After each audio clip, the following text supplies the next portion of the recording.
All right. Hello, Cosmic Family. From one stream to another, 11 hours of streaming on the other one, and now we're on this stream. Let's see who's going to be joining us here on the stream. We are going to go live with the Ultimate Star Beings, day 1 of 5 of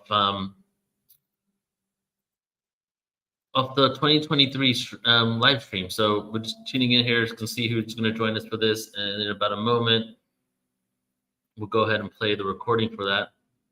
So I'm going to get into it. Just go ahead and play it. So what we're doing is we just experienced 4 days of the Ultimate Star Beings Conference, right? 4 days of this journey. And now we're releasing the 5 days of 2023. So this is the first day. It's going to leave my computer on all night and let this go ahead and play. And I mean, this is a lot. We had 40 hours just now. We're about to experience 50 hours for the next 4 days. And this will stay up on New Realities YouTube, so you can check it out there. But let's just go ahead and get into it. And then, so for all of you guys who are up overnight, or people in Australia, you're going to get to watch it. And all of you who are late at night people in the US and surrounding areas, then you can also be watching this too. So this is day 1 of the Ultimate Star Beings 2023 conference. As soon as this is done, 8 a.m., this will be done 8 a.m. Eastern time. And then at 9 a.m. Eastern time, we're going to go with day 2. So here we go. Let's go ahead and play this and begin.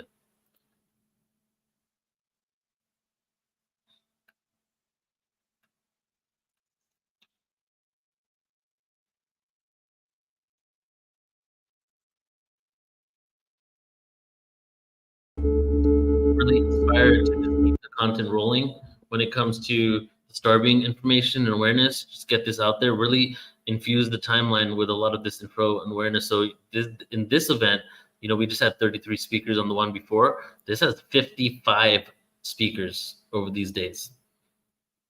So here we go with day 1 of the Ultimate Star Beings 2023 conference.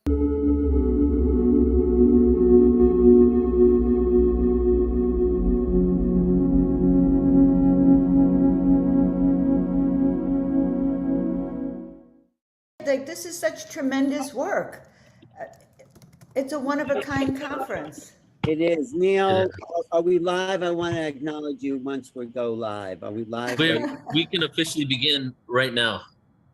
You are a visionary, Neil Gar. You held a vision. You want to do 5 days of intense, the Ultimate Star Being Conference, and that's what this is. It's the Ultimate Star Being Conference. Yeah, so like when I've done 4 days and 5 day ones in the past, I promised myself I would never do a 5 day one again. But it started, this event started as a 3-day event. But then as soon as we started it, all my friends started contacting me and saying they want to be part of it. And one, they're such great speakers and have shared such great awareness. And then on another level, I didn't want to say no. So we just made it 5 days. And now it's just like it's like a cosmic reunion, really what it is. Which is funny. That's very interesting because our first live conference was actually called the Cosmic Reunion. That's so right. Yeah. That's where this is the blast off of an incredible year to come, 2023. We're building the foundation now, and this just sets it all in motion. So yeah, we're really, Angie, we're bringing our community together, our soul search community. Yes, I love it. I just love, Neil, and I love what you're doing. I mean, this is so unprecedented, you know, 5 days of star being, galactic origin, ET awareness conversation. I mean, already with what was started yesterday, the frequency is shifting, the frequencies are opening, the light is pouring in. It's just, you know, amazing what, you know, you're really spearheading, and, you know, we're all able to like co-create together. Exactly. Yes. So I just want to say hello to everybody in the room, and we are officially beginning with the 5-day Ultimate Star Beings Conference, and so incredibly excited for this. Just really quick, let me just say that we're going to have another moment tomorrow where all the MCs will come on and we go deeper, have intention settings, because we do have our first speaker coming up in around 7-8 minutes from now. But I just want to thank you all for being here and just kind of show you the story of, you know, how this even happened. It was around 6 months ago that I had the thought of, like, you know, doing a next level cosmic event like this. And I called Alan straight away from Mexico and I said, what do you think? about this. I don't even remember what you said, but you pretty much just say, let's do it to everything, Of you know? course, this is the most exciting thing. We're building momentum, Right. so totally I'm for this. Yes. Yes. So this event is multifaceted, right? Because we're talking about cosmic awareness, but it's really about the personal messages for ourselves and how we can empower ourselves and the rest of humanity and make some real change on Earth for the betterment of it all. But on top of that, this is an event for reverence of human antiquity that goes beyond our planet. You know, this is like the soul of humanity, the experiences we had, all of the incarnations and all these planets in order to get to this planet right now, are all relevant, and not only just relevant, extremely beautiful. I had a vision from being very feverish, like a few weeks ago, in which I saw, and it was straight up so real. I saw around 16 different Earth-like civilizations on different planets.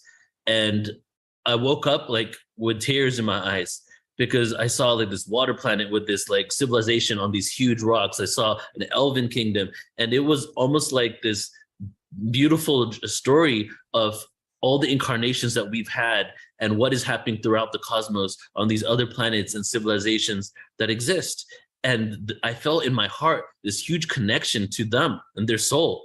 And there is a collective soul of humanity, you know, just our species in general. There's a collective soul of all beings, right? We're all part of this oneness. But within our species, you know, the Homo species, not Homo sapien, but hominoid in general, across the entire galaxy and the cosmos, just the journey that it took for us to get here is so incredibly beautiful. So today and for the next 5 days, we're really going to be going deep into sharing these experiences of not only our origin stories, these planets, what's going on there, what it means for our future, but then how we can implement this information and make it practical for the moment, right? And that's what it's really all about. So I want to go around and have you guys just all chime in, but let's all just take a few breaths together and just a little bit of silence just to sync up our energy. So if everybody, I invite you all just to get comfortable and relax here and just breathe normally.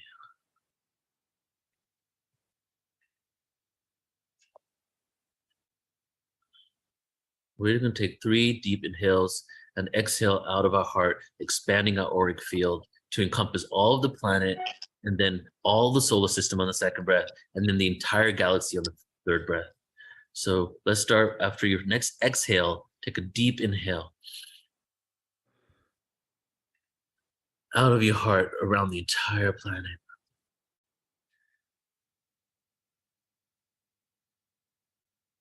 Another deep inhale out of your heart around the entire solar system.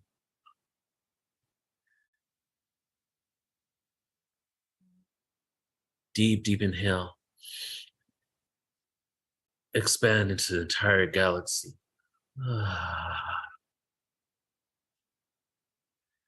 know what? Let's do one more for the entire universe. Deep inhale. Exhale out the heart to the entire cosmos, universe. So we do have for you 10 MCs, 55 speakers, and you can see here, well, Brandon's in the house too. Let's bring him on. You can see that we have 6 of us here. Brandon's coming on, so 7 of us. So I want to open it up to you guys. Let's start with you, Alan. Let's share intentions, invocations, whatever you feel. Thank you, Neil. It's always an honor to be here. I was thinking, what is this like? This is sort of like the Olympics in a sense. The Olympics are star beings, so I said, let the games begin. You know, this is us going on the marathon 5 days. Stay with us, because every piece that people add to this is creating this whole picture of our future, our relationship to the cosmos and these beings, and the evolution of our soul. That's what we're really standing for today, is our own evolution and the collective evolution of all of us. We are in a field of human consciousness, and this is raising the bar. And that's why I'm so excited to be here. Thank you, Neil. Thank you. And let's go like this so I don't have to say the names. Tangela, Flo, Michelle, Brandon, Joan. Great. So Neil, so excited to be here with everyone today for the first ever Ultimate Star Beings Conference. And For me, this conference is a huge celebration and remembrance that each one of us is an ultimate star being. Yes, I love that.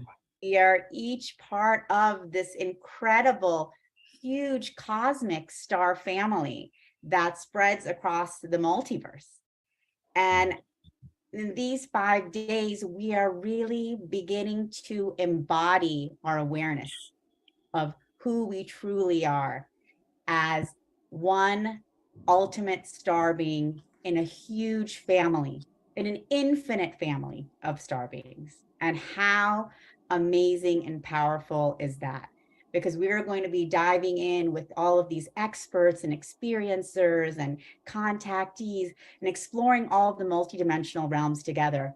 But that exploration is not one that brings us outside of who we are, but it brings us deeper into who we are in our infinite power and abilities as supernatural beings in this human body, in this ultimate star being body. And that's what I'm in great celebration of today. Beautiful. Thank you. That is Oh, and giving love to everyone here today. You know, I'm excited. I feel the excitement in the field. And I'm thinking, you know, this conference, these are the moments we look back at the end of our incarnation and be like, we got to experience this. We got to experience humanity remembering their galactic origins, remembering their universal truth. And I just invite everyone to today and throughout the rest of the conference to really be present, enjoy this ride, soak it in, connect with people in the chats, and just enjoy the experience, because the present moment is very precious right now, and we are doing something amazing. So welcome to the New Earth Party, where we reclaim this planet and make it a liberated zone where we remember who we are. Love you all, and I'm looking forward to an amazing next couple 5 days.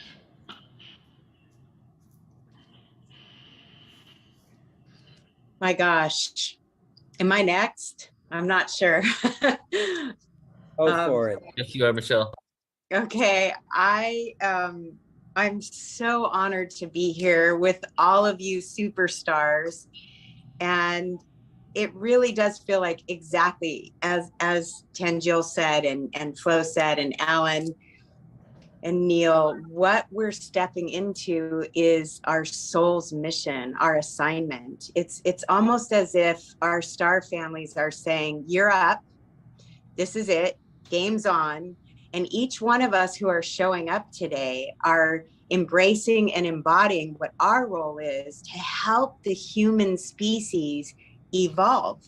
And that's why we're all here. That's why every one of us was called to join today, because these are very uncertain times. There's a lot of crunchiness in the air, but all of us who are here know that when we stand together in our empowered selves, you know, like we remember our mission. We know that we incarnated during this time for a reason, and we're using that, we're playing that, we're able to hold the field for the rest of humanity. So every single one of you who's showing up for the next 5 days, whether you're on for just a little bit of time or whether you're on for the entire time, know that you're adding to the collective, to calming the collective, and to holding the vibration of joy and love and unity and harmony and abundance.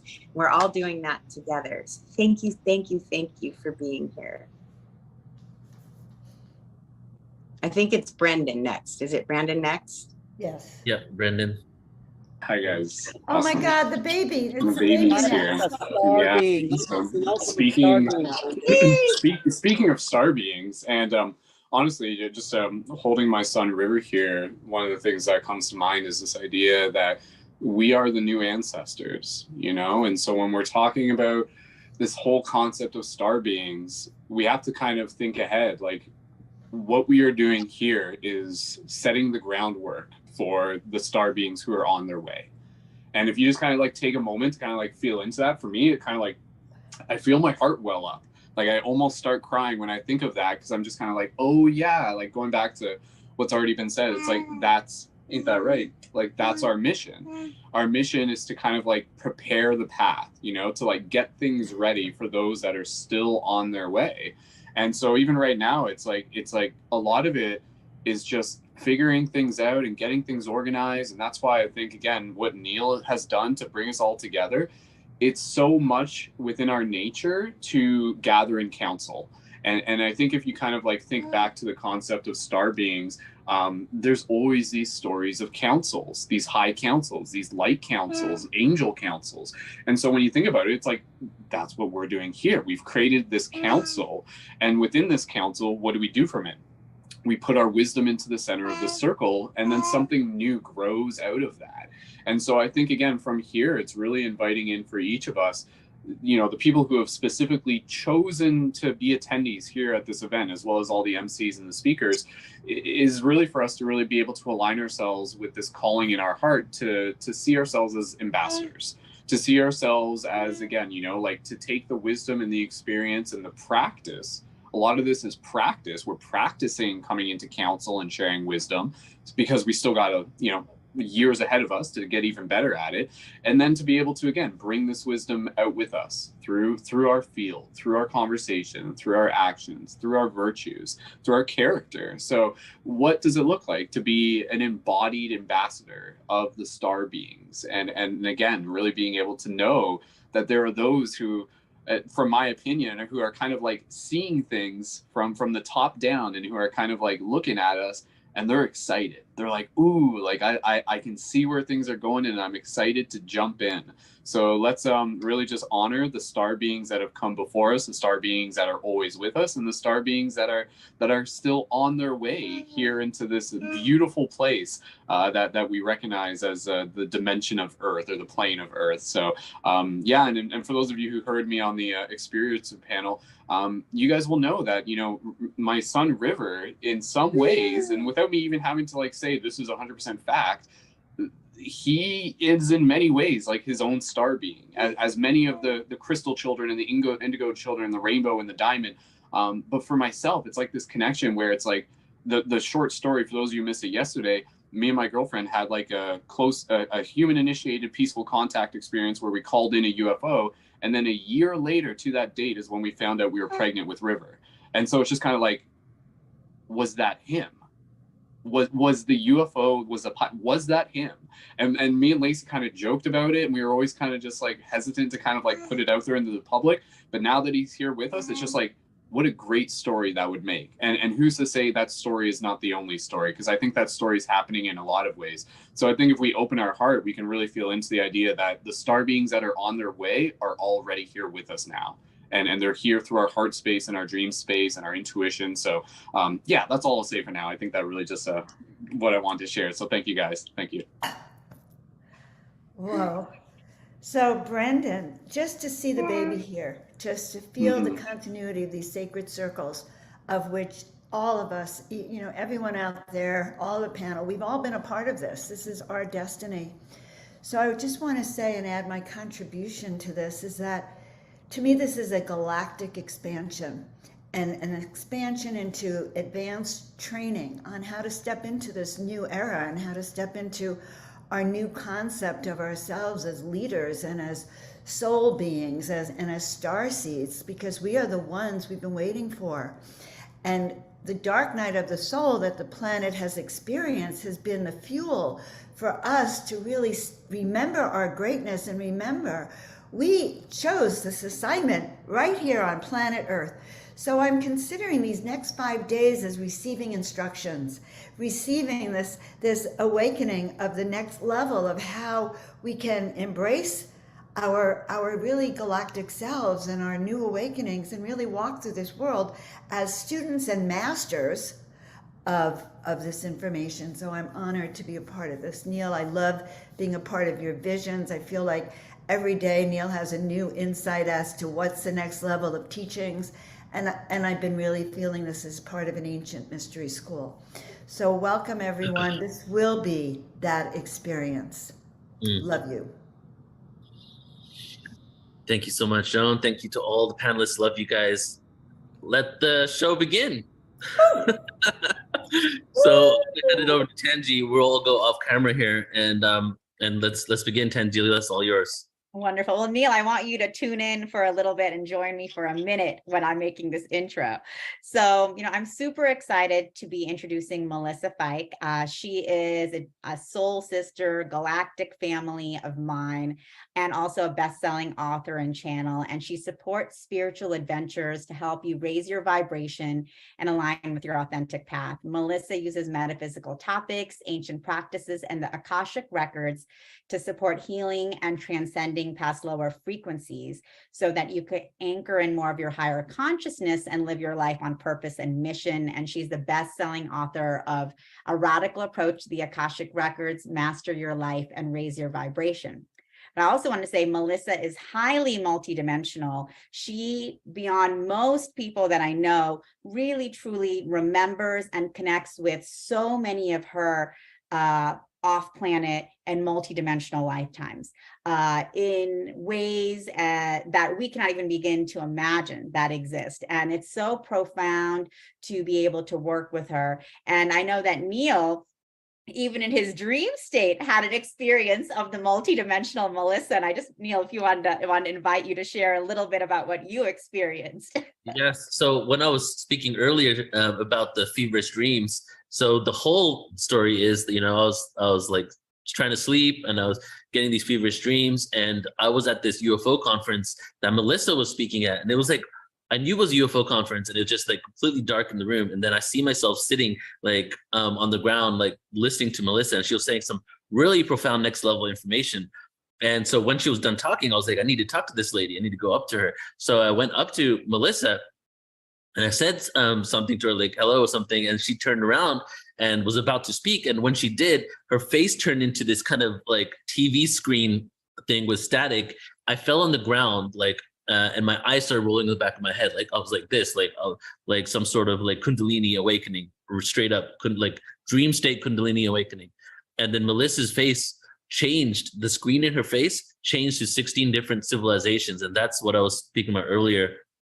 The Elven Kingdom was one. I actually wrote down the notes, but one of the most amazing ones was this planet where there'd been a huge flood, and that there were these massive rocks and with these small little homes on top of it, right? Well, they're probably decent sized homes, but the rocks are huge. It looks so small, of a civilization that was basically living on these rocks because they couldn't go anywhere else due to the flood. And then when I shared it with Melissa, a lot of these lives that I shared with her, she'd actually experienced, already had recall of these lives.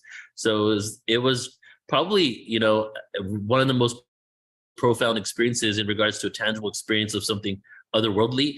And it felt so real that even though I was sick, like I woke up with a huge smile on my face. Like I'd just seen the antiquity of humanity and how beautiful it was. So when Melissa, you shared that, you had that elfin life and everything like that, it was just another level of that confirmation for me. Wow, beautiful. Yeah. So thanks so much for sharing that. So just showing that we're all so connected on so many multidimensional levels, and I'm just so excited to bring forth my favorite multidimensional teacher and guide, Melissa Fike. Thanks, Melissa.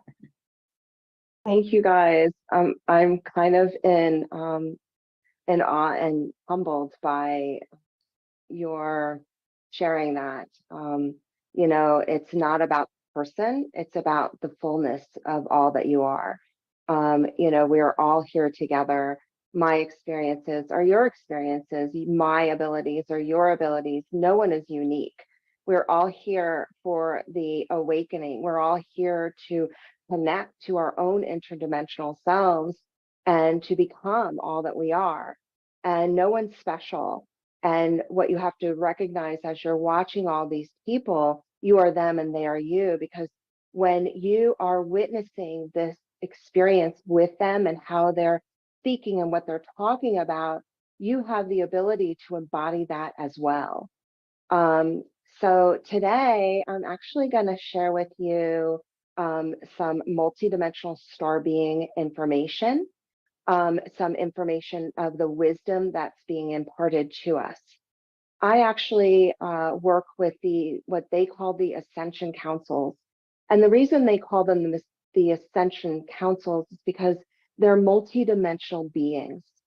They are beings who are from so many different planetary systems and galaxies.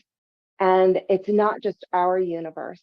And they're trying to share this wisdom for the ascension, for the awakening. I'll also hopefully work and talk a little bit about some of my own interdimensional travels.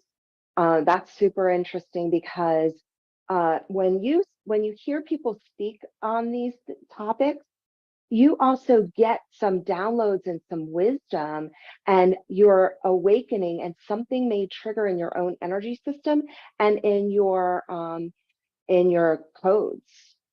So I'll talk a little bit about that, because you are the cosmos. You are the universal divine love. You are all these things. We are everything and nothing all at once, because there is no exact energies. We're all in this together, and we really, really are all in this together. So I'm going to share my screen because I kind of like, I love galactic things. So, and I know it's not like a perfect thing. I will try to get it to do the, this is where I always mess up, when I have to like think through my brain as I'm channeling. So one of the things I want you guys to know is that there's a good chance I'll be channeling different things, and I always just let whatever comes through come through. So if you see me close my eyes, it's just because I'm connecting and I'm channeling, and everything that comes through is also activating you. So as I'm talking, you may experience some Kundalini awakening. I will say, I don't like to talk about myself a lot, but I do have a full Kundalini awakening. It's evolved in so many ways. It's a multidimensional Kundalini awakening. So you may be activated with that as we go through this. So I just want to talk about the ascension, man. This is so exciting because we're here in unity and in love. And even if our human comes through, it doesn't negate our connection, because you incarnated in this earth at this time because you are a star being. And because you're interested in this topic, you're definitely a star being. And it doesn't mean that you're special. I want to say this through love. We're not special. What we are is we're beings of service. And that's more important than being special.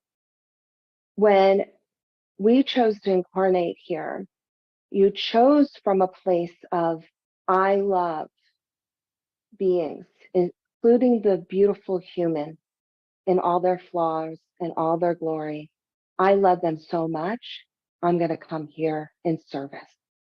And that is a gift that not many people can do, because, meaning star beings can do. So you're the vibrational leaders that we're looking for. A vibrational leader, according to the Ascension councils, are those beings who have incarnated on the earth plane to actually activate the ascension. So you're holding a frequency, and every time you're upgraded to the next frequency and vibration, you're helping the collective, because we can't do this as individuals anymore. We have to do it as a collective. This is the, age of Aquarius, the new awakening, and the ascension. I have been channeling some new information through the divine blueprint of this new earth. And these are called star codexes. And I actually am teaching a class on star alchemy mystics, because they want more of this information through and people to be activated. This is because we are evolving as a consciousness, a multidimensional consciousness. All of these star codex energies come through the galactic center. This galactic center is the divine energy. It's the blueprint of the new being. And the blueprint has already been created. And it's coming through the galactic center, because the galactic center is the 0 point energy. It's the quantum energy of our universe. There are many quantum energies, many 0-point energies, but for our universe, because we're in the matrix of this awakening through this universal experience. This matrix is created from the collective consciousness, and this is really important for as star beings and us as incarnates of star seeds. We are the collective consciousness, and what I'm actually hearing here, and oh my gosh, it's just so amazing, I'm getting chills. This conference specifically is being created and has been created, right? No time and space, to create the collective consciousness for the 2023, which Alan mentioned, which is so beautiful. When Alan mentioned that, he recognized that this conference is part of the 2023 matrix, because each matrix is being created and it's evolving. So it's an expansive energy, and it's through our collective consciousness that this is happening. I talk more of this when I'm channeling, but that is a good opening for that. So let's talk about star systems and star beings. These are multidimensional beings. Many years ago, I used to work with, angels and ascended masters. And I always worked on myself. Like I was always like, how can I raise my frequency? How can I let go of more of my ego identity? Like it was just a drive. And I believe that I needed that part of my mission, and maybe you can relate to this or not, or maybe partially relate. I knew this was part of my mission to accelerate my awakening, so that when it was time, when I was called up, I was able to embody a higher vibration. So at that time, when I was channeling these beings, they told me, you are now moving into an energy of telepathy. And what they meant by telepathy is not reading minds, although that can happen. It's about a multi-dimensional experience. Because when we are connecting to these star beings, it isn't like I hear, see, feel, know, like it's an immediate download.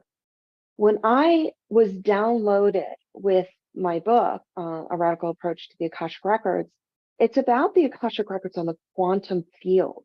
It's a different approach to that energy. And they actually gave me a full download, why this was out there, what it meant, how it was going to help the ascension. And I knew the whole book in one moment. Now, I did need to unpack a few things, but I knew it immediately. So when you experience that full body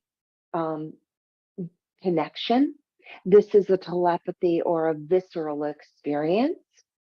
I feel like this is what's happening. We're awakening to this experience. So when you do work with these multidimensional beings, please discern. What the Galactic Council and the Ascension Councils want to talk about is discerning through your heart wisdom.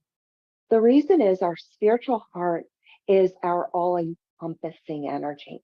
We have 3 hearts. We have the heart, the physical heart. We have the chakra heart, and we have the spiritual heart. The spiritual heart is that multidimensional connection. And that is fully activated when your Kundalini is fully activated. And I mean multidimensionally fully activated Kundalini. So I also, the Ascension Councils really wanted to talk about this, because we're so used to talking about these star beings, like the star frequency. And it's so interesting that Neil talks about the dimensionals, the interdimensional beings of our elementals. The very first past life regression I ever had, I actually remember being an elemental. And I was like, whoa, wait a minute. Like, I thought it was like other beings, and I knew it, like I felt it. So it was like I was there, that I couldn't deny it. And it was really interesting because I expected some other lifetime. Like I was hoping Egypt, like, give me Egypt, man. But that's not what happened. I was an elemental, and it was a very simple life. And it was so beautiful and so, it was just like how I was starting to experience the world. It was very innocent. That's the word that's coming in, innocent. But these star beings are also our Sasquatch, Bigfoots, Yetis. I've had very visceral experiences with Sasquatch. He is my love, one of my many dimensional loves. I've had many experiences with the elemental realms, the devas and the guardians. And so I want you to include those beings when we're talking about star frequencies. I find I don't my channel, I try to keep my channel as open as possible, and this is what they wanted to talk about, because those beings are also evolving through our ascension process with us, and we don't want to discount them, because everything that happens on our earthly energies, these energies are reverberating out into the multidimensional energies and beings that we are connected in this realm. So there's also the inner earth beings. Those are the cities within the earth. I do live in Sedona. I've been shown the crystal city, the crystalline city within in Sedona many years ago, before I moved here, when I used to come here to bring retreats, they showed me it, and like the cities under Hawaii and Peru and Mount Shasta, those types of things. And then also the ocean, the inner ocean, multidimensional energies. Many crafts have been seen coming out of the ocean, and that is because there's a dimensional city. They're telling me that's not the right word, but I told them that's the only word that fits right now for me. But they're saying that's not the right word. Maybe you can help me out what that word is. So let's talk about connecting to the star beings, because I connect in a way that I feel that they want to share. The reason that they're saying that we want to share this information about how I connected just really intuitively. It wasn't like I wasn't taught this is how to do it. It was an intuition for me, because this is the best, at least this is what, and discern, right? Anything I'm saying or anything is saying, discerning your own heart. Like, I'm not right. There's no right or wrong. Right or wrong is only in, there is no right or wrong in our experience, because that's duality, and we don't need to be part of duality. So it's all about opening your consciousness, and how I see it as an expanded energy. You know how in the galaxies, I should have had a picture of the galaxy here, but you know, in a galaxy, they've shown and they've proven that the galaxy is always expanding. Our universe is consistently expanding and expanding. Well, that is what our consciousness should be doing. A lot of times people try to move up and out through their crown or their third eye, or sometimes through their lower chakra, maybe their I think sometimes people astral travel through their solar plexus, but I could be wrong about that. But what I was shown is, please travel expansively. I don't know how to say it, because it's not one direction. Because the multiverse isn't a direction. It's an encompassing energy system, because it's not linear. But because our minds go, oh, no, everything's linear, there's past, present, future. But that's not how we're living in our new reality. We're moving past that into an all-encompassing. We are to live multidimensionally, and to live through the heart energy and the heart wisdom of the multidimensional universe. I want to repeat that. You are to live expanded into the multidimensional universe. No exclusion. We don't exclude the energies when we're expansive. It's also a stronger energy. A line is weaker, and this is just what they're telling me, I've never thought of this, but a line is weaker than a sphere. And that's what you are. You're the spherical being. And it's more powerful. It's more, your energy is more powerful, and your expansion is more powerful, and your consciousness and power from heart energy. I always believe in heart energy, power. And then the other thing to do is work on your Kundalini, or open up your Kundalini and your spiritual heart. So it's all a beautiful energy through that, and through the energy of that. Yes, and it's expanding not your auric field. And that's a really great question, Tanya. It's not your auric field. So you don't want to like be pushing out your energy. You want to go, okay, I'm a consciousness. I want to feel my consciousness. It's the awareness. So if you brought your awareness to your auric field, that's expansive. Now bring your awareness. I take this through, I take people through this experience often, like expanding your consciousness into that, then your auric field, expanding into the room, expanding into the planet itself, the earth, and then expanding into the galaxy, right? So it's, you don't want to push your energy field out. You want to expand your consciousness, because it's more multidimensional. It's more who you are. Your energy field is only who you are in the more humanistic form, because it's limited. Your consciousness is unlimited, and that's what they're saying to help through them. So the spiritual connection. I'm so grateful to be talking about this. Sorry, I'm in a lot of love and gratitude in the moment, so sorry for my blissiness. We are becoming the multidimensional community. We are bringing in those star beings to activate through us and to become that multidimensional community. Through this star conference, you are also being part of the multidimensional community that is accessing the multidimensional realms, opening up to the Ascension councils to help us ascend and create through universal love and wisdom. We are to embody more of the wisdom energy. It's not just the star codexes, it's also the wisdom.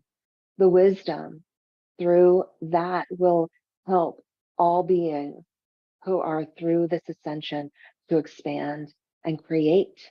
We are moving into the creation energy of universal love. So we are the multidimensional energies and communities that are being called forth through this new consciousness energy, through this multiverse into the oneness frequency.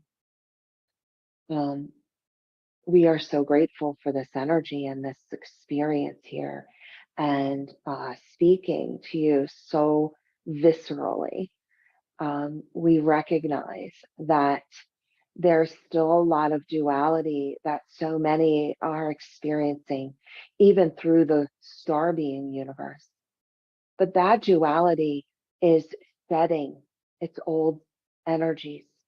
We are the multi-dimensional community working for the positive path.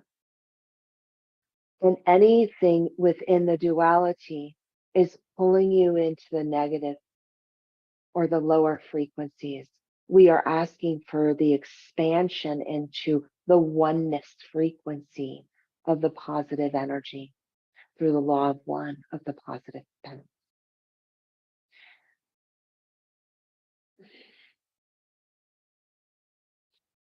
So one of the things we want to connect to is the star energy through the earth grids. This star codex, we used to work with light codexes, but we're now working with the star codexes because we need the star codex and the earth codex to start to intertwine, to become entangled energetically. When they all become entangled energetically, we create the matrix from that. And the more matrix we create, the more we are in the wisdom of that.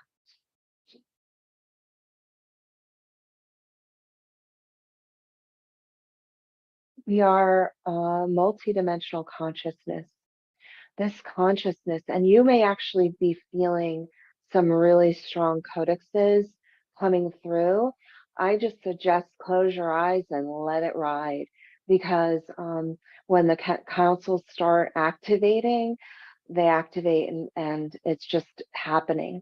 That is my mission here, is to activate the star seed energies and the multidimensional beings, to help them activate their multidimensional self.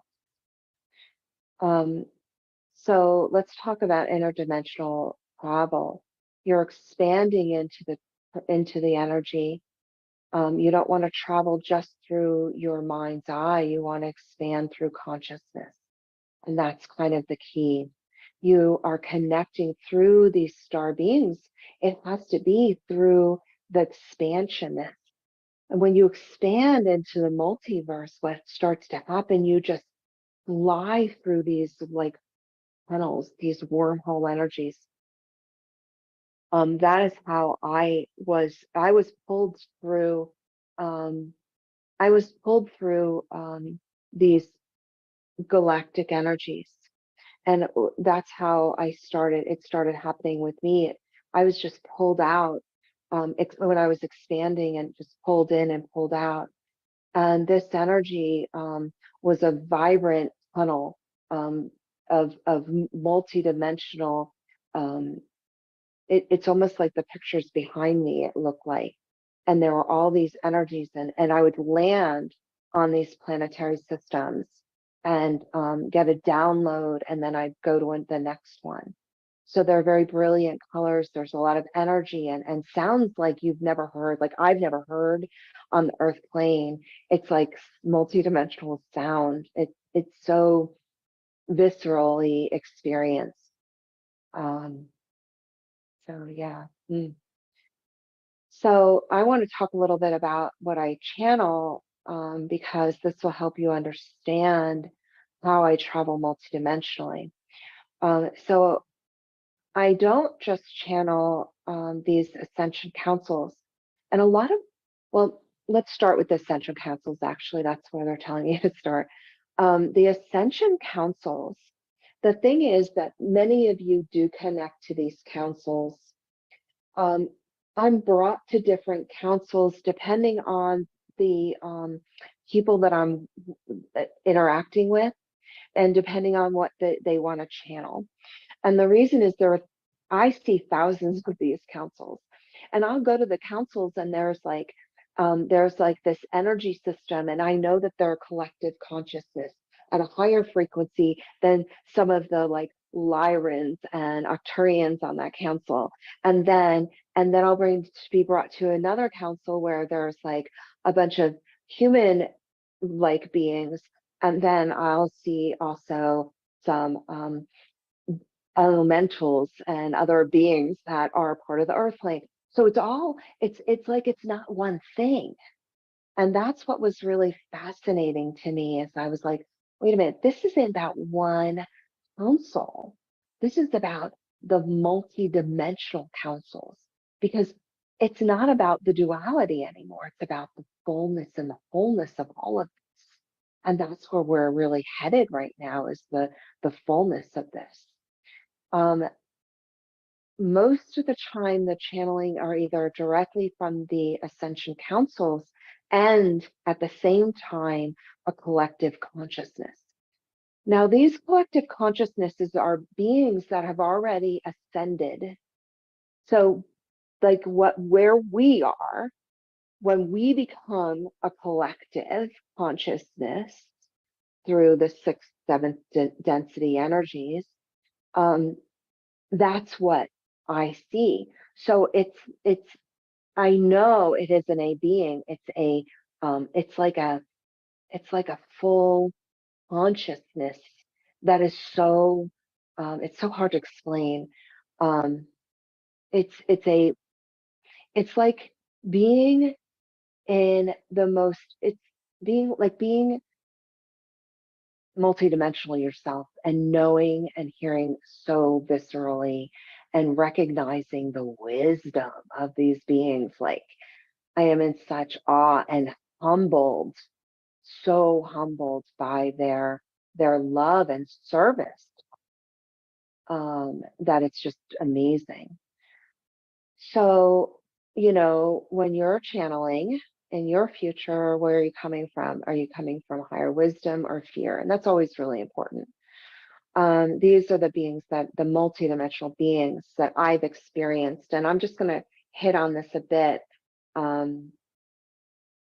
So I feel like I want to talk about some of my literal experiences. In the beginning, I would see a lot of councils. And then all of a sudden I had this full experience where there were thousands of them. And I also know, I've also experienced being on the councils, and so what they want me to talk about first is why I know my mission so clearly. And I want to be really transparent. I didn't always know my mission. As a young person, I'm telling you, I was into this stuff before I knew what it even was, to be honest. I was young and I would just know things. I just had this awareness, and but I still had to deal with my own karmic patterns, because as humans we do. The reason I'm so aware of my mission here is because I had to come in aware of that.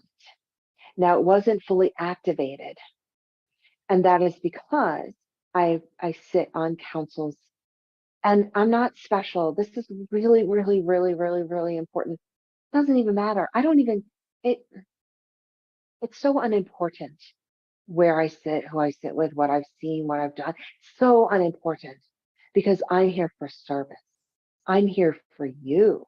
You're here for me. We're all in this together. No one's unique. No one's special.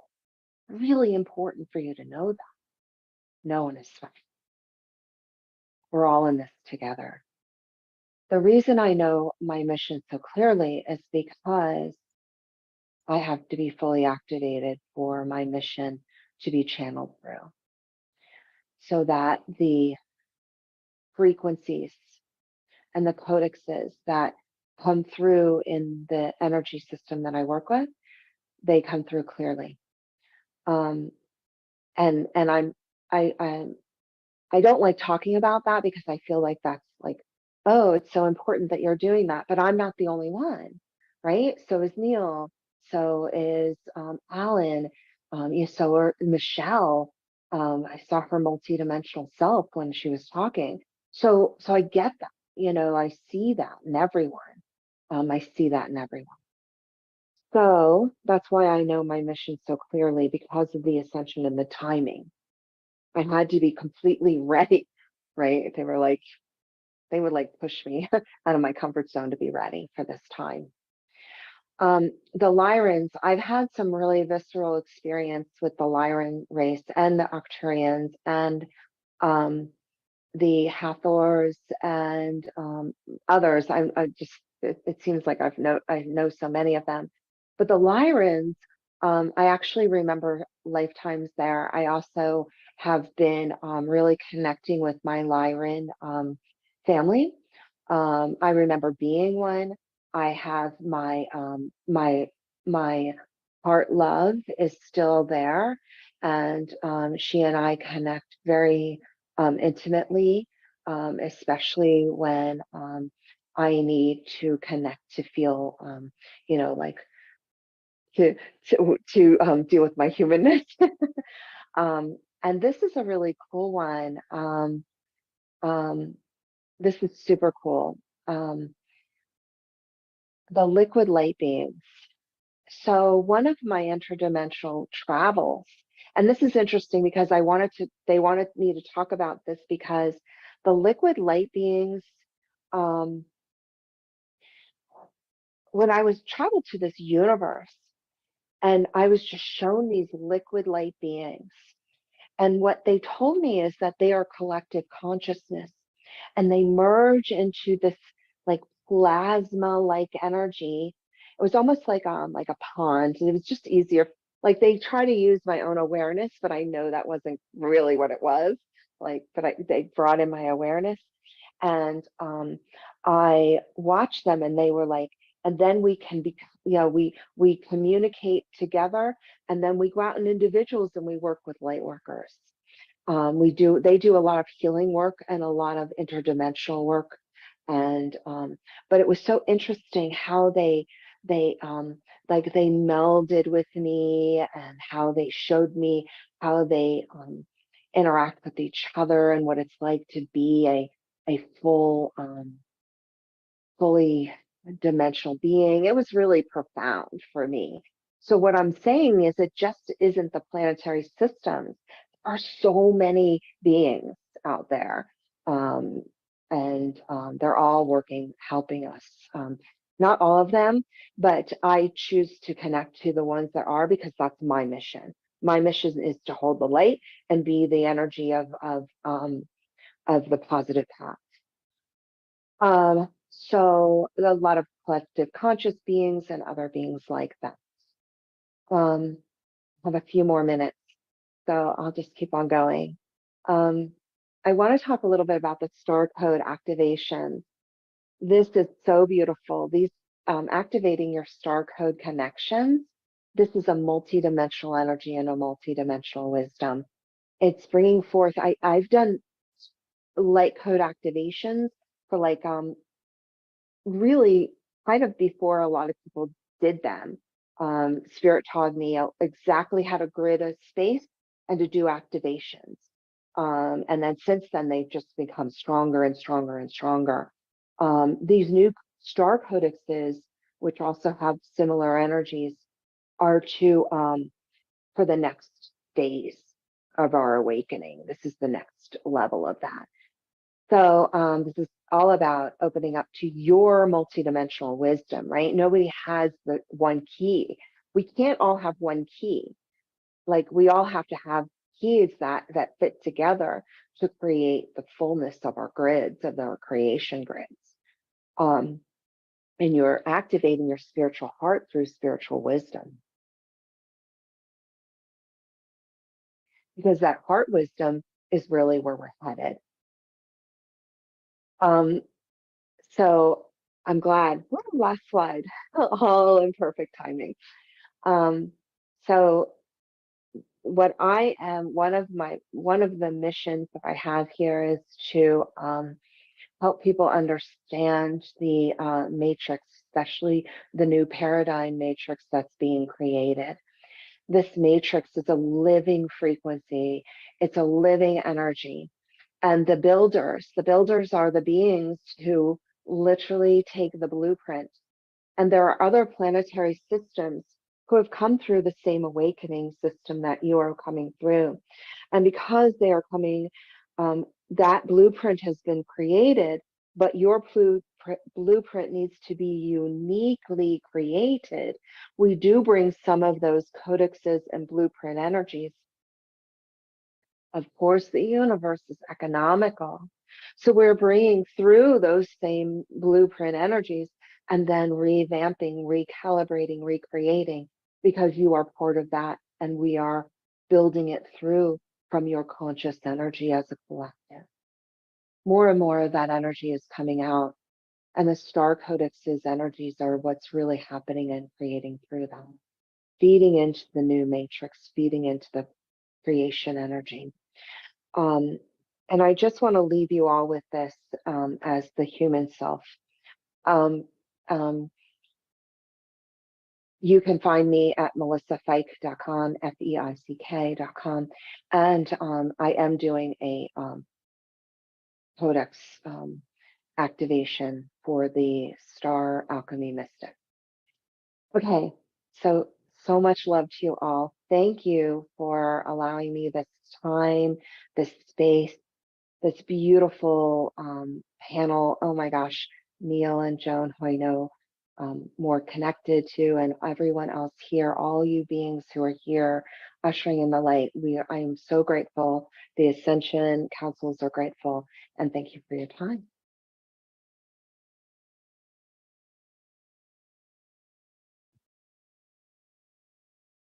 Wonderful. Thank you so much, Melissa, for that incredible journey into the multidimensional realms and just reminding us that we are connected in our very beingness to all of consciousness, and we can open up. So thank you for sharing. That was so beautiful. And now I'd just like to invite Brendan to come on and introduce our next amazing speaker, Magenta Pixie. Perfect. Awesome. Thank you so much, everyone. And with that said, we're going to move right into our next speaker, just back-to-back, high quality, paradigm shifting, consciousness expanding goodness for you. So I'm incredibly honored to be able to introduce Magenta Pixie here with us today. And Magenta Pixie is a channel for higher dimensional divine intelligence known as the white-winged collective consciousness of 9. Magenta has worked with people from all over the world as an intuitive consultant and Ascension consciousness coach. She lives in New Forest, UK. She is the author of several books: Masters of the Matrix, Divine Architecture, and the Starseed Template, and the Infinite Helix and the Emerald Flame, the Black Box Program, and the Rose Gold Flame as an Antidote. The Lessons from a Living Lemur. And Magenta is also, again, someone who I look up to as a fellow conscious creator on YouTube. They have been creating content on YouTube for over 14 years. They have over 138,000 subscribers. They've been reaching people all across the world and helping give insights towards New Earth teachings. You can find Magenta at magentapixie.com, and as well as Magenta Pixie on YouTube and official Magenta Pixie on Instagram. And so with that said, I will pass it over to her. And everyone, again, thank you so much for joining and enjoy. Go right ahead, Magenta.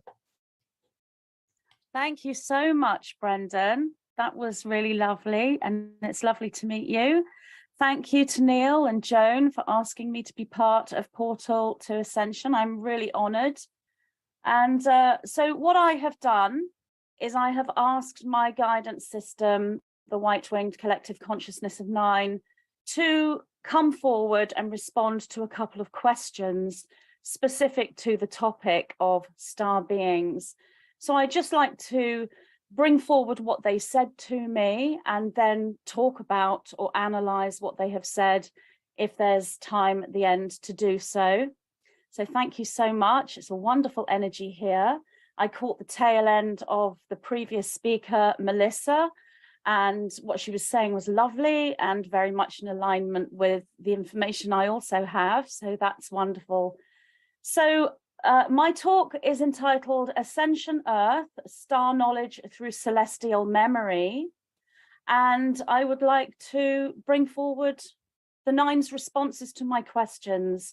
So my first question to them was, star beings, can you explain, please, what these are? And so they replied to me, many individuals would come under this heading, but we would interpret star beings as those who hold celestial memory, which would be you as ascending humans, or extraterrestrial group souls, or we, the white-winged collective consciousness of 9. Before I move on to the next question, I do hope there's no interruption. We have a bit of a storm brewing here in the United Kingdom, and thunder and lots of rain. So if you lose me, I apologize, or if you hear thunder, that's what's going on outside. But I hope you can hear me okay. So the next question I asked to the 9, because they'd mentioned celestial memory. So I asked them, can you explain celestial memory? And this is what they said. There is your memory that you hold as linear, as in what you remember as having taken place within the past, within your current lifetime. Yet memory moves beyond simply linear memories from the past. Celestial memory is that which is beyond the body and beyond linear time. This would be the memory of multiple different past lives, if you will. Yet because this is non-linear, it moves in different directional waves or different time zones from simply the past. So celestial memory is that which has happened in multiple different alternate realities that have not necessarily been lived by you experientially. Also, celestial memory would be that of remembering the future and multiple different future timelines, again, that you have not lived with in your current experience, but nevertheless is known by the consciousness at the celestial, stellar, or star level. Yet it moves beyond even this and is more literal than one might realize. Each star in your galaxy is a node point or a convergence point of multiple timelines culminating in that one point in time, known also as a nexus point. Each star is a different version of each other star, yet each one represents a different convergence point for the timelines of the particular galaxy it exists within, or that it embodies, if you will. When a human incarnates into physical reality, they will project forth from what we may call an antimatter star grid. This is a memory matrix known to you perhaps as a morphogenetic field, or more commonly known as the Akashic records, or Hall of Records. It is in its most basic form all that has ever happened, all that could ever happen, all that will ever happen, and all that is happening now. It is therefore a memory grid, each star being a convergence point for those memories, each star being a singularity, if you will, with a 0-point field at the center of the convergence within that planet or star, a core template for that celestial structure. Antimatter star grid. Why antimatter? Because these are star blueprints as memory, thought, and consciousness. For each star birth has not yet birthed or created themselves or projected forth into a matter universe or galaxy within a linear explanation. When the star projects forth as the celestial body you know as a star, this is the convergence of timelines that you see from your incarnational physical vantage point as an incarnate on Earth. You see this convergence timeline field or matrix as a celestial body. All planets are this, and the galaxy itself, multiple galaxies, universes, and multiverses are all different holographic replicas or emanations of one another and of source. Each star in each galaxy feeds into different potentials as independent singularity nexus points, and each are the ultimate star, which in your solar system is the sun, the being we call Sol, spelt S-O-L.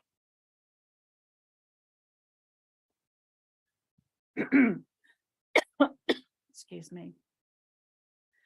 The stars and planetary bodies hold different levels of potentials and possibilities for different consciousness expressions as multiple different versions or presentations of your sun, Sol, each an independent consciousness in their own right.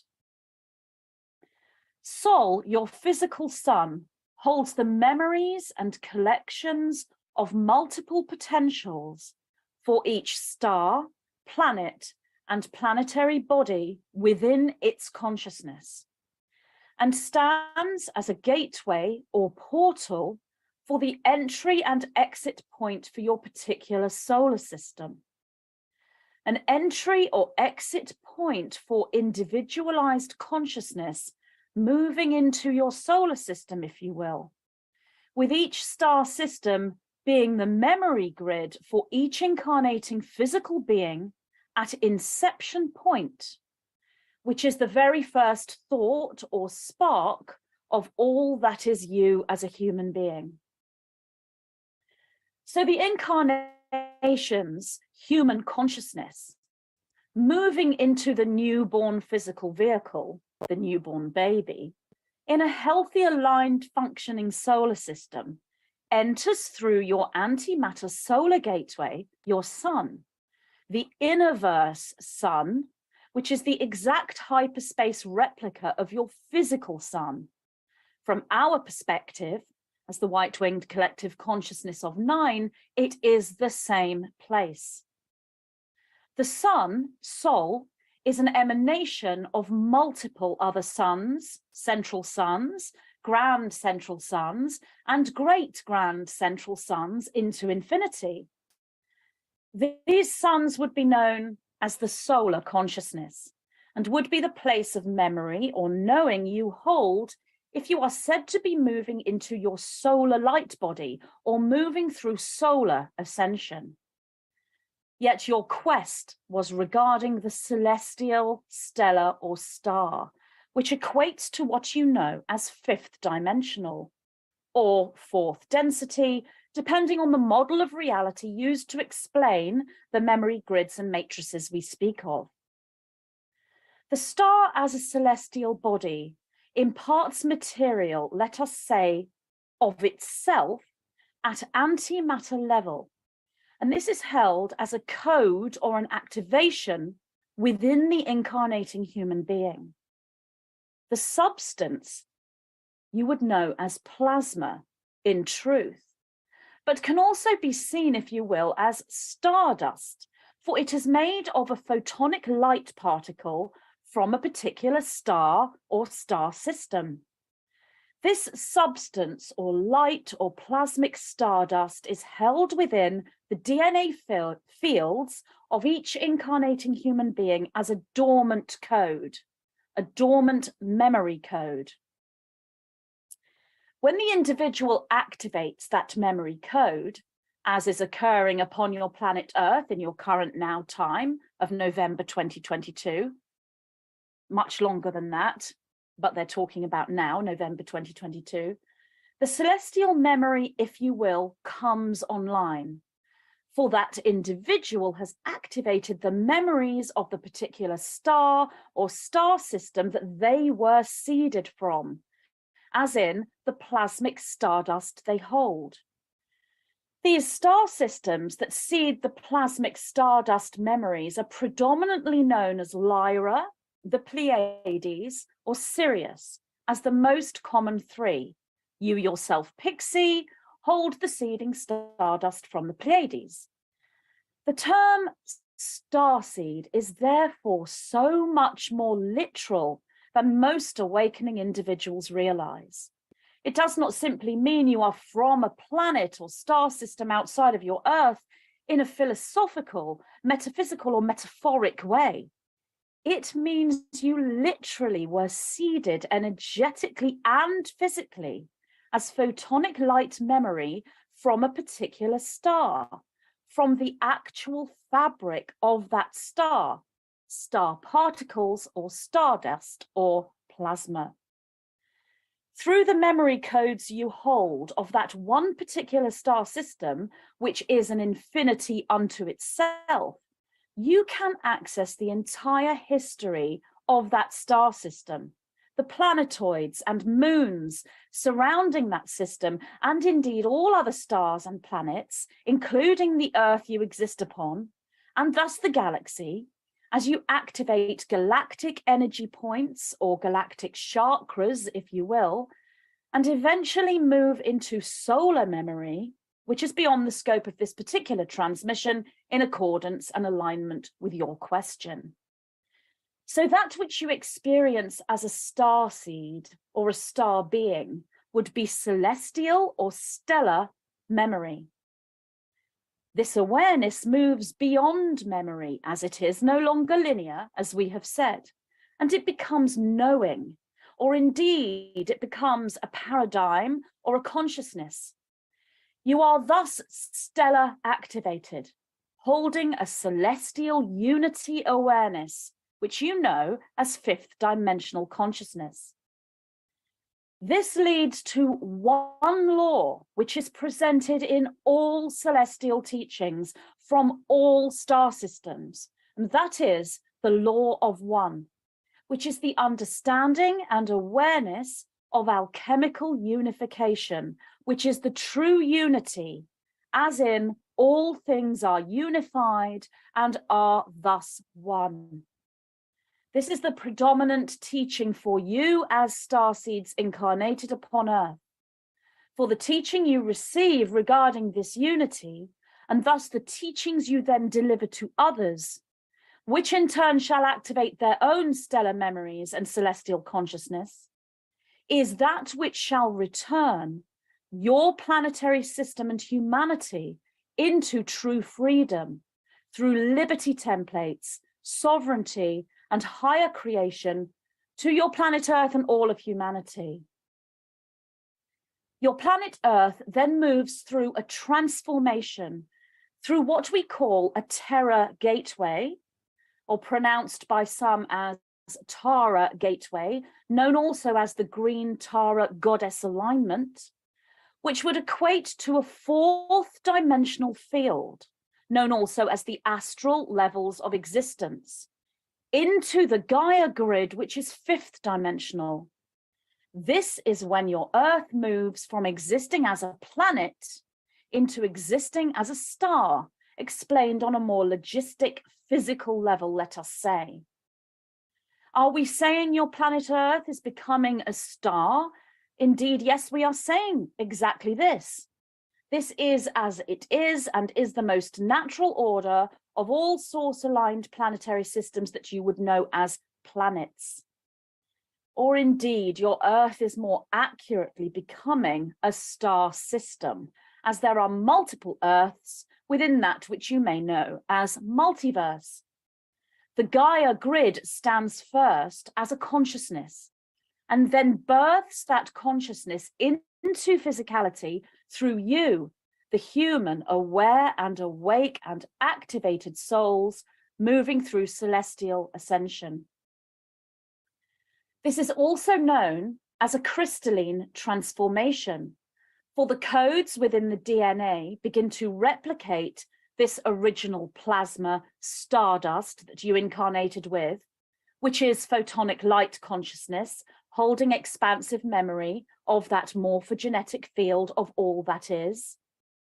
Each human thus becomes a receiver, transmitter, and transducer for the celestial kingdom, as together, as one, they hold and impart the knowledge of all the star systems within the entire galactic field. Each star being an alternate version of all the other star systems in neighboring galaxies and in galaxies far, far away, if you will. Each and every soul incarnated upon your planet Earth at this time holds the ability to activate this plasmic stardust celestial aspect of themselves and is thus then known as a starseed. The individuals taking part within the gathering that you currently take part in will all have done this within and impart the celestial knowings and memories to all those called into the receptive field of the gathering you call Portal to Ascension. For indeed, this is what this is, and it acts exactly as its given name, a portal to ascension.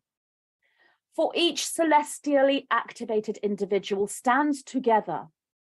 The radiation then from each soul's activated plasmic stardust crystalline DNA creates a field of photonic light, even if these souls have never met one another in their physical lives.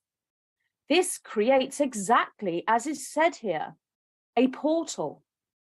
That portal leads to the triggering of the celestial memory within the receiver of that information and code, and therefore the portal leads to ascension for all involved and beyond that structure. I then said to the 9, thank you so much for that. May I ask, what of extraterrestrial beings? You said that they're also star beings. These are the souls that live upon other star systems and planets. Can you please discuss these extraterrestrial souls? And the 9 replied, Indeed, this is the case and is explained by all we have said. These souls that you call extraterrestrial are simply you, each one of you that is activated within the plasmic stardust, celestial, crystalline, DNA and memory. They hold their own individualization, yet each of these different races, if you will, are consciousness constructs that represent the planetary or star system that they originate from, as in they are that planet or star or the consciousness of it, and they are represented by you, the aware and activated starseeds on Earth. They can communicate with you as individualized beings, just as we, the white-winged collective consciousness of 9, represent the Arcturian consciousness as we communicate with you. We could therefore, from that perspective, be known as Arcturian extraterrestrials. Yet to take this a step further, higher, or deeper, if you will, into the truth of the metaphor, we are a consciousness represented by you. You move through celestial memory fields and access the knowings of the Pleiadian star system. You yourself, dear Pixie, are not at the stage where you are able to hold the consciousness of the Arcturian star system within your fields, but through your Pleiadian radiation and antenna system, that which you know as pineal gland and connected crystalline network, you are able to reach that memory, that consciousness, through direct communication with us. Another way of saying this would be to say that your consciousness resides at the celestial level. And as you move through celestial ascension, but you are not yet at the point of solar consciousness or solar ascension, you can still access that memory field when you communicate with us. So I then asked them, if you are Arcturian, surely you are celestial rather than solar. And they replied and said, the planetary system you know as Arcturus is a sun. It is at the solar level. Yet this moves beyond the scope of your question, which is that of celestial memory. Indeed, there is much to know, to seek, and to remember. And you are each doing this at your own pace, in your own time. It is not necessarily an easy journey to hold such multidimensional and metaphysical knowings within the human brain, which is designed as an interface for decoding third-dimensional energy. Indeed, however, the plasmic stardust celestial codes of crystalline activation are that which shall take you into the receiving of the knowledge you seek, for all the answers are available to you when you move through this celestial activation. The human brain, therefore, whilst remaining a third-dimensional interface, is, if you will, somewhat bypassed, and it is the heart that takes over the holding of the knowings of that which we speak. Thus the heart takes flight, grows its heart wings, activates into the higher heart formation, and joins with the human brain to become the heart brain. The two work thus in unified, alchemized connectedness to decode the knowings and memories at galactic, solar, and source consciousness level. The unity that thus takes place within the human body-mind betwixt heart, brain, cellular, and skeletal structure, and all that is you, is thus reflected within the experiential reality lived by the unified one.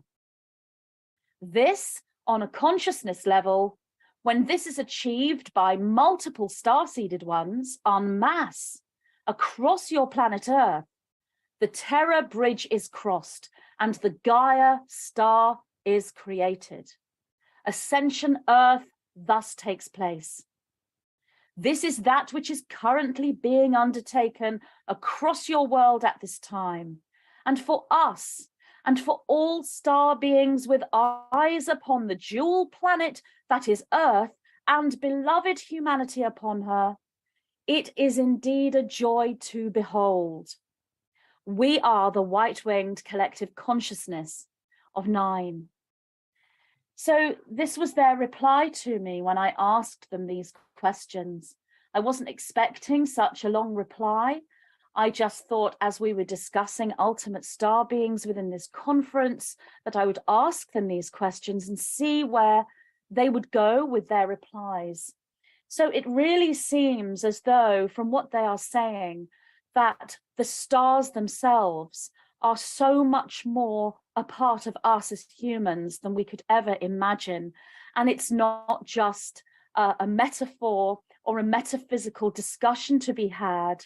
It's actually physical, as within our DNA physically, we hold a substance or a stardust that's actually from the physical material within each star when we are incarnated, from whichever star system we're first thought of, our inception point. And it seems as though we carry that with us throughout multiple incarnations, including incarnations that we haven't experienced because they're alternate. Yet the idea of them and the thought of them and the learning from them can be accessed by us through that memory that we activate within. And that memory gives us the ability to then navigate through our reality by knowing multiple pasts, multiple futures, and multiple alternate realities also, known as the multiverse. Have I any more time? Have I spoken enough, or shall I carry on? Oh, I see there's some chat. I wonder if there are any questions. Let me have a look.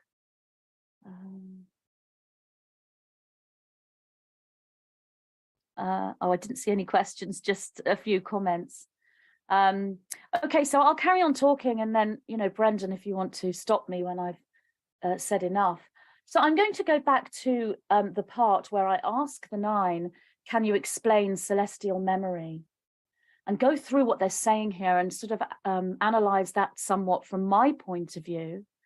Because when I bring the 9 forward, I don't always understand exactly at a full consciousness level what they're saying. It takes a while for me to bring that into my own awareness. And that's what they mean by the brain, the human brain being a 3rd dimensional interface.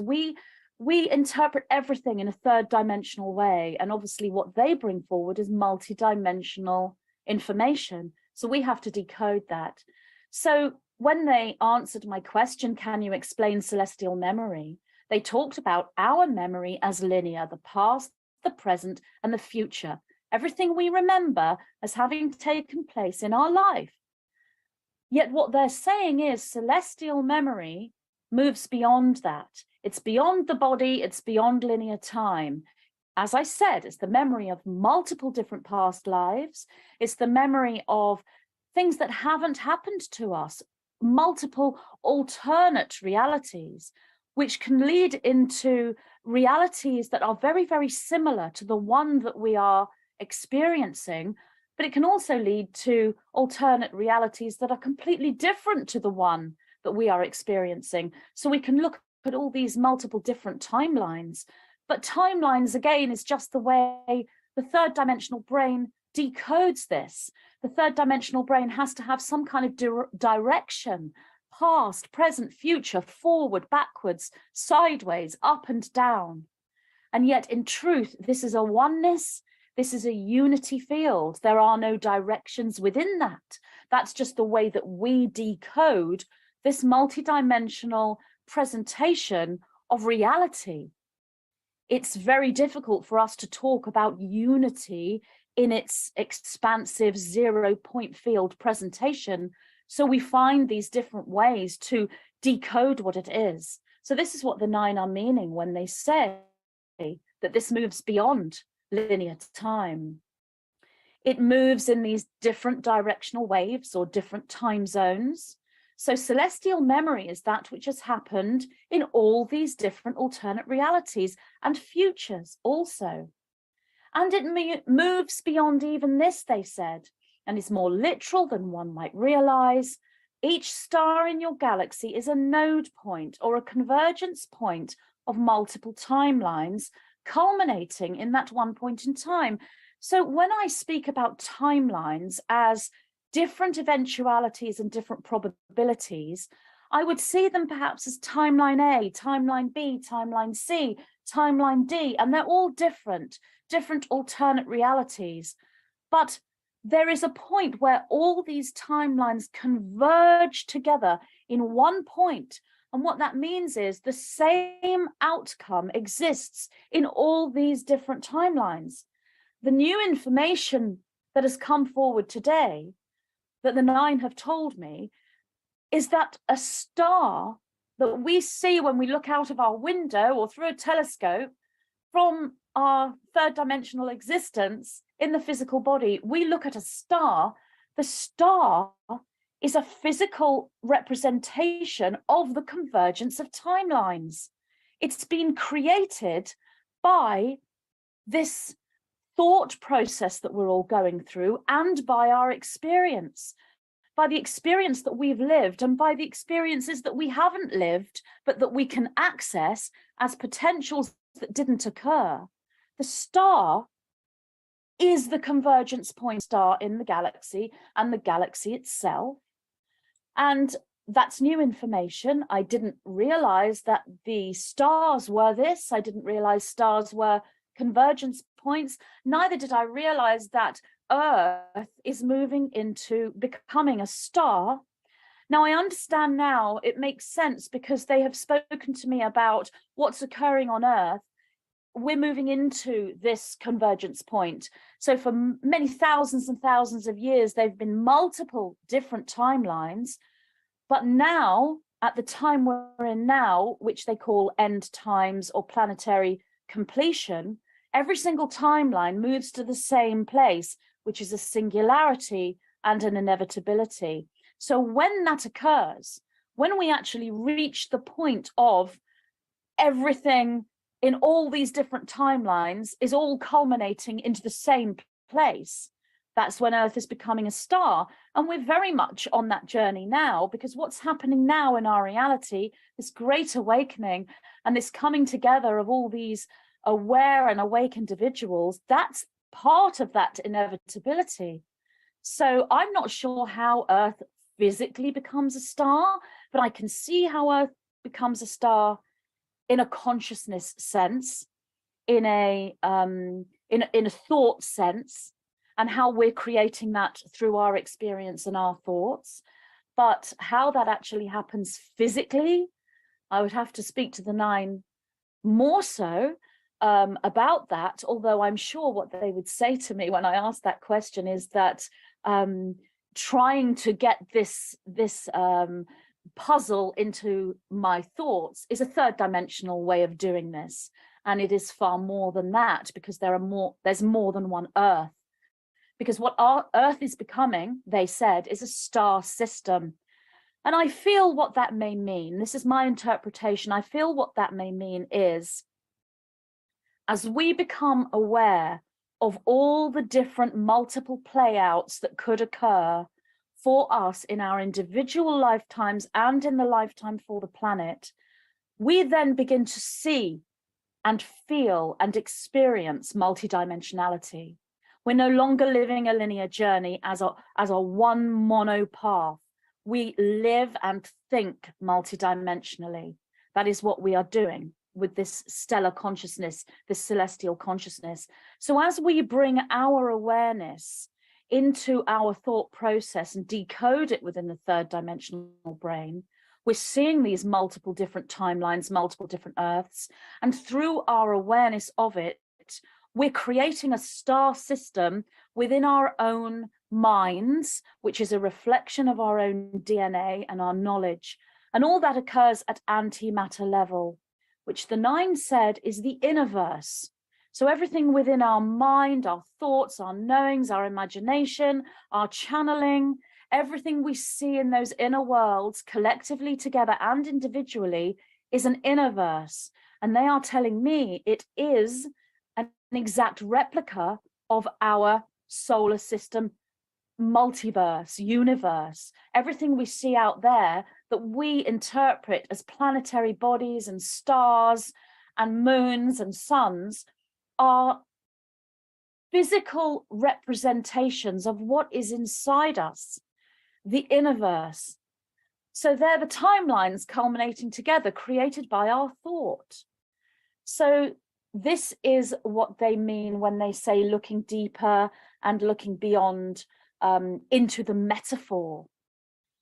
So when I ask the question about extraterrestrials existing on other planets, whilst that is an individualized consciousness and we can communicate with those beings, they are suggesting we go deeper into the metaphor and see that the beings upon these planetary systems are ourselves as well. They are also us. I'm just looking here to see if there are any questions have come in. And someone's saying here, as we gather our multidimensional self back to unity, we compact layers of light into luminous, celestine, crystalline. So as the earth as well fuses its self to denser light or stellar. So yes, absolutely, we are going through this journey individually, but we're also going through this journey collectively, and so is the earth. And that's a difficult concept, I feel, to get your head around in a third dimensional sense. But when you see it in this multidimensional way, when you see how connected we are, the Nine have said that the law that is taught through all the celestial memory within all the planetary bodies in this galaxy and beyond is the law of one, which is the law of alchemical unification. So it's the law of unity, but I think they use the word unification because it's a journey into it, whereas unity is, if you will, a thing that we can conceptualize of and see, but unification is the journey into it. And alchemical suggests that a change takes place. A transformation takes place from one thing into something else. So that's why they call this alchemical unification. And that thing that is being alchemized is the separateness, the mono ability to live a linear life is being alchemized into this multi ability to live a unified life, a multidimensional, multiversal life. And this is what is happening right now on our planet. It's what we call Ascension. And I'm sure that every speaker that speaks for this conference this week will be saying exactly the same thing in different ways, in their own unique ways. It was interesting what the Nine said about the sun. They call the sun soul. And they were saying how the physical sun holds the memories and the collections of multiple potentials. So all these alternate realities for every star, every planet, every planetary body within its consciousness. So whilst the star is holding its individualized consciousness for that system, the sun is holding the consciousness for all the star systems within it. And that is solar memory. But the Nine did not go on to embellish about solar memory. I presume it is a higher, deeper form of multidimensionality. And it's the celestial that they were talking about, which is, if you will, it seems to be more compartmentalized. Even though it's a unity teaching, it's a unity structure, it appears to be more compartmentalized because we're looking at the stars and the planets as individual separate beings. And when we move into the solar, everything becomes one. There are no planets, there are no stars. So when we look out of our window or look through a telescope from this perspective of being human, what we're seeing is an illusion, a formed illusion in matter, because they don't really exist when we move into that solar expression. But as I said, the 9 didn't talk too much about that aspect of unity. So I will have to ask them more about that at a later stage. But they did go on to say that the sun, soul, is an emanation of multiple other suns, central suns, grand central suns, and great grand central suns into infinity. And what they showed me, in a way, is very similar to like the Hall of Mirrors. If you were to go into one of those fairground attractions called the Hall of Mirrors, and you can stand and see your reflection, and then you'll see multiple reflections of yourself going back through all these different mirrors they've got set up in the fairground attraction. That's what it looks like. It's like a sun and another sun that's the same sun, but it's reflected in this cosmic mirror, and then another one and another one going on into infinity. So this is an infinite grand central sun system, and our physical sun is an emanation of that. So that in itself is another form of this multidimensionality and this multiversal presentation of unity expressed individually, this fractal consciousness, if you will. And the 9 said that these suns would be known as the solar consciousness and would be the place of memory or knowing you hold when you're moving into your solar light body or moving through solar ascension.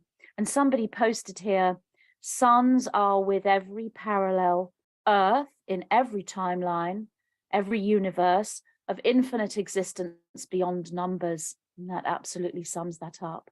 So I've been told we're getting close to wrapping up, and that the next speaker will be speaking soon. And I will just say here, one more comment's been written here. Gestalt being is stellar self, at the core is unified self, a level closer to integrating source as oneness. So yes, absolutely. So yes, if we're ready to wrap up and the next speaker wants to come on, is that correct? Or that's Magenta. I'll just say thank you so much. I can tell both Joan and myself are just got our smiles all the way to our ears just listening to you. Really just lights me up. And again, I love the way you explain things, because you know, for me it's just like, it's like this is the type of stuff that would almost be like in a galactic textbook that they would teach in school. It's like here's how the universe works, and just hearing the comprehension of it from your guides is just very reassuring, where I'm just like, oh, like not only is some of it just kind of new to me, but at the same time some of it's just like, oh, like that's what I've thought, like that's intuitively, no one told me that, but that I've come to that same conclusion just through my own intuition, which I think is always fascinating. I do know we do have the next speaker that's going to come in about like 4 minutes, so we do have time to just wrap things up. Joan, I'm not sure if you want to jump in with something real quick, and then we'll let Magenta kind of close. I do. Magenta, first of all, I'm so happy to meet you. We've been in correspondence. Magenta, you're going to be one of our speakers in the Glastonbury conference. yes, And thank we're you just so honored much to for have asking you. me. Yeah, I'm hearing a kind of an echo. So we're really happy. Neil, should we show the Glastonbury conference for a second? Yeah, okay, there's something with the sound here. Guys, we are so honored to have Magenta, Pixie at our event, Laura Eisenhower. This is our Glastonbury event. Magenta, you were fabulous. I have to tell you, we love that what you're doing. So guys, we just got this up. We're so happy to announce it. This coming next summer, you can join us, Ancient Origins, Hidden Truths, some of your favorite speakers from both the US and from overseas. We have Geraldine is going to be there, Laura Eisenhower, the Lemurian Star Child, Anton Parks, who some of you have heard about. Rob Potter's even going to be coming. What else can you say about this, Neil? This is a fulfillment of a dream come true. To Anton Parks picked up on Zechariah Sitchin's understanding of the Babylonians and the Anunnaki, and he has new information that really hasn't been out to the public. So he's quite brilliant to come and listen to. It's like another level of history there. Right. So I'm going to stop your screen share, Joan, because your screen is half cut off, and I'm going to share it on mine. Okay, perfect. And Magenta, I just want to also say hello. Nice to see you in person for the first time. And I really appreciate everything you've done. I've been following you for years, so I'm just glad that we get the opportunity to work together now. You're amazing. Thank you. Thank you so much, Neil. Thank you, Joan. Thank you for asking me to be here today. Have a wonderful week. And thank you so much for asking me to join you in Glastonbury next year. I absolutely can't wait. It is an honor. Love what you're doing. Thank Yeah, you so much. It's going to be amazing, guys. And we'll talk more about this over the next 5 days. But we have the portal to Central San Diego, and then we're going international to Glastonbury. And some of you might not know, I was born in England, and I had like a download around 9 years ago that when I do an event in England, a conference, that there's going to be a cycle in my life that completes. So I've kind of like taking this awareness back to, you know, where I was born, and doing an event there is beyond powerful for me. But just the fact that we're going to be in this heart chakra center of the world and have these amazing people, it's going to be so incredible. So if you guys want to check this out, you can go to ascensionglastonbury.com. Site's ready and active. And, you know, love to see some of you guys there. Wonderful. Thanks so much, Neil. And thank you, Magenta. That was amazing. And I just love how you described our ascension as alchemical unification. That is just so profound. What a beautiful way to express that. And I am so excited to be welcoming my dear, dear friend, Alan Steinfeld, to be speaking next. And, you know, all of you guys here know Alan, and he truly is an explorer of consciousness ever since he was a small child. And for over 30 years, he's hosted and produced the weekly television series, New Realities.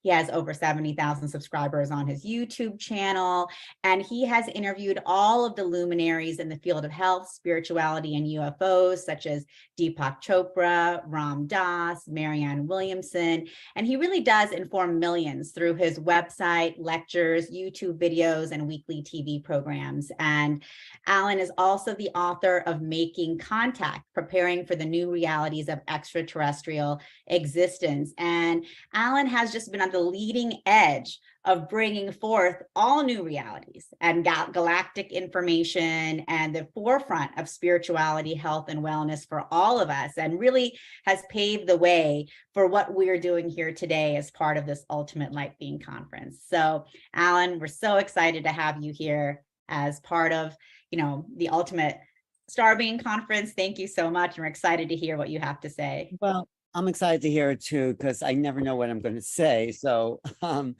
but if this is the Ultimate Star Being Conference, we have to understand what it is. Like, so stick around, Tangela, because I'll ask you questions. Oh, if you want. Okay, I mean, that's fine. no, because what does it mean to be a star being, right? I mean, I like to dialogue a little bit, and we are star beings. The universe is not out there. It's right here. So how do we understand who we are? I think this is why spirituality and the whole ET star being issue is so intertwined, because we are star beings. We are made of stardust. I love that Joni Mitchell song where she says, we are gold and we are stardust. Because what is the nature? Why did we incarnate here? I think I talked about this the other day. Why do you think we're here, Tangela? Tell me. Why do you think?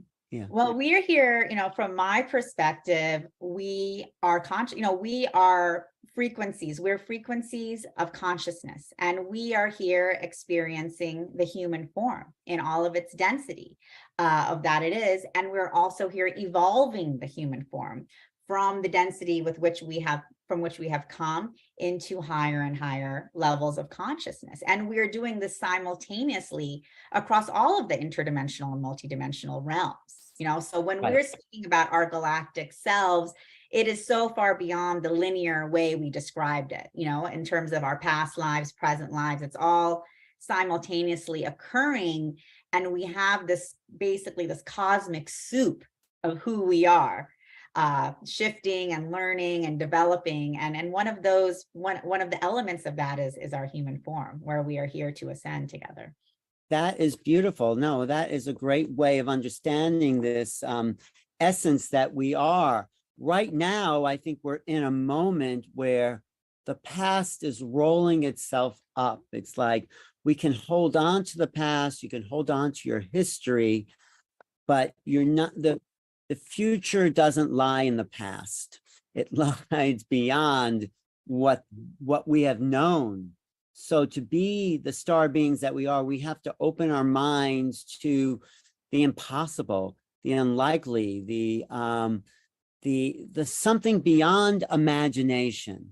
If we can imagine it, it's okay, but we're meeting the wave of existence each moment as it filters through our consciousness. It's pouring into us and we're meeting it. We're meeting it with presence. So I think the more present we are, the more we become the star beings that we are encoded as being, you know, but we have to be present to meet this. So I'm going to show a few slides. Can I show some slides here? Sure. And I just love what you said, Alan, because it's so true that we are encoded and what we are going to be creating together is beyond our imagination. So it has to be beyond our imagination, because if it's our imagination, it's already, well, it's not old, but it's already been done. Something unknown is being filtered into our consciousness. This is why I love talking to Raquel Springs, because she is bringing not exactly what's coming, but a kind of map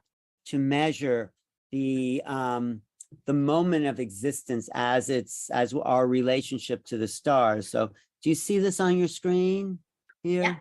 We see, could you do Full full screen for the slideshow? Yeah, start slideshow. I don't know what I'm going to say next, but I'll do that for you.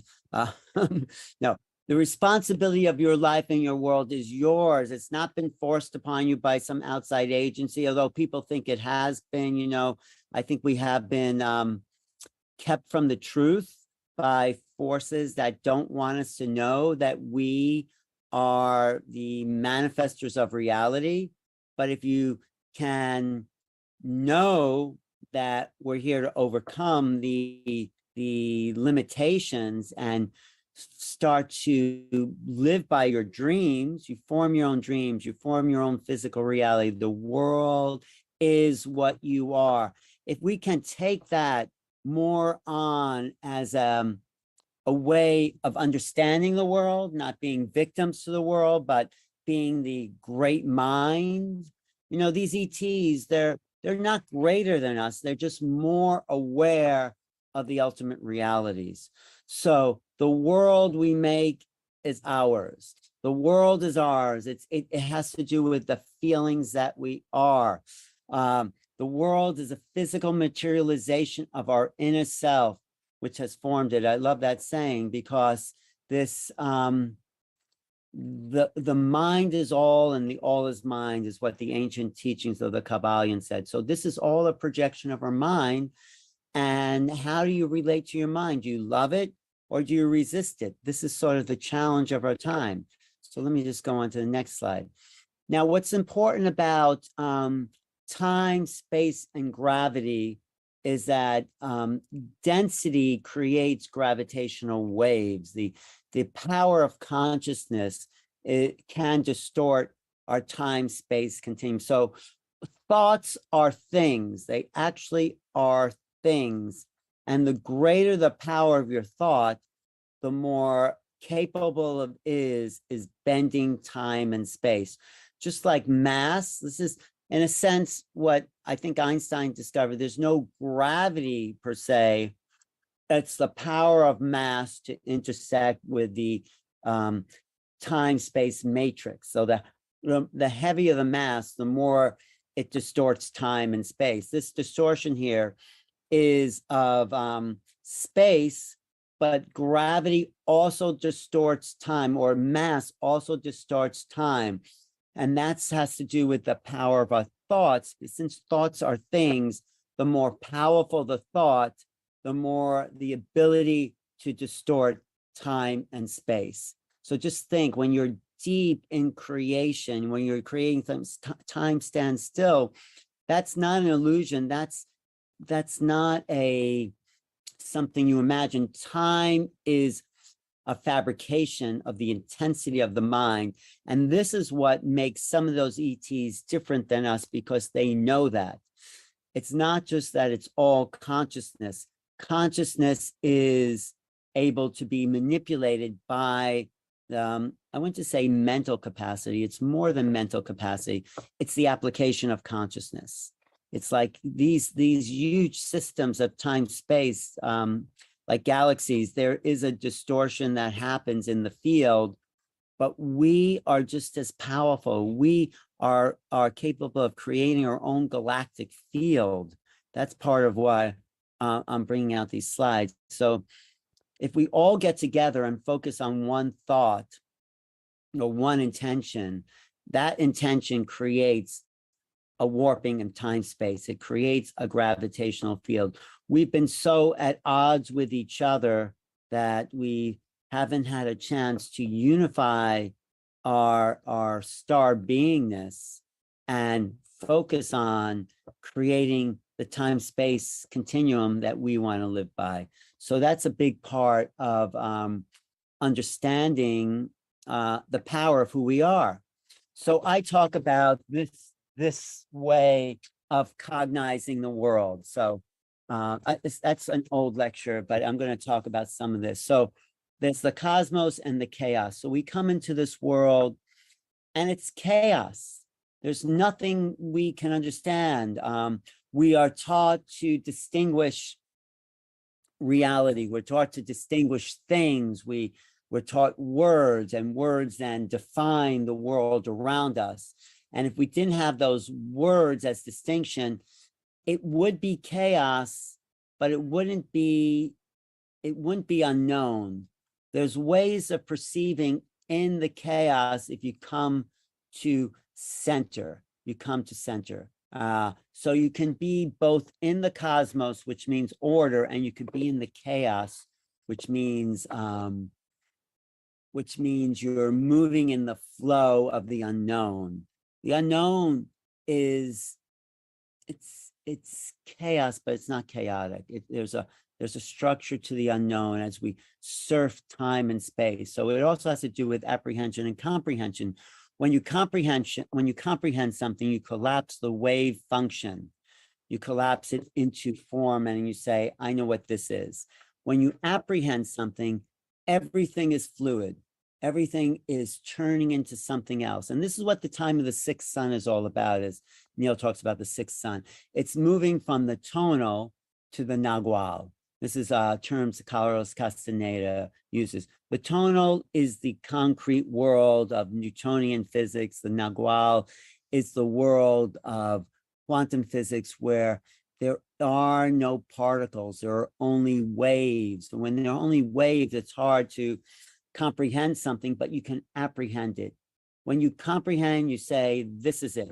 I understand that. And it's nothing wrong with comprehension, but apprehension opens the field to a lot wider view. So we're here to cognize, cognition versus recognition. If the world is new, then there's, in a sense, there's no recognition of things. Recognition only comes from recognizing things. But there's a way of surfing into the unknown, is the only way I can describe it. It's that wide-eyed view where there's not a focus of a particular thing, but it's all existence. That's a visual way of understanding. But if you take in all existence, or all the things that you're aware of, and don't make distinctions, then you're living in the field of apprehension. You're not collapsing the wave function. All things are possible. There's an old saying by these Taoist masters that it says, I think he called himself the ninth Zen patriarch.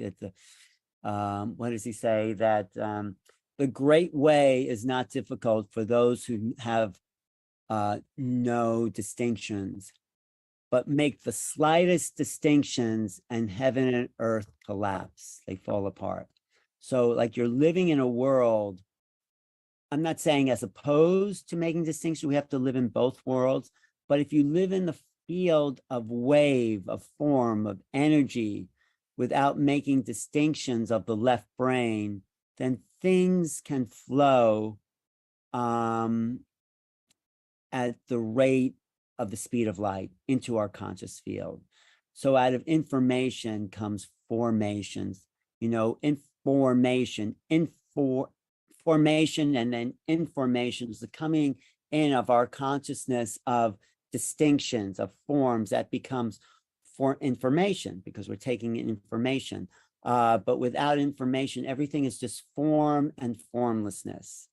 And I'm just trying to reach beyond the static way of seeing the world to be more like the star beings that I've encountered, which were more formless, they were more abstract, they were more energetic, they were less concrete in their essence. They're teaching us to be that. So conceptions versus perception. Perceptions are the visible access to the world around us. Conceptions is your mind about what's there. When you conceive, when you conceptualize, let me just see what else is in here. Okay. This quote gets us more into where the latest, and if you're listening to yesterday's panels about the experiencers and disclosure, this thing that we're calling extraterrestrial or even star beings may not be what it is. It may be the distinctions we make in order to make sense of the world. I love this quote by Terence McKenna. He says that we are part of a symbiotic relationship with something which disguises itself, I wouldn't say as an extraterrestrial invasion, but an extraterrestrial presence so as not to alarm us, meaning what we're calling star beings are beyond the stars. They're beyond what we right now can say, oh, I know what this is. This is just my feeling. So there's something interfacing with our awareness that if we label it star beings, which they might be, we limit the possibility of what they are and what we are. I say, let's drop out of the distinction of labels and let's see how the infinite interplays with our consciousness. That's sort of where I'm coming from. I wrote this book, Making Contact. Let's see. And this quote I really like. Since everything in nature answers to a moral power, he means moral power means the I would say the ability for us to discern. But any phenomena that remains brute and dark, which means unknown, it's that the corresponding faculty in the observer is not yet active. So we're getting downloads from a lot of different beings, but our ability to cognize the messages haven't been activated. For some people, of course, it has, and a lot of those people are here today. But for some people, we're just learning how to cognize these interchanges with what's ever out there. So Robert Lawler is someone I also want to make people aware of.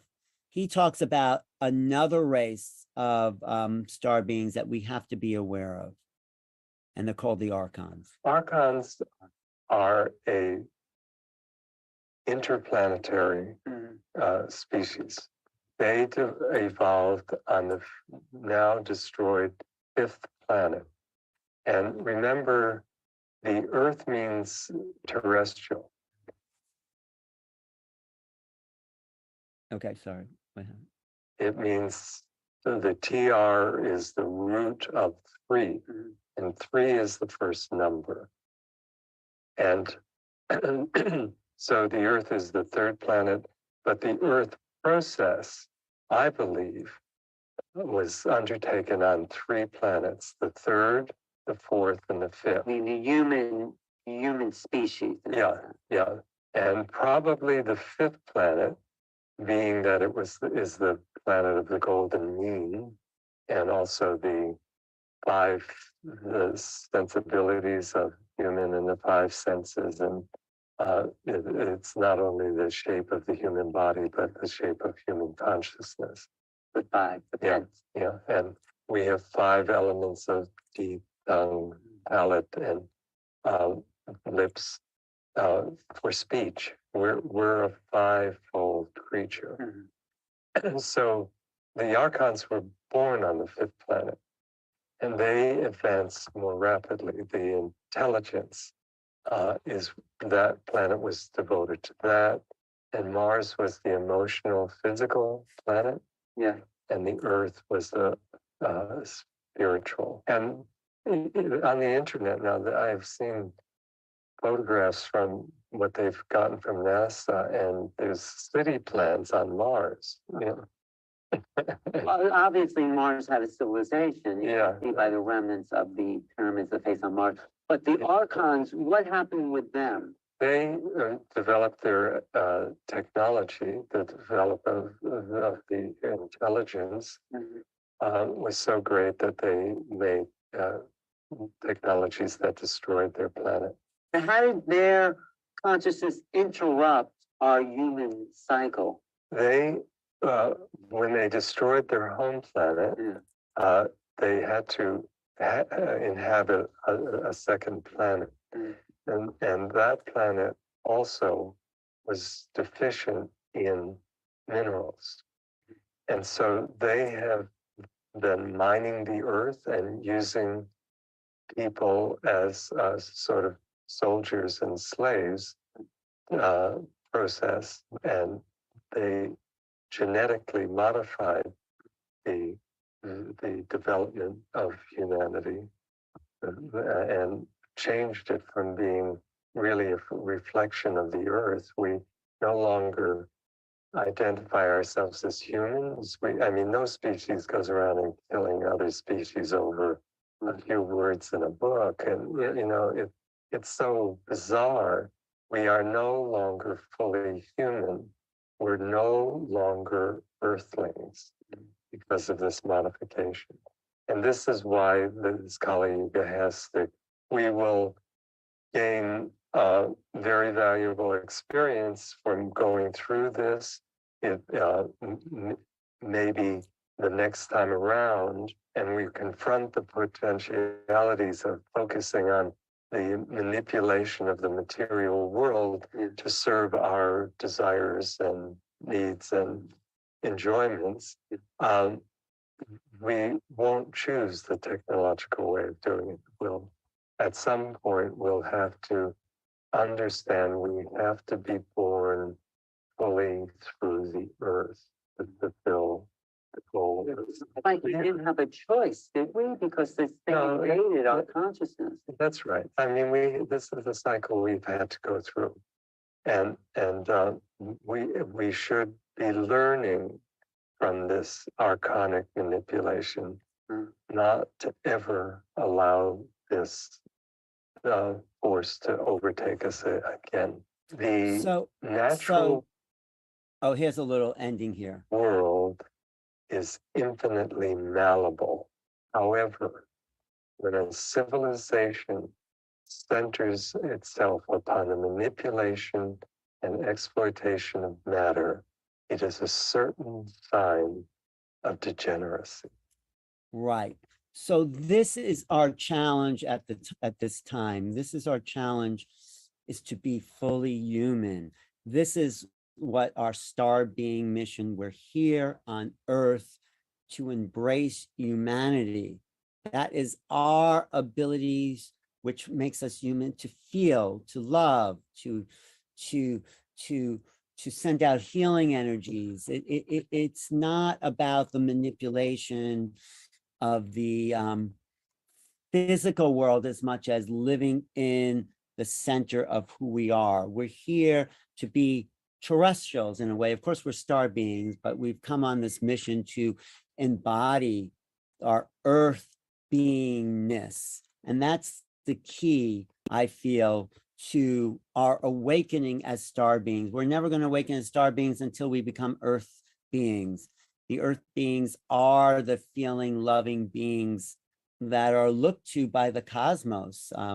Just want to play one more clip of somebody who I really respect, who's talking about that we've been enslaved to not to know ourselves, and we've been kept from the truth. And this is an interview I did, a little clip from my interview with Linda Moulton Howe, who talks about this time of freedom and this time where we are here to wake up to who we really are. So let me just click this and this and this. And headline, we're not alone in the, I asked her, what if we get that headline that she's pushing for? What if we're not alone in the universe? What does that mean for the population of the planet and for you and the history of civilization? Finally, a truth. As simple as that. If you look back 5,000 years or 12,000 to Göbekli Tepe, and you look at the history of this planet, is demonstrably one in which Homo sapiens sapiens is abused. Because from my point of view, if you are a civilization that evolves for 12,000 years, and you are always under the thumb of another intelligence that manipulates you, and that humans are never, ever talked to, communicated honestly, then we are today in the 21st century, 12,000 years later. We are an abused species. Okay. And I just go here to Up. Once that boulder starts going, the whole planet changes in relationship to this universe and the understanding that there's probably an infinite number of universes, infinite number of timelines, infinite number of dimensions, and that we, without consciousness, we're tearing into other consciousnesses and dimensions in World War II with the atomic bomb. and we could now solve those issues and move forward as a real intelligent civilization that's meeting these beings on an equal footing. That's what I feel. That would be my prayer. Yes, that is and then I'm just going to end with this little meditation here. Okay, I think I have another 5 minutes, right, Neil? Okay, and now if you have any questions about Yes, anything. yes, you do. Okay, great. Thanks. So here's like this thing I did. Here we go. As our mind becomes more conscious, as we become more aware of the capacities of consciousness, this is bringing on what we're calling the close encounter experience, because maybe these beings are connected to an evolutionary awareness that brings in a new level of cognition. The experience of contact with non-intelligence is the key that will open the door to understanding consciousness. So this is why there's this threefold aspect to this question. There's quantum physics, there's consciousness, and there are UFOs. And I think they're all related on some level. So one thing the visitors do by accessing quantum physics is not collapsing the wave function. So they don't create a definitive place in time and space, but live in a multiplicity of superpositions. When you're accessing these other positions, you're in hyperdimensionality. So we need to think that way. And our thinking has become concretized in comprehension. We need to think in a higher level. We need to think abstractly. Quantum physics lead to this new understanding, this new level of meaning means we need to think in the abstract. This apprehension versus comprehension. These are what I feel the levels of quantum physics lead to. This new understanding, this new level of meaning means we need to think in the abstract. Abstract thinking means letting go of concrete ways, the ability to be abstract. It was the key to our survival. I put this key aspect right in the title of my book.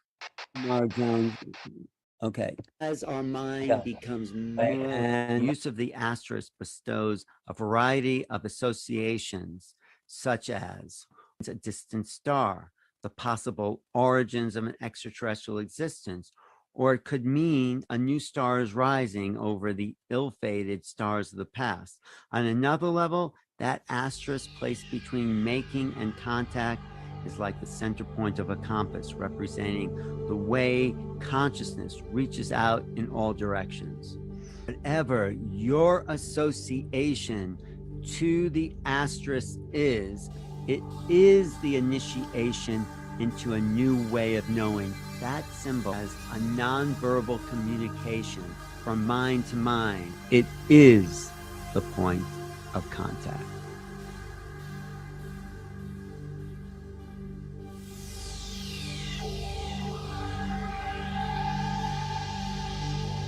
Perhaps we'll realize one day that who and what we are making contact with is ourselves. So getting back to that.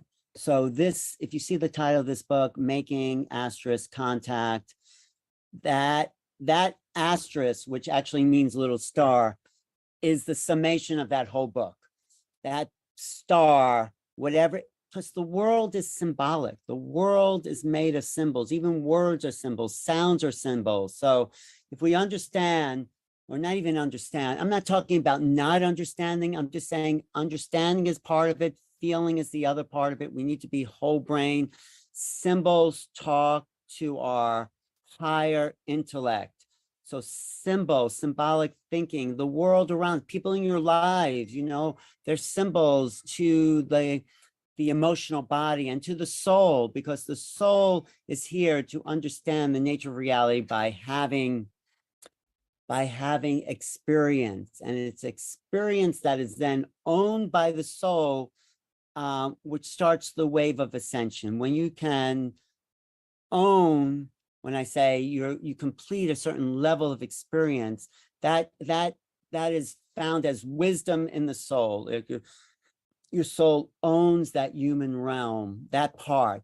And when you can look at it all, I said this the other day, and be at peace with all of it, then there's a biophotonic resonance that happens within the DNA that starts to accelerate the physical body, so you can bring in more of reality. I think Sandra Walter will talk a little bit more about that. But so, Joan, does that understandable? That was just brilliant. Every time I hear you speak about this, you know, Linda, what I was really thinking was, it's the extraterrestrials that actually know the history of planet Earth. They are about the only record or beings that actually have seen the entire history of our planet. And even them are kept from us. Well, that's why they're only going to tell us when we can reach a level where we can talk to them. If we keep, dividing ourselves, making war, shutting off parts of our mind, being obsessed with materiality, there's nothing wrong with materiality, but if that's your obsession, then that keeps you from knowing the greater mind. You know, we're material beings, and it's great to be material, physical, but we are at the threshold, Joan, of this new way of being, this new sense, right? No, we are. It's just not us perceiving the ETs. We actually are incorporating them within our body and in our consciousness. And we have far more information, I think, than the governments in the world that are looking at it from that particular point of view. So thank you so much for all you do, Alan. You are so appreciated on this planet. I know we always love on our speakers, and I just want to love on you. You bring such sophistication. You just bring everything juicy to the table. Oh, thank you. Well, I'm trying to understand something that I think hasn't been understood in this way where we're evolving into. We need to use our minds and consciousness in new ways, and we have to undo the conditioning of our limitations that have been so imposed upon us, right? Right, we're breaking out of a mold of what we were supposed to be like as complacent humans, and we're opening up our consciousness and waking up to our galactic selves. Very brilliant, and I appreciate you so much. Well, thank you. I just want to say that's what you're discovering with art, with creating. That's why I encourage your beautiful creations, because as you create a new piece, you're tapping into an unknown reality, and that's our destiny as human beings. It's to tap into the unknown realities. I just love your perspective on everything. Okay, now I know we have another speaker who is coming to us with brilliant perspectives. I'm going to let you introduce her, and we'll keep moving forward on this deep dive. Hi, Okay. Sandra. So good to see you. Yes, Sandra. Yes. Blessings, everyone. Did you hear any of that lecture there, Sandra? I certainly did, brother. Lovely. I was like, ooh, can he stay on and we can have a conversation? Because yes, let's have a conversation because I always, I mean, I don't know you very well, but the times I've interacted with you, there's a vitality, and even more so now than when I saw you last time. You're tapping into something. And you know, I know you teach Ascension, but I've never really heard, because I'm sure you don't just teach something because it's interesting. It's something's happened to you, Sandra. I want to know what it is, if you don't mind. Precisely. Yeah. We don't teach anything that we can't comprehend or experience ourselves. You know, that's the way to stay in integrity and purity with this whole thing. But I have to say, just this year, there has been an unshakable, deep, true a heart connection with source or the I am presence that even myself, somebody who's experienced multiple levels of activation throughout this process, this is just unprecedented. And the thing about having a unified collective, you know, I have people that I work with and guide and students and everything, but when we start having collective activations, same day, same moment, that kind of thing, we can see how unity consciousness itself is really stepping forward into providing more unified experiences. But the kind of purity, the new harmonic frequencies that are getting through because of the diminishment of the magnetosphere. And when we have geomagnetic storms, which no coincidence, we are in one in this now moment, this day, the veils, which are the magnetic fields, allow now new frequencies and new levels of information. And when that information comes into a prepared biolandscape or a prepared consciousness that's ready to interpret those frequencies on behalf of the collective, beautiful things start to occur. And I love that now that we're able to hold that frequency on behalf of any willing heart that wants to step into that experience, it kind of auto-corrects the realities around you. So you start getting a different experience. Yes, we're using different parts of the heart crystalline Stargate function, definitely different fields and codes within the golden race DNA.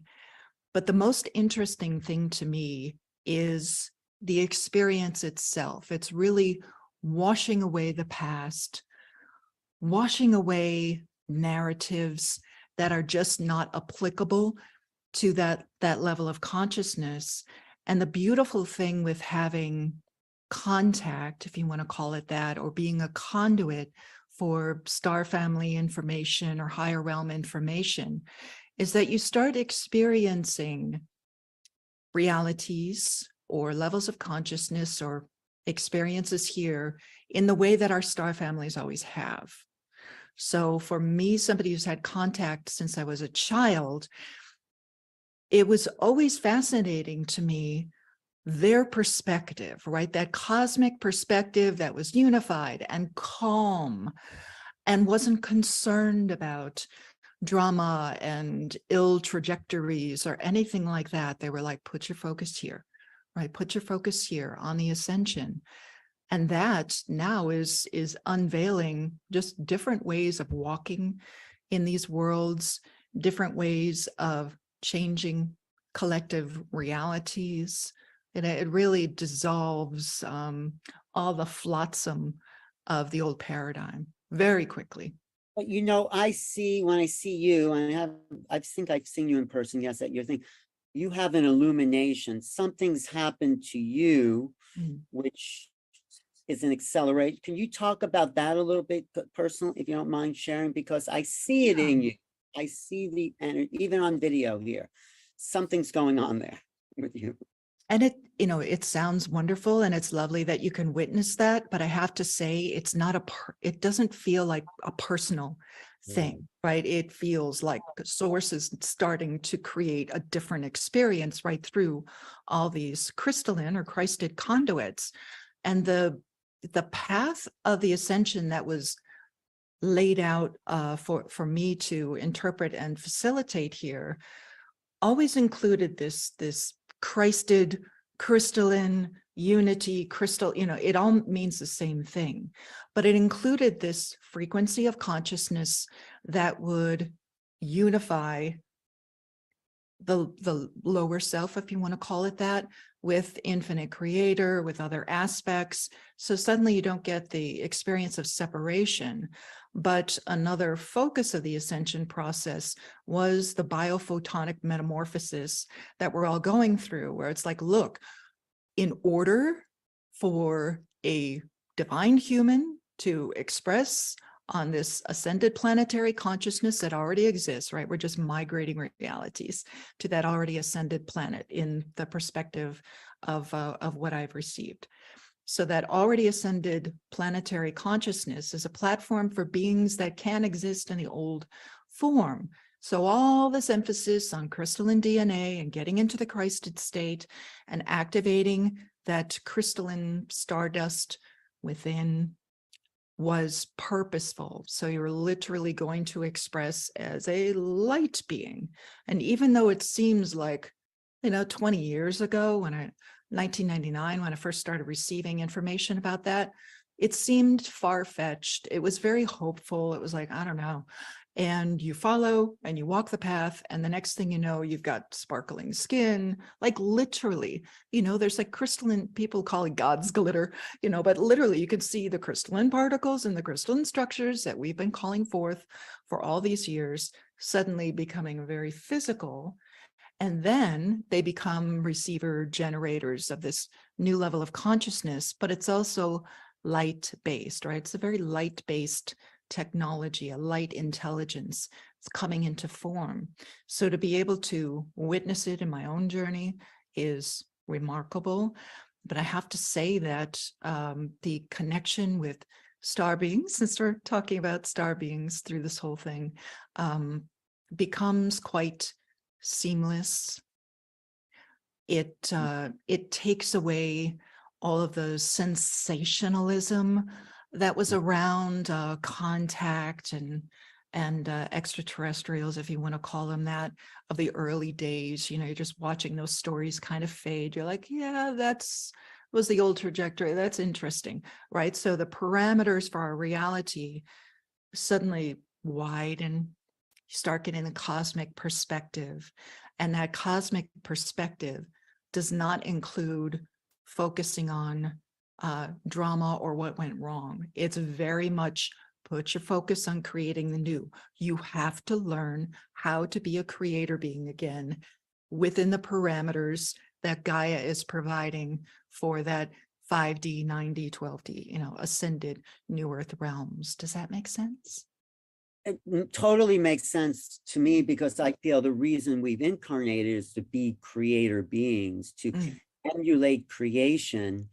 And it's not about the old dramas. When you are creators, you're making known the unknown, which is one of the teachers I had said. We're here to make known the unknown. That's not to recycle the ignorance and the dramas of the past, but to bring new experience to human civilization in the form of art, creativity. I mean, that's my understanding, as sharing your experiences, or being a great teacher, or a mother, or whatever it is that activates your creative potential, is adding to creation as creators. And what I see in you, or I feel, and if you don't mind talking, that there's a quickening that's happening vibrationally as the biophotonic natures of the cells start to ignite. Can you talk about, not personally in a sense, but what's the quickening? What's the feeling? I want to understand what you're feeling. Yeah. And the feeling, wow. I mean, some days it's a trance-like blank stare, right? Sometimes it's so much information, but it can't be interpreted with the mind. They always say, don't go to the mind, go to the heart, right? Because the heart is getting activated in a very different way. And all of the gatekeeping that I've done, I've done extensive work with the restoration of the organic Stargate system. And they were like, well, of course, this organic Stargate system that exists within the spark of the creator that's within us is going to start being able to receive different frequencies, different information. And sometimes it feels overwhelming. And sometimes it feels, and not overwhelming in a dramatic sense. So I'm not pacing the floor and weeping. It's not like that. It's a very still kind of 0 point calmness that again, we were talking yesterday about the inability to create distortion. Like suddenly that level of the DNA starts kicking on, and it doesn't even cross your mind or your heart to create just personal distortion, any kind of conflict. It's just not interesting. It's Right. You lose your fascination with duality completely. It's beautiful, right? Isn't it because, this is just my opinion, the personality starts to drop away, so there's no personal thing. And let me ask you, Sandra Walter, the personality, which is lovely, a very nice person, but that is a fractal of the greater being you're becoming. We think we are connected to archetypes, but we actually are a fractal of these, I wouldn't even call them archetypes, but these greater consciousness beings. We appear to be these individuals, but who we really are is an emanation of those divine aspects. Does that make sense? Correct. And I feel like the positive dissociation that happens when you get into this loss of identity crisis, if you want to call it that, it's just suddenly, it's just the facade drops. You're not capable of holding personality constructs in the same way anymore. And for me, we're walking people through this with a lot of the teachings right now, because it kind of shocks people. They're like, well, because the mind still wants to go to the old neural pathway of who am I and what am I doing here, right? And when you kind of let go of that, of course, you're going to use a placeholder, Sandra Walter, and it just, even speaking that word just feels so foreign, as we go through this, you're like, what? Even connecting with you, brother, I don't think we've ever met in person, but we've been talking for a long time, I mean, it's just that kind of thing where you're like, of course, Alan, right? Quote unquote. But that it's just, again, you get into that creator state of consciousness, and you really get the most beautiful thing for me is the direct sense of source having an experience of multiverse, of universe, of a planetary consciousness going through ascension, of a body going through ascension. And rather than a personal perspective on, oh my gosh, this is happening to me, and what about, my body is going through all these changes, everything, it just kind of, you consistently get pulled up into this cosmic perspective of enjoying, right, everything that's happening, not attached to the drama, but enjoying that. And a lot of reminders from the higher realms. Don't worry about that. Don't worry about this. It's all getting taken care of. Just follow this sensation. And the sensation, especially when you're an active participant, and I do feel you have to be an active participant in the ascension process, or you don't get the gold, right? A good experience of, wow, this is really unfathomable to the person I was 10 years ago or whatever. It's just the expansion just kind of continues to snowball into something greater, and you lose your attachment to, wow, what am I going to be in 5 years, 10 years? It just doesn't matter anymore. I think that's an important word to use. It doesn't matter anymore. You're not creating in the dense brick and mortar structures that you used to engage with, but this sense of connection to source, I am presence, it just kind of sweeps all the personal stuff out of the way. That said, embracing creativity at all costs is definitely part of our journey here that's been re-emphasized. You know, I wrote a book back in 2004 called The Creator State, you know, just talking about artists, creative people who would then create at the same time and create shifts in reality. And here we are all these years later actually doing this, right? Because every time we engage with infinite possibility and just let the heart and the creativity expand a little bit more, even if you don't have the tools to create what it is that you envision or feel, just following that impulse from the heart, from the creator itself, creates more infinite possibilities, not just for your personal experience, but for all of us who are facilitating this ascension right now. I think we're all creators because we've incarnated to be creators, to emulate the creator or creation. That is our mission. And it's innate in all of us until it's been programmed and conditioned and, you know, beaten out of you to be that. And then you kind of narrow the focus. But the creative aspect of being is the wave of ascension that we're coming into. I feel that movement is to kind of be at the edge of each moment with no anticipation, but open. And that's how I see it. It's like surfing. You're at the edge of the board, surfing into the next moment that has no prerequisite to the past. Does that make sense? Yeah, correct. And there's been experiences like for the groups that I've created and when we play with, even in like crystalline convergence, the last couple of years, a significant jump in our ability to hold 0 point, to get everyone into that state, and then use that fertile soil to plant our intentions. And then I noticed just this year, back in May, we got to a state where we were in such complete silence, complete harmony. We do toning and invocations to get us there.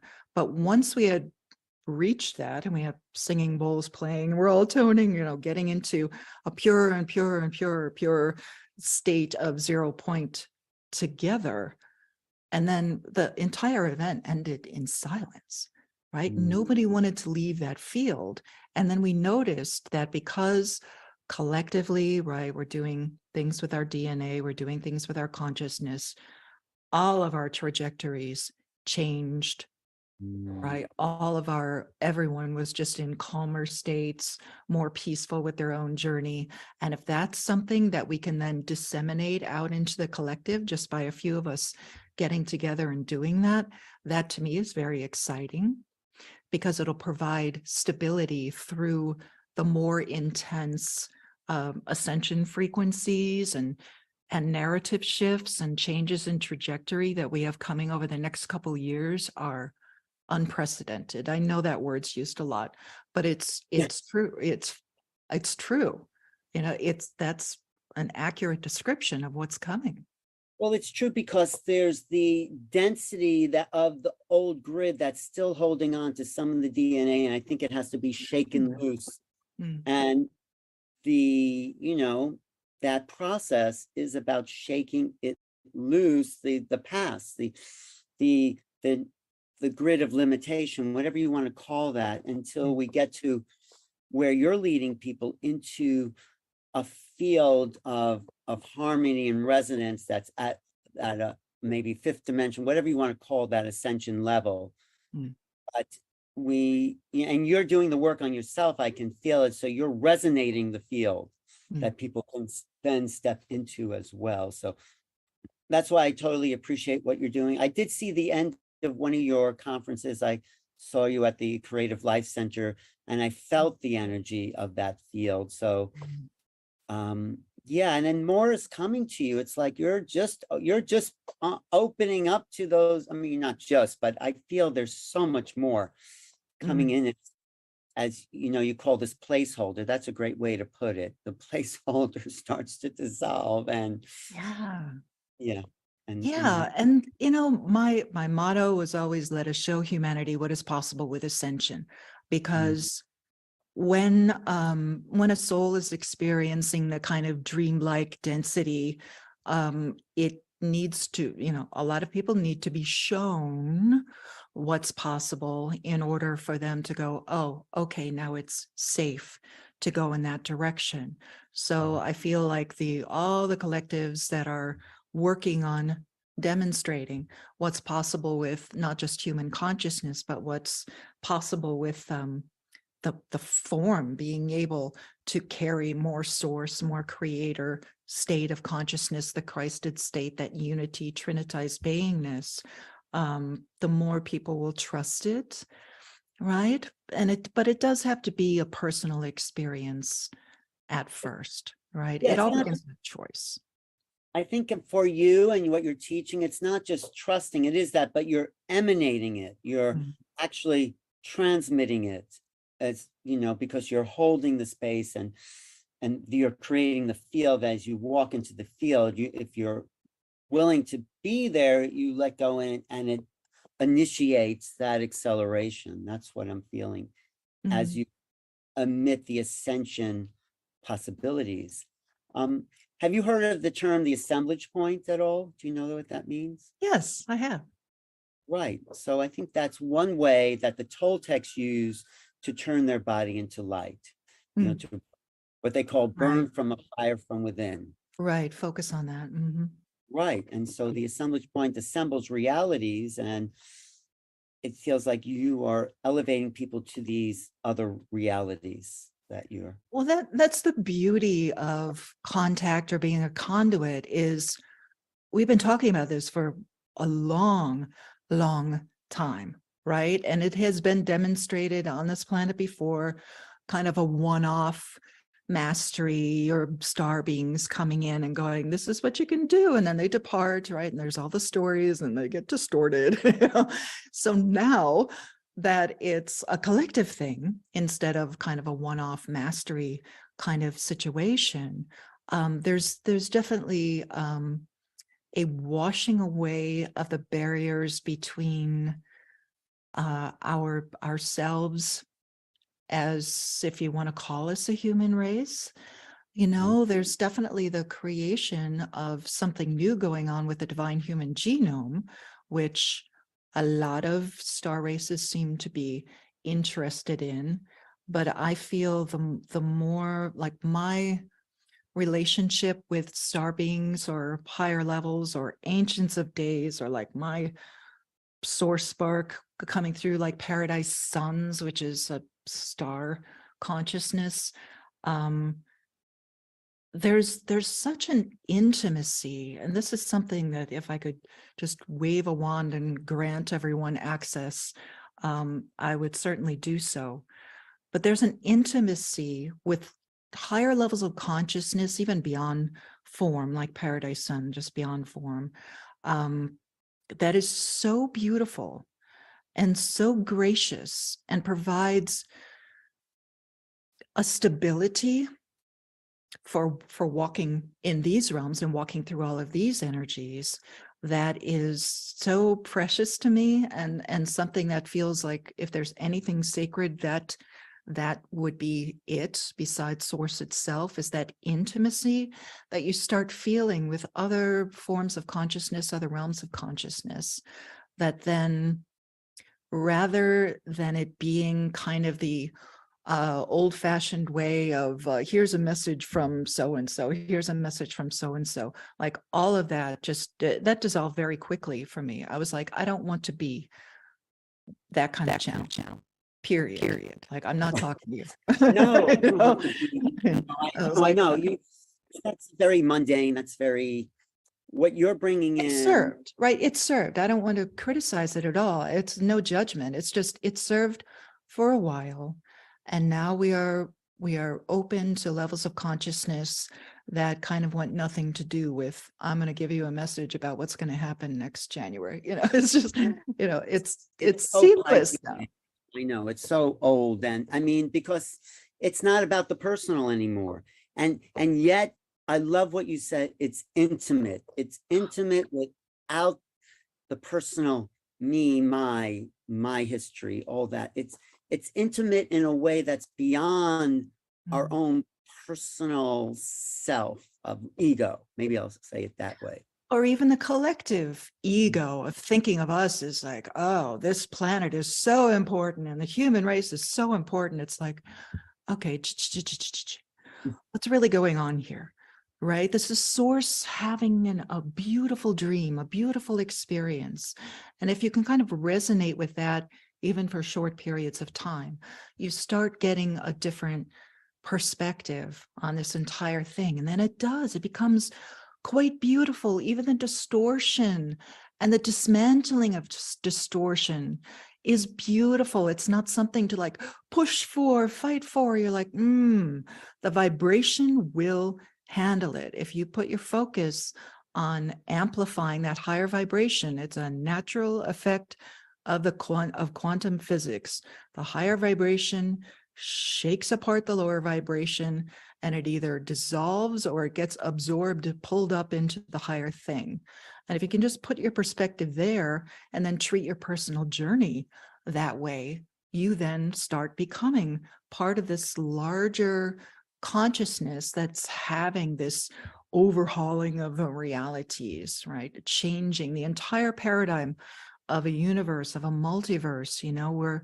We're very aware that things are happening across all realms, all parallel realities, seen and unseen. There is not one fractal untouched by what is happening right now within Source itself, right? Within the multiverse itself. And yes, we kind of focus on our own little neighborhood, right? Because it's a corporeal experience until it isn't anymore, right? It feels very physical. And then as it becomes much more non-physical, it's beautiful that we've had so much contact, because we have examples of like, how can my star family, fade in and out of my reality and walk through my tent and land or whatever it is that's going on. And I've always been curious about how other aspects of self, if you want to call it that, were able to do all the beautiful things that they can do. And even like last night, like we're in the Ultimate Star Beings conference, right? My bedroom's full of beings. And I'm like, oh my goodness, but it's become so second nature to me. It doesn't even faze me anymore. But it's beautiful to have that experience of an intimacy with all these different levels of consciousness that then assist us, because we're assisting ourselves, right?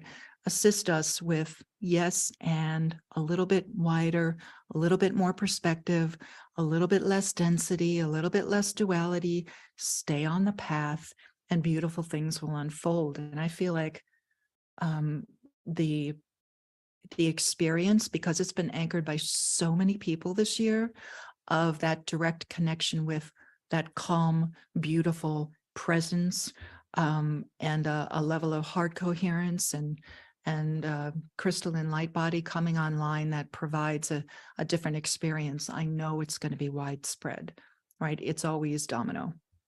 But I also do think there's a physicality to it, at least in my experience, from the tips of your toes to your finger to all of it. It's a vibrational that is passing through the incarnation, the body, with an awareness of its acceleration. And that's sort of exciting. That's like the igniting the light body, because it's really light that's being ignited. And as the physical starts to transform, we talked about the glittering skin and the glow, and I think it feels good. I think that's It does feel good. But I feel like, if you want to put a label on us and call us star seeds, or, just the people who are here to facilitate, right? That the simply here to facilitate, right? You gamble, you hope you can wake up in time and do your duty properly and everything. But a lot of our purpose is to parent the body through this process. So the body is a separate consciousness, right? The body belongs to Gaia, right? That's the old Clay story. Right? Yes, the body belongs to Gaia. So you're renting a body vehicle for your consciousness to play in these realms, and it's lovely. But part of the calling to come here, or part of the ascension process itself, is to assist the body consciousness that's having its own experience to start reflecting that higher level of consciousness. And I find the more that we can parent our bodies through this process, the body is completely capable of transforming, right? We've seen many examples of that. But as we do this as a collective, that's the part that you really get kind of that higher perspective on, kind of seeing from the oversoul or the unified level is, okay, this is going to be a little bit challenging sometimes, but the more higher consciousness you can get flowing through that crystalline stardust, right, your own little universe, the more of that higher energy you can get flowing through that, the easier it is for the body to keep up with the constant light intelligence that is coming through, telling it to do something else, right? Go ahead. Well, no, I'm going to repeat. I said this to you a couple of years ago when we first met. You might remember it, but it did seem to spark something, because when I was doing a rebirthing session I was outside somewhere, and I got in touch with the earth intelligence, the intelligence of the earth. And the earth said it would gladly take back this human body from where it emerged, but its greatest aspiration as the earth is to become a star. Yes. And that's igniting the earth body into star beingness as light emanations. So the earth, I think, I don't know, wants is not maybe not the right word, but the earth's evolution is to become the star, star, and that's us in these earth bodies, transmuting it into star beings. Yes. So if you look at that trajectory of Gaia becoming a spiritual sun, right? Not an actual star, a spiritual sun. She becomes more solar, probably down the trajectory. She will go completely solar. But you can see her, also as a representation of cosmic divine mother and all of that energy, kind of parenting her children through a transformation. I'm going to become a star. So all of you need to become solar crystalline beings, period. Right? That's the only way you're going to be able to exist in my realms. Right. So we're living inside the earth. So yeah, go ahead. Yeah. So I love the trajectory is amazing. It's wonderful for what's happening here. And especially as as somebody who interacts with stargates, to get all those organic stargate flows reactivated again, so all the master crystals can do their job, and the crystalline structures within Gaia herself can start going more solar. It's all that solar energy, that star energy coming back. But rather than completely blowing the circuits of the topsiders, right? The people on the surface, I'm not going to speak for Inner Earth at all, but for the topsiders, those frequencies, not just coming in, but emanating from a planetary consciousness that's turning into a star, right, has to be transformed, and in a relatively tight window, I have to say.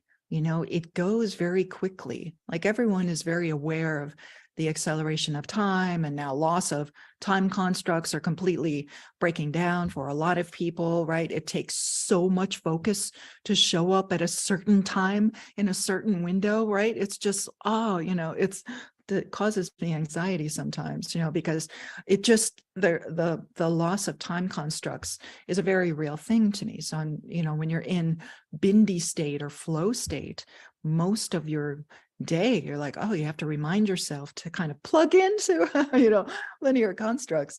But you could see like Gaia's trajectory is Christos Sophia doing this beautiful transformation, and it's a done deal now, right? That is the trajectory. There are no other secondary timelines or anything that are going to prohibit that at all anymore. So that's kind of a weight off for a lot of gatekeeper, light worker, grid worker types. We're like, this is a done deal. Okay, now it's migrating these realities to something brand new.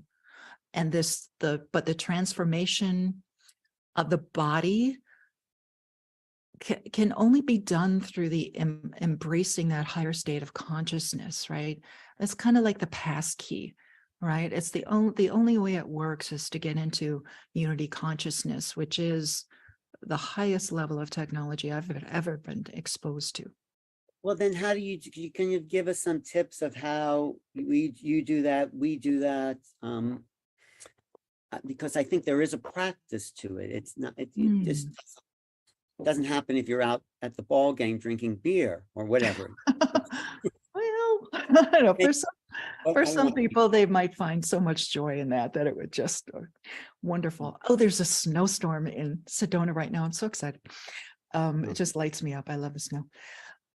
The process, the ascension process, while it is unique to the individual expression of that path, there is a path laid out for an ascension process as we know it in this now.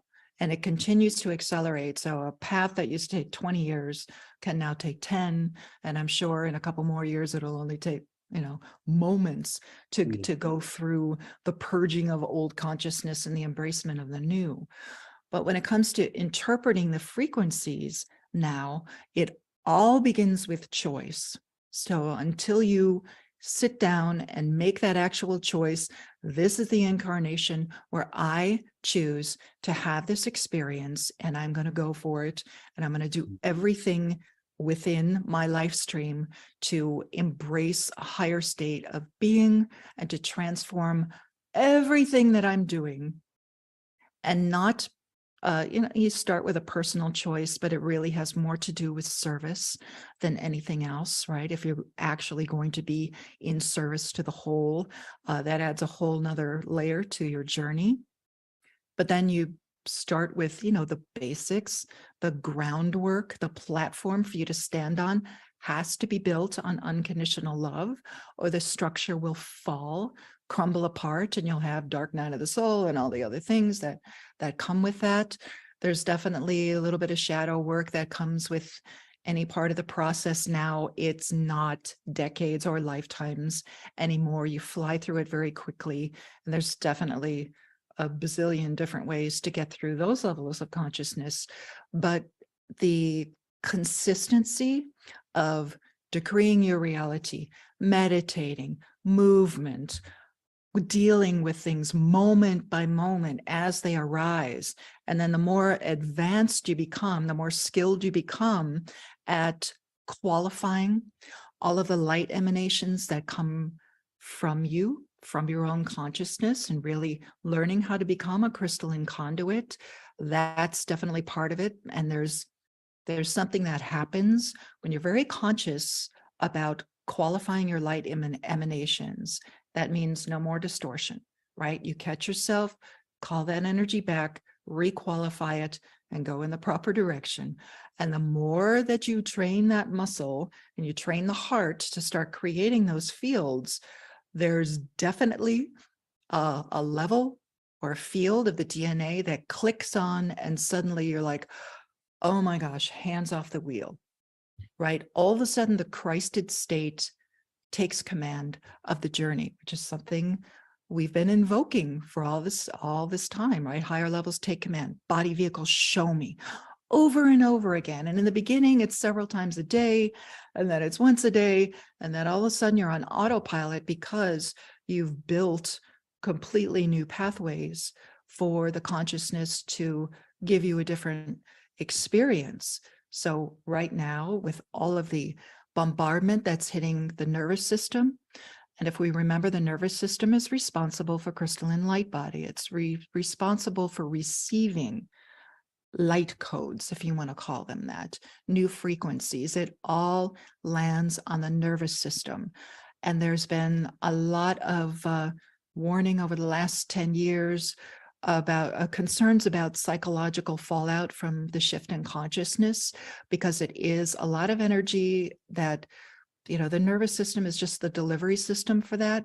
So when people start getting stimulated and they haven't established a way to qualify their own light, or to remain calm, or to move when the energy is starting to pool or overstimulate different parts of the body, there's going to be confusion, right? And because they're not operating from the heart, the mind starts to get a little overstimulated. So a reminder to everyone, balance, harmony, right? Continue to attempt to access the 0 point as much as possible, that still point that does provide that direct connection to source, to your higher levels, to our star family, and consistently learn how to qualify your own light emanations, because that's the frequency that aligns with and matches where we're going. So we don't want to like stay in the same place, right? If you've had the same practices and the same level of consciousness for a while, it's time to level up, right? You got to like just embrace that higher path and just try something new. And of course, Gaia is going to provide a lot of what you need, right? It's a lot of solar Gaia connection coming into play with us literally mutating, becoming the anomaly in the collective DNA pool, right? That then emanates new frequencies, new possibilities. Turning other people on. I think you're also referencing the Kundalini awakenings that is happening at some point, where people are suddenly getting this rush of energy up the spine, this activation, and they have to be prepared to know, in some sense, what to do with it, or to allow it instead of shutting it down.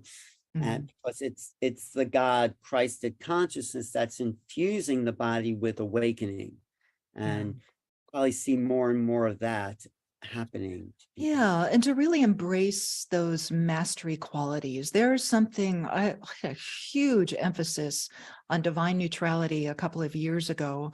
Now we can see why, of course, but that true non-judgmental state that can't be swayed between this choice and that choice any longer, right? You just embrace infinite possibility and you're not pulled.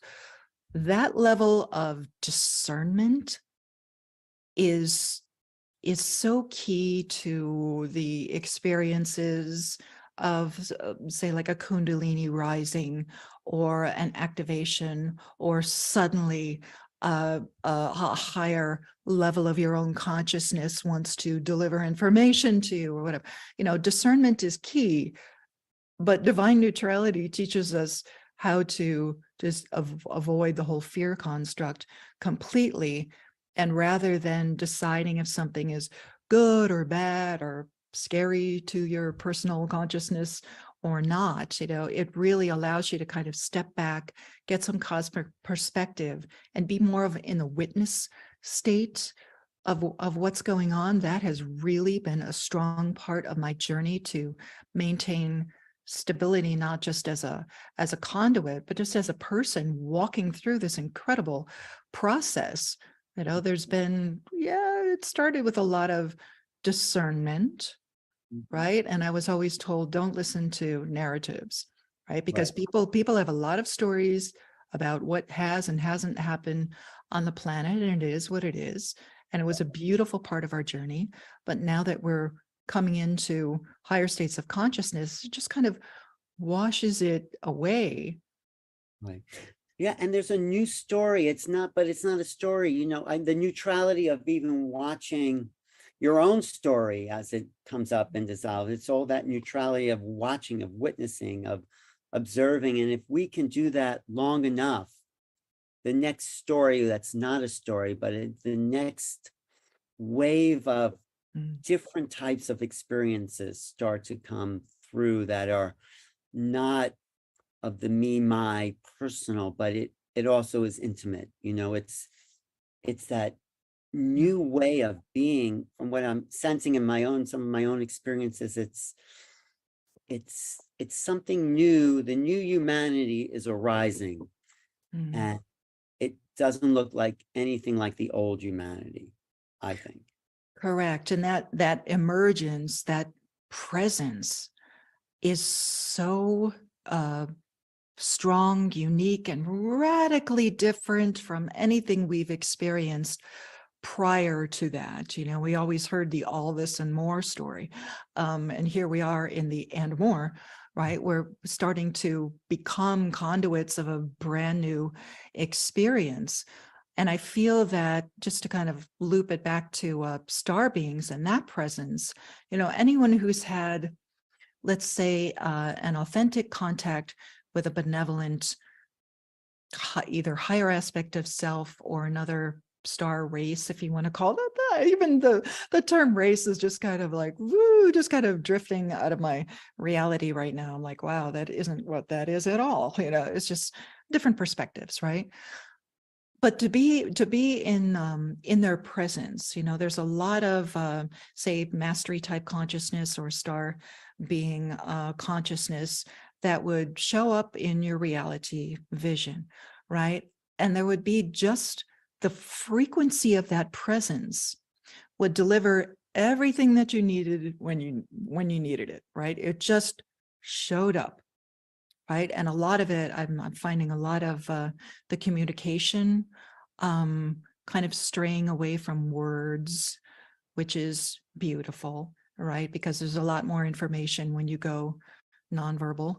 That's beautiful, right? But that training, right, of being in the presence of star beings or star consciousness that don't talk, or an ancient of days kind of guardian, huge, you know, consciousness that does not communicate in a linear way. I'm starting to feel like that vibrational match with my own consciousness and that level of consciousness getting stronger. Like you could touch it before. Is you this little placeholder of our personality is not us. It's those greater beings that we're actually, I feel, this little piece is like a branch of the tree. That's the tree, though, and we're like little shoots. We think we're the tree, but we're really just the branch until you become the tree. You know, it's like, and that's the divine emanations that are saying to the rest of its being, we're all of you. We're all of us. Yeah. That's what I'm getting. I'm getting that from the star being I'm talking to right now, which is you, Sandra. Well, it's unity consciousness was the mission, right? It was like, let's just bring all the fractals back into unity so that we can transform these realities and provide a new experience. And to be able to do that as an awakened consciousness and in form is quite incredible. I mean, it's the most fascinating thing, you know, when early on in the journey, when you're deciding, what do I really want out of this incarnation, right? Which is the primary mastery qualification of your entire journey. You will get asked that, what do you want? What would you like to experience? And when you make a choice, and you can continue to up-level that as you go along, of course, but when you're kind of looking at your incarnation, you know, for me, it came after near-death experiences, just experiences of higher levels of consciousness. And you come back in your form, like, what do I want to do with this journey? Obviously, there's a lot more going on here than previously thought. And when you make your entire journey, you're like, what's the coolest thing that's happening right now in these realms, right? I'm not going to worry about what's happening in other star systems. I'm not going to, you know, it's care, but don't carry. I always say, you know, it's like, I care about what's happening in other sectors of the universe or or fractals of source, but I'm not going to carry their journey. Let me put my focus here. What's the most exciting, interesting thing that I could experience? And when you're provided with like the banquet of infinite possibility that can happen right through this body, living in a body on a planet, that is a heart opener in itself, right? And then it gets into Absolutely, it's what Jesus said. I mean, Jesus as a teacher said, give no thought for tomorrow. Tomorrow will take care of itself, right? It does. It does. You know, and you start to see the blend of moments that create, you know, different realities and everything. It's just a beautiful structure. I have an infinite respect for what's going on here, you know, regardless of, you know, distortion or alignment or whatever. It's just a deep appreciation, again, from that higher perspective of everything that's unfolding right here. And if you can stay in that state of gratitude for everything that's presenting, personal as well as collective, you change the collective trajectory by embracing that state of beingness, right? It can be so simple. Let's embrace it. Can we just emanate our star beingness? Yeah. Everyone, what do we have? We have a few minutes here. Yeah, why don't we do that? Let's tap into that. So everyone feel, just take the elevator out of the mind, just lower it into the heart and let those doors open, right? Let that stargate open, the heart. And just for a moment, just breathe there. Because that's all there is. There's just source and the fractal of sorts that's providing this experience. So you can just tap into that 0 point, right? That stillness. Take a breath, just exhale. Let everything else go. All the agendas and the plans and what you're going to do next moment, just let it go and let it kind of collapse into 0 point. And even though that stillness for some people can feel like a void or empty, take a breath in there and just feel the presence of the infinite creator, one unified consciousness, one unified beingness, having all these different experiences. And just sit for a moment in that level of consciousness, peace, calm, infinite creation. I just let everything go.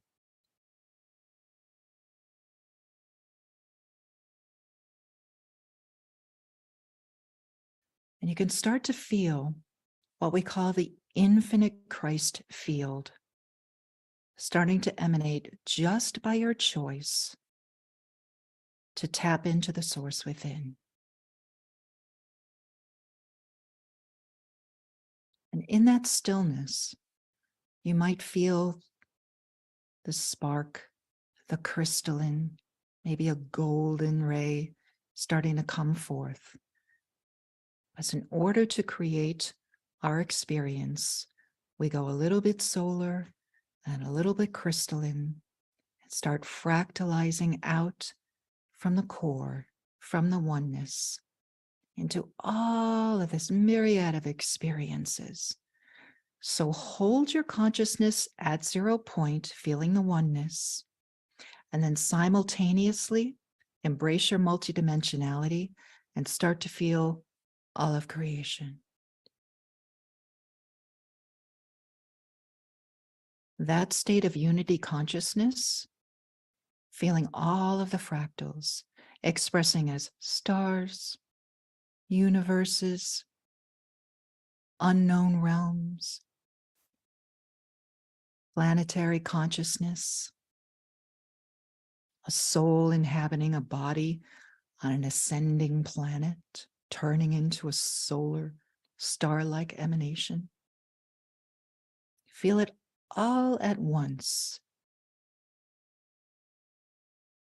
All that is. Now I want you to feel the field that holds that all together. The unified field of divine love, light, intelligence. That's the glue that holds all of this source creation together.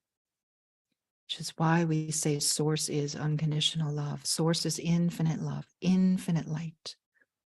Feel the presence of that frequency that holds everything together. And now in your own fractal of experience, right through the heart, start to feel all of that infinite creation emanating through your heart center. Infinite light, infinite love, infinite crystalline consciousness.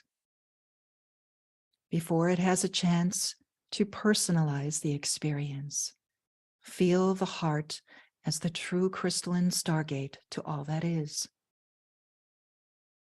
Just take a breath there.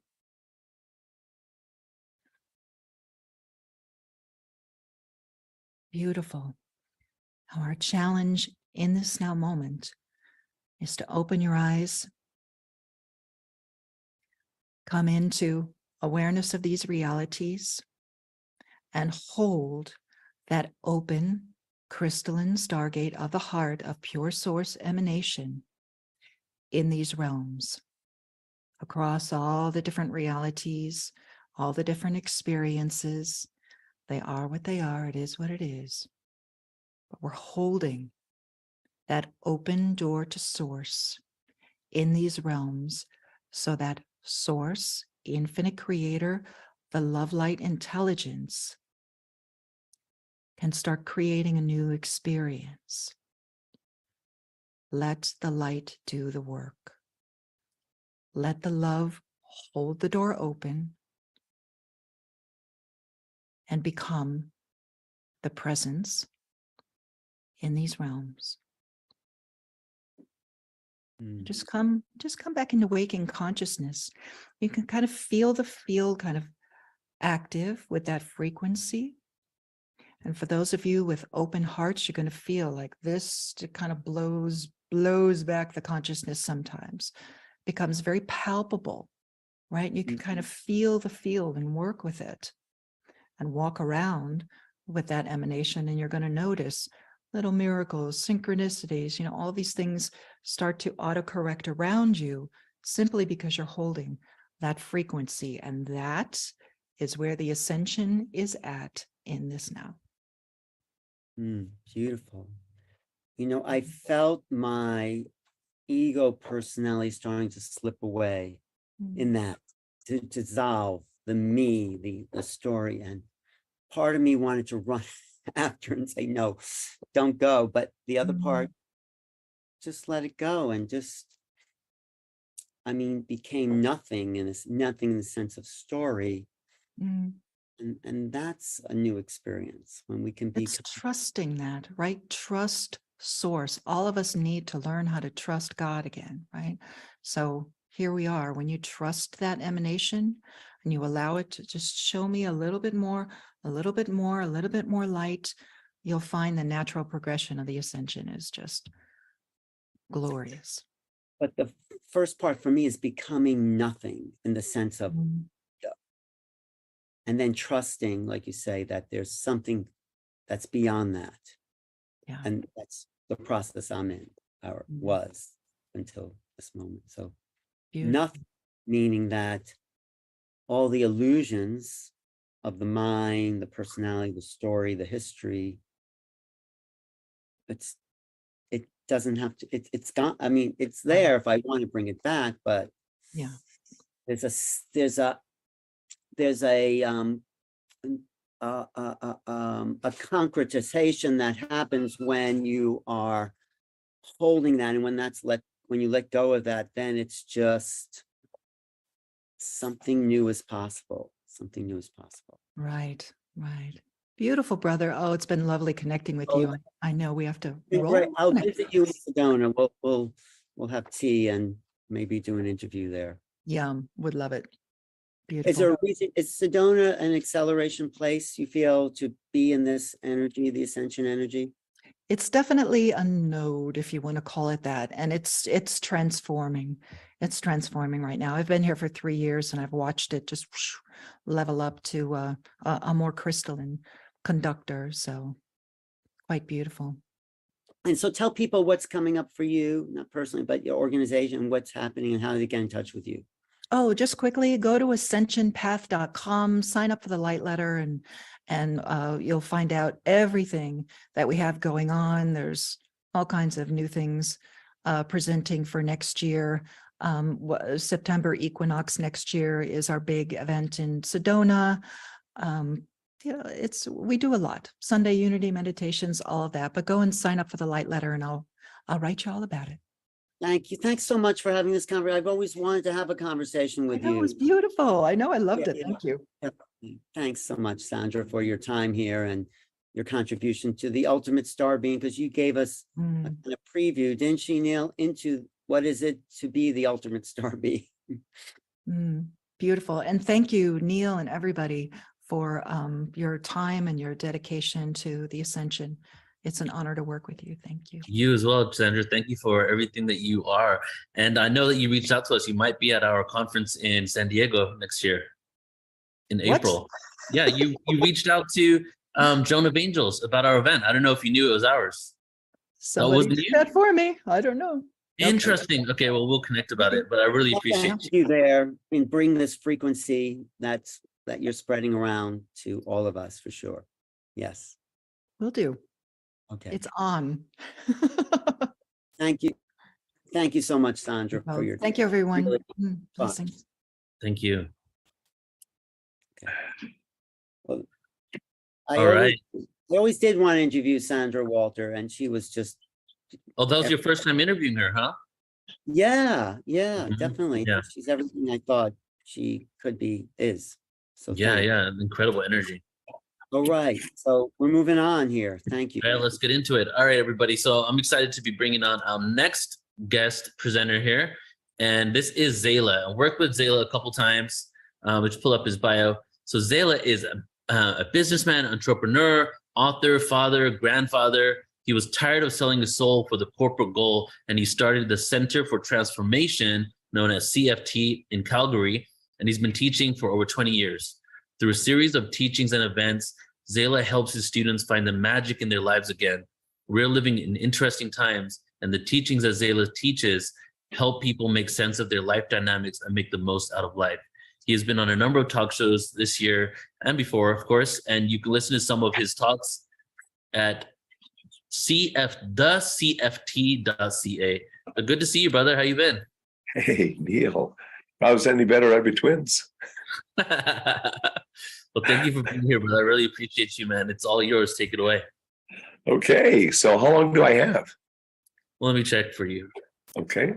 All right, you have Zayla here. Okay, you have 45 minutes.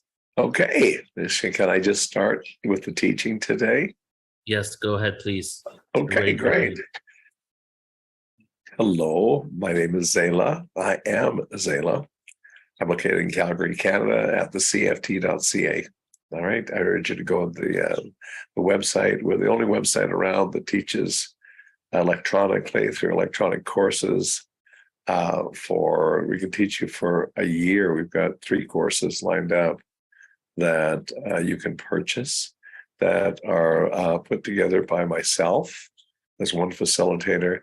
And we've got 2 certified consciousness coaches teaching Spiritual Awakening number 1 and Spiritual Awakening number 2. Both these coaches are about 20 years, not quite 20 years. One's more than 20 years and one's less. So it's probably an average of 20 years being a student, and they're still learning new stuff. We teach at the CFT everything from basic spirituality right through to quantum physics.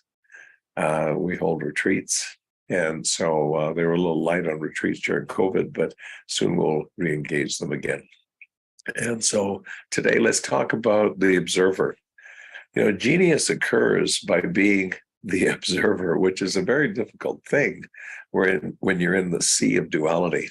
And we're all in the sea of duality. And it's very, very difficult to be just the observer. Why do we want to be the observer? Well, first off, God is the original observer. Original observer, really is. The other dynamic is that as you learn to be the observer in this sea of polarity, you'll soon learn that my phrase on this is consciousness is my server as long as I am the observer. Yeah. But the illusion is all about being engaged, immersed, getting attached, then desiring a new reality. And in order to create a new reality, a new manifest, you got to first set the intention. Second, set the desire.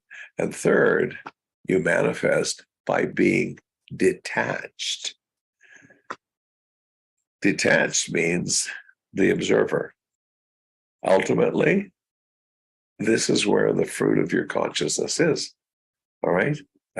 This is where the fruit of your fertile imagination is, by being the observer. Just remember, consciousness is my server as long as I am the observer, and you'll be away. The other master's rule that very, very few know is this: you can have the matter when it does not matter. That's right. You know, when you just say, okay, it doesn't matter. And then poof, something happens. Why is life set up that way? Well, it's set up that way because your priority of being attached should be so to divine, your oversoul, the great self. All right? If you're attached here in the face of this sea of duality, you've got a whole bunch of wind then under your wings. This is the trick to getting a fertile imagination. All masters know about the prima materia. You heard me right. The prima materia. That's a fertile imagination. Could you imagine having an optimized fertile imagination before you had focus? Well, if you didn't have focus then, and you had a fertile imagination, it wouldn't be so good, because everything you'd fear would come to be. That's right. And you'd say to me, can I go back to the way that it was? I had some buffer time on my imagination. Now I don't have, and it's hell. I say, I can help you with a lot of things, but I can't help you with that. And so typically there's a safeguard in place before you do get to prima materia. And that is, you get to practice. You get to have this knowledge taught by a true teacher, a maestro, who will teach you that you must have focus. You get focus by getting above and beyond what it is that pulls you apart in duality, that has you going back and forth, that has your emotions spinning the wrong way. You must detach by understanding this priority of putting your God first. You must put your God first. If you were a child and you were my child, I'd train you over and over and over and over and over again. I'd just say, listen to me, honey. The inside world is more important than the outside world of man-made stuff. Now repeat after me. The inside world is more important than the outside world of man-made stuff. And then I'd expand. The mountains are not man-made. The trees, the sky, the stars, the sun, the moon, the stars. Yes, all that. The earth, the dirt. That's right. And so get out in nature, because nature is the answer as you get older. The inside world is more important than the outside world of man-made stuff. So again, you must detach in the sea of duality by understanding the priority that you came here was to put spirit first, put God first, put love first. Master's law. Love first, will second. Love first, will second, in duality, in the illusion. Rate yourself. How you doing with love first, will second? It's one of the values that I taught my grandchildren. Love first, will second. When you see somebody that's not being love or doing love, you should look them right in the eyes, even if they're an adult. And you should say, that's not love. And then just be quiet, honey. So they tried that with stunning results,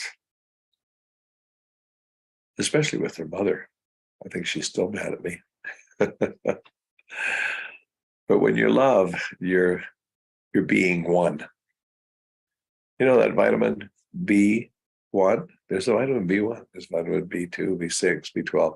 Well, how about the life vitamin of B1? So that you're being one with all of life. Can you expand your capacity large enough so that you be one with all of life? You know, what I teach is practical spirituality. Practical. It's not very woo-woo. If you come to me, it's pretty hardcore and pretty practical. And so you can join our classes every Friday morning. All you have to do is sign up at the CFT. We have free classes, and you get a real good taste of me. And you have to get up early because it's 6:45 Mountain time, 6:45 a.m. You can join quite a few people that come and just listen for different ideas, different spiritual methods. All right. So it's all about ultimately you becoming one with your God, with spirit. Love first, will second, and everything you do will do the trick. Now, once you manifest what you wanted and are enjoying, would you be owned by it? 99% of humans, I'm going to say, once they really get what they want, they get that woman that they want, they get that man that they want, you know what? They start to look for what's wrong. They do. And next thing you know, they're owned by the thing that they manifested. Right. Typically in arrangements where people get what they want too easy, they don't respect it very long at all. Familiarity breeds complacency, you know, and then ultimately it breeds contempt, if you could imagine. Could you imagine? Breeds contempt. In other words, this is what's wrong with this person. This is what's wrong with life. This is what's wrong. And you know what? Next thing you know, it's gone because your gratitude is gone. So take B1 as a vitamin, life vitamin, which is being at one. There's a word about this that's supposed to wake us up. It's called being at one meant. Atonement? That's right. Most people don't understand what atonement means. It's at one meant. B1 is the best life vitamin and consciousness transformer that you could possibly have. That's right. But again, the ultimate here is to have an optimized, fertile imagination. It's like Jesus said, what I can do, you can do also and more. How did that happen? Well, it happens that you got to be in these upper four centers. I call them seals. I don't call them chakras. A chakra is an open seal. The first seal came sealed on a woman as a little string across it called Hi Man, ironically. And once that's open, it opens up the second seal, it opens up the third seal. And very few people in humanity get into the fourth seal on a permanent basis. There's a granite slab between the third and the fourth.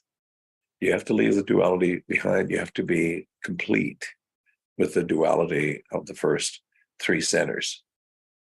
So you're either coming from the bottom three or you're coming from the top four. Rolls off the tongue easy. Rolls off the tongue real easy. You're either going to be the son of man, i.e., or the woman of man, bottom three seals, or you're going to be the son of God, or the daughter of God, top four seals. So in life, depends on where you're coming from. So the dynamics of the properties of each one of these centers is what I teach, and what you're going to have to get past, and what you're going to have to enjoy and focus on. We spend our whole life, working here, head down, bum up, worrying about all issues in duality. We do. We don't spend enough time focusing on our breath, focusing on our alignment with our divine until we're about to leave the planet. Could you imagine that day, leaving the planet? Thinking about your life, reviewing it. Chances are you didn't get out of the bottom three. All issues of duality. When you look at the issues, the issue is you. Issue is you. Yes. Because the one thing that was common, in commonplace with all those issues, was you. You got caught there. Who's right? Who's wrong? Well, if you're going to get above those, you've got to decide to do what's right, not who's right. And love is always what's right. Now, this starts with the realization of the necessity of simultaneous polarities and understanding the purpose of each. In the atom, you have simultaneous polarities, the positive and the negative. That's right. They're going around. You know, the electrons going around the center. You got the positron here in the middle, along with the neutron. You got the electron over here. Smallest thing we know, largest. Atom, universe. Irony? I don't think so. So in the center, there's the light, eh? Exactly. And so you got the positive and the negative, starting with atoms. In your life, there has to be positive and negative occurring at the same time. You look all over the planet. You got excess rain over here, and you got excess fire over here, excess snow here, and excess heat over here. Anyways, there's always simultaneous polarities going on around the world and in your life. Excuse me. And in your life as well. You just have to realize and smile that there's simultaneous polarities. There's a lot of good happening, but why is it so that we're built to focus on what's not good? That's very, very interesting. Because it's the simultaneous polarities, as you start to respect that, the fertility of your imagination starts to come to be. It doesn't sputter anymore, it starts to come to be. The biggest problem is you're disturbed. Most of the people come to me, they're disturbed. They're emotionally upset about something. It's a clinical term. Excuse me, it's a clinical term. Doesn't sound so good when you say the person's emotionally disturbed. Ooh, that usually has a real charge to it. But most people I know are emotionally disturbed about something. Am I perfect? No. God, no. It's part of fighting the good fight, you know. And then fighting the good fight is to be able to rise above the fight to your spiritual connection before the last days come. Because in the last days, it's not pretty. It's not pretty, especially if you get to the point where you go, I knew better. I mean, what if my whole life had been a mistake? Oh my God. I put the illusion first all the time. How much time did I spend? Did I devote one day to God? You know, if you lived 100 days, 36,500 days, you get to the other half of the sky. And Spirit says, well, did you give me one day so you and I could talk? To push the refresh button? One day in silence. One day out of 36,500, because you lived to be 100. And most people would have to say, no, I didn't give one day.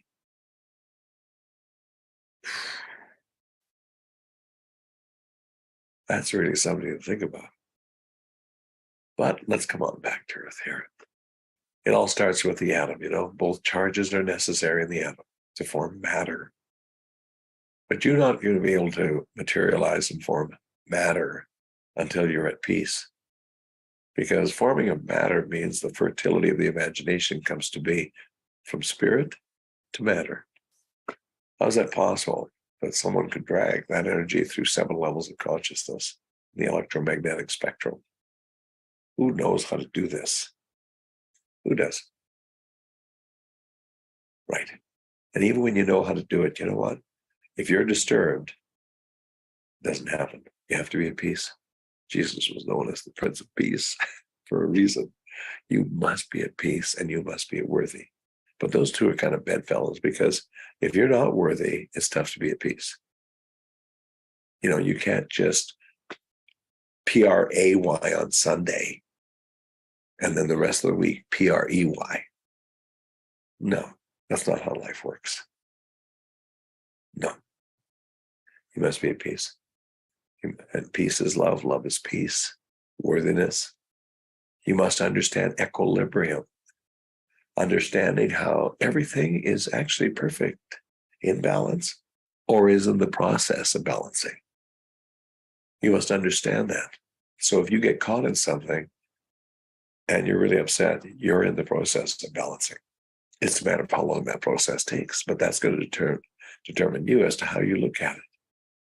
Could you look at it that it was necessary for you to find out who you are but who you're not? Chances are yes. To not put more of your energy, your life's energy, on one side or the other. It's a death trap. You must not be positive and negative all the time, because before you know it, you're at the end of time. You're out of time. And time is your most valuable asset. Time is your most valuable asset. When will you realize that? Are you spending your time or are you investing it? That's the question. Spending does not pay dividends. Investing does. Who and what are you spending your time on that you're going to just leave behind? There's food for thought here. It's a death trap. Look at the word time. It actually is two words, timey. Wow, eh? Timey. That's what you're doing. You're tying yourself to something that you really don't want to do. You know, seriously, you don't want to do it. You don't enlighten yourself, you know, you can't do that. No. You get the wrong idea. You can't enlighten yourself, the greater self. No, the greater self can enlighten you. If, as, and when you're ready to own what the great self has put in front of you to own. You got to be able to do that sacredly, humbly, in gratitude for your life and what your God has put you through, has brought to you currently. You got to remember your God doesn't make mistakes. So if you don't like it, if you're uncomfortable, why don't you create your way out of it? Well, how do you create your way out of it? Well, we go back to the start of the lesson. By being the observer, that's how. Now, if you don't want to be the observer, which is the upper four energy centers, then please enjoy your struggle. Enjoy. Struggling is part of the way, you know. Suffering, though, is optional. Suffering is what you complain about. Suffering is what you build your dramas around, and you continue to suffer. Don't. Be free. Can you be free? Can you get peace in the middle of the storm? You have to understand that peace comes within. You have to get clear of the gunk that surrounded you. It surrounds you in your spiritual body. You have layers here of your spiritual body. I teach about these layers ad nauseum, very, very, very deeply. And how to clean them, how to clear them, because they're permeated with dualistic illusion issues. And remember, the issue is you. It's what you put your attention on. You meet a true teacher, a TT, they'll teach you about peace. Because peace, love, trigger a fertile imagination. Imagine having a fertile imagination because you had focus. You'd focus only on what you do want, Why? Because your focus is not disturbed by what happened back there or is happening right now. It's not disturbed by that. You have focus where you can hold one thought of one thing for a minute or two. Purely a minute or two. Not all the combinations and permutations thereof, but a minute or two. Typically, you get beyond your past and what it is that you need to own. You need to understand you can't have a better past. You cannot have a better past. Past is the past. Those who don't get past their past, they PASS. Those who don't get past their past, they PASS. So this is what life is really about. It's a journey. It's not a destination. Most never, ever, ever get this. Oh, they hear the words, but they don't really get it. Even if they're a student of consciousness for a long, long time, they don't get it. You have to learn to enjoy the way. Will you fall off those train tracks? Yes. Have I fallen off of them? Yes. It's really practical spirituality that matters. But if you understand what you need to understand by way of the fact that you're going to enjoy the way, you need to enjoy and understand that there is no way to happiness. There's no way to happiness. Happiness is the way. Now, there's a bit of a mind bend here. Happiness is the way. What does that mean? Well, let's just say you're on Fifth Avenue in New York and you're asking somebody, hey, how do you get to Fifth Avenue? They'd say, this is Fifth Avenue. Well, it's the same thing here with happiness. Doesn't matter what you're going through, you should be happy about it. You know why? Because you're alive. And the more you're happy about what you're going through that disturbs you because you can see the purpose in it, you start to get happy. Then you'll break out because you're in gratitude. You cannot have happiness without gratitude. You can't. You got to be happy for what you're going through, believe it or not. You got to be grateful. You have to be. If you only knew how many times I went out and talked to the night sky and said thank you with a question mark based on what I was going through, I mean, you'd laugh. Go out there and go, thank you? It's humbling. It is humbling, but it helps if you've got some humor, some laughter. I mean, it really, really does. If you got laughter, that's key. And just loving your life. Those are the moments you're going to look back at when your life is over and you're out of here, you know? That is. And you know what? It starts to then come together.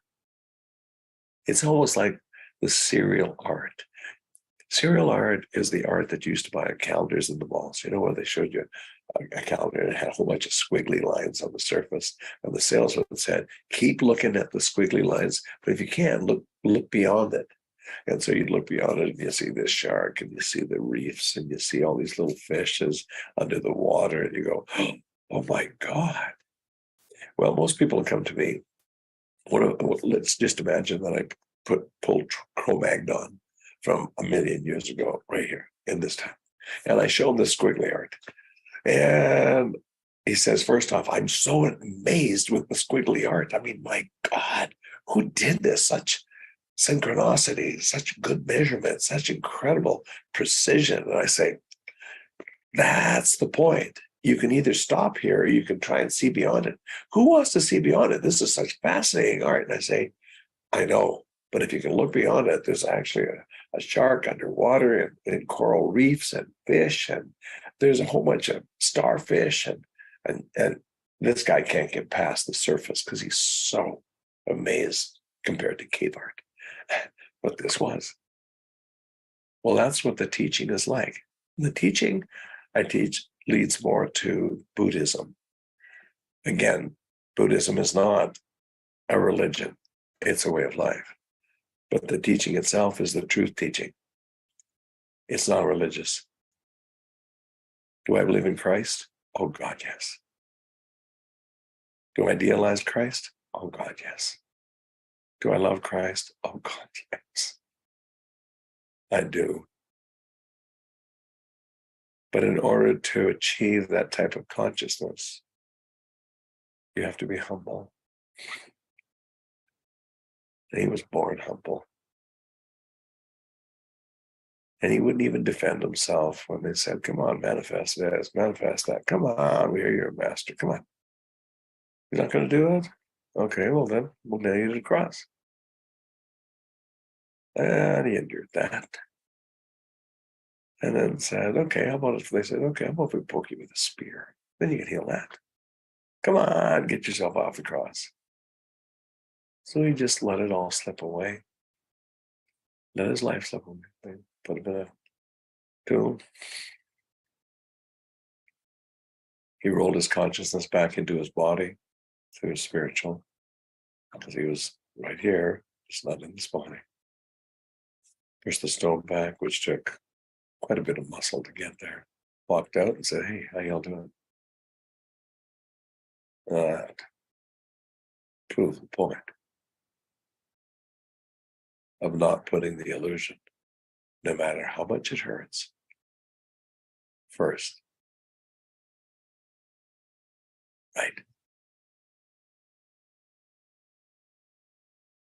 What comes first, happiness or success? Not success, no. You have to be happy with what you're going through and see the beauty in it. You have to be happy and see what you're going through as being the answer for what it is that you need to learn. What is it? Now that's tough because you can get drawn right into what you're experiencing. Oh, believe me, I know this. I have a PhD in getting drawn in. But you'll lose your power. And then once that's got its hold on you, you have to watch, because if you give away your life force while this is happening, that's called death. That can kill you. So true gratitude is about understanding what is happening to you and why. Why?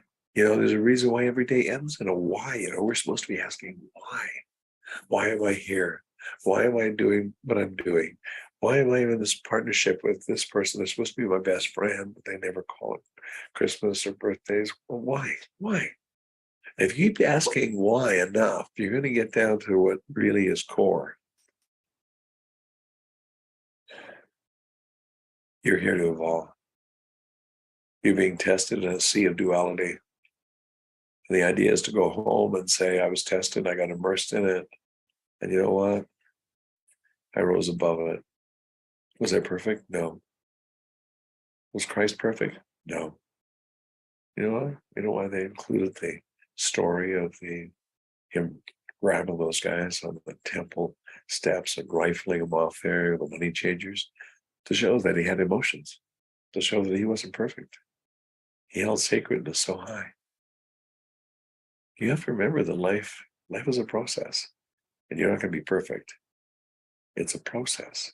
You're in process. You're in process to put your spirit first, no matter what. Can you do it?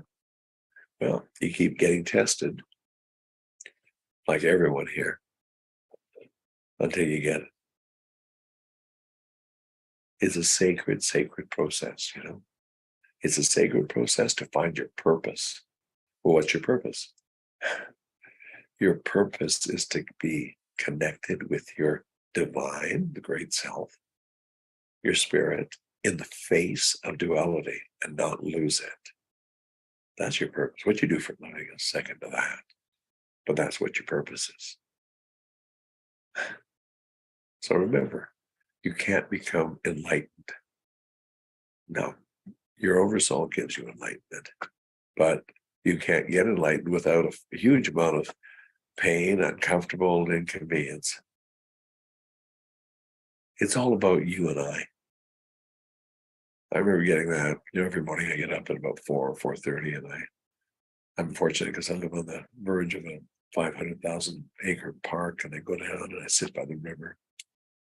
And quite often I get tutored in silence while looking at the sky. And I remember a morning where I was taught about you and I. And I said, yeah, no, I know. You and I came into this world, and you and I are going to leave. And the great self says, well, there's more to it than that. It's capital U and a capital I. And I go, oh, what's that? And the great self says, well, that's about being uncomfortable and inconvenience, because this life for most is about being uncomfortable and inconvenience. And once you know that it's not about uncomfortable and inconvenience at all, it's about a process, a test, perhaps, to put your spirit first, to create you out of it, because we were born to create. And for a lot of people, life is really uncomfortable and inconvenient. It's atrociously uncomfortable and inconvenient. And that's all they complain about what's wrong. Now, I know that wouldn't involve any of you guys. Nah, it had to be just me. It's a process. Life is a process that most would not prefer to achieve enlightenment. Well, instantly anyway. No, they're enjoying their complaints, their dramas. You know, the size of your drama is the size of your act. Yeah, the size of your drama is the size of your act. Your act is your human. Life is a process that involves pain. Right from the first spank on your bottom, pain. And you go through life with various bouts of pain because you're uncomfortable and inconvenient until it's not. Life is uncomfortable and inconvenient until it's not. And pain is about PAY-IN. Maybe you're pay-in for the evolutionary experience of life. Maybe you're pay-in for the evolutionary experience of life. And experience is truth. Get that. There's so many nuggets here. I hope that you're catching nuggets of truth. And again, this isn't my teaching. I'm just a copper wire. I'm just a humble copper wire.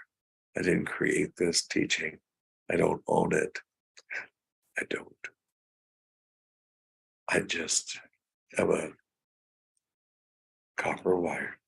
Experience is truth. That's where arguments come in, is where somebody else's truth is different than your truth and different experiences. Right. But rule number one was coming here. If you remember from the other half of the sky, rule number one, go within, know thyself, make known the unknown, and create. That was rule number one. Go within, know thyself, make known the unknown, and create. We were born to create. You should be able to create your way out of the circumstances that you're in, understanding that life is paying. Have you paid enough? How much did you have to pay to get to this level of comprehension where, in fact, I'm teaching you? You did that through pain. It sharpens your senses, you know. Suffering is optional. Suffering is usually a bedfellow with drama. For a lot of people, they love to suffer because they need a story. They do. So many people come to me with their story. And I go, let's get past that. Come on. You don't want to stay there anyway. For most, they never find out or realize that life is a slow process of evolutionary opportunities. I'll say that again. For most, they never realize, never, that life is a series of evolutionary opportunities. Think about that. And this process is about understanding that one needs to create the space to become enlightened. You have to create the space. You do. See that sky? That space. What have I told you? Space is love and love is space. You know, the space between the center of the atom and the electron. You know, space between the Earth and other planets and the sun. That's space. Space is love. That's what holds it all together. You know, love has infinite organizing powers. It does. Hence, meditation, meditation, meditation. Eventually, you rise above the dualistic pollution that you carry with you in your head. You'll rise above it. if you're properly taught how to do this. Could you imagine holding on to one thought and one thought only, and then ultimately thinking of nothing, i.e. the void, the sky, far sky? Could you imagine getting beyond all thoughts of all the pollution? Could you imagine slipping into the gap?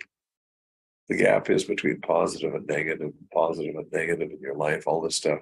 The gap is right here. It helps you connect to the center, the spirit. Very few people can actually experience this. Even after they get educated, you got to get around the energy of this. The best type of energy for this is nature, or a teacher that'll teach you in the structure, like in a building, but says here, go here, right in the center. It's called the gap. You can connect here.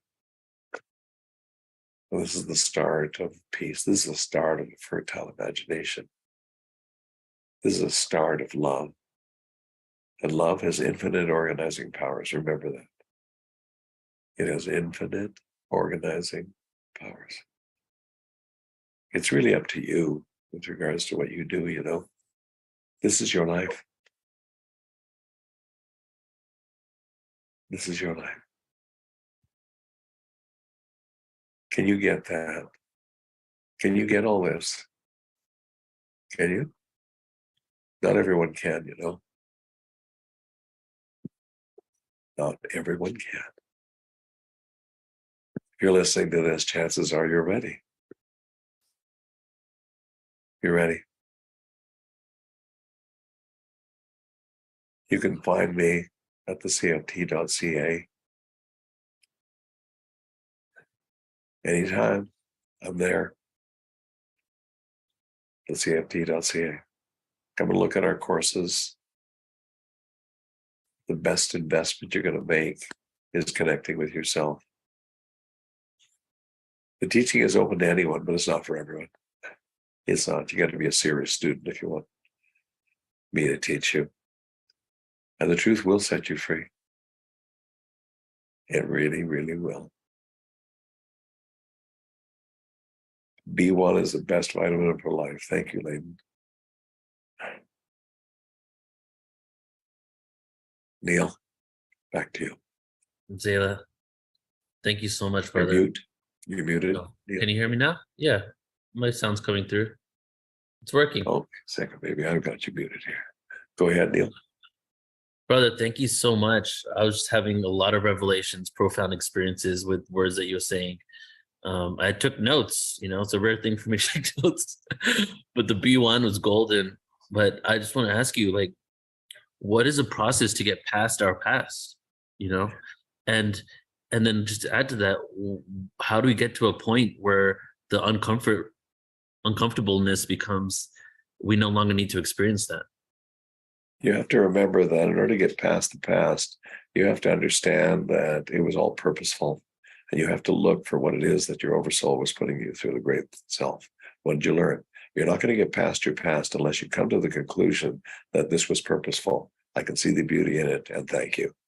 Thank you. No matter how horrific it was, this is key. In order to free the past, free you from the past, to get you present where you can trigger the fertile imagination, you must get past your past. And that's all you do. You do that by being present with it. Presence, just everything falls apart in presence. So as you expand your presence, your past starts to go like this. You're no longer angry. You forgive. You know, one of the things I use in class, you'll love this, Neil. You get to the other half of the sky and tell people, and God will never forgive you for what you did here. People in the audience, just their hair gets blown back. I said, I won't recant. And they go, really? I said, God will never forgive you. I'm telling you now. And I say, now listen to this. The reason God will never forgive you is because God never judged you. I love that. Judging is a human thing on this half of the sky. And most people go, oh my God, you're right. So I figure that if God doesn't judge me, what right do I have to judge anybody else? Seriously. Honest to God, it's an exercise in futility. Yeah. Michelle, you want to jump in? I have to say that I was deeply moved by a lot of those golden nuggets in there as well. And Neil, I was taking notes as well. So thank you. And just the beauty of the way that you, the cadence in your voice and the tone of your voice, the timbre, I could close my eyes and feel transmissions coming through the timbre of your voice. So thank you, thank you, thank you. I really appreciate what you shared today. It's my pleasure. I mean, I am humbled. I'm just a copper wire. You know, that's all I am. Is just a copper wire. Very beautiful one though. Very beautiful, shiny copper wire. In my humble opinion. But I really love what you said also about, you know, let me correct me if I'm wrong, but I felt that what I was receiving was pain is inevitable, but suffering is optional. Oh yeah. Yeah, you're going to keep going over it because you want to suffer it. You want to create the drama, and I mean, what are you doing? You know what you're doing? You're giving up life force that at the end of your life, you're going to go, that was a waste of life. That was a waste of absolute life, you know? And so this is a little something. Have we got another 6 minutes? Yeah, we'll have like 3 minutes, but go for it. Okay, this is something that I recorded that I'll only play 3 minutes of.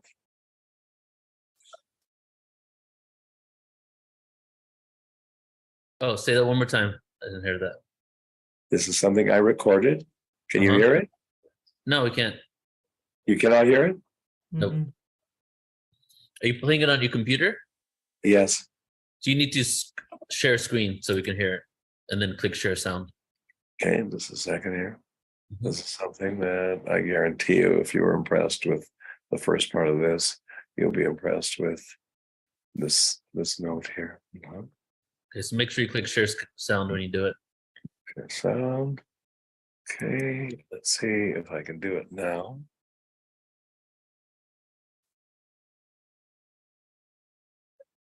Can you hear it? No, you have to click share screen though at the bottom. So the green button that says share screen, share sound, and then select it. Do you see the share screen button right there? Share screen button.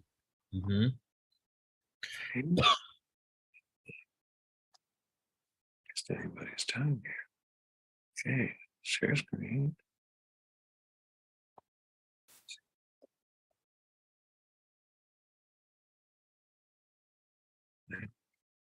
Any luck? No, I don't think so. Yep, there we go. No, that's not it. It's not it. I can't share my screen with it.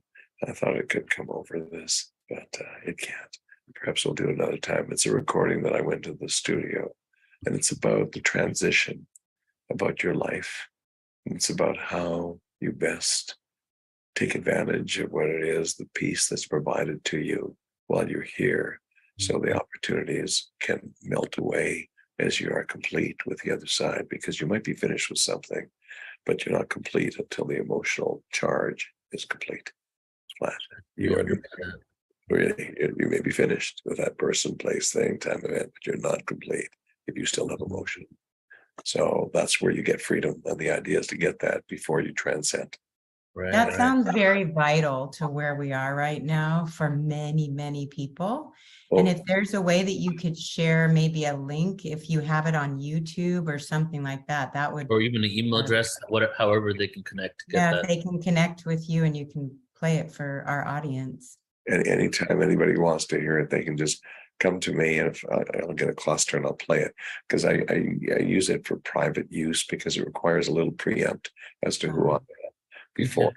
But this is as beautiful as you've heard the cuts by Brother David. This is as beautiful as Brother David's cuts. Come to breakfast tomorrow and Jayla will play it.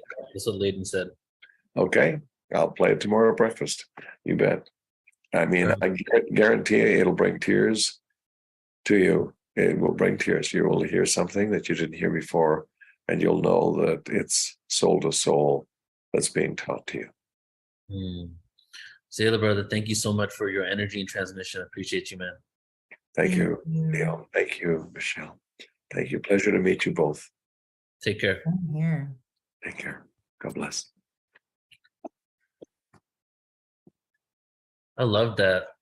That was Yeah, Hopefully. I love that we have some new speakers. We have yeah. some, you know, some of our steadfast speakers that have been with Portal to Ascension for some time, and then the Mhm. week that's taking place already, Neil. I said this last time, you know, we were on a 5-day that, oh my gosh, it's already the rocket ship, you know, to Venus. It's already taken off. So Right. And just before you bring on Lori, I just want to say, like, yesterday, divine neutrality and reducing the charge was mentioned so many times throughout the panels, and we already started the day today. It seems to be a theme, you know, divine neutrality, how to balance out your emotions, how to reduce the charge, you know. So these are really common threads right now, and especially as you said, all the chaos in the world.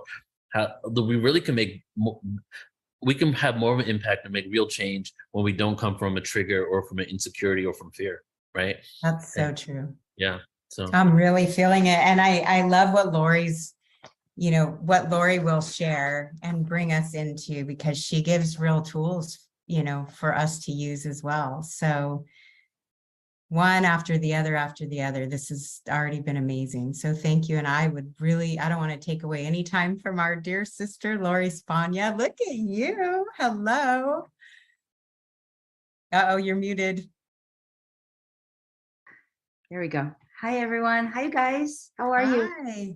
It's so good to see you again. We've been talking on the phone, but it's good to see you on Portal to Ascension once again, Lori. You are such a power player in this field of ascension and just everything that we've been talking about. I think, you know, we're all passing the baton to each other as we go through this day. And I'm excited for what you're going to share today. And Neil, thank you. It's definitely a very again. fun and interesting time, isn't it?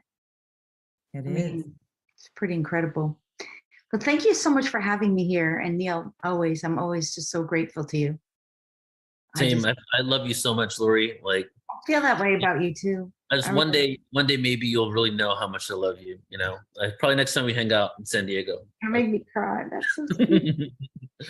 So I get all watery all the time when people are nice. When people are really nice, makes me so watery. It's like touches my heart. Thank you. I love you too. I'm so grateful. And I'm really so in awe of you. Like, I just can't even believe what you've done in just such a short window of time. Yeah, thank you. Like, just so amazing. And I mean, the platform you're creating for consciousness to expand is really what it is. I'm having such a good time too. It's so fun doing this, you know, and then coming together and collaborating, it just makes it even more fun when we do this together. Right? Yeah, it is more fun. It is really fun to connect, for sure. So Michelle, do you want to do the formal intro? You know, normally on Awakening Code Radio or any of these conferences that I do, I normally don't read an intro, but something told me, Michelle, print out Lori's bio. And because I know you so well, Lori, I thought I could wing it because I'd like to bring in all the things that you do. Then I read your bio and I was like, I'm printing it out. I'm reading it. I don't even know what my bio is these days. You know, I printed it and I want to read it. It has evolved.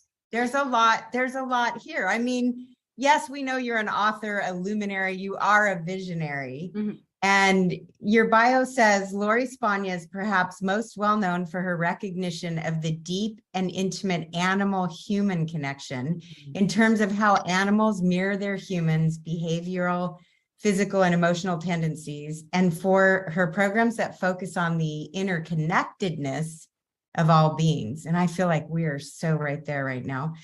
Lori's holistic approach is not simply about and/or for the animal, but also for the humans in their world and for the deep bond between them. Moreover, Lori's service provides to the humans that which their animal friend and the greater animal kingdom wants and desires for all humans. Lori's tools and methods focus on the interconnectedness of all beings and the recognition that everyone and everything is connected. And so in solving so many of the animal-related issues, problems, and illnesses, she is also solving the humans' issues, problems, and illnesses in the home. That is what is so radically different about Lori's work. No, that's only one fractal piece of you. So then we go on to with over 20, and I know, I'm kind of doing this way, but I called you when I got my 2 puppies, and I was like, I've never talked to you as an animal communicator before. I've always talked with you as an ascension guide, a way shower, a teacher. And you just blew my mind with what you taught me about the animals. So we go on with this incredible that says, with over 20 years of experience serving humans and animals around the world, offering seminars and workshops on how we can improve our lives by learning from animals. Key piece right there.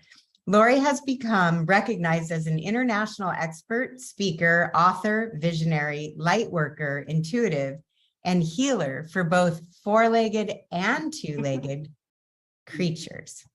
So Lori she's also an ascension guide, a way shower, who assists others to awaken to their alignment with the true divine source, which exists within and around each and every being, so that all beings can live their best life ever, even during these times. This is so true of you. The evolutionary process known as ascension is a real and valid, scientifically explained phenomena, which is happening planet-wide for all of humanity.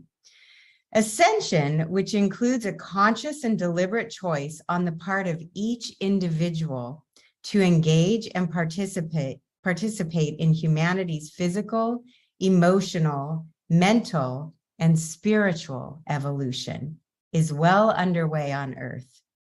Worldwide, humans and animals are encountering deep and profound transformations and internal shifting, which is in turn triggering monumental change and transformation in all areas of our human experience, including geographical, political, social, religious, financial, spiritual, planetary, and galactic.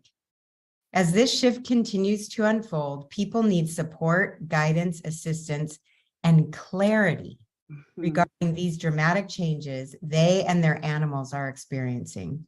This is part of Lori's role and service as an ascension guide and light worker. I love that. I usually don't read a bio, but I felt like each piece of that needed to be in here. That's actually a really old bio, but I really appreciate that. Thank you. I got it off of Portal to Ascension. I hope I didn't take the wrong one, but that's— No, it's fine. It's all good. It's all good. You know what? The thing is that that's how I started on this journey. It was just about, if anyone is in their earlier stages, and like yesterday on the panel, I noticed a few people wrote in the comments like that they feel stuck or lost, or they don't know if they're ascending. And my heart went out to them, like I couldn't really address it in the context of the panel, but I just want to say that for me, the way it all started was like the 2 things were, number one, I just really wanted to be of service to animals on a global scale, because that's where my love was. And the second piece was I was just searching for love. I really, I grew up in a very abusive, emotionally, mentally, abusive family, and verbally abusive. And I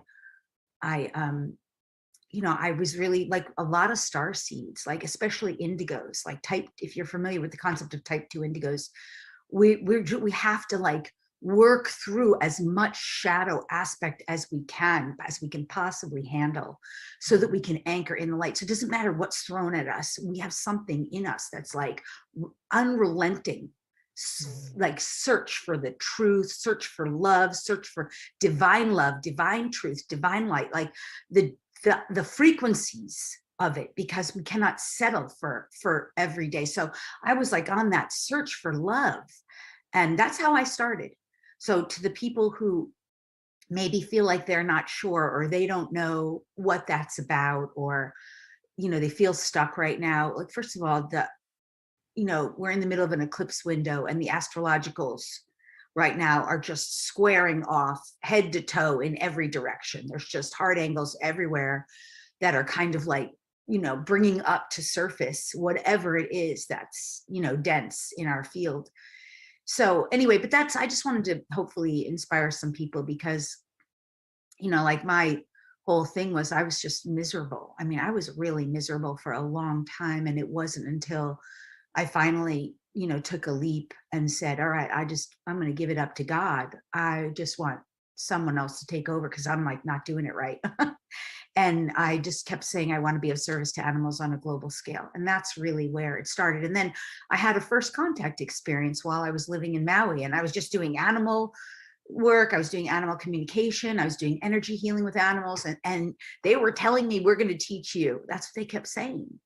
I just did a show, you know, I just did a show called Dog Spelled Backwards is God. What Right. we can learn from our animals. That's And awesome. I feel like we're there, you know, and Avatar brought that through. When I watched Avatar the first time, I was like, oh my gosh, the connection with the animals and how they help the humans through that crunchy phase.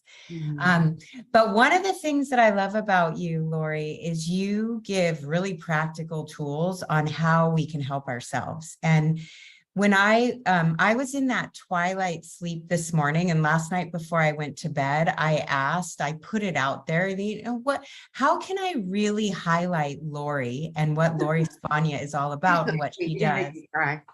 And I was talking to one of our Awakening Code Radio listeners, and she said, you know, maybe it would be good if you had her do a centering exercise in the beginning of the presentation or the conversation, because I knew that I wanted you to do one of your, can I say kick-ass? I mean, I have to say one of your kick-ass meditations, because we get a lot of feedback on Disclosure Fest and on Portal to Ascension and Awakening Code Radio.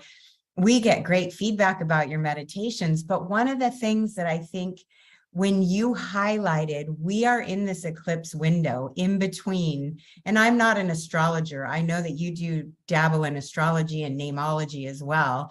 I'm finding just today when I woke up, there were several things that came at me in the 3D realm. You know, one of my friends had a stroke and I was being pulled in many different directions. And I thought, how would Lori tell me to center myself right now? And this is where that divine neutrality comes in.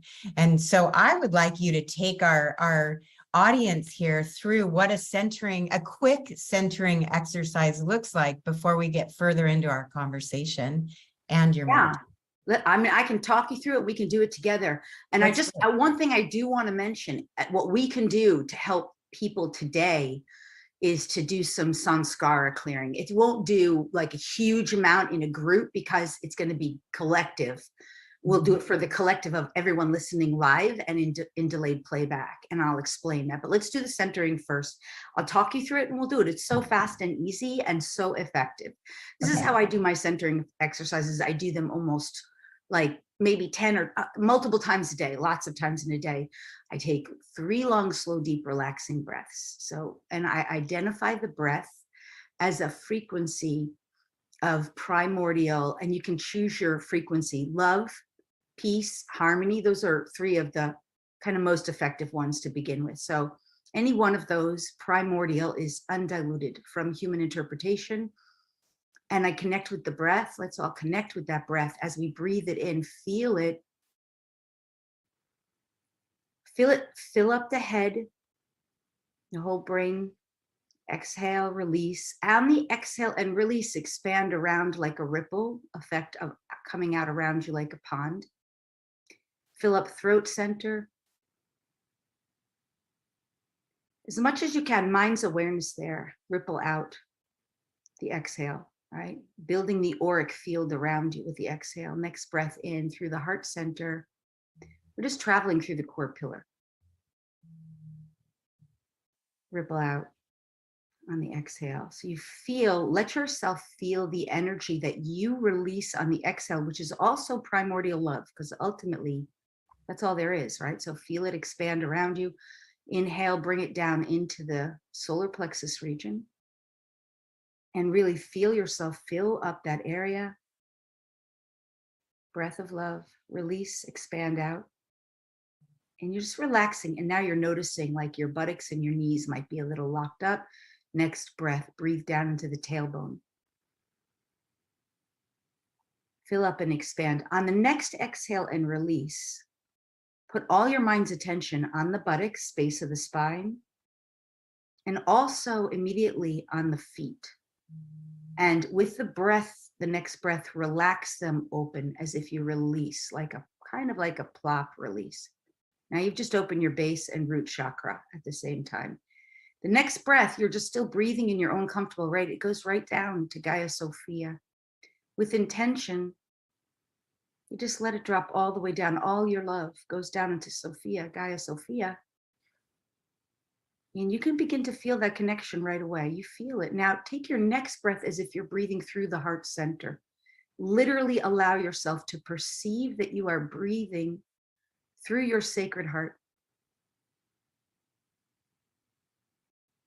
Your heart actually does have the capacity to breathe. And when you do that, feel everybody else. Everybody else is really breathing in. We're getting into heart sync here, right? Synchronizing. You can feel it if you allow yourself. Now, with your next breath, put your mind's awareness at the top of your brain. You're still breathing through your heart. Put your mind's awareness at the very top of your brain. There you go. Lots of beings already there. There you go. You feel it. You're a little altered now, right? And from within your awareness, dive down, deep down in through your being, into the center core of your heart. Just dive. There you go. You feel like you collapse a little bit, but there you are. You're just, if you really did this, you're in your heart center here now. Breathe some more from your heart.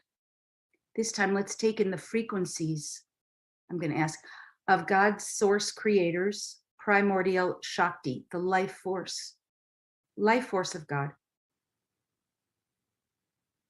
Life force of the source, creator, quantum field, whatever you want to call it. The more we take in this life force, by the way, breathe it in through your heart, expand all around. We're going to do one thing before we come out of our centering. That was a little longer, but one thing is that if we breathe in this Shakti, expand it through the body, feel the Shakti as you breathe it through your heart center, move it through your whole physical form with your breath, with your awareness. Every time you exhale, just release it out like the auric field of energy that's building around you. You just release and let go. So every time we do this, we actually expand and extend our life. Right? Aging happens from the giving out of energy in excess of the taking in of life force, God's source, creator's force of life. Right. That's awesome. Yeah, so we can come back, open space, open center. How you doing? Ooh, I love how you took us through that so fast, and I do feel more peace and calm and focused. And I think and feel that everybody on the planet right now can use that tool right now. Yeah. This is, it's a pivotal time. And, you know, each one of us has been talking about that. I've been listening into the speakers while I've been going here, there, and everywhere. I had my phone on and my camera on so I could, or my computer on so I could, you know, do both. But this is quite a pivotal time on Earth. And Lori, you are doing workshops and retreats, and I witnessed you teaching people how to use these skills and how to connect with that divine source consciousness. And you use language in a way. I've noticed language, this has been a thread that's been weaving on this, you know, day one, I guess you could say, of the ultimate star beings, even though we had the panel yesterday, which I missed you on that panel. But that weaving is taking place, the way that we use language. And I wanted to ask you there, you know, what you're noticing in the collective, and what tools you're using and what you're sharing with your clients and at your retreats. Well, I mean, I want to, what I would love to do for everybody is a clearing of what I call sanskaras. It's a learned word. It's not something, you know, I've learned it, but it's not my word. But what it is what we're doing on Earth right now is we're clearing in a very intensified way, whether we know it or not, whether we're conscious of it or not. We're clearing all of our samskaras.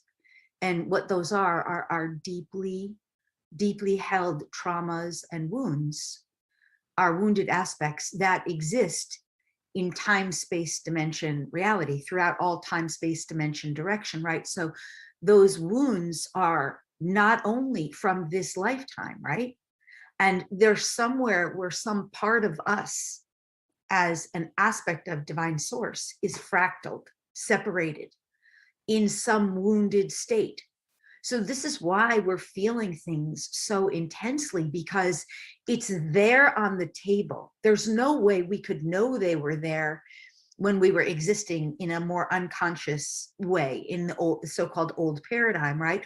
Because it was buried under so much density.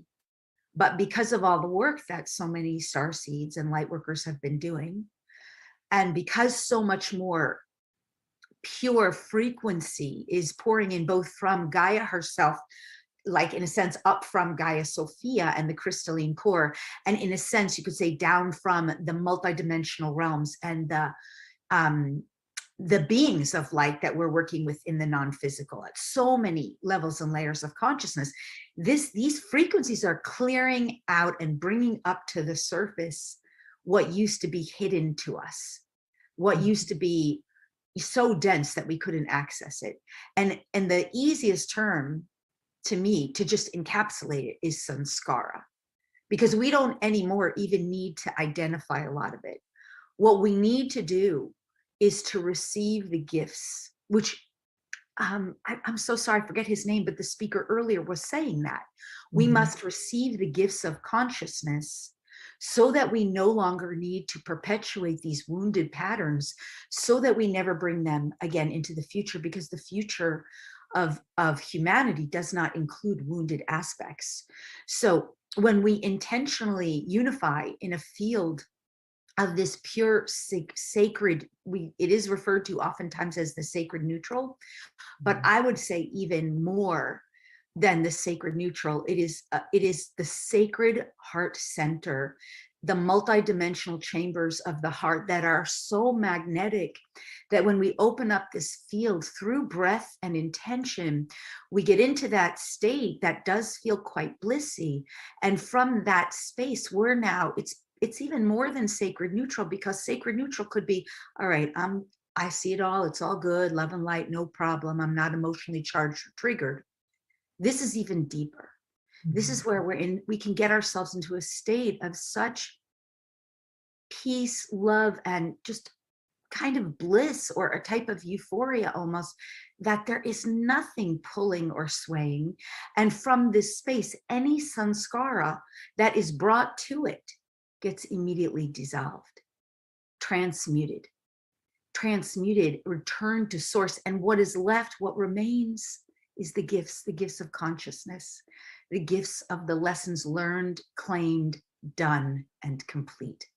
And that's what we want to be cultivating. That's what we want to be doing, so that we're offering these gifts up to, in a sense, to the collective, because it comes into consciousness, it gets anchored into physical form. Then we start sharing it through dialogue, conversation, and anyone else who goes into their theta, which we just did, their heart center, has immediate access to it, already free from the density of the samskaras. Make sense? Totally makes sense. Totally makes sense. And it feels very appropriate right now. Very, very appropriate. Yeah. So would you like to do, I think we still have plenty of time, right? We have an hour, right? Would you like to do, I'm thinking that would be a really great thing. And then if any of the beings from the higher realms, we call higher, right? But it's really just pure frequencies. I like to say that, so we don't, because a lot of people with Ascension do sort of think we're leaving the body, or there's something out there. It's not out there. I know a lot of us also know this, but it's within us. We're just accessing through our sacred heart chamber, through our really pure core pillar. We're accessing those frequencies by purifying our own energy field. We have access to these frequencies, which are, higher dimensional realms. That's another definition, where consciousness exists, where other beings, which we have formally identified, and many still do, as angels, ascended masters, collective consciousnesses, such as the collective of the animals, star family races, the consciousness of Solaris, the sun, the consciousness of Gaia, Sophia, like all of these bandwidths contain frequencies of consciousness. And I know whenever I'm like channeling, which is one of my favorite things to do, I do consider myself a direct channel. When I'm doing that, I am literally surrendering to that frequency where that consciousness resides, where I just merge with them, because I'm at one with them there. And they, whether they're angels, guides, whomever, star family races, are able to provide their transmission, their frequency of consciousness or wisdom. And this is what I'm saying. We all have this as we begin to awaken this heart chamber. And as we purify our field, we become one with what exists at any frequency bandwidth. So the clearing of the samskara enables us to do that. So does that sound good? Yeah. Whatever comes through. So, okay, we're basically going to do kind of the same thing we just started with. So for everyone who wants to participate, once again, this time I'm going to do the breath slightly different. I want to get everybody into an even more kind of blissy state. So this time, as I lead you through the breath, if you could do your best not to exhale what needs to come out so you can take in more breath. But essentially, we just continue inhaling. So let's start with the brain area. Fill up the brain, the head, the face, with as much breath as you can inhale, until you can't inhale anymore. And as you do, tighten the body in only to the degree that you're holding breath in, and you're not letting anything out until it absolutely must come out. You just release, but only enough so that you can take in next breath. Next breath goes to throat center. Again, identify divine, primordial love, peace, harmony, whichever you prefer. Fill up throat center. Keep inhaling without exhaling, ideally. Filling up, saturating throat center entirely, as much as you can, with primordial love and peace. Everything else tenses through the inhale, releasing only what you have to take in more breath. Fill up the throat until it's saturated, then release just enough so you're ready to take in next breath, moving down to the high heart area. Take in as much breath as you can. Breath of love, primordial love, primordial peace, primordial harmony. Fill up. Upper chest cavity, get the shoulders and the back, the rear area. Filling as much as you can until you can't anymore. Then release just enough to prep for your heart center opening. This is how we open the higher frequency energies. Open multidimensional heart space. Breathe in as much as you can, as deep and full as you can. Filling up until you can't fill up anymore. Nothing comes out until you're so saturated in the breath. And then release. Just enough to take your next breath into the belly center, the solar plexus region. Now filling up again. As much as you can, as long as you can, as deep as you can. Primordial love.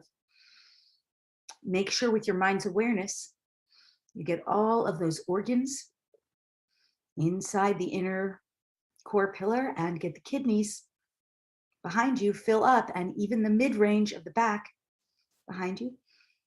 When you're all filled as much as you can without releasing, just release enough, just enough, so you can take your next breath. Next, mind's awareness goes to reproductive center, filling up, breath of love, primordial love, directing it and feeling it in reproductive center. Fill up gonads as much as you can, as full as you can, not letting any air out until you can't take any more in, and then release. When you're ready, just enough to move down to the buttocks and base of the spine. Breathe in into the base of the spine. Next breath of love and peace. Fill up tailbone, buttocks, as much as you can until you can't take any more. And when you're full, release, let go, exhale. Let the core pillar around you expand all around you in every direction, building the auric field. Next breath this time. Breathe all the way down through the spinal cord and through the vagus nerve. Just follow the breath all the way along the spinal cord and through the vagus nerve until you feel it, you sense it go to the base of the spine, the buttocks. That time, when you feel that, whenever it is for you, relax and open. Just drop, open. Take your next breath of love and drop it all the way down to the core of Gaia Sophia. Just let it go. Give everything you have and ever have been, ever will be, every ounce of love, breath, consciousness, give it to Sophia, Gaia Sophia. Drop it down. Base and root chakra now open.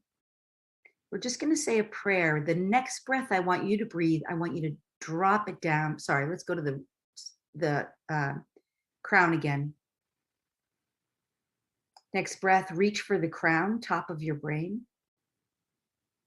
Just reaching, feeling and sensing. You can exhale now whenever feels good and right. Just feel for the top of the brain. When you feel it, you know, because you're like, whoa, this feels like altered. You just realize suddenly you are altered. You're in an altered state. You're in a theta brainwave. Take your next breath with your mind's awareness, drop down into the core of your heart. Like you're diving into your heart. And when you do that, breathe through the center of your heart. Your mind's awareness is in the core of your being. Your breath is breathing through heart center, sacred heart center, expanding. Now I say the prayer. Divine source, creator God, one true God of light of creation, infinite, omnipresent source, creator, one true God of light of creation. Ensure right here, right now, that all is done and said is of the light, in service to the light, in support of the light, and the one true God of light of creation. Immediately cut and discord any and all cords, connections, attachments, entanglements which do not serve the light, and the one true God of light of creation, and our roles in God's plan of light of creation. Allow for this time together that only cords and connections of the light in service to the light and in support of the light and our roles in God's plan of light of creation may remain. We give thanks now.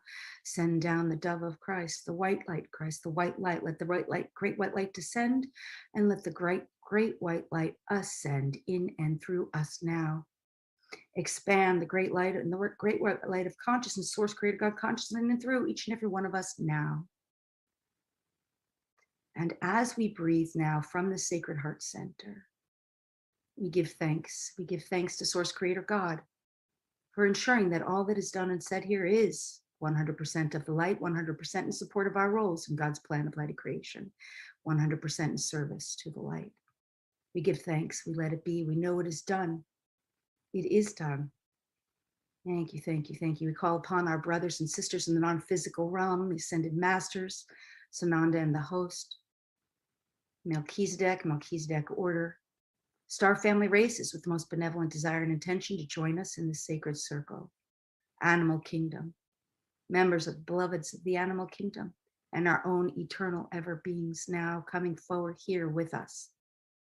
And we ask for the benevolence of the higher realms to share with us after a brief healing first for each and every one of our sanskaras. We give to you now, source, creator, God, and our own eternal ever beings now, to identify that which is within each and every one of our fields individually with zero harm to anyone or anything.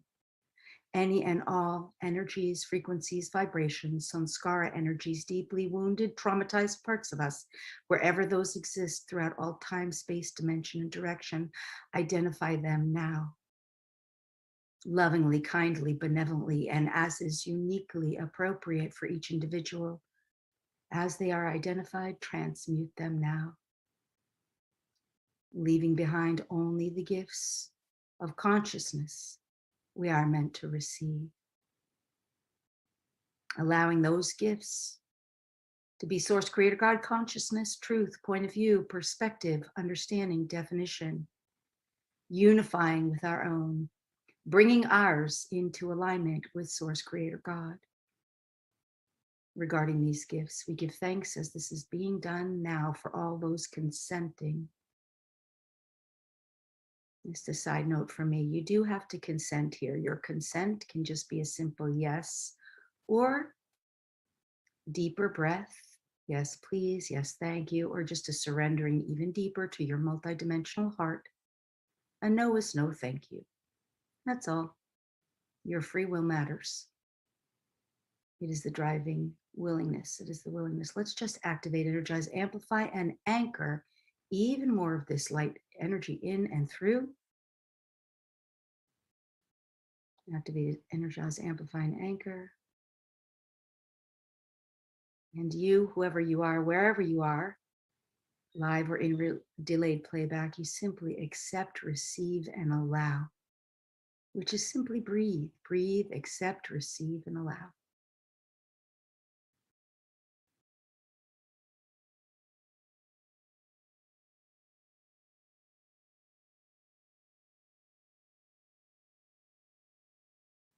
And notice.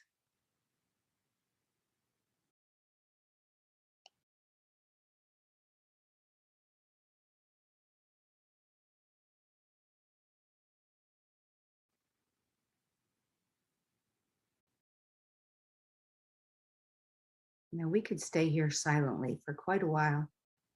However, there are many beings who would like to speak.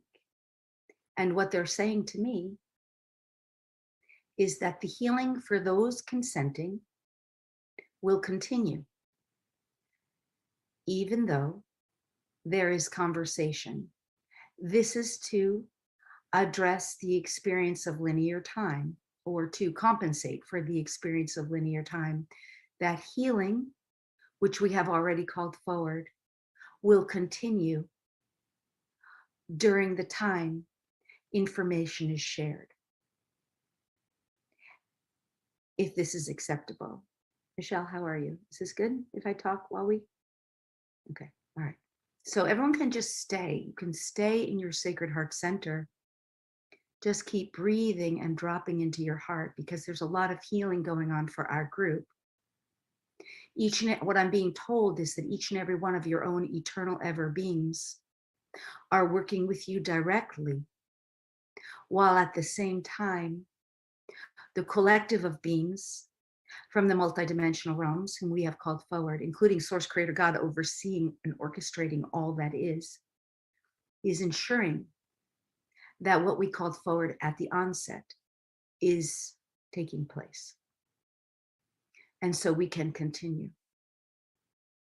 And I think the first one coming through will be Melchizedek of Melchizedek order. Although there are many here, the collective of our group our group eternal ever beings would like to go first. So the collective of our group eternal ever beings will come forward first. Greetings, blessings. We are of the light. We are in service to the light, and we are in support of your roles in the plan of the light and God's role of light of creation for each and every one of you, and for each and every one of us as a collective group, united here as one, as we speak here now through the one who speaks for us. We would like you all to know and to rest assured with all confidence and certainty that every part of that which has been identified as painful and unpleasant, every part of you, with your continuing participation, will be resolved in this lifetime, that you shall never again be required to endure such challenge, such pain, such suffering again. This is the purpose of the experience which you refer to as ascension and equally descension. Regardless of how this is termed, the higher truth prevails. You are here resolving eons of density, which has been, for lack of a better word, plaguing you for your experience, for the duration of your experience in the density. You are resolving it. That is what is taking place at this time. There is nothing at this time that can stop you from this experience except for yourself. There will be distractions, many distractions, and we would like you to begin to become more aware of those distractions so they no longer continue to distract you. Those distractions will always be things that could be equated with high drama, high trauma, pain, suffering, fear, etc., unpleasantness of any kind. Those are typically distractions. You see, for right now in this moment, we are all experiencing healing in a very a euphoric type of state, you see? And therefore, if you remember this, if you will allow yourself to remember this moment, you will know that you need not experience pain and suffering any longer, for you can bring it to this space and you can transmute it without having to endure it any longer. That is what is most important. That is why we are gathered here now. We have much more to offer you, but we will step aside at this time and allow others to share during this healing time. It's been our great pleasure and honor. Thank you. So we have Swan just before Melchizedek. Swan consciousness steps forward. Greetings, blessings. We are Swan. We are speaking now of the light. We are speaking now in service to the light. The one who speaks requires this of us before she will allow us to transmute this message. What we would like to offer you here is a piece of wisdom we hope will be helpful to each and every one of you at this time. And that is to say, you may recognize Swan as graceful and beautiful and having an external appearance of love, grace, and ease. These things would be true. These are depictions of the energy we emit. And yet at the same time, many of you may be very aware that Swan as a form in physical animal body can oftentimes be quite aggressive. In fact, even cruel. This is because our message to the collective of humanity is to understand that what you see may not always be what is true. And what is true may not always be what appears to be true. We would like for you to be aware of this in your everyday activities. We would like you to recognize that while some things may appear to be one way and may present to be graceful or benevolent or kind, they not always are. We are not saying this to inflict fear. We are saying this to heighten and intensify your ability to use discernment and to discern for yourself what is true. And to recognize that just because something is presented one way, it may not be that way. We are asking you to use your higher intelligence and wisdom, which is yours, which is available to you, to discern in your reality and to recognize that in this moment that we are all sharing in this space of love, we know what it feels like. We know what it sounds like. We know how to sense it. Right now, this is truth. Love, grace, beauty, dignity is right here now. You may use this as a comparison in your world and your life in other experiences so that you may be able to discern things that do not greatly resemble this or something like it. And in this way, your discernment will strengthen by knowing the dualized aspect of that which is not this now. We are Swan, and we hope this has been helpful and beneficial to you.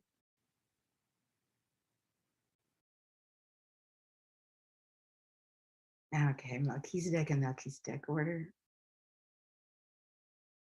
Greetings, blessings. We are Melchizedek order. We serve the light through Sananda and the hosts.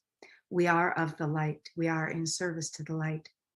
And we are in support of each and every one of your roles in God's plan of light of creation. It is our great desire to share with you on this day, each and every one of you listening and participating, to let you become aware and to know that which we have spoken many times before through the one who speaks now and through others as well, that you know this with the whole of your being. There is no thing in the physical world. There is no person, place, situation, or scenario that has greater authority over you than you. There is no dis-ease that cannot be cured. There is no disbelief that cannot be resolved. There is no wound that cannot be healed. There is nothing in your physical world that cannot be transmuted into greater light, thereby allowing you to expand and up level into a new frequency bandwidth where that thing no longer exists. Please know this with the whole of your being. There is nothing that is not available to you. There is nothing that cannot be transmuted and resolved. And more importantly, or perhaps equally importantly, depending on your unique viewpoint, there is nothing in the physical world that has power over you. Let us expand one more piece before completing this particular transmission. And that is to say that you are shifting into a reality now where you will have more and more opportunity to choose experiences. Be not swayed or dismayed by experiences that others are choosing in the physical world. You see, they know not what you have just been told. They believe that there are experiences they have no choice over. They have no option. They believe and perceive. This will change for them too in time. You here now are ready to know it now. You are here to choose experiences. Be not dismayed that there are many experiences presented in the physical world which are not of your choosing, but of others, but are of the choosing of others, for they know not that they have other choices yet. For you, become as neutral as you can to any experience you desire not to experience. Understand that there are gifts of consciousness if you feel entangled with it. Do your best to receive those gifts of consciousness. Disentangle from those experiences once you have received those gifts, and then move on and put your attention on the experiences that you desire most. As you engage more and more with the experiences you desire, you will find that your reality expands those for you and others like you who will also benefit.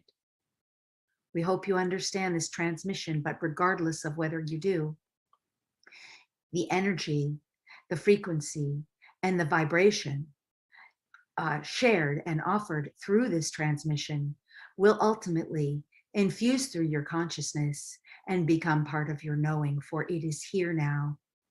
It is the energy that has been shared. So have no concern if it did not make sense to you, or if you do not remember, for we are aware that each and every one of you are in your own crystallized state, which is there to support your healing. For now, we release you all, yours in love, eternally.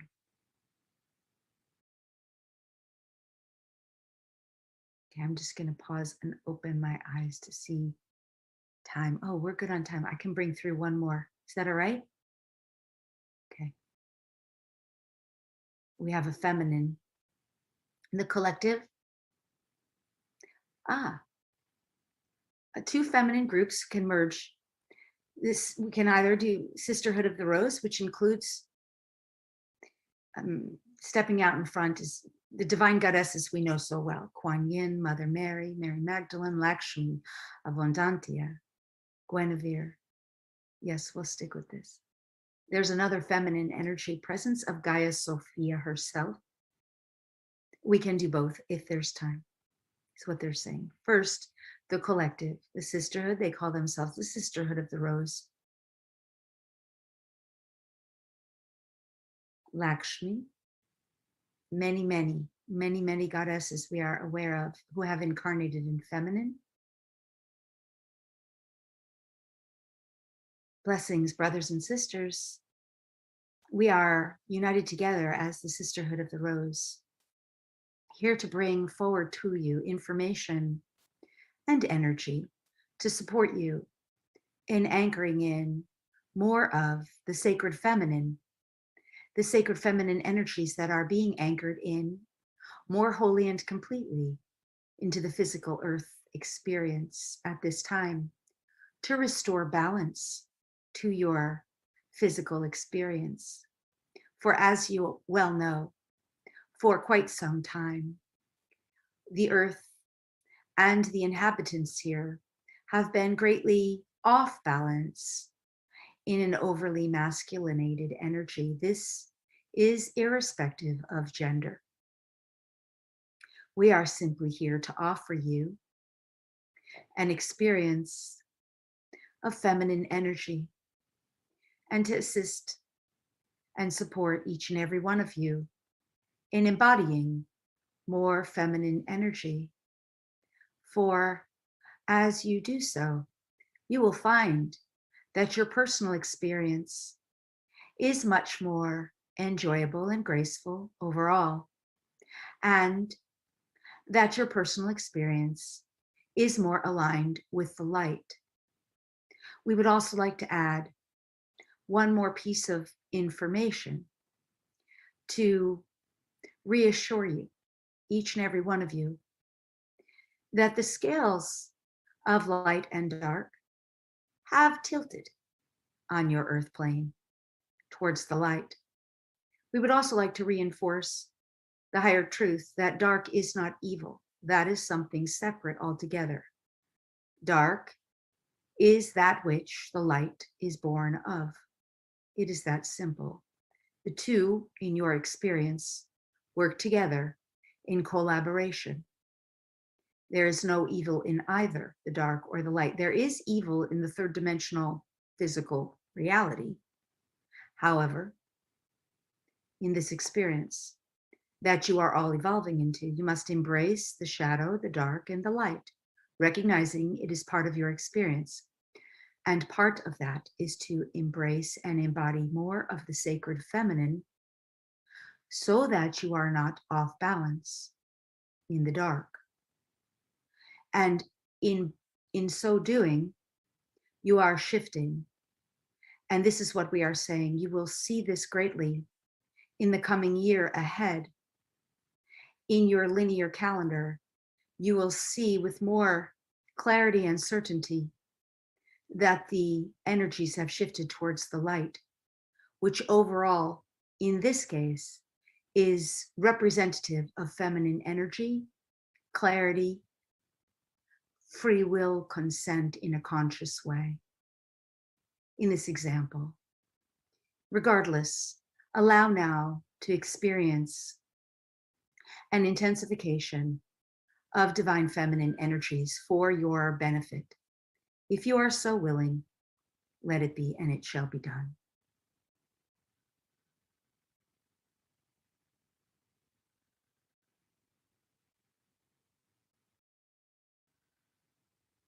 Simply by breathing and noticing. And allowing. It has been our great honor and pleasure to contribute this transmission we give way for our beloved Gaia.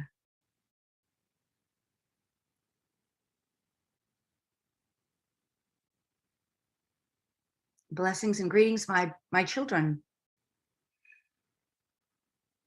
Many of you are aware and many of you may not yet be aware. I am your mother. I am your mother in that we are living together in a physical way, and you live upon my body of land, my body of this planetary body known to you as Earth.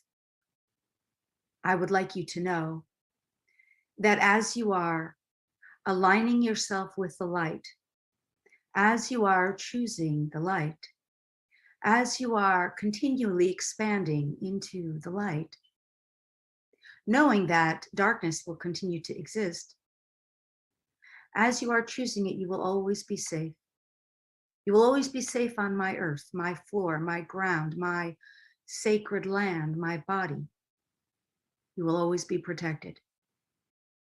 Your greatest protection through troubled times is to continually choose and affirm that you choose the light.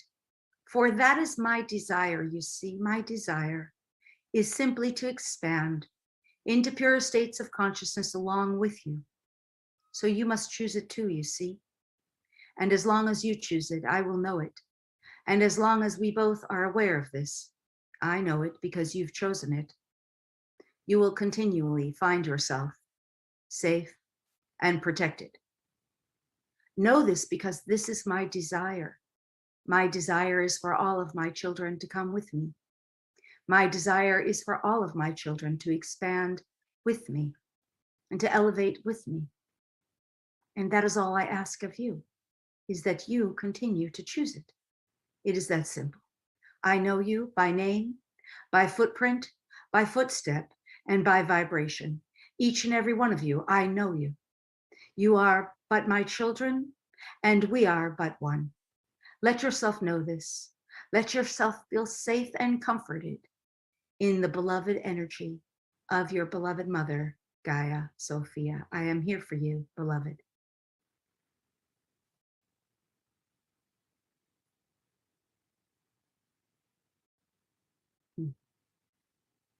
We're going to do one final, I'm just checking. I know I'm just about done with time. I'm just going to do one final download for 1 minute. every 1 minute.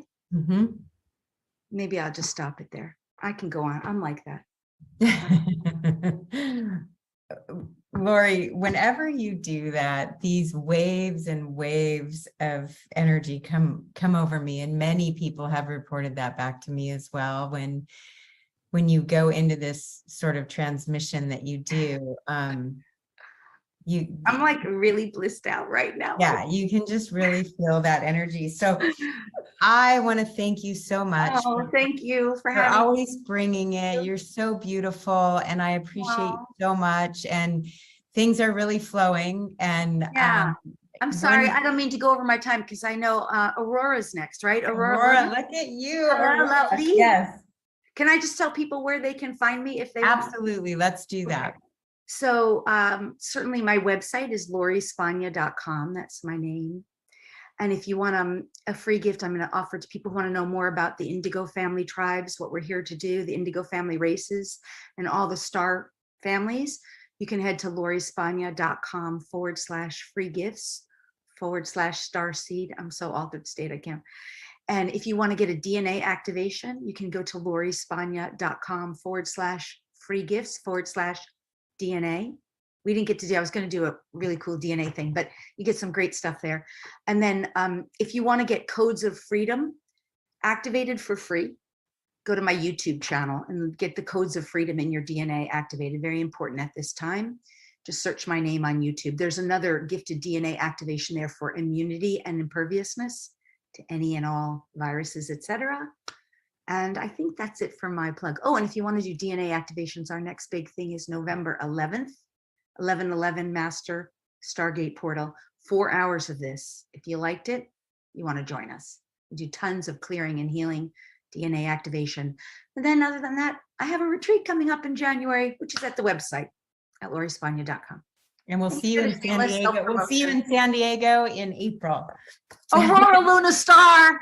Yay. I love you. We're going to turn it over to Tangela. Thank you, Lori. We Bye, you guys. appreciate you. Thank you Love so much for having me. Love you. Michelle, I love you too. Bye.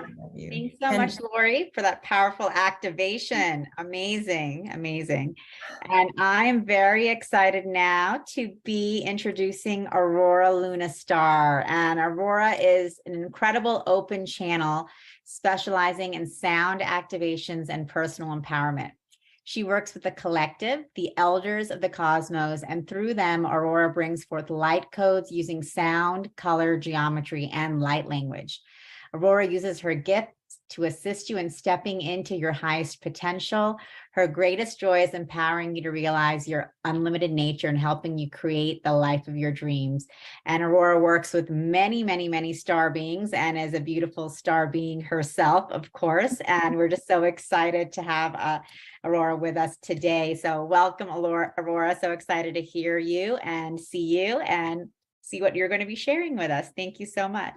Thanks, Tangela. Thank you and Neil for having me here. And Michelle, I'm so grateful to be with everybody today. And it's such a fun time to come together, especially when we are navigating such interesting, colorful and crunchy kind of energy. We are between eclipses right now. We have Mars going retrograde in Gemini until January. And like Lori was just saying, all of the astrology is really, really hitting up against each other. And the purpose behind all of that is really for astrology to squeeze us until our heart chakra just pops out, until there's nothing but the heart to come out. And so today, some of what we're going to talk about is our heart mind. And the reason for that is because when we connect with star energies and vibrations of our brothers and sisters from the star nations, the way that we do that is through our heart. A lot of people are waiting for or desiring a connection with star beings through the actual contact of them coming down to Gaia. And while that has happened, and while people definitely have contact experiences, I have some myself, my awareness is that they're already really here and accessible to us. Part of what we are experiencing is an opening within our consciousness in order to connect with them. So we're already aware that we are in a matrix that has been set up to take energy from us rather than see us thrive, right? There's so many of us on the planet in survival mode, in a mode where we are stuck thinking about our bills and how we're going to make it through the next week and how we're going to spend another day at work that we really don't feel aligned or connected or passionate about.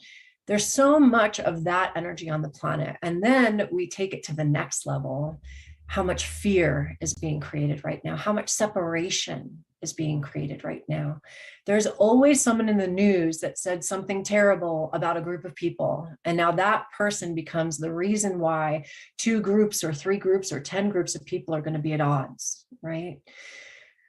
Because our consciousness has been hijacked and we want to really peel back the layers of that control energy and come back to our cosmic blueprint or divine blueprint, however you want to call it. It's our connection to the original energy that we are, which is love and light. That's who we are as beings. We are innately love and light. And when you think about love and light, it's a power. Right? It's very powerful to be in your heart center. It's very powerful to stand in your authenticity and live a life that feels aligned for you.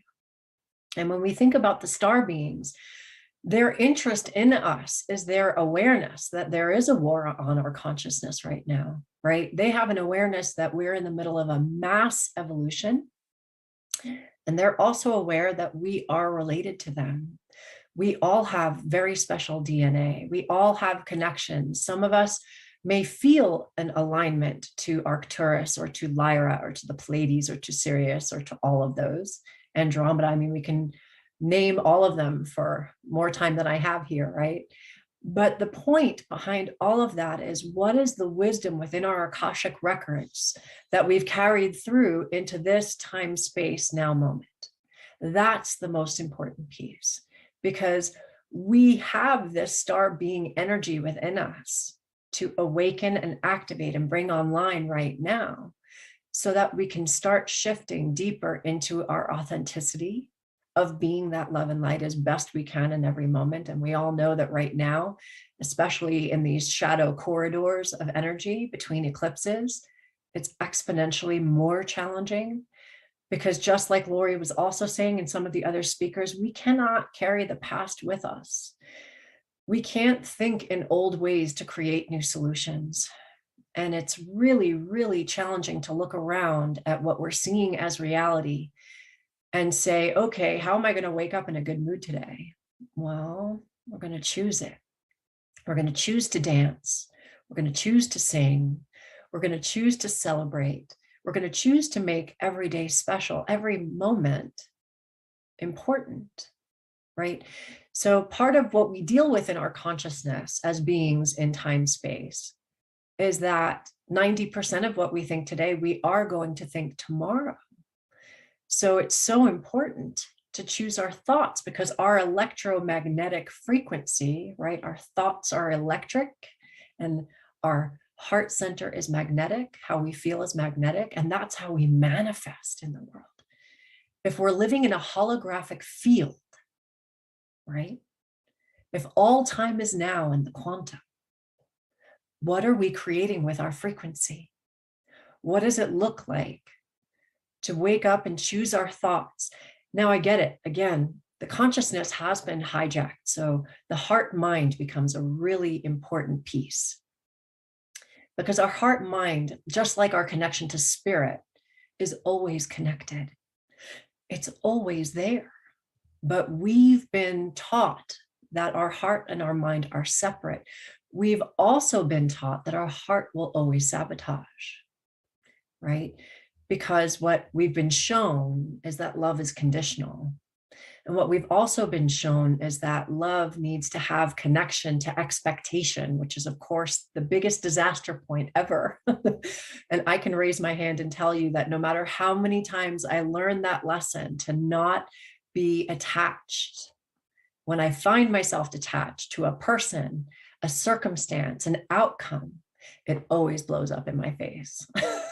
Without question, right? Because as soon as we put expectation, we are pushing ourselves further out of the quantum field. The quantum is where everything and anything is possible. But expectation, attachment, needing for things to look a certain way without expecting that anything else could ever become of what you're experiencing, that's our downfall. And again, we see movie after movie and book after book, all the media in our lives tries to keep us in that small box of expectation and attachment, codependence, all of these things that don't align with our cosmic blueprint. Our cosmic blueprint says, wait, I'm already sovereign. I don't need anybody, but I desire community. I desire partnership. And that desire creates so much more of a healthy place where we can meet people rather than need, right? If we need things, if we make people responsible for how we feel, that's a dangerous place to be, right? We have cells in the mind, in the brain, that are also in the heart. And it's actually the heart that directs the mind, and not vice versa. So the minute that you take that in as your truth, that your heart is constantly directing your consciousness, what does that mean? What if you don't have to be disappointed? What if you're just open to whatever can unfold for your highest? What if what is for your highest isn't what you thought it would be? We all have desires. And sometimes the things we desire are really unhealthy for our growth, for our expansion, and for our highest source self. And it's okay to go down those roads. That's kind of the point of the human experience. We're not here to be perfect, right? We're really not here to be perfect. I'm going to say that one more time. We are not here to be perfect. We are here to remember how to love and be the love that we already are. That's already perfect. The human experience is filled with mistakes and foibles and mishaps and places where we need forgiveness, because that's how we grow, right? The seed gets buried deep into the darkness of the earth, and then it cracks open, and then it sprouts towards the light, and then it opens 2 little leaves, right? That's who we are. We're also similarly compared to that butterfly. The butterfly is one of my favorite examples of how we exist in this life, because a caterpillar beautifully eats as much as it can before it goes into cocoon, and then it liquefies, right? It liquefies, it completely deconstructs. And as it becomes a butterfly, 6 original cells called imaginelles manifest, and all of the other cells are attacking those imaginelles from being and saying, no, you don't belong here. But yet somehow those 6 imaginelles create a butterfly. And then the next analogy of the butterfly, that you cannot cut it out of a cocoon or it will die, right? The butterfly needs to wiggle its way out. That's part of its evolution, right? So it believes it's a caterpillar until it goes into its cocoon, and it comes out of its cocoon something completely and entirely different. Well, that's our evolution, and science can't explain it. That's the best part. Science not meant to explain it. So when we go talk about the heart mind, we talk about the fact that we are coming into a time of the age of Aquarius, which we've just started, where we think about the highest of all concerned, where we think about what's good for me can really only be good for me if it's good for everyone. We're not used to thinking that way.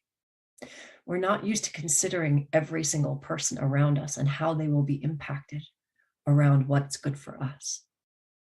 I'm not saying we don't draw boundaries. I'm not saying that we accept everything that's happening in the world. It's not like that. And at the same time, there's a way for every person to have food. There's a way for every person to have shelter. There's a way, there's enough resources on this planet for all of us. So what does it look like when we start creating communities where we support one another? What does it look like where we start finding creative solutions to what we're experiencing in the world around us? And we start with ourselves, right? I can't really help anyone else if I'm in a state of trauma, shock, or needing to take care of myself. It has to start with me. So I have to take care of what it looks like to fulfill all of my needs on a level that's more than survival before I can look around me and say, okay, what can I do next to engage in the world around me? Can I start to help my family? And from my family, can I start to help my community? And from my community, can I start to take that larger, right? The heart mind says, I need to live an authentic life. I need to be true to who I am. I need to say no when it feels wrong. And I need to be open to say yes so that I can expand into a greater sense of my being.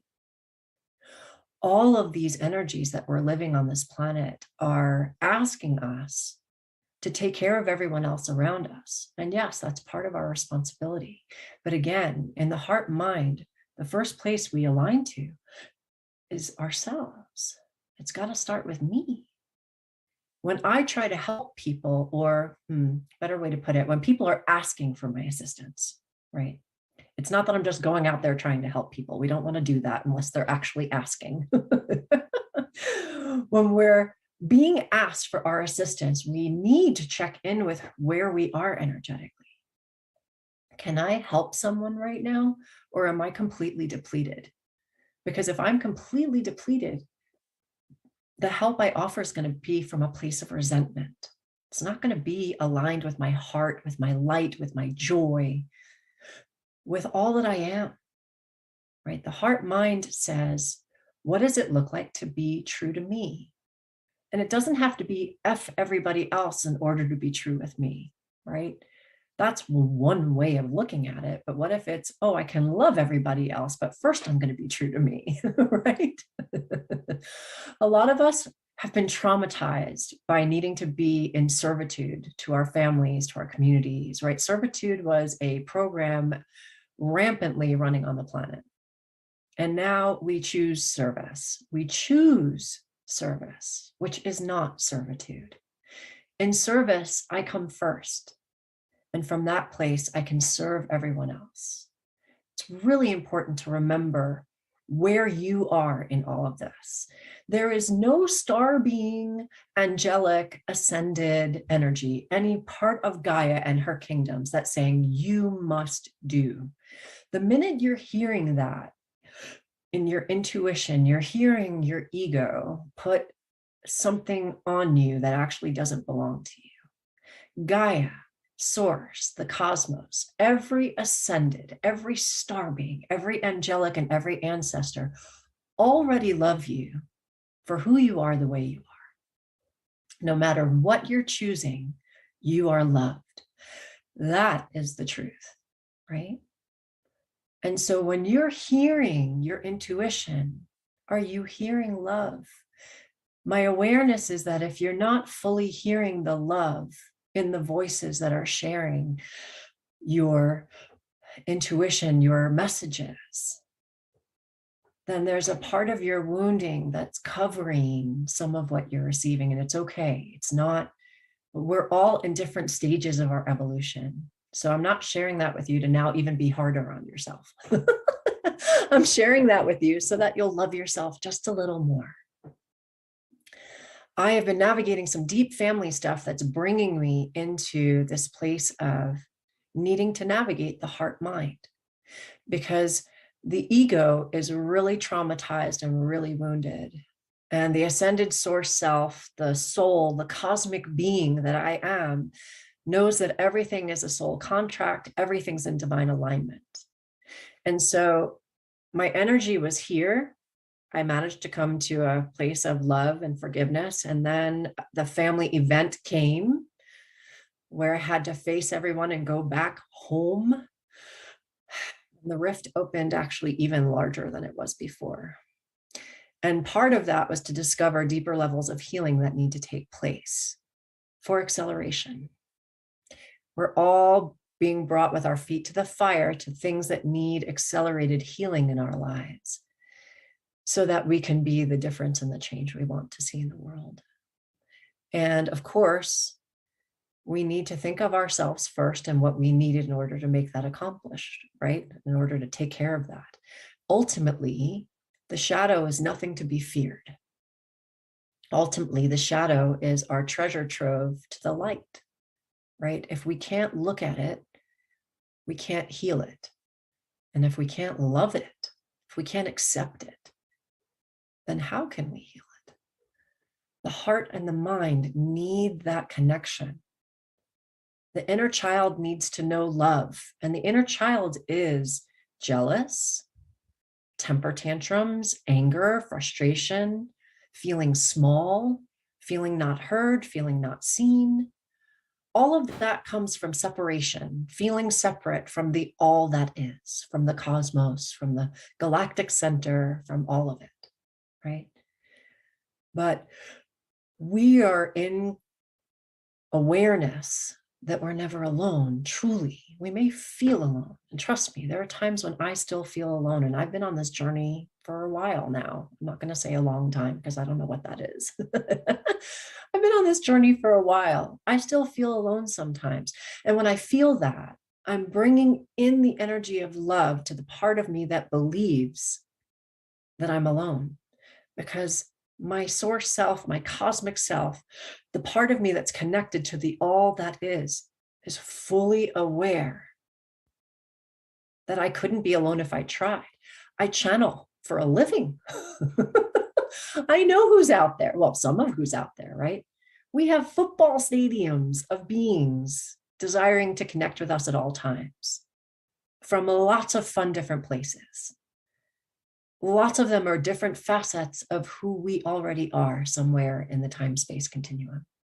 A lot of them are our connections to our past life in the time-space continuum in the quantum, right?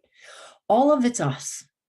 So if all of it's us, I mean, think of how many millions of beings there are that we're connected to in the all that is in a multiverse that we see as unlimited, right? Because the universe is constantly expanding and contracting. We are as many cells in our body as there are stars in Milky Way.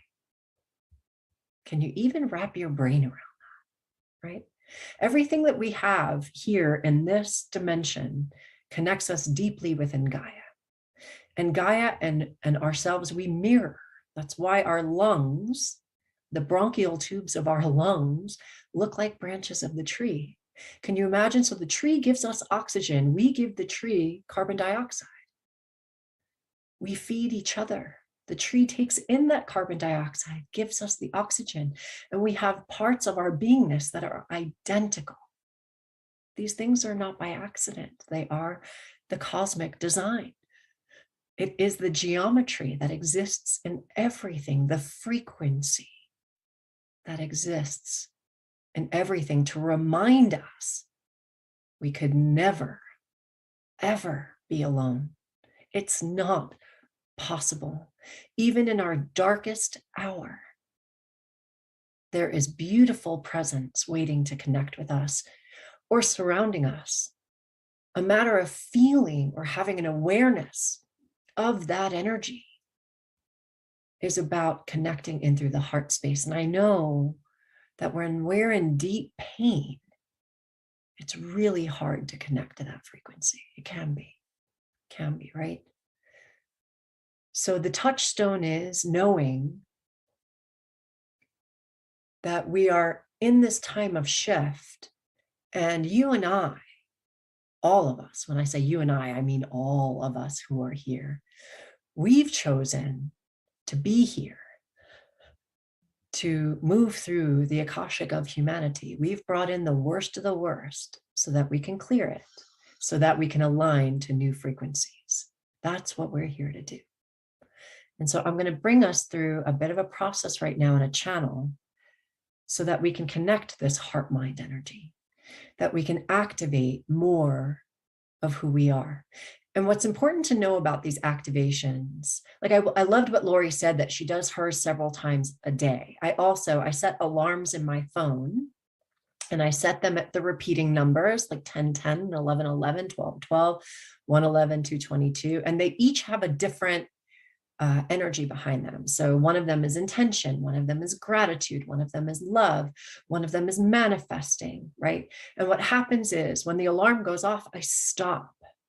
I put my hands on my heart and I take a deep breath and I focus on an intention. I focus on gratitude. I focus on love. That helps bring me back to the cosmic blueprint of who I am, that heart mind, that love and light that I already am.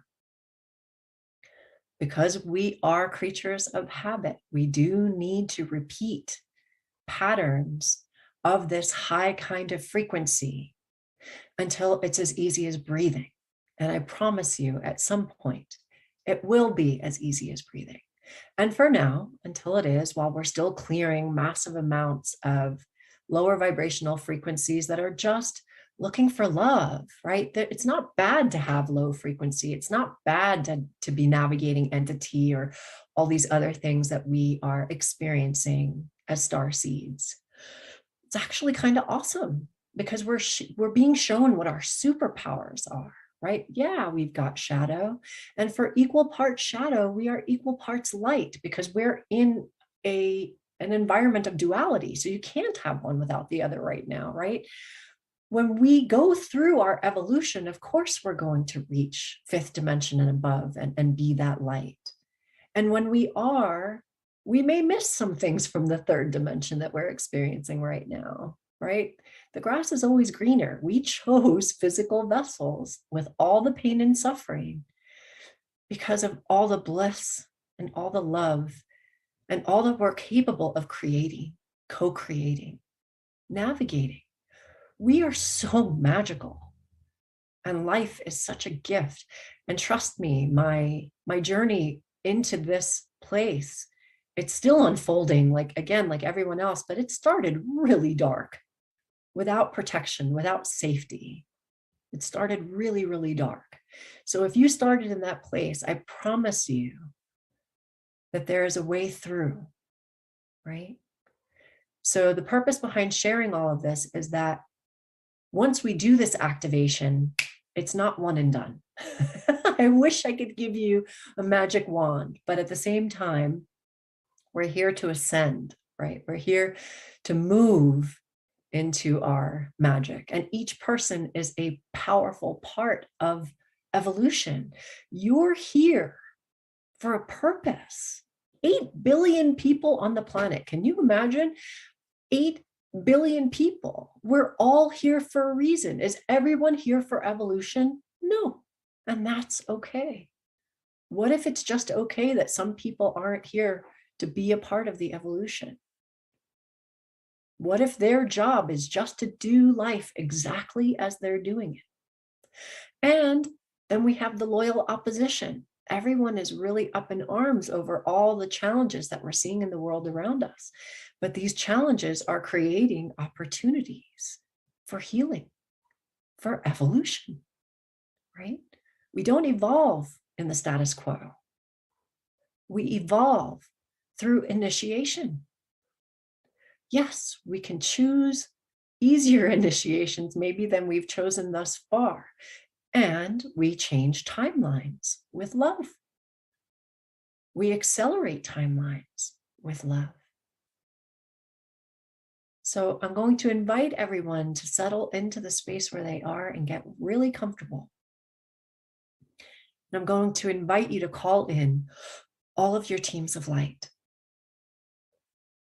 all the beings of love and light that you feel connected to, ascended masters, angelics, I don't care who you call in, anyone that you feel, any kind of energy that you feel most aligned to in this moment. It could be color, it could be tone, it could be any kind of being. I'm going to call in all of our ancestors, all the angelics and ascendants. I'm going to call in, of course, all of our star brothers and sisters. That's why we're connecting right now, right? Oh, there's a vast amount of beings that are present on our behalf. We're going to call in Gaia and all of her kingdoms of light.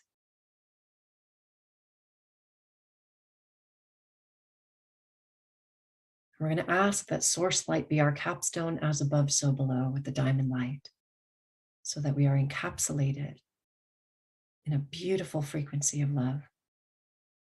And I just want you to take a deep breath.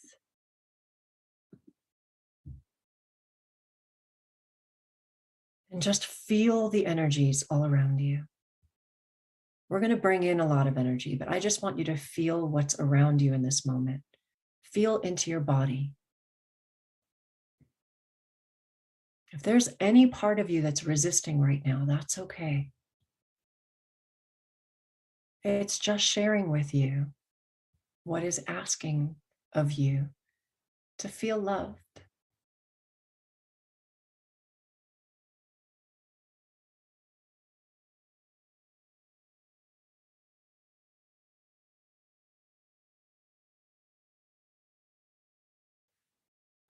I'm receiving several different processes at once, so it looks like we're going to do a few things together right now. Okay.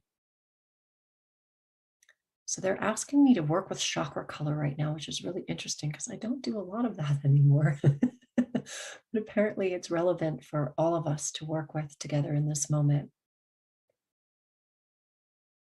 So I want you to see in your mind's eye, or to call in, or to feel, or just to intend.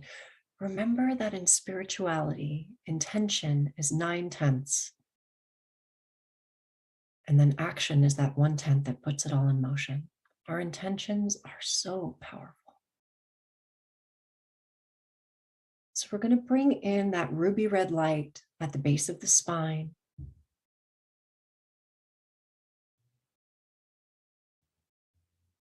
Right? We want to convert survival into thrival. We want to look at what it is to have the highest aspects of being and really feel like what it is to have that energy in our bodies, our physical, our emotional, our mental, our etheric bodies. That ruby red light. Ruby, we're choosing our frequency, right? We're not saying survival, we are saying thrival. We choose the energy of thrival with this ruby light.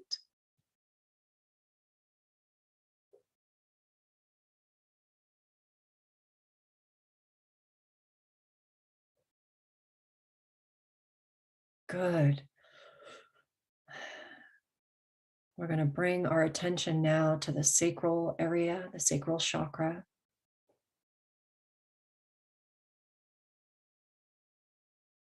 And we're going to bring in a carnelian frequency, so like a deep orange energy. But the frequency of carnelian is passion, vitality. We're going to clear out the energies of fear and what if. We're going to hold that energy of co-creation, right? The sacral chakra is the place from which we literally procreate. We're calling back our power to our womb space, to our dantian, to the beingness of who we are as masculine, feminine, and both masculine and feminine. For we are all both frequencies. Ooh, that was a big one. Good, guys. Excellent. We're going to bring our attention now to the solar plexus.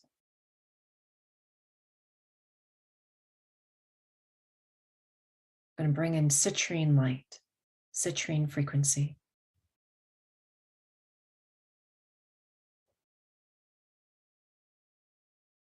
We're done giving our power away to things that are out of alignment.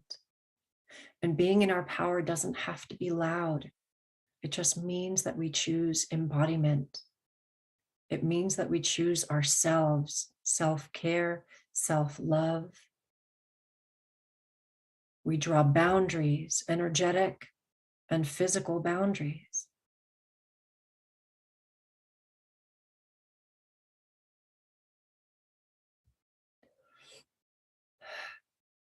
We move that energy up into the heart. And I'm being shown 3 different colors for the heart. We can be using emerald green, a beautiful pink light, or the violet flame, depending on what we have sitting in the space of the heart. We hold a lot of energy in the heart. So some of us may need to be transmuting. Others might need really that self-love energy, that pink light. And some might just need to feel the healing of the emerald green light.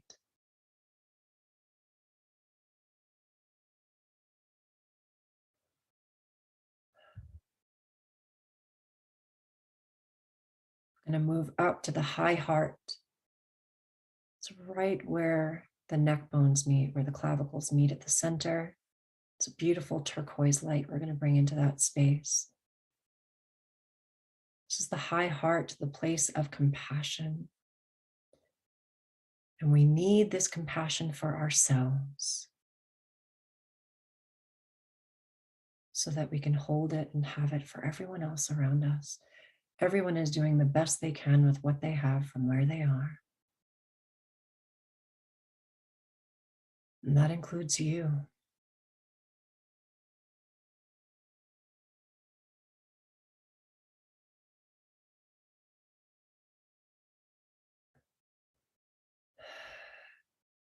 Moving up to the throat chakra, working with the sapphire light.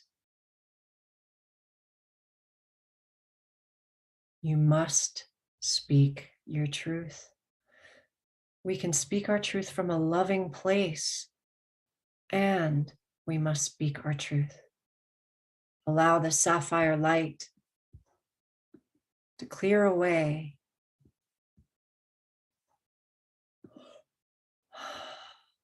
any blockages, right? We walk through lifetimes with this frequency. We want to bring the highest light in. We are free and clear to speak and to align to our highest light. Bringing it up to the third eye, to the amethyst light, clearing away doubt. Your intuition is powerful. Use it, believe it, align to it. It is your gift, your inherent nature.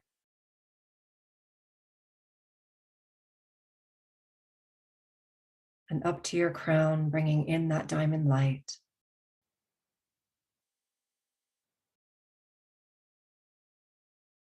That diamond light is all that is and all that was, all that will ever be. It is your cosmic blueprint of all that you are being activated in this moment. Sarhu wata ishor maya, wa io nahai yaur, wa itza koshor maats, kuyayo chaka porbakatsu, maashi sho, nahuya paruno. Naya musha iyaya sarnayo wa aiya.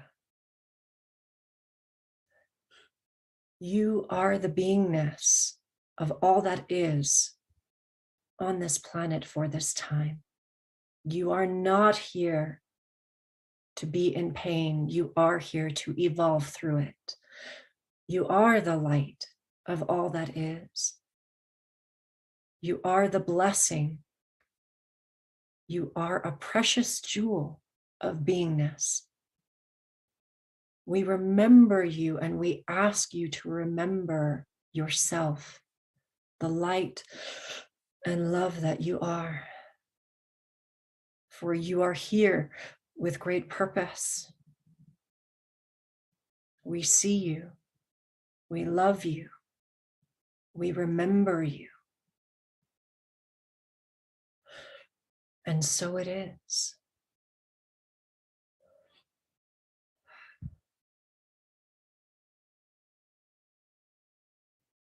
Allow yourself to see in your mind's eye a beautiful opalescent light beginning at your crown and weaving a cocoon of ease and grace, deep love, connection, and integration all the way down to the bottoms of your feet. And when you feel this process is complete, you may open your eyes and come back to the space.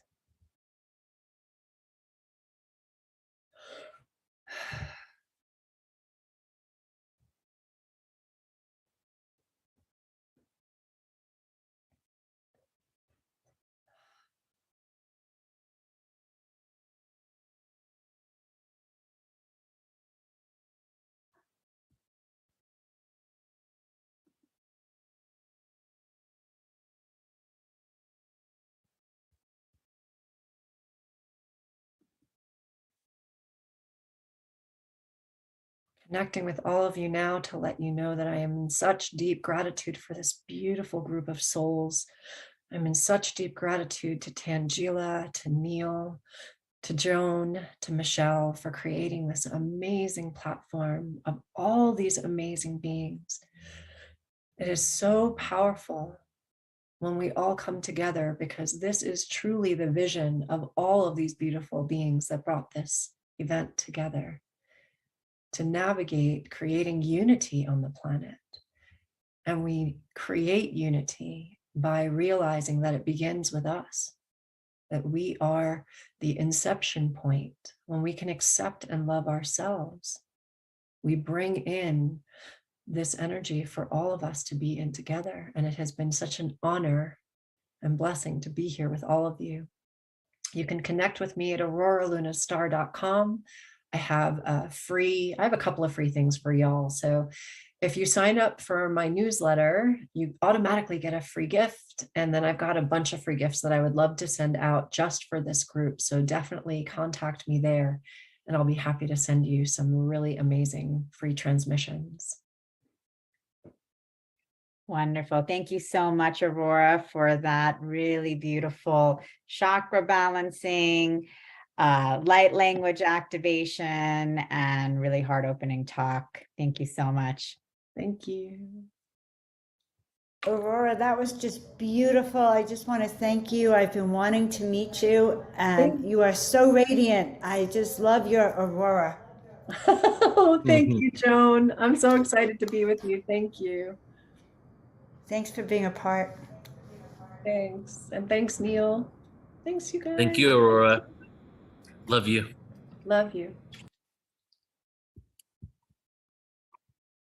Beautiful. All right. So let's get to our next panelist here. But Tangela, I just wanted to say it's something that's been coming up a lot the last couple of days has definitely been the whole understanding of the evil isn't even bad. And it's like the evil or the negativity is just an energy looking for love. Exactly. You know what I mean? Mm-hmm. And it's been like a hardcore theme, pretty prevalent actually all day yesterday and then today. And it's beautiful that we're stepping into that. You know, I've seen that in the last decade or so, people stepping more into not polarizing and just trying to be in the light, but realizing that the pain, the struggle is the catalyst for us to be in that light, right? So Aurora really had that in her message. So I really appreciated that. Exactly. I mean, this is all about us just really moving beyond all these polarities of the old paradigm. And as we step into the new, we have this alchemical transformation that's happening within each one of us, of understanding that, you know, the dark is not bad or evil, you know, this is just, you know, it's also a part of the light. It's just, there's different frequencies of light at play here, and it's all beautiful coming together. So yeah, new messages for the new paradigm, new understandings for the new paradigm. Seriously. Yep. All right, everybody. So I'm excited now. I'm going to be introducing our next speaker here. And this is Nicole Richmond. And we've had Nicole, I think the last time Nicole was on an event of ours was about a year ago, but we connected, I believe it was at the Walk-ins conference just over a couple of years ago. And I just really loved her energy ever since. We've been Instagram friends and just connecting every now and then. I'm just really wanted her to be a part of this. I love her energy. So I'm excited that she gets to really contribute to the energetic bubble that we're creating from this gathering. So Nicole Richmond, a Canadian lawyer and wellness consultant, specializes in building healthy work environments and strong, transparent, and supportive governments. She graduated from the University of Toronto Faculty of Law in 2006, where she was awarded President's Award for Student Leadership. A consistently high academic performer and respected leader with a knack for efficiency, Nicole brings a new approach to the practice of law, focusing on personal well-being, good governance, and consciousness in action. And I know I should have actually asked you, Nicole, how do you pronounce these things? So I'm just going to go for it anyway. She is an Ojibwe member of the Bijitong Nishnabeg First Nation and lives in her traditional territory on the north shore of Lake Superior. She is a proficient beadwork artist and seamstress and is well known for creating powwow attire for dances across Turtle Island. Her artwork is showcased on her Instagram. Nicole is a soul infusion walk-in that resonates with the Arcturian reference, Arcturian energy. Nicole, good to see you here. Thank you for being here. Great. Thank you. Thank you, Neil. It's really great to be here. I am at my mom's house, so I'm feeling like a teenager because I'm presenting from my childhood room, which coincidentally, so we're on the north shore of Lake Superior. I'm Canadian.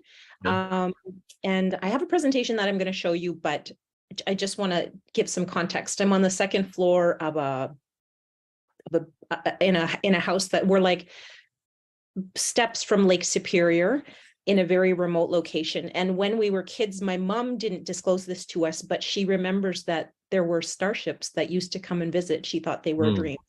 Yeah, so it's a really holy and sacred space.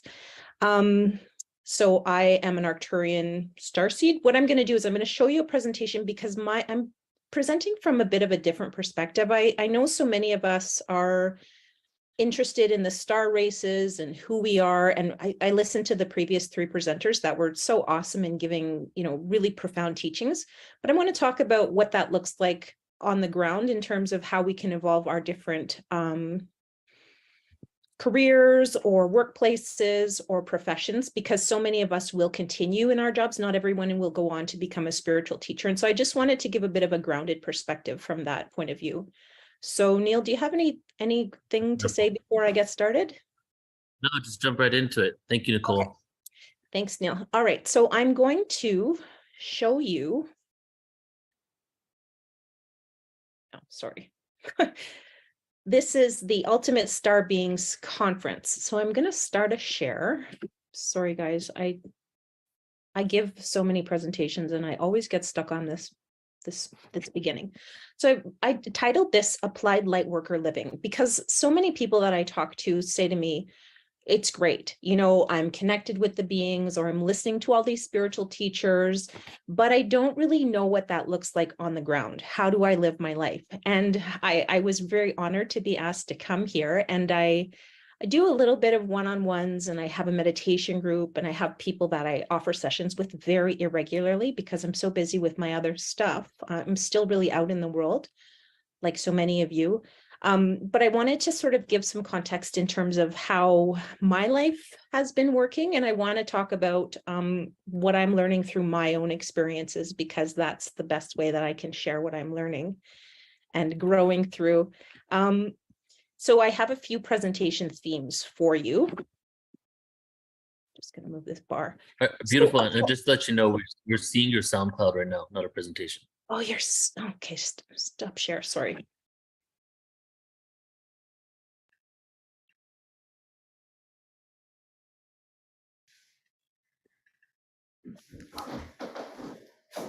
Okay. How about now? Yes, there we go. Okay, good. So I do want to share you guys the SoundCloud, so hopefully that will work. So the presentation themes are what it looks like in terms of my my role as an Indigenous person, and I'll give you some of our core teachings and how that relates into the light worker work that we're all sort of immersed in, because I think there are some really interesting parallels, and how I'm using my spiritual knowledge from both sort of realms to change the world, or to change at least the spheres of influence that I'm in. I want to talk about really being grounded on Earth and some of the things that I'm learning or experiencing through my relationship with the Earth. And it was really beautiful that the last 2 speakers both did some channeling with Mother Earth, Gaia Sophia. That was really nice. It's nice to hear her voice coming through. I want to talk about healing the body. That's also been a really big theme in jumping timelines, and sort of what I'm learning in that sphere. And then I love, and I've had lots of experiences with lots of different beings. So I want to talk about the different races that I work with or that I'm connected to, and how they've been sort of showing up in my life. So where it all began for me, I was I've always been a spiritual kid. I've always been raised in ceremony. I've always been a powwow dancer, but I got infected with this curiosity about past lives in probably about 2012, which was the Great Awakening year for so many of us. And anytime it was maddening for me, and anytime this idea came up about the idea that we might have past lives, I would get sick to my stomach. I would feel my heart palpitating, and I was so curious about this. And I eventually had a past life regression, and all the normal things. I regressed to a life, and I saw my husband, and it was cool. But I knew that it was more than just past lives on Earth. And I began studying hypnosis. I read everything Dolores Cannon had to say. I actually took training as a past life regressionist, and I worked with a lot of people, and I was looking for the star beings. That's what I wanted to find. And my friend Jackie here on the left is, to me, the ultimate star being on the planet. So she's wearing a dress that I gave her. This is the day that I gave her that dress. You can see me, I'm the one in the middle. Jackie was just such a beautiful person and just very integrated into who she was. She died spontaneously of an aneurysm, but I want to tell you what happened just before she died. So I knew Jackie could do it. I knew Jackie was the one that was going to make the introduction. And so she came from multiple past lives, and she was an excellent, like she would be great when she was under. So the first life, she had this, experience in France. Then she had this other experience and she was in New York. And then she was going through a hard time in her personal life. And so she came to see me, and I was, my husband was in the basement, and I had only one dog at the time. So we're laying on the couch, she's laying on the couch and Jackie's laying there, and I'm, going through the motions. And then all of a sudden the energy shifts in the house. It gets kind of cold, and Jackie goes, and now there's a giant blue being standing in the living room. And it was the holy shit moment where you're like, okay, something, this is real. We've made the connection, we've made the link, and it was really beautiful. So Jackie downloaded all of this information about Mother Earth, Gaia, Sophia, and she was channeling beings that were caring for the earth and giving us information. She talked about my beadwork and how the work that I do actually comes from the beings. And she gave all this information, and I was sorry that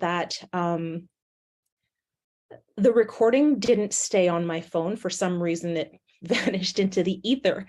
But she then was trying to get the information about who she was talking to, and she couldn't say it. So she was going,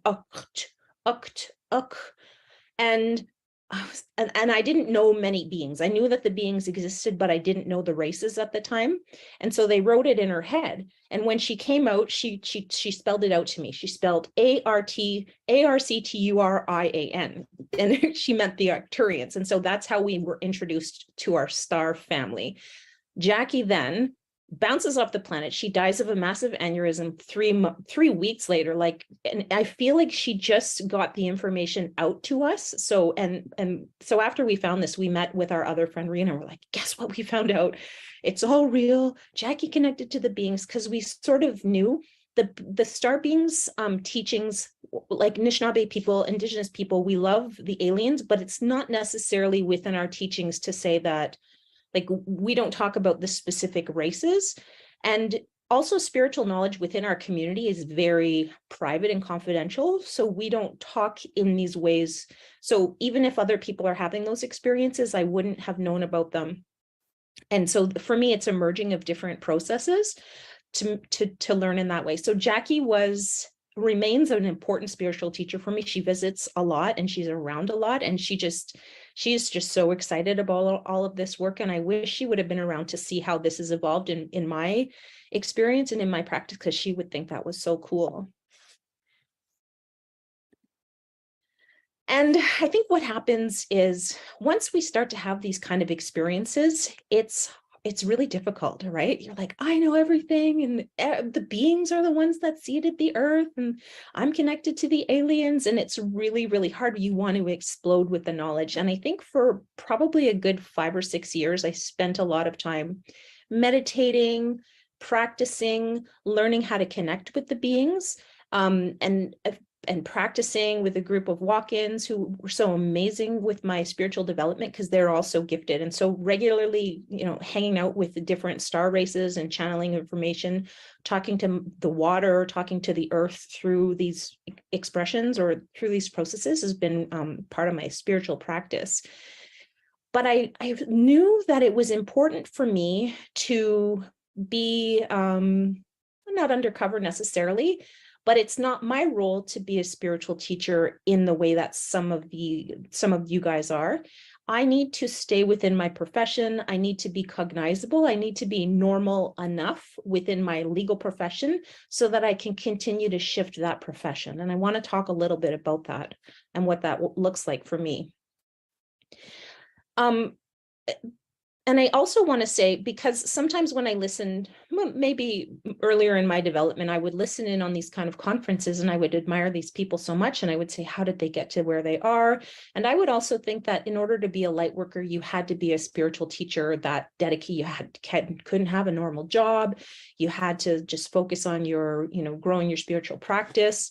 And I think I'm shifting into a different way of thinking about that, because I'm thinking about and Rebecca Hardcastle, right? You guys are going to hear from her in a few, I don't know when she's on, maybe on Saturday. She told me, she said, Nicole, 3D doesn't disappear.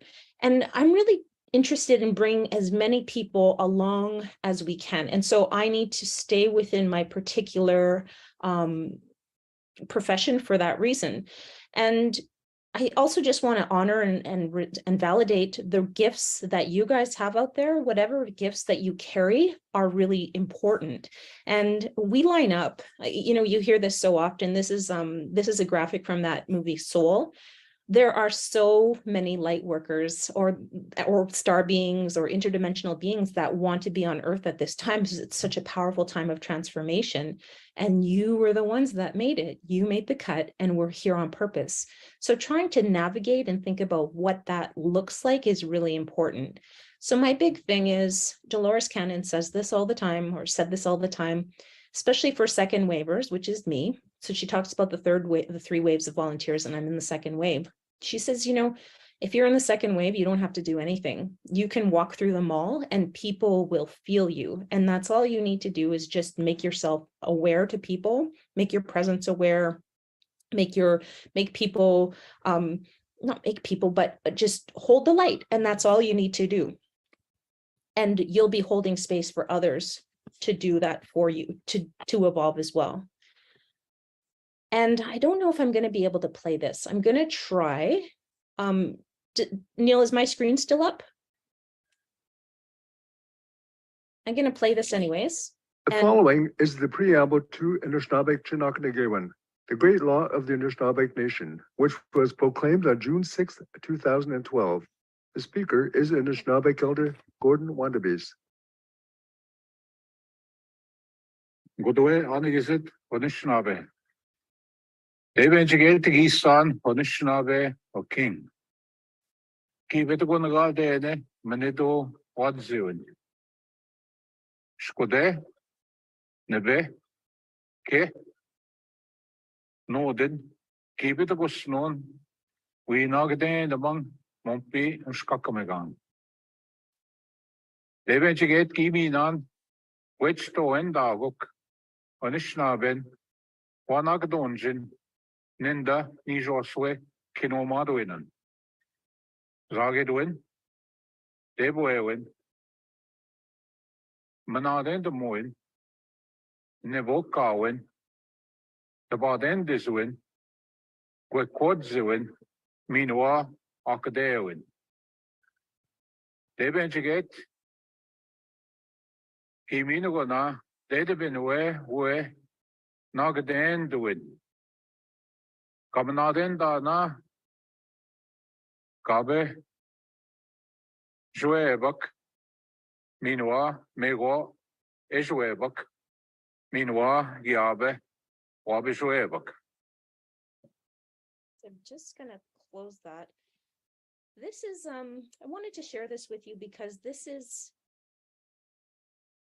the Constitution. This is the preamble to the Constitution. So when children go to our schools within our communities, this is what they sing rather than O Canada. This is what they recite in the mornings.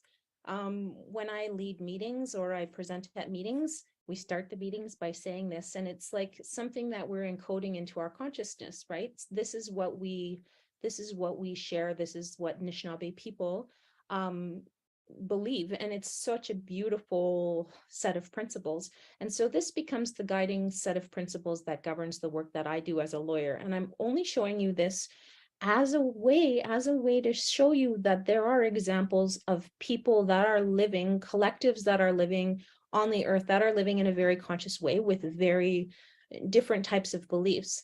And so one of my favorite principles from this is, you can see that on the first line, Creator placed the Anishinaabe on the earth with the gift of spirituality. So I like to talk about how I came out of the closet as a spiritual lawyer, and I would say that at meetings where, and everyone just laughs and laughs and laughs because of the coming out of the closet joke. But we don't necessarily think that being a lawyer, for example, and being a spiritual person can coexist. And I just want to share with you the ways that I found that they can exist, and that it's something that people are so hungry for. And also, sorry, I'm not a language expert, but Creator gave us sovereignty to govern ourselves. And what's happening in Canada, I'm going to share with you guys some of our origin stories. And I'll get to what's happening in Canada. So my friends, we all share the same worldview. My girlfriends, and they're working in different places. So one of my friends she's working on her master's right now in education. And she's trying to, of course, decolonize the education system. And we know we came from the stars. So this is the Seven Sisters. We call this Bagonegi Shig, which means the hole in the sky. So our origin stories tell us that we were lowered, and I'll show you a slide, that this is the hole in the sky that Anishinaabe people, their souls come down from. And here is the Anishinaabe word. Sorry, this is not the clearest slide, but it's from whence Anishinaabe was lowered, the male of the species. So this is part of the etiology, the way that we call ourselves. We understand that we were lowered, that we came from someplace else, and that we're here intentionally on purpose. And it's such a beautiful cultural perspective that I then use to speak through in order to share my spiritual teachings. And I want to just, not my spiritual teachings, the teachings that I've collected and am responsible to share where appropriate. And this is, I just want to share you a little bit about my territory where I'm living. So I'm at home right now in my mom's First Nation, but I live in a place called Thunder Bay, and Nimki Wikwetung, that means the Great Bay of Thunder. Nimki means thunder, Wikwetung means bay, and this is the sleeping giant. So we have origin stories, or we have creation stories, where we have a giant being that goes all around the earth, and he does all kinds of things to create life for us. And you will hear, sounds similar to some of the other stories that you'll hear from other cultures. He's this giant being, and he finally gets laid down to rest in Nimki Wikwetung in Thunder Bay. So this silhouette of the sleeping giant is a view that I see every day because it's in the bay of Lake Superior where I live. We also have this beautiful portal. This is called Nimki Waju, so Thunder Mountain. This is a very beautiful but very sacred and holy mountain, which we have a series of mountains called the Nor'westers. But this is actually, I've received information about, and there are actually stories about this, that this is an interdimensional portal that the thunder beings travel through. So the bay, Nimki Wikwetung, the bay that exists outside of Thunder Bay, is actually, it has all of this beautiful mineral. It has gold and silver and copper underneath the water. And it's actually a place where the earth charges or gets charged up by the information that travels by way of the electricity. So the thunder beings will transmit some of that information. And there are powerful, powerful dreams about stories about actually individuals running into the thunder beings, to the Thunderbirds. But this is actually a portal. It's an interdimensional portal. So I have not personally traveled through it, but we've received information in ceremony and in meditation that's what that mountain is doing. And so what you'll see here is this is the traditional territory of another First Nation, Fort William First Nation, and then they have their powwow grounds. And I'll talk to you a little bit about my role as a powwow dancer because it's really fascinating. But we have ceremonial grounds that take place, and we do events outside of this incredible portal. The final place I just want to share with you is the Kekabeka Falls. So we have stories about a young woman named Green Mantle, and she was displaced from her family, and her spirit now sits with these waters, and And it's her responsibility to take care of these very powerful and very sacred waterfalls. So it's a very special place where I live. And in Canada, some of you will know that last year, there were a series of graves that were found that were located. So in Canada, and you have this in the States too, and probably in Australia, and I don't know where everyone is from, but we have the residential school system, which is where the Canadian government, in conjunction with a variety of teachers, systematically took Indigenous children away from their families. And they brought them to the schools under the guise of, colonialism and separating students from their families as a way to decrease, their savage nature. And what happened was children went to these schools and they died. And a lot of parents knew, and families knew, they knew that the children never made it back. And what happened, how time spirals, right? And we have to go through the experiences again and again and again. And so Canada had this sort of collective consciousness where we were now able to be confronted with the mass graves. So at schools all across Canada, we located graves of children that went to these schools and died. And so what's happening now is people are waking up, and we see these kind of great terrors that are put on different groups. We see that in the Galactic Wars, right? Like the Lyrans, who were forced out of their nation. And, I'm not a Galactic War expert, but I really see this as an example of how that gets played out when there's a group of people that are very spiritual and are very connected to their culture and their norms.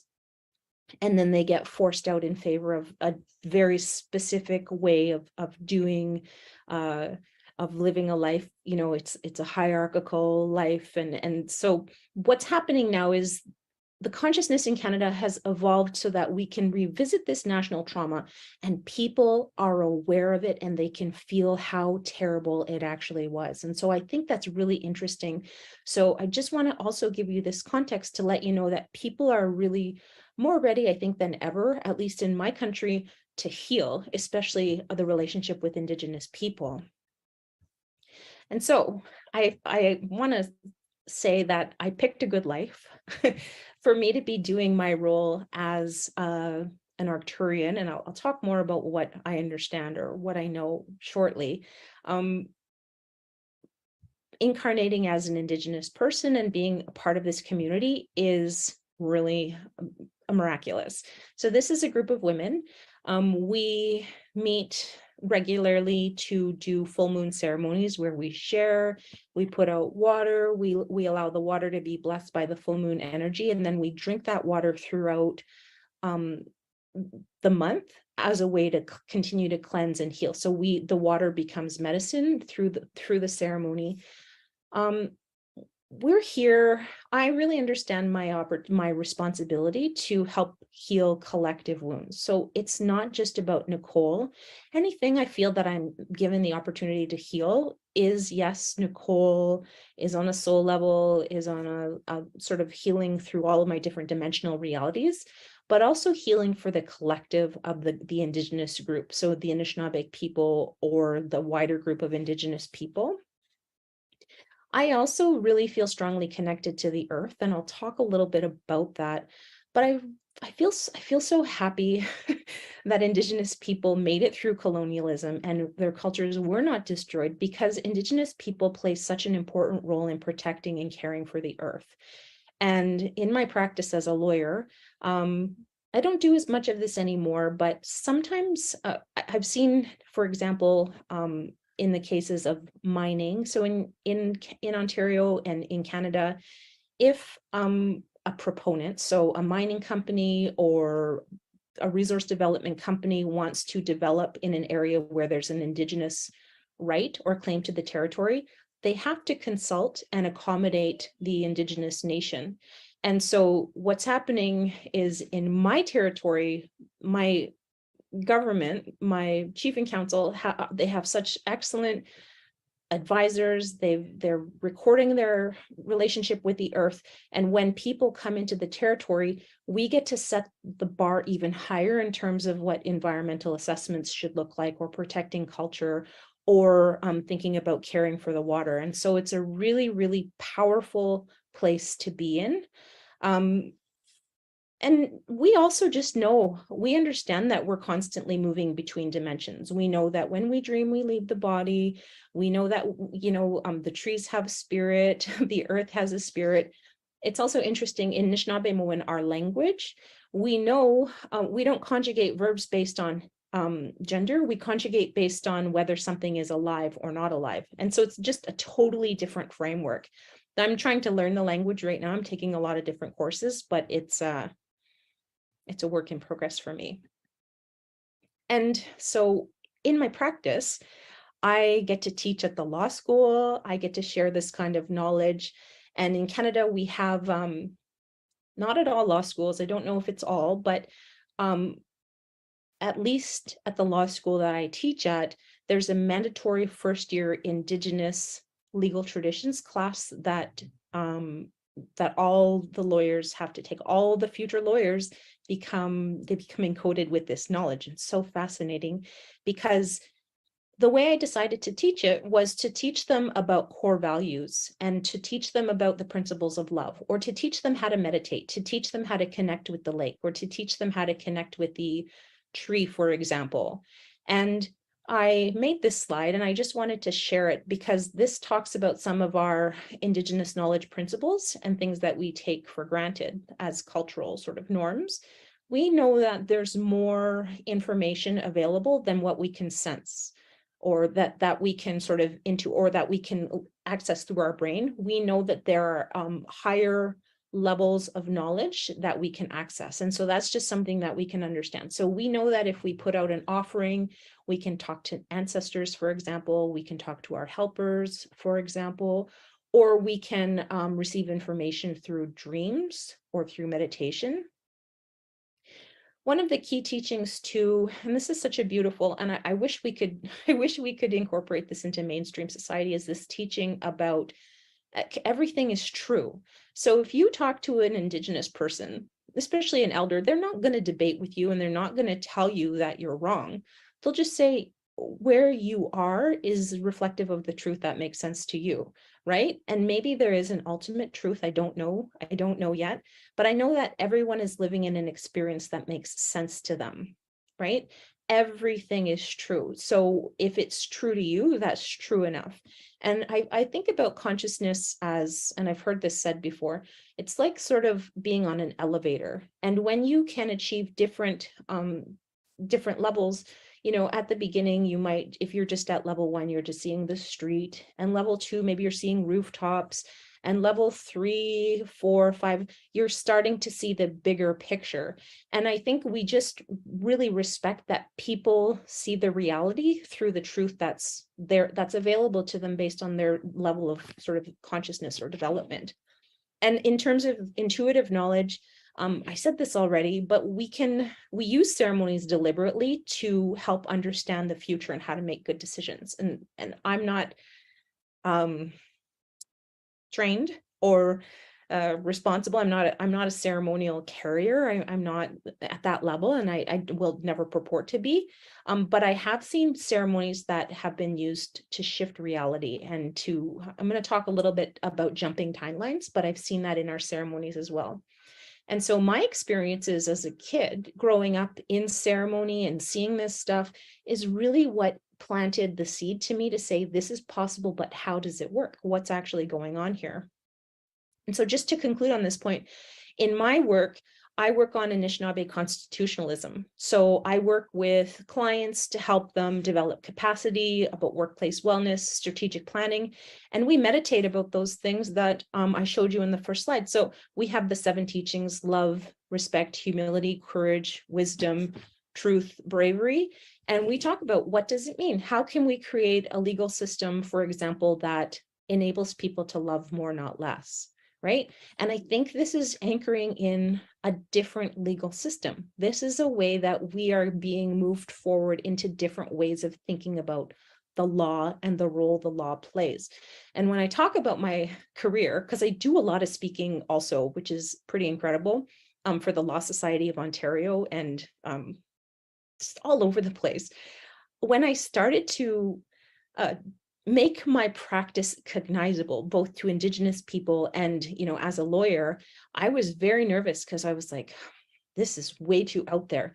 But it turns out that people are really, really hungry for it. And so not too long ago, I gave a presentation to the Law Society of Ontario. So that's the regulator for all the lawyers in Ontario. And I talked about mindfulness, and I talked about what it means to have lived experience of trauma and what that looks like. And there were like 5,000 lawyers, and part of my presentation, I led them through a very short meditation. And I thought, things are changing now. Things are changing now. This is available to us. My work is really hard. Like working with my clients is hard because we're working within existing systems. We have to know the ins and the outs of the regular legal system. So for example, I work a lot in child welfare, which is terrible. It's a terrible system. And we have the freedom, well, anyone has the freedom, but we have a lot of power behind the voice and the expression and the opinions that we give, is we criticize the system and we say, here are the ways that we think it should be done. And there are frameworks, legal frameworks in Ontario that allow that to take place. And then my work that I primarily do and where I'm headed in terms of my practice is to create systems based on our own values. So the 7 teachings I talked to you about, and inherent jurisdiction. And so it's very, very fascinating. So what can a light worker do as a lawyer? You can work within this kind of space, or you can hold space for a way to anchor in a different legal field. You can anchor in a different medical practice, right? But I'm still within the existing systems. And so I find that really interesting and fascinating. And just a quick story. One time I dreamt about my star family and they were coming through, they came through an elevator. Anytime I'm connecting or I'm traveling, I'm going in elevators. So they came through an elevator and they showed up and they looked like all the people from Third Rock from the Sun, like just ridiculous. Like they had no idea how to fit in. And I was like, guys, like you need to act like this and you need to do this. And I was trying to explain how to be human and they were totally epically failing.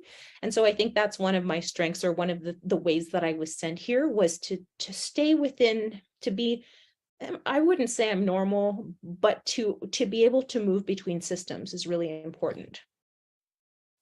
And just to also say, I manifest, or I hold an intention that whatever happens in my particular timeline, so if, for example, my clients, or if I became a judge one day, if someone would say, oh, well, Nicole's presenting at the portal to Ascension, that's so out there. I hold an intention that people would want a judge who presents at the portal to Ascension, someone who understands the different dimensional realities, someone who works with the beings. And I make the joke in my mind, although it's never come up, wouldn't you rather hire the lawyer that's the alien, right? So it's fun and it's interesting. And I just want to share that experience because I love what I've been able to manifest and I love what I've been able to do. And on a personal level, and your work is more than just your work, right? My personal responsibility is to be with Mother Earth. And I spend Shkaka is what we call her, Mother Earth. And I talk a lot about, I do a ton of public speaking at universities, and I told you about the Law Society, and I'm doing an international legal presentation in a few months, and it's really exciting. And I share this kind of knowledge. And one of the things that we are really in Anishinaabe thinking, we have a treaty relationship with the land where we continually make offerings, we hang tobacco ties, we make food offerings, and we constantly confirm our relationship with the land. And we acknowledge that sometimes, so for example, if I'm out hiking, I can feel when I'm walking into a different dimension, or I can feel that there are beings around that are acknowledging me, or I can feel sometimes, it's really interesting, like sometimes I'll just go to this beautiful big lake, Lake Superior, that I'll just start laughing. There is just this energy that moves through me that is not my own, but I feel like it's something that the body is encoded, or there's a spiritual awareness that I'm encoded with that I'm not totally conscious of, but it runs through me. And even sometimes I'll walk in different places and I'll feel like the trees are recognizing me. And I don't know if anyone ever has those kind of experience, but it's the land-based culture is really important part of my work. And this is this is really funny. I was shown in meditation, they showed me, I don't know, I'm an athlete, so I have this watch that can make maps of where I walk.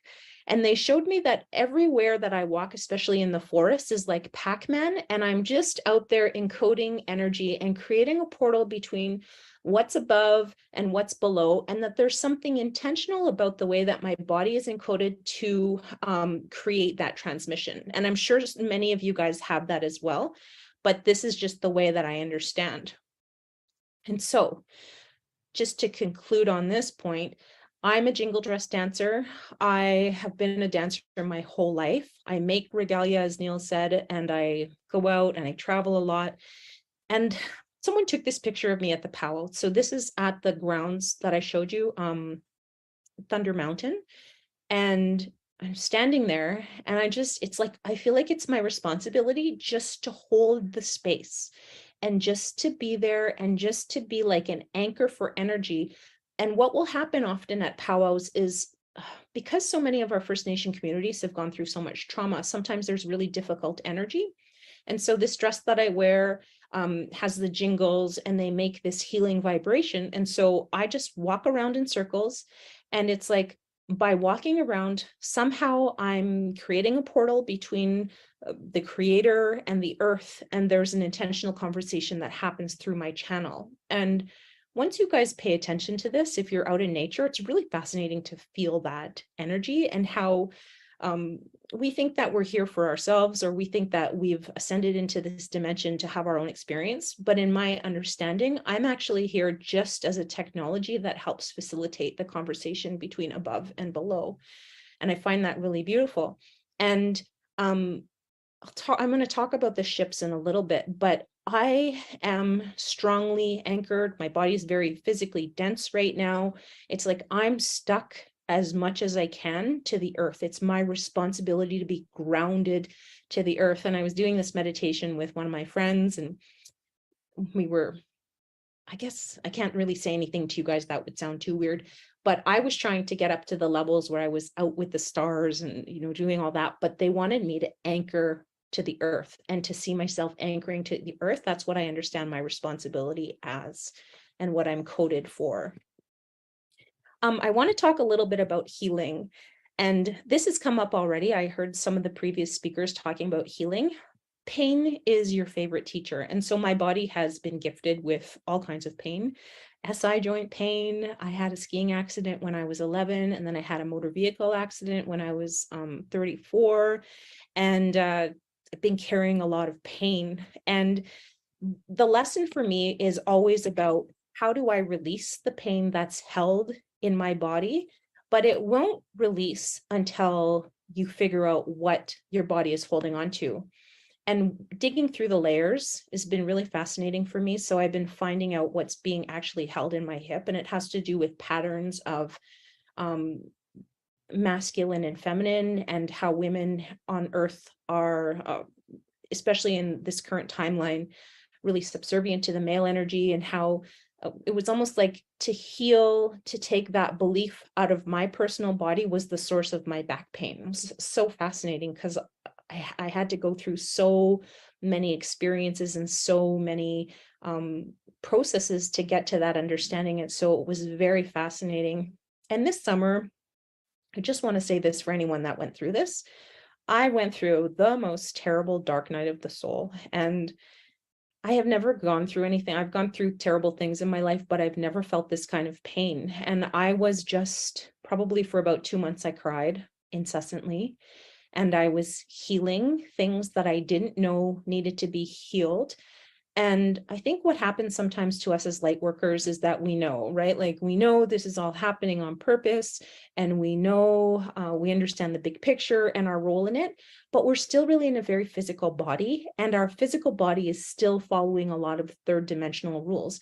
And so I needed to feel a lot of pain in order for it to release. I needed to feel many terrible emotions in order for them to move through me. And I didn't even know that they were there. And healing takes a lot of time. And so giving yourself permission, if you have been working to the bone to find the patterns and you still haven't found them, give yourself permission to just let it happen on its own, really. I feel like I spent so much time striving, and pain has been my most important spiritual teacher because it led me to so many modalities and teachers and processes that have shifted me along. And so I think I incarnated with this kind of pain on purpose, and so many of you did as well. Pain is your intentional teacher. And so when I finally made it through this dark night of the soul, and it was terrible, I will tell you, I laid on my couch, and it's not that I wanted to die, but I felt in my heart, if I did die, I would be okay with that, because I felt nothing. I think this is what it means to feel a dark night of the soul. It took about 2 months, maybe 3 months to get through. And then I was actually receiving information about the fact that so many people went through this, especially in Canada this summer, and it has to do with the water and the pain that the water is carrying right now. And as the earth is making her process, her transition, and we're splitting timelines, right? But these old, toxic, polluted energies that are trapped in the earth are very, very, very painful for her. And that's what I was actually feeling. And so I was grateful that I was helping sort of release and transcend and heal that through my body. And so for many of you guys, that is actually what you're doing as well, is you're channeling these processes through your body. And so when you're healing your body, you're having a collective impact. And so don't forget that as you keep looking. And the other thing that's happened to me recently, I talked to you about my hip, and I believed all of this time that my hip had to do with the skiing accident that I had when I was 11. So I always told this story of, I was at skiing and my bindings weren't properly adjusted, and I went over the jump and I didn't land the jump, and I landed on my tailbone, and that's the reason. And I think so I was out walking, and these are really new realizations. I was out walking and I was just like feeling really sad because I was still in this dark night of the soul place, and I was crying, and I was like, what is stuck in me? What is this pain? It was so fascinating. And what I saw was this 11-year-old self. And so what happened was my tissues were stuck as an 11-year-old self. The muscles were tightening to protect whatever trauma had been encoded secondary to, coming of age as a woman, as coming into puberty, right? And what I talked to you about the male female challenges that we have in this timeline. And so I went to yoga and I was working with a yoga teacher, and we were doing all these hip openings. And so I started to talk to my tissue, and I wanted to bring them into the present moment, because I had done so much, and I didn't feel like I was bypassing anything, but what I understand is when we spontaneously transmute a timeline, what we're doing is we're bringing ourselves into the present moment, or we're bringing them into a reality where either the trauma didn't happen or the trauma is resolved. So I started talking to my cells, and I told them, Nicole landed the jump. Nicole didn't actually fall. Nicole didn't actually injure herself. Nicole landed the jump. And so I was moving through all of these yoga poses, and I would talk to different muscles as we were in different poses. And I would get, to the glutes maximus, and I would talk to them, and while I was stretching intentionally in yoga, and I would say, Nicole landed the jump. And I could feel for the first time those muscles really releasing and relaxing. And I was like, oh, this is really interesting. Whatever I'm doing. And I'm like, am I lying to my body, or am I just shifting them into a healthy timeline? It was so fascinating. It was so fascinating to feel. And by the time we moved through like 5 different poses, by the time we got to the psoas, which is the muscle at the front, I said, Nicole landed the jump. And they were like, yeah, we heard Nicole actually landed the jump. And it was just kind of like giving my body permission to move from being stuck in the 11-year-old energy to come into the current timeline with just a 42-year-old. And then so I started chatting with the muscles about this is what life looks like now, and these are the types of things that you're doing, because I felt that they were stuck in a moment of time and I was bringing them into a present moment. And it was so fascinating to me. So I'm in this trance in my meditation, in yoga, and then I flash to a white tent. And I can see that there's a woman that's in this white tent who's meditating for me, and she's doing the work for me. She's a being outside of me who's doing the work for me in my yoga, and she's assisting me. And so I just give you, and it blew my mind. It blew my mind. I was like, oh my God, this is so crazy. And so when you guys are traveling in your past lives, or if you're traveling to your younger versions of yourselves, I believe it's really real, because I believe that this woman in the white tent, because I could hear the people around her saying she's coming out of her trance now. And I knew sort of intuitively that this woman was working on me while I was in yoga. So it's a really, really fascinating process. And to me, it's all real. So the hip is now resolving.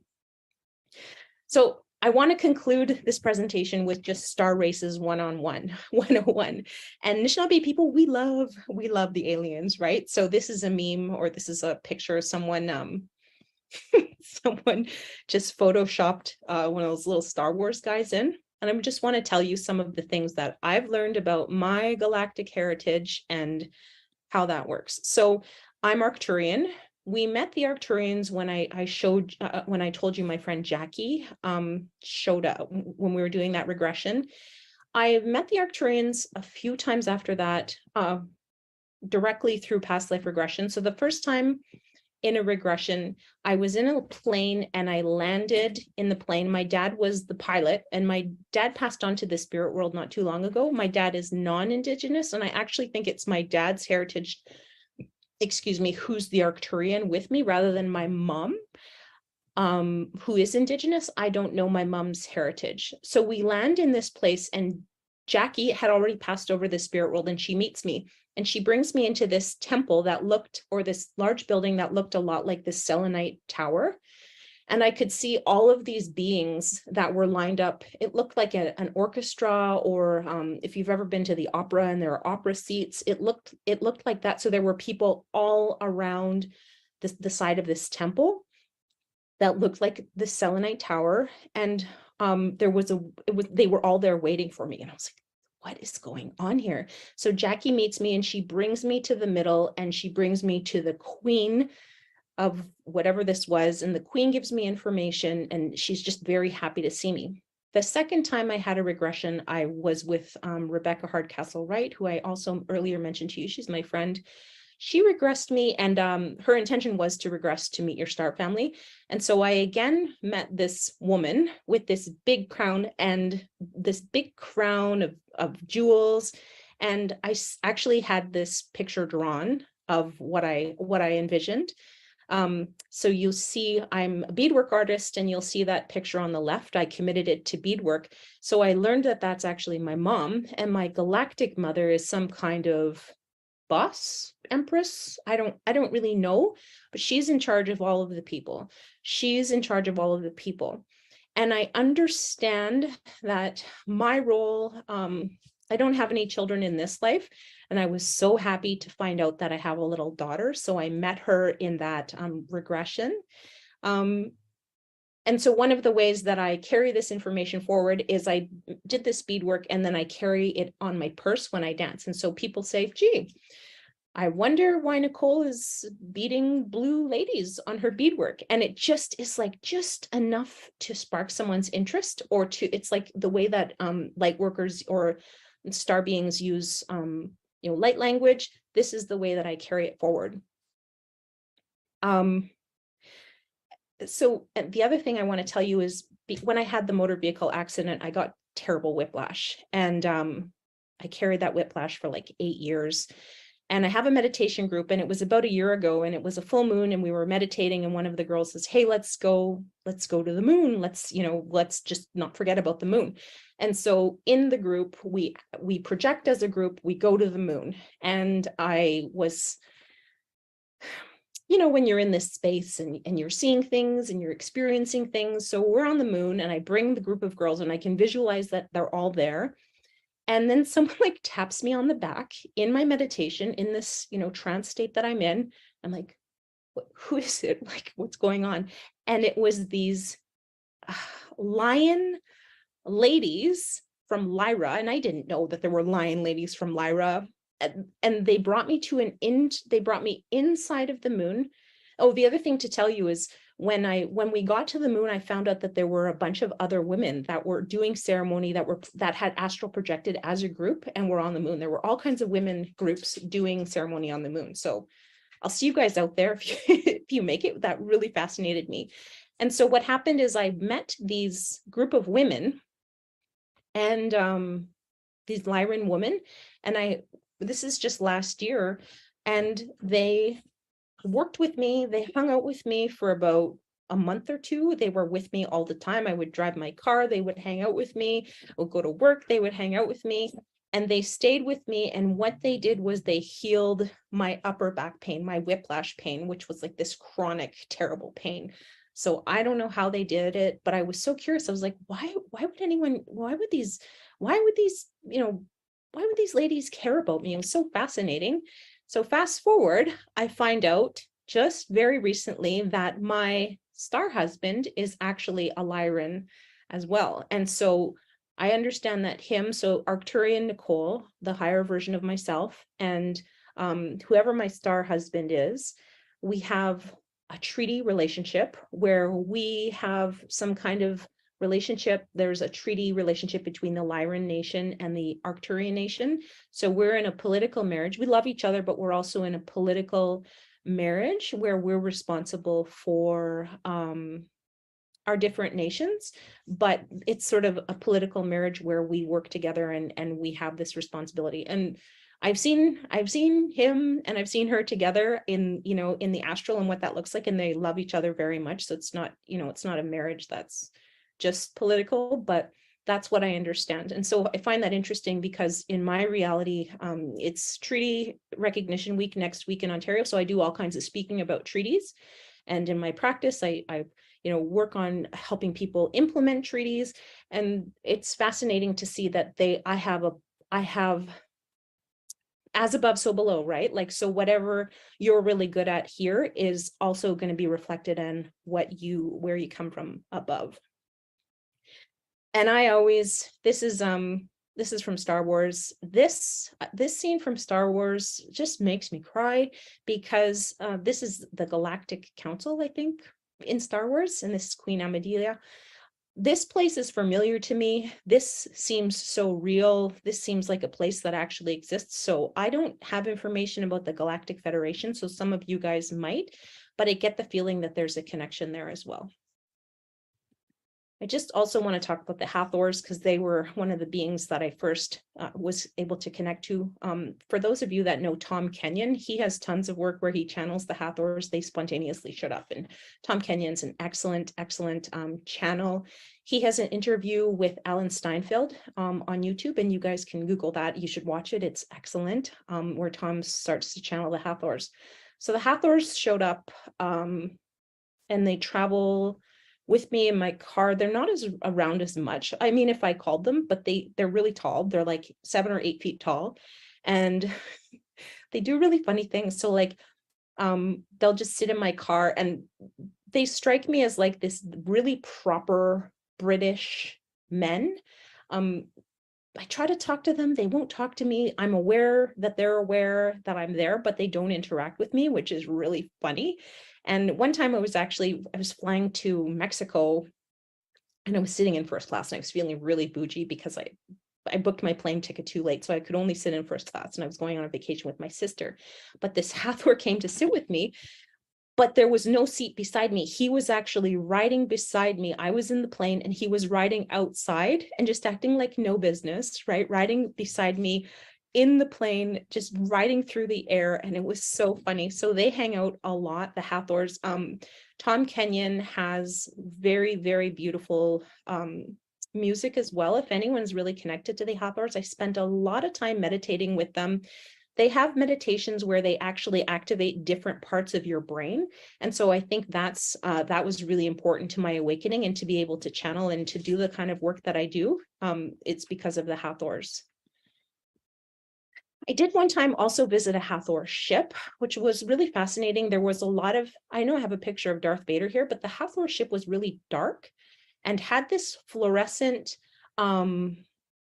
channel of fuel in the middle of it. It was really fascinating. It was dark, but it wasn't scary at all. There was a lot of eagle energy, or a lot of, anyway, I just wanted to point this out. There are different types of ships that you guys might be visiting and might be aware or unaware of visiting. And the Hathor ship was just so fascinating. I've seen all kinds of different ships, but the Hathor one, it surprised me that it presented as being so dark. But on that ship, I also saw my galactic mother and my galactic daughter. And my galactic mother knew that I was there in meditation, but didn't alert my daughter. My daughter does visit me sometimes wherever I am, in whatever dimensional reality my other version of my physical self is in a stasis chamber. And I have a little boy as well.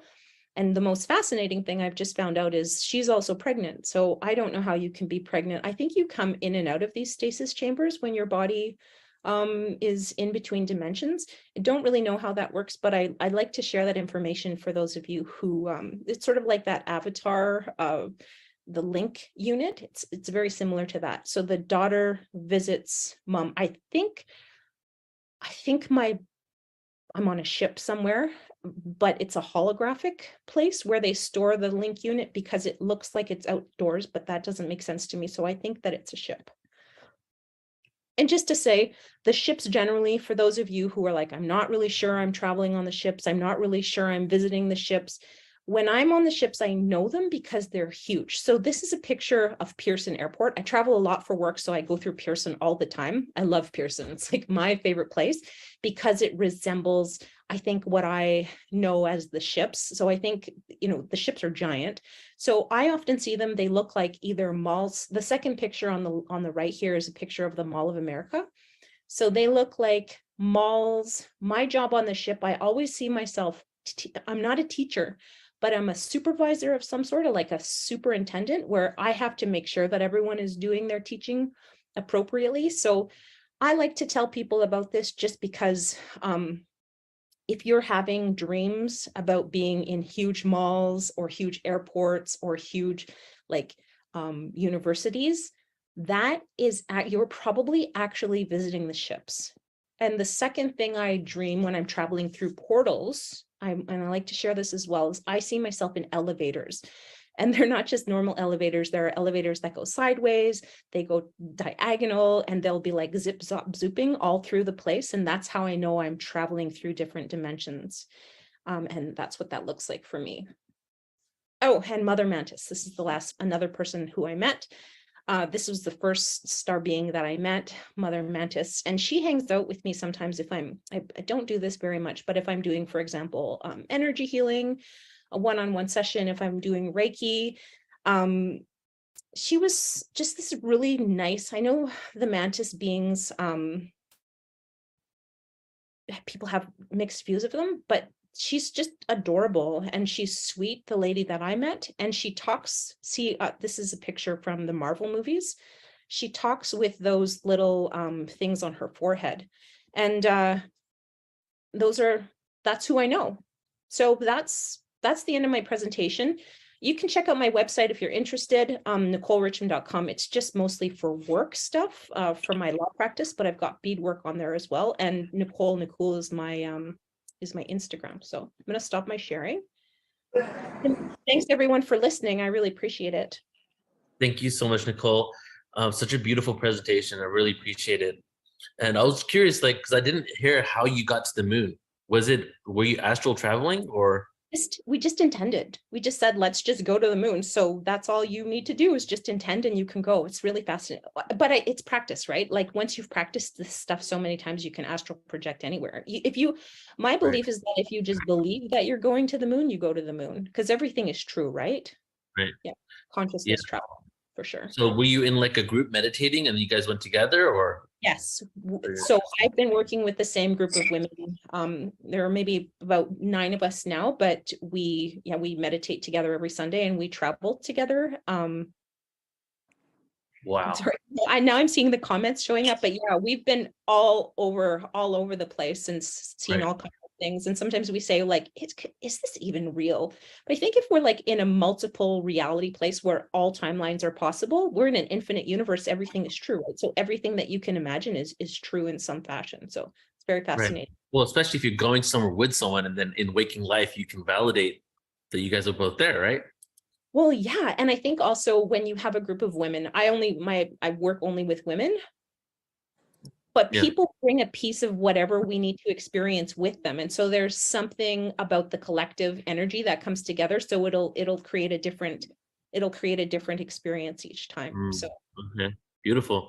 Nicole, thank you so much. I like honestly appreciate your energy and just who you are so much. And I'm just grateful that you were a part of this. So thank you. Yeah, thank you so much. Miigwech Gibijai Monde. Thank you all for coming. I appreciate it so much. Thank you. Well, thank you. That actually helped me. The thing about the malls helped me explain why I have those dreams sometimes, Neil. So, Oh, that's interesting. I didn't know that. Okay. Yeah, definitely. Well, are we ready for our next guest? We are ready. Hey, Ray. Hello, how's everyone? Ray. I have a question. How much time do I have? Let me tell you right now. 1 second. You have exactly an hour. Okay. All right. I'm ready Ray, to go. I'll just do a quick introduction to you because I know you have a lot to say, but when Ray Hernandez came on the scene, he sort of revolutionized and sparked the experiencer movement, and in 2 major books. Beyond UFOs was one, and what was the last one you just sent It's actually 5 new books. 5 new books. Yes, fantastic. He is taking the phenomena to a whole other level where, well, he was a lawyer, had a dramatic experience with his family and on his own. He was transformed in a sense overnight, and it's very dramatic. I don't know if we'll go into that, but in the course of the last few years, he's realized what we're dealing with is not just star beings, it's not just UFOs. There's a whole other level of the human being that needs to come online, and Ray is one of the spearheading that movement in a sense of how to access more than just the ET phenomena. The contact modalities was a big part of his work, but now he's gone beyond it all. So Ray, I'm really excited about what you have to talk about tonight. And so let us go ahead. Please. Okay. Start. All right. Let me share my screen here. I hope you can see this here. First of all, can everyone see the screen here in front of them? Yeah, Ray, we see a screen. Okay, good. Yeah, basically, I just want folks to know that I have an academic background. I went to Cornell for a master's, University of California, Berkeley for a PhD, and I've been working as an attorney now for 20-something years. So I had zero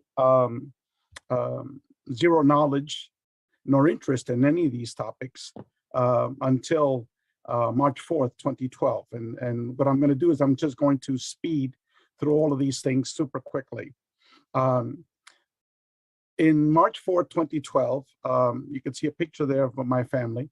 Our dog there, her name was Nena, was 15 years old. She became totally paralyzed. And then we called our vet. I called the vet. And then we had arranged to have her euthanized. And my wife had just come from a retreat for 3 days from her church. And she began to pray all night. And me, as a good atheist, I said, good luck. And then the next morning, both my wife and I saw this energy being in our living room. And I hope people can see that that drawing of what was in our living room. This intelligence, which I call an energy being, made my wife disappear, the dog disappear, put me to sleep. An hour later, when I woke up, my wife, boom, reappeared right in front of my eyes, and the dog was running around the entire living room, fully healed. And at that point, I didn't know what the hell went on. My wife had missing time. She was gone for over an hour. And then what happened later was then about a month and a half later, my wife began to see these huge UFOs at night when she would be outside praying. And that happened for 4 months straight with my wife. So then in August of 2012, 6 months after that initial experience in my living room, I said, look, if my wife is able to call these UFOs down, let me give it a try. And I knew nothing about what is commonly called CE5. So I just, with my intent, wanted to see it, asked to see it, to give it my thanks, because our dog was like our first child. And within 15 minutes, this huge object appeared, and it was much, much bigger than this.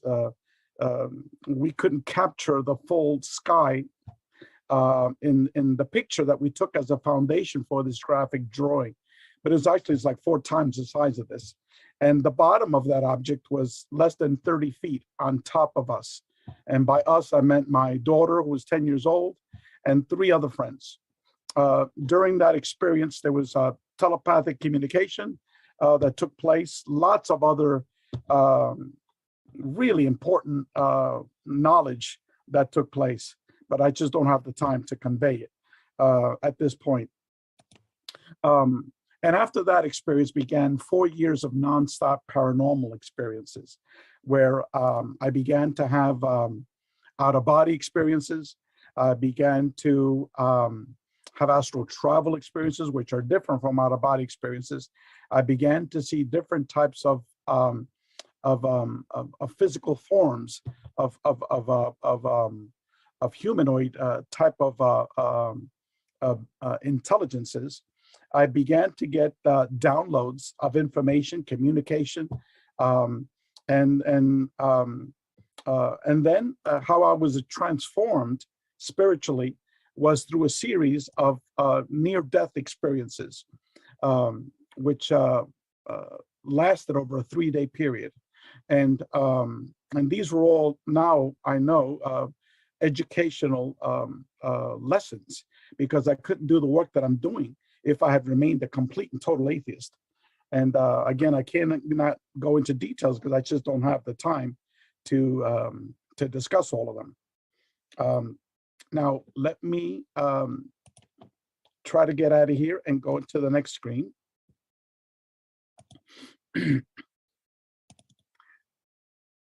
So here I was having all these experiences almost on a daily basis.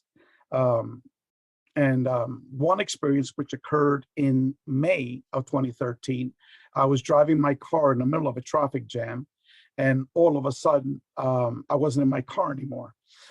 I was pure consciousness. Everything was all dark around me. And then little by little, I became aware that I was inside this huge, gigantic wheel. Inside the wheel, I began to see different spokes with different videos in each of the different spokes of the wheel. And as the spokes were turning around, I was getting downloads of what each spoke was about. And what each spoke was about was what I now call the contact modalities. All of the different ways that humans are piercing the veil of our reality and having contact with non-human intelligence. And in one was, for example, the UFO phenomenon. Another one was the near-death experience. Another one was out-of-body experiences. Another one were people that were seeing and communicating with the deceased, ghosts or spirits. Another one was hallucinogenic experiences. Another one was, remote viewing, et cetera, et cetera. So it was about like 12 of them, okay? Each one had a lesson, a download. And then finally I was told, these are all the different ways that, it wasn't a voice, it was just information.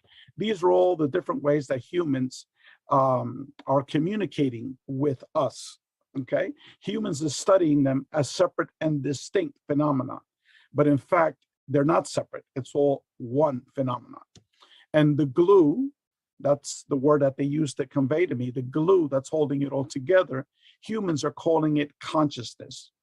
But in fact, what it is, it's the very fabric of our reality, okay? And then, meanwhile, while all this was taking place, I was totally clueless as to what the hell was going on, you know? I was just of pure mind receiving this information. And then it said, it gave me a mission of what I needed to do. It said, you need to inform humanity of the relationship between us, the spirit world, and consciousness. Now I understand us to be the one mind, because we're all interconnected. We're all one, okay? Between us, the spirit world, now I know what that meant is ourselves as human, eternal spiritual beings. It's the consciousness of the eternal spiritual beings. When we physically die, we return back to source. So that whole process of the spirit world is us returning back to source. And then consciousness is the actual fabric of how all of this works, okay? And I'm going to be discussing a little bit more about that later on. So it's, you need to inform humanity of the relationship between us, the spirit world, and consciousness. And then it says, you're going to need assistance. And this is not about making money, becoming rich. And number two, the people that are going to help you have to be individuals with minimal ego.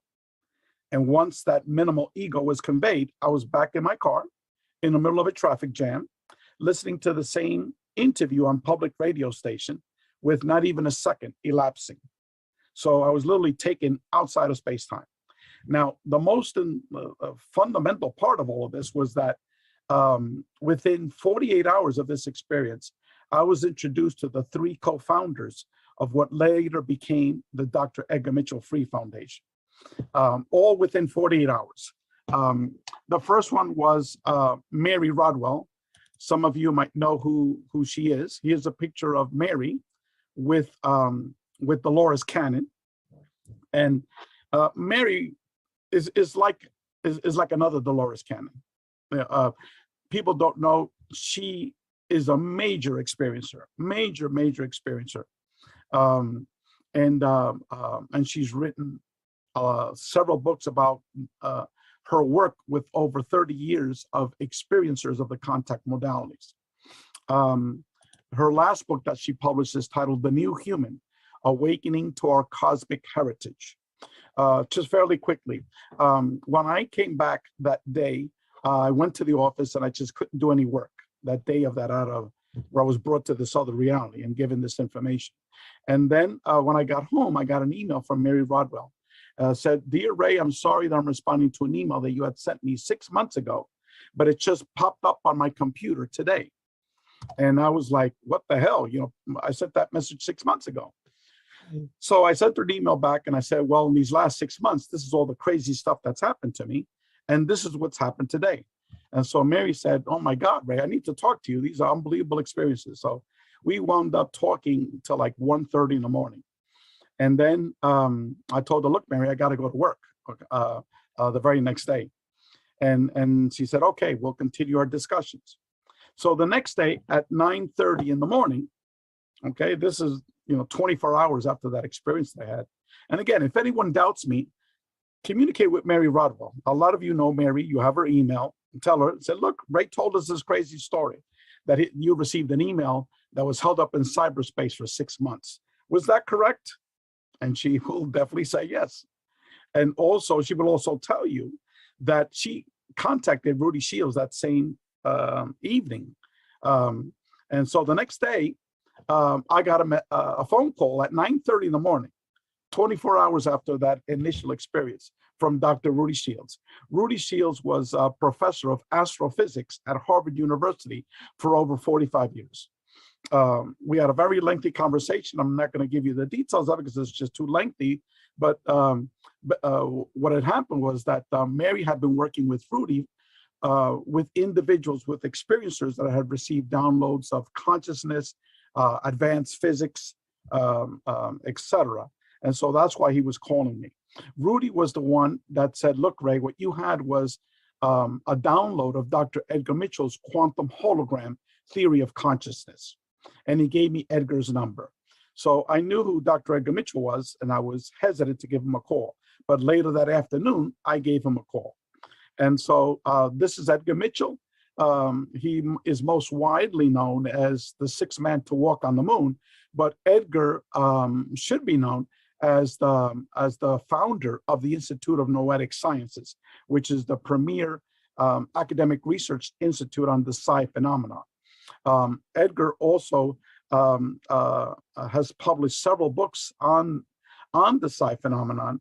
And I had a nice picture here, I can't find it now, of a book that Edgar wrote, the title is We're All One. We're All One Mind. And so I also titled my my latest book, The Mind of God. And so so within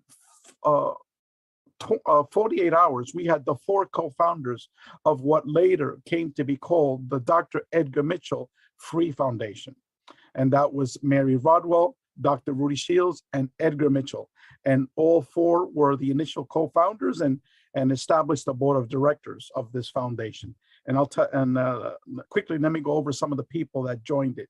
And these are just 1/3 of the people that were part of this board of directors and part of the research committee. One was, Dr. John Klimo.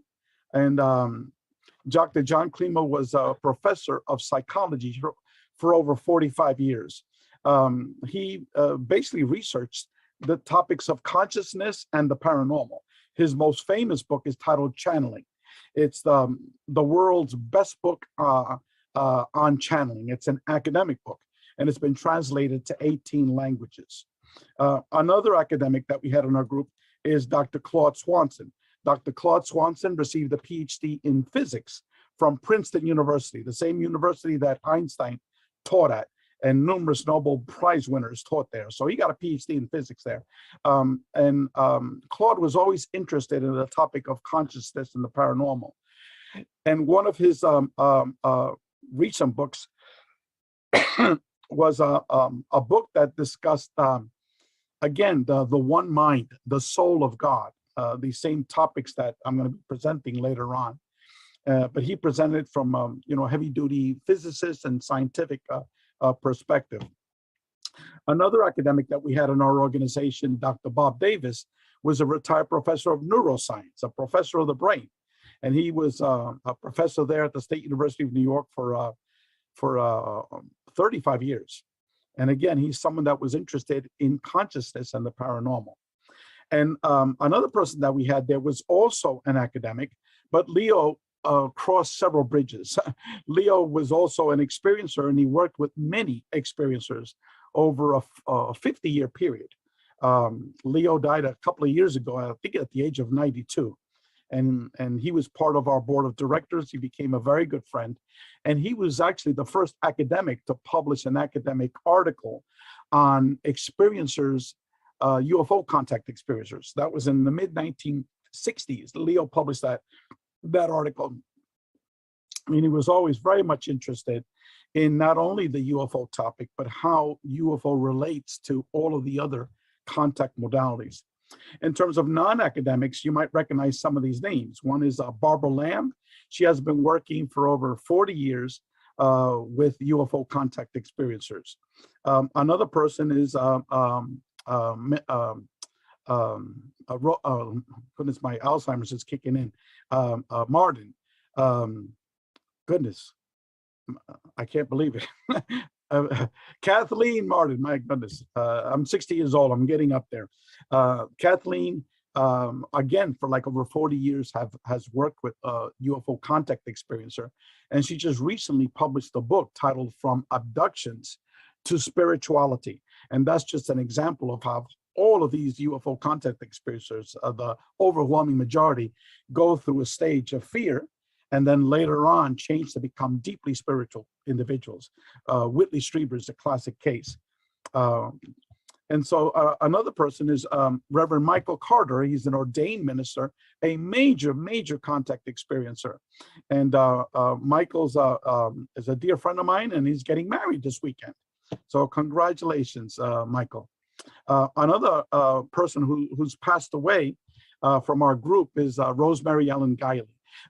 She, before she passed away, she published more than 65 books. Okay, 65 books. There might have been more, all on all aspects of the paranormal. Okay, and from the good, the bad, the demonic possessions, the attachment, spiritual attachments to encounters with angels, you know, the whole gambit of it. She really was a non-academic scholar of what is called the paranormal. So Rosemary, I know she's down there looking at all of us. Thank you, Rosemary. And then the last person, I had a picture saved up here, but I cannot find it. Oh, this is one of Rosemary's books titled Ghosts and Spirits by Rosemary Ellen Guiley. Another person that was part of our group was Brad Steiger. And Brad Steiger, I believe, over 165 books. He began publishing articles and books on the paranormal in the mid-50s. And he died also in 2012. No, I'm sorry, 2018. He died in 2018. So, you know, you count the years, almost 65 years writing books on the paranormal. So that was Brad Steiger. Here's a picture of Brad Steiger. Hopefully people can see it. It's not a very good picture. It's not big, but at least you get an idea. One of his latter books was titled Real Encounters, Different Dimensions, and Otherworldly Beings. Okay. And now there were many, many other people. The reason why I took this time to show this is that these were really individuals that were cream of the crop, both in terms of the academic field that were interested in the paranormal and the science of the paranormal, and the researchers that were studying all aspects of the paranormal, from the UFO, from the out-of-body experience, from the near-death experiences, from ghosts and demonic possessions, et cetera, et cetera. And so what we did is we spent 5 years undertaking the world's first and only comprehensive academic research study of UFO contact experiencers. This was a statistical research study. We had 3 surveys. Survey 1 and 2 were quantitative in nature. We had over 700 quantitative questions. Survey 3 was qualitative in nature. These are written responses to 70 open-ended questions. And okay, so we had over 4,300 individuals that had both seen a UFO and had contact with non-human intelligence. Okay, 4,300 from individuals from over 125 countries. Okay, and our survey findings totally contradict what is circulating in ufology. Why? Because no one's ever done this study before.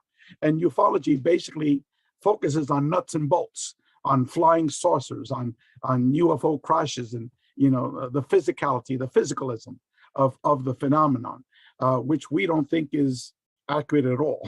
We think that this is a consciousness-based phenomenon. And let me go over very quickly some of the major findings that we had from our book. We published that in our book, which is 820 pages. Is initially what we discovered was that 37% of these individuals that had UFO contact experiences viewed their experiences as negative. But over time, the vast majority of these individuals had additional contact experiences. Close to 40% had more than 20 experiences. Another 20% had between 10 and 20. So right there, 60% had more than 10 experiences. What we were able to discover was that the more experiences you had, the more positive it was. And at the end, only 5% viewed their experiences as negative. That's it. We also discovered that the abduction phenomena, Okay, the abduction phenomenon, only 1/3 of the people had what is commonly called an abduction phenomenon. And we were able to describe the details of the abduction phenomenon and able to show that of these people that had an abduction, 70% now call themselves contactees, not abductees, because while initially their experiences were perceived as negative, towards the very end, it was, you know, spiritual experiences, love and light experiences. And the people that still viewed it as highly negative was a very, very small number, but those are the people that only had 1 or 2 experiences. They never had anything else to progress that experience. So number 1 is that these experiences were overwhelmingly positive. Number 2 major finding that we had was that these experiences were primarily non-physical experiences, okay? Yes, you saw perceived physical beings, you saw perceived ghosts and spirits, you saw perceived UFOs, okay? But over 90% of these experiences were non-physical experiences. For example, 80% of these people had out-of-body experiences, okay? Seeing orbs, it was like 66% saw orbs. Seeing a ghost or a spirit, it was like 60% of these people. Communicating with the ghost and spirit, again, was like another 2/3 of those people. Seeing orbs was close to 70% saw orbs, not in a picture in a video, but real orbs, okay? Near-death experiences, 37% had a near-death experience. Being brought to other realities, other dimensions, like what happened to me. We're not talking about astral travel experiences. We're talking about these people were literally brought, okay, to another reality. So this is not while you're sleeping. This is like wide awake, okay? So it's 50% of these people were brought to other realities. Medical healings, 50% of these people had a medical healing, either on themselves or a member of their family by non-human intelligence. So number 2 is that these experiences were primarily non-physical, paranormal, psychic type of phenomenon. Number 3, okay, these experiences result in overwhelmingly complete positive transformation of the individual. You started off as a caterpillar, you finished as a butterfly, okay? People no longer fear death. They became deeply spiritual. They became much more ecological. They became much more loving, okay? We asked 70 questions of how they changed. And what you wound up is at the end of many years of having these experiences was a new human being, okay? And we fully documented that in our book. Number 4, these experiences, the UFO contact experience, models the out-of-body experiences, the astral travel experience, the near-death experience, et cetera, in that these experiences involve a manipulation of space-time, okay? And again, I don't have time to go into these details, but that leads to the hypothesis that the UFO contact phenomenon might be interdimensional in nature or multidimensional, depending on your approach to the topic. So, all right. Now what I want to discuss now is the new work that we're doing. If first of all, if anyone wants to get half of our book, more than 400 pages from our book, Beyond UFOs, I will send it to you for free, okay, in a PDF format. Just send it to my email. It's info@agreaterreality.com, info@agreaterreality.com. So this has all the statistical data. Again, no one's ever done this before, okay? And the findings here totally contradict all the bullshit that you see in the internet and these UFO conferences about what the phenomenon is all about, okay? Why does it contradict it? Because no one has ever done this study before. And again, it was done with academics and researchers in the field. So info@agreaterreality.com, and I will send you half of our book titled Beyond UFOs. Now, in terms of the next project, the reason why we did that study on UFO contact experiencer was that there was zero academic research, statistical research on the UFO contact phenomenon. So if we want to compare near-death experiencers with the UFO contactees, if we want to contact out-of-body experiences with the UFO contactees, if we want to be able to compare and contrast hallucinogenic journeys with the UFO contactees, et cetera, all of the contact modalities, we needed data of what the UFO contact phenomenon was about. Now that we had that data, now we could put all of this together. And so what I did is I wrote an introductory book, which is an introduction to a 4-volume book series. And that book is titled, and let me bring it up here, The Mind of God, a spiritual virtual reality model of consciousness and the contact modalities. What this book does is that it lays out a thesis, a detailed thesis that, first of all, consciousness is fundamental, not our physical reality, okay? And I'll go into later on to details of what that means. Number two, that all of what we call the contact modalities, if you see that wheel here, that Dharma wheel here, you see near-death experiences, out-of-body experiences, astral travel, UFOs, psychedelic journeys, remote viewing, reincarnation, the psi phenomenon, spirit communications, that all of these phenomena and many, many, many more needs to be studied as one integrated phenomenon. Why? Because consciousness is fundamental.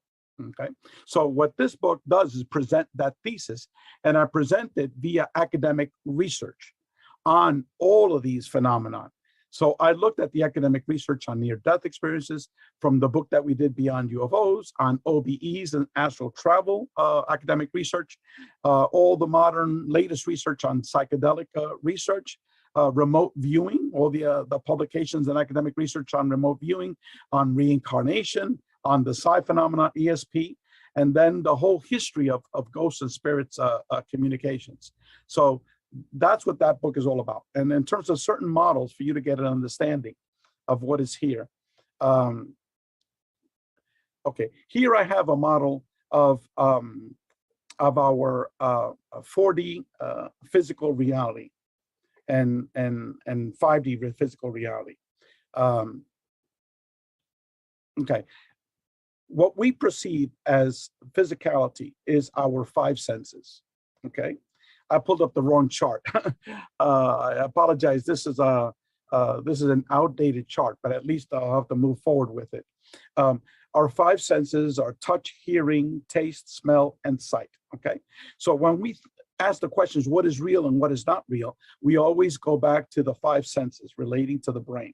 Edgar Mitchell always said that ESP is our 6th sense. Okay, now when we have an out-of-body experience or remote viewing or clairvoyance, where our consciousness travels outside of our physical body, okay, we are not dealing anymore with these 5 physical senses, okay? We're dealing with another astral realm where we're interacting with our physical reality, okay? When we have an out-of-body experience, we see our body underneath us. We might want to go next door to see our daughter, to see our neighborhood, etc. Go to the back of the moon and see the moon, okay? Like people that do remote viewing, okay? And clairvoyance, that's pretty much the definition of clairvoyance, is when your consciousness travels outside and you see things. So it's like seeing with your mind, okay? So again, we're interacting with a 5D reality, okay? Now, the final chart, this is a draft that I did. I put down here the 5D physical reality, okay? And goodness, here it is, right here. This is what I'm looking for. This one here. Okay, now once you have an astral travel experience, an astral travel experience is very different from an out-of-body experience. In an out-of-body experience, you're still interacting with physicality. You're still interacting with Earth or the physicality of your 5 of your senses. Okay, when you have an out-of-body experience, you're going into higher planes, and in this realm here, it's almost like a near-death experience. It's like people are seeing thousands of different types of beings. By thought, you could stimulate a new environment. Okay, if you go out of your body in an astral travel experience, where you're piercing the veil and going to these higher astral planes, all of a sudden you want to communicate with your dead mother, You just think of her, call out, mother, mom, mom, boom, she appears right there in front of you in a perceived physical way. And you could even play out different scenarios. Oh, I wish we were there at the river where I played with my mother. Boom, you're there. And you're sprinkling water on her. And it's not real water, but you perceive it as water, okay? Wait, was that the astral plane? Or which plane was that? These are higher astral planes, because this is where the astral travel takes place, not in this 5D reality. I mistermed it here in this graph. The correct graph has here 5D reality, and this here is 4D reality. The difference is in this 5D reality, you're seeing, your home, you're seeing your neighborhood. You want to go to, like, I have a friend that does out-of-body experiences. He goes to Cuba. So at 4:30 in the morning, he's there seeing all the country folk where he grew up in, going out and tending to their animals, okay, early in the morning. But he's there physically. He hears them. He sees them, what they're doing. And he even says that there's also the sense of smell as well, because as they're burning wood and things of that sort, he's smelling that. So the physical senses take place, but you're interacting with the physicality of your physical environment. Now, with an astral realm, astral travel experiences, you're no longer are dealing with, with Earth, your home, your neighborhood, or even going to the moon. Okay, I want to go to the moon. Boom, physically, you're going to a physical moon, okay? And you're seeing it as you're getting close, and you're seeing all the craters and things of that sort. In this here is very similar, in the astral realms, is very similar to like a near-death experience, where there are literally thousands of different types of environments, okay? In the out-of-body experience, it's just one type of physical environment. You interacting with the physicality of planet Earth, and if you're going to other physical locations, it's physical. Okay, but in the astral realm, it's a realm where your thoughts can initiate, okay, and stimulate the environment. Like, as I said before, what I said before about wanting to see your mother, that was Preston Dennett. Preston Dennett, a major researcher of the UFO contact phenomenon, told me the details of his of his astral travel experiences. And we also have several chapters in my new book about the astral travel phenomenon. Now, in this chart here, you can see all the way on the top, you have the mind of God, okay, the spiritual, virtual reality. And that's where is the source of everything, okay? Now, once you have a near-death experience, you travel from down here, okay, all the way back up to the mind of God, okay? So that's the arrows going up. You go through the planes of an out-of-body experience, through the astral planes, okay? How many there are, and you're going back to source, okay? But then in a near-death experience, when you say, look, you got to go back, okay? Everyone says, no, I don't want to go back. I want to stay. No, you got to go back. Boom. Then you travel back down, okay, to this this 4D reality of physicality, which is our human body, okay? The same thing with conscious sentient beings, okay? They can also travel down the same path and interact with us. Like, for example, a very, very, very common phenomenon is seeing deceased people after they die, okay? You have no idea how many people I've spoken with that have told me these things. So if you see your Aunt Sally 2 days after her funeral, and you see her real physical, okay, in your living room with her favorite Sunday dress, is Aunt Sally real or not real? Okay. And so again, most of these interactions, together with all the UFO contact experiences, overwhelming majority of these experiences last less than a minute. Okay. Rarely do you get someone that's been, jabbering away with a physical being for over an hour. Okay. If not, I want to talk to that person to really scrutinize them. Okay. Most of these experiences are less than a minute. It's quick. So here, that physicality of that physical being then travels back up the different astral realms. In terms of where they reside, we know that people having astral travel experiences have had hundreds, if not thousands, of different encounters. You talk to these major astral travel experiencers, they will tell you that in these astral travel realms, there's literally a community of conscious sentient beings. Okay. Quick question. Can I ask you a question? Yeah. So where does hallucinogenic experiences fall on this graph? To all of them, maybe? Well, hallucinogenic experiences, again, we're just in the very beginnings of modeling this. They're just in the 1950s, they started doing studies on LSD. Now you have various major universities around the world that are beginning to study LSD, psilocybin, and DMT. Okay, and for example, in my book, A Greater Reality, we have a book by an article by a professor at the Johns Hopkins School of Medicine. He's a tenured professor. He's been there for over 40 years. And in that article, he's been conducting studies of hallucinogens. And so he compares DMT and psilocybin to the near-death experience. Again, showing the commonalities of both experiences. And that's in our book, okay? Now, another topic which is rarely talked about is the topic of reincarnation, okay? And it's the same thing, okay? Once, let's say we're born a man, okay? When we die, we go back up the hierarchy of the astral realms back to the mind of God, okay? And so we get born. This is the birth track. This is the death track. And then in the mind of God, then we reincarnate. But this time we might reincarnate as a woman, okay? So here we are, the birth track, and when we die, we go back, okay? And that's been fully documented in the works of Ian Stevenson and Dr. Jim Tucker.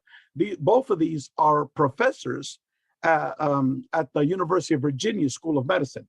Ian Stevenson began this research in the early 1960s. And he died maybe more than 10 years ago. And Jim Tucker, also a full tenured professor there, continued with that work on reincarnation. So these are almost more than 2,800 case studies of primarily young children that had memories of a past life. And they were able to corroborate all the details of their past life. In many cases, the children didn't want to stay with their biological parents. After they met their past lives parent, they wanted to stay with that past lives parents. They knew their name, they knew their village, they knew their brothers and sisters, so that's what they associated with. Some of them were females, but they were in their past lives was a male. They insisted on wearing pants, and anyway, details, won't go into those details, but that book, The Mind of God, also goes into these topics. And also what I discuss in that book, The Mind of God, is I begin a preliminary analysis of the commonalities of all the contact modalities. I start off with the different contact modalities, talking about in my book, A Greater Reality, which is a 4-volume book, all the different sections that we have. And it's the primacy of consciousness, non-local consciousness and telepathy, near-death experiences and the survival of human consciousness, out-of-body experiences, remote viewing and consciousness, lucid dreams and consciousness, ghost spirits and spiritual transformation, entheogenic research and contact with conscious intelligence, the UFO contact phenomena, which I call the consciousness aerial phenomenon, because these are not physical experiences. These are consciousness-based experiences. So I just renamed it to CAP instead of UAP, consciousness aerial phenomenon. And then conclusionary articles is what we finish in our book. And I think we've got a little bit more time to discuss that. Then I go into the details of my personal journey. And then I go into that humanity is changing right now. Why do you think that near-death experiences, out-of-body experiences, and the UFO topic all became public within 5 years of each other, okay? And I go into those details of why within 5 years is an explosion all around the world where now everybody knows about UFOs, everybody knows about NDEs, everybody knows about OBEs. Is that a coincidence? Of course not. There's no coincidences in life. Everything is all orchestrated events, okay?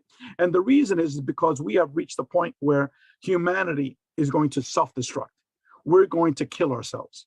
And I go into those reasons, ecological self-destruction, nuclear self-destruction, the increasing economic, social, and political inequalities, the lack of unity and spirituality, which in turn promotes division. So I'll go into all those details. that what's taking place now, what we're doing now as a group, is actually a mandated process to try to awaken humanity to change itself. And then I go into the topic of what is consciousness. I don't spend a ton of detail in it, but I talk about this whole concept of what is consciousness, the mind-body problem. What does neuroscience tell us about non-local consciousness? What does quantum physics talk about non-local consciousness? All of these sections here argue that consciousness is fundamental and not our physical reality. And then I talk about a brief history of idealism, which is basically that consciousness is fundamental. I go into the shamanic traditions, the Vedanta, Upanishad traditions, Buddhist tradition, Egyptian tradition, Greek and Roman tradition, then the shift to European Cartesian dualism. And then I go into, again, a controversial topic, which discusses this topic of dual aspect monism, which is basically that what we perceive is not really our physical reality. Again, that's a heavy duty topic, but I try to express it in a very simple way that everyone can understand it.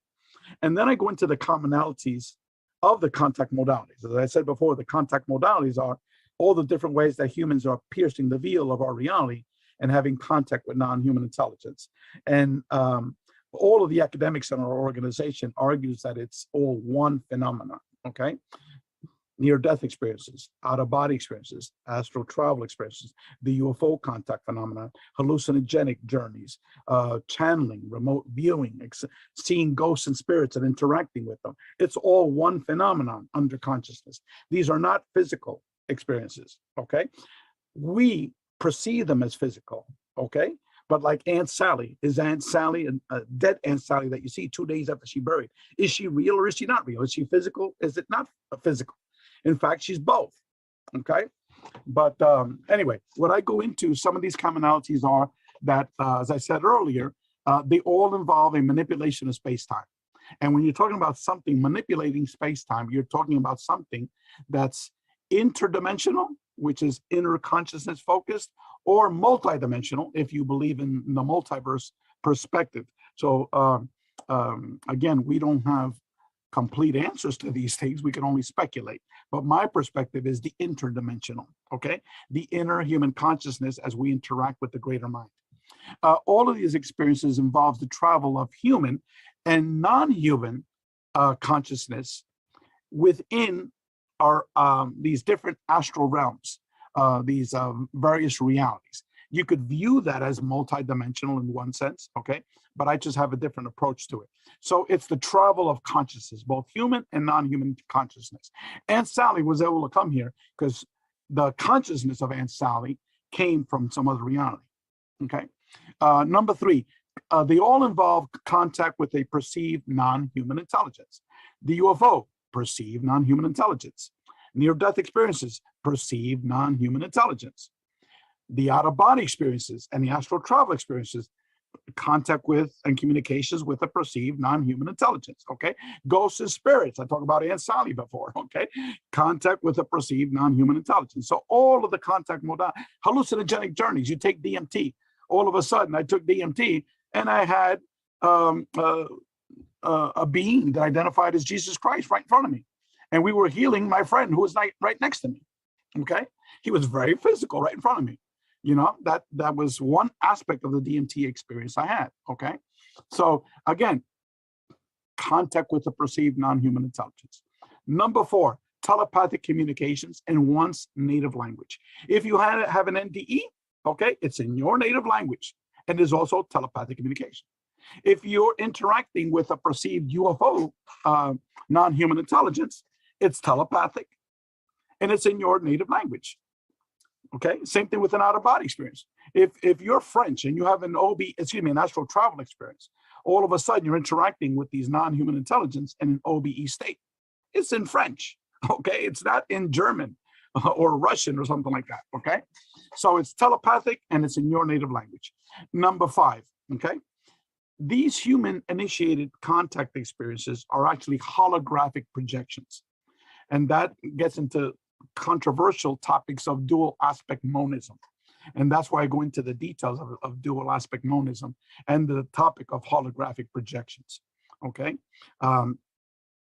If we have time later on, I can give you some of those details as to why I said that. Also, all of these experiences trigger additional latter paranormal experiences. You have someone that has a near-death experience, okay? My goodness, these people later on are going to have paranormal experiences. Many of them, a high percentage, are going to be seeing dead people, okay, after they have an NDE. If you have UFO contact experiences, almost everybody that we spoke with has had some aspect of paranormal experiences after their UFO contact experience, okay? And we documented in our book, Beyond UFOs, okay? I'm giving it away, okay? Half of our book, the most important chapters, okay? 400 pages. Send me an email, okay? And then you'll get to see and understand what I'm talking about, okay? That these individuals totally change. One aspect of that we found out in all of these contact modalities, which we documented in the UFO contact phenomenon. And again, we have a separate chapter in the book Beyond UFOs, just on medical healings, UFO medical healings, okay? There's medical healings and out-of-body experiences, astral travel experiences, near-death experiences, okay? With ghosts and spirits, they interact with the ghosts and spirits. All of a sudden, you know, your arthritic knee, all of a sudden is like, you know, perfect. You know, what the hell just happened? I saw my Aunt Sally, and now my knee, I don't have any arthritis on my right knee. You know, what's going on here? So these medical healings are associated with all of the contact modalities. In the different contact modalities, there's also visions of the future and visions of the past, which are given to you, okay? With the UFO contact, no exception. We fully documented that in our book, Beyond UFOs. As I said earlier in my presentation about our book, Beyond UFOs, it results in a total personality and worldview transformation of the experiencer. You're not the same, okay? You become deeply spiritual, become more ecological. You don't fear death. You're less materialistic. You're less egotistical, et cetera, et cetera. That's not for UFO contact experiencer only. No, near-death experiencer, out-of-body experiencer, okay? People that have been doing channeling for many years, okay? They all completely change from when they first started. The next topic, spiritual awakening and God, okay? All these topics are associated with a spiritual awakening of the individual, okay? Whitley Strieber wrote the book Communion, the horrors of the alien abduction phenomenon, okay? Now he's Mr. Love and Light, Mr. Spirituality. He prays to God now and to these beings, which he sees as modern angels. And he gives them thanks for allowing him to communicate with his deceased wife, okay? He's now Mr. Spirituality. His last 3 books have all dealt with spirituality, okay? Kathleen Martin, as I said before, she wrote a book, Captured, the Benny and Barney Hill alien abduction horrors, you know? And now she wrote From Abductions to Spirituality. She's not the only one. Willie's not the only one. Almost everybody that has had a lengthy history of UFO contact experiencer changes exactly the same way. So that's commonality number 10. Commonality number 11 is the topic of love, okay? They all involve the importance of love being conveyed to you, okay? We demonstrate that in our book, Beyond UFOs, the importance of spirituality and love, okay? In a near-death experience, when these individuals are returned, they're told, look, it's not important how much money you have. It's not important what religion you are. It's not important, you know, blah, blah, blah, blah, blah, you know, what size house you have and all this stuff. No. What's most important is that you need to learn how to love. Raymond Moody told me this. Jeffrey Long told me this. Dr. Kenneth Ring told me this. These are 3 of the major researchers, okay, of the near-death phenomenon. Dr. Eben Alexander told me this, okay? All of them have contributed articles for my new book, which I'm going to talk about in a minute, okay? So that's what this book is all about. Again, it's titled The Mind of God, A Spiritual Virtual Reality of Consciousness and the Contact Modalities, okay? And once again, this is the, this is what the book looks like. Okay, it's short, 200 pages, short and sweet, written in plain, simple language, so everyone should not fear it. Now, the next book, which I alluded to earlier, is a 4-volume book. Okay, the first 2 volumes are theoretical in nature. These are written by academics, medical doctors, and researchers. Okay, and each book is 800 pages. Okay, and the title is A Greater Reality: The New Paradigm of Non-Local Consciousness, the Paranormal, and the Contact Modalities. And as you can see here, the 4 major contact modalities are near-death experiences, out-of-body experiences, UFOs, and ghosts and spirits. Okay, now N-O-U-S means nous, which is, in Greek, it means knowledge or wisdom. Okay, now all of these other concepts that you see here, angels, hallucinogenic journeys, remote viewing, prayer, post-death communications, channeling, teleportation, apports, telekinesis, intuition, mediumship, human-initiated contact experiences, otherwise called CE5, poltergeist, orbs, etc., etc. All of these are all the paranormal phenomenon, which are consciousness-based phenomenon. And they're all being sucked into a black hole, where inside the black hole, there is no space-time. Okay, so that's the graphic picture of this. And here is the Vesuvian Man, which is all encased in angelic light, going up to the astral realms, the mind of God. So everything is there for a reason, for a purpose. Now, again, before I go into the last section here, I want everyone to write this down. I'm going to give you free information about all of my 5 books, okay? Including half of my book, Beyond UFOs, okay? This is our email, info, I-N-F-O, at agreaterreality.com. Okay, our website, agreaterreality.com. Okay, I'm going to go to right now, and I'm going to show you a little bit about our website. And okay, I hope it pulls up here. Ray, just a heads up, you just have like a few minutes. Okay, yeah, let me just go to the Perfect. website. Let me pull up the screen again. Okay, here is the website. Let me see if it opens up. Okay, do you see the website that popped up? Yes, we do. Okay, this is just a draft. We're going to be making, he already made, the web developer, tons of graphics, documentation in here. This is Rudy Shields, the professor from Harvard. These are the co-editors of that book, A Greater Reality. Jeffrey Long, one of the world's major NDE researchers. He's published several books on near-death experiences. John Climo, Dr. Michael Grosso, himself a major experiencer. And he graduated a PhD in philosophy from Columbia University. He's written almost 15 books, all on the paranormal. And then this is myself. So this is our book, and then these are the various authors of our book.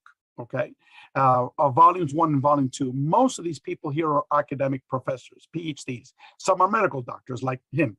Bruce Grayson, he's one of the pioneers of near-death experience research.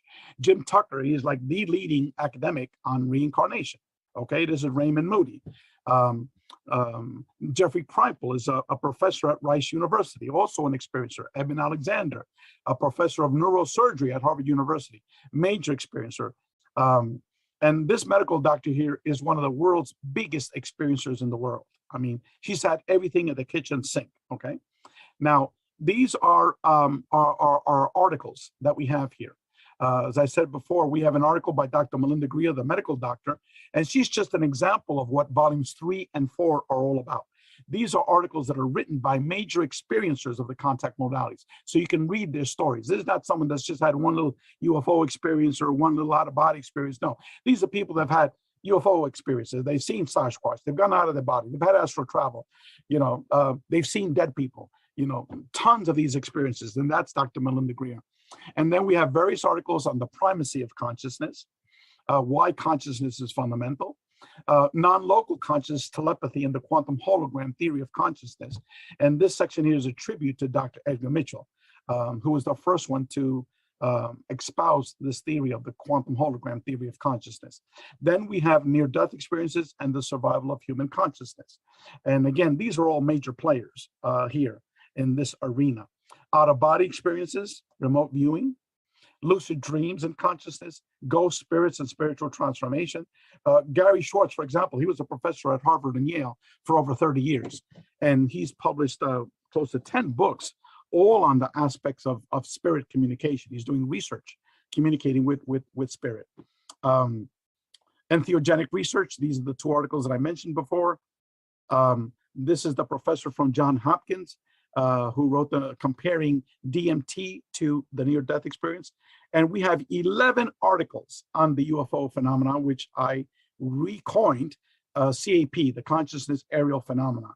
So most of these people are well known, and these are all very in-depth, stimulating articles of why the UFO phenomenon should not be seen as a physical phenomenon, why it should be seen as a consciousness-based phenomenon. Okay, and then we have future research that we want to do as an organization, and then we have conclusionary articles. So this wraps up my presentation, and do you see my picture now? Okay, good. There we go. So anyway, I try to do it within 50 minutes, an impossible task. No, you did a great job. I mean, it's so amazing to watch how your research has evolved, right? And you're just doing really great work, brother. So I appreciate you, man. Well, no one is doing what we're doing. This is introducing, science and academia to what your conference is all about. It's beautiful to get it from all angles, It's not just a few different ones. So that's what we wanted to showcase here, which is why I have you on almost every ET event we do, is really just to bring that aspect as well. Because especially me, I really grew up in a linear background. It took like understanding quantum physics to find spirituality, And so what you're doing is you're really providing data for people that it may not find their way to realizing this truth, Yeah, it's if anyone understands the basics of quantum physics, you will understand we're all one. There's no separation. That's what quantum physics is all about. Well, yet that's the same concept that's been discussed since the Upanishads. Okay, we're all one. There's no separation. And all of the researchers in our group are saying the same thing. So thank you for the invitation, Neil. And thank you. And also to Alan. There you are, Alan. Thank you, Ray. Thanks for sharing all your deep research and wisdom. You are changing the face of, I wouldn't just say ufology, your consciousness. It's real consciousness studies that you're doing. So and don't forget to read the book. I mailed you a copy of the book, and I know, Neil, I sent book. you a copy too. Yeah. No, and Rudy Shields doing a talk in New York on November 12th. You want to come down for that? That's pretty much a materialist conference. And so I don't believe that the UFO is a material phenomenon. All right, we'll go. Even though I might go there to see my dear friend Rudy. Yeah, come to see me too, Ray. Come on. Oh, I didn't know you were speaking. No, I'm not speaking. I'm just there promoting. Oh, okay. No, all right. But I'm going. So definitely. I'll pass by. All right. I'd love to see you and Rudy. Michael Mannion, who's promoting that, was just on our show last night. Here. Oh, that's a different conference. That's Michael. Yeah, he's a buddy of ours. Michael Mannion. Yeah, he's a good guy. Oh, okay. I thought you were talking about a totally separate conference. No, forgive me. November 12th thing. Forgive me. I will be there. All right. Well, you thought I was talking about which thing? It was another one. It was these people talking about ufology. There was a conference like that. I think that is coming. But let's not keep our special guests. You know Phil Gruber, Ray? No, I've never met Phil. How are you, Phil? Phil is one of my mentors. Phil, unmute yourself, or mute yourself. Either way, unmute yourself. Hi, Phil. Ray. Hi, Phil. Amazing presentation, Ray. Thank you very much. And you're in New York City, Phil? I'm in Singapore. Oh, goodness. But he used to live right in this room where I'm at now, on the futon that I'm sitting. Okay. All Sooner or right. later, you'll be crashing on that futon, Ray. Everybody has. All right, sounds good. Neil stayed on that futon. I sleep on a futon. So everybody. Anyway, Phil, are you gonna have your partner there, Mercurial? Yes, Johnny, are you there? Yeah. Johnny's here, but he's not accepting the panelists. So let's see. Okay. So Neil, you're gonna. I don't want to leave because I want to listen on. But Yeah. are you gonna delete my figure here? My Yeah, face you here? could just shut your camera. An attendee. All right. Talk to you later, Ray. Thanks, Okay. Ray. All right. Bye-bye. Phil, you have Johnny Muriel talk about the harmonic concordance. Yes, we're going to talk about the concordance. I'm just getting over the flu myself. We also invited Geraldine. Geraldine is also, if you're out there, Geraldine, Geraldine's much everywhere. love to you. Just, yeah, we want to talk about the concordance. You know, as many of you are now already aware, in the wake of an interstellar event of enormous magnitude, this was the explosion of a magnetar, which is an extremely dense neutron star. Johnny Muriel, under angelic guidance, he surfed the future. He cast a line, astrologically speaking, into the future, and man, he hooked a big one. He gazed. He gazed through a window in space-time, and he found an astronomic configuration. In surfing the future, he came upon an astronomic configuration, caught and crystallized that moment in time, Alan and Neil, everyone, in time and timelessness. And the chart of that event, of that moment in time, was dubbed the harmonic concordance. And we believe, and by 2003, this was 98, by 2003, we estimate millions and millions of people were united in prayer, united in ceremony, because in that moment there was a recognition. It held a key to a time and a place and a space where the heavens will to a new earth, to the recreation of what we call the new man or woman of the future. And this was in 2003, okay? And it was all about bringing the world to a point where we could be together. Now, that moment, that potential exists in every moment, but where we can be together in consciousness, in the consciousness of love and healing, and a creator consciousness, and act in unity and in wholeness. And what we want to do is extend that moment to the world, that one synchronous moment, because I will tell you, and I think the overriding or overarching theme of this conference is that the healing of humanity is going to be achieved when we acknowledge the common core of creation from which we have all emerged. And so that was the 2003. Now a chart was found that completed a cycle that we call a metatonic cycle. Johnny is not on yet. Johnny needs to explain the astrology of this. We have the charts that we can show you.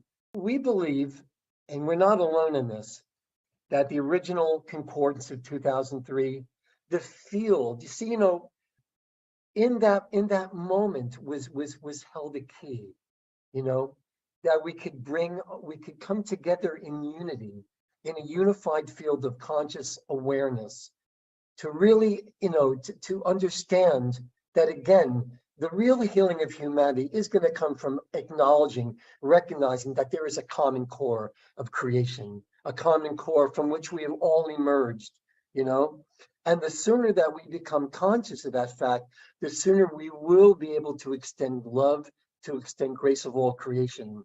Now, that was in 2003.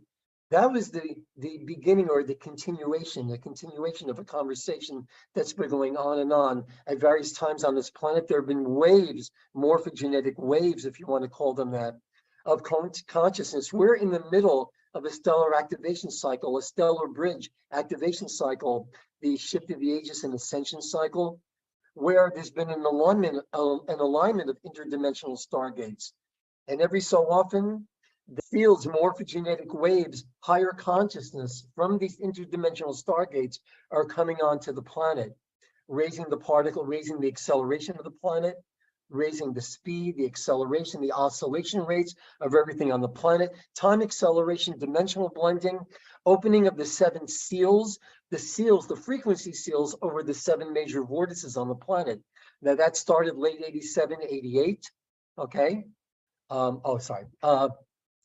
And we're in the middle of this cycle where these vortices have opened and they've allowed the frequency to come in, and enough of these waves of indigos or whatever you want to call us are on the planet to ground this frequency. Now we're at the middle point where the planetary chakras are beginning to close. And just as they had to open on time and stay open, they have to start closing on time, and then they stay closed until the next cycle. So we're in a very precarious position here.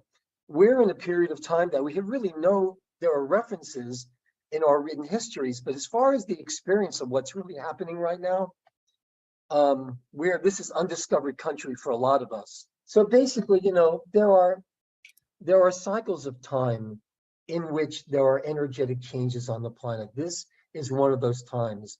We're in the middle of a stellar activations, a stellar bridge, an ascension cycle to the ages.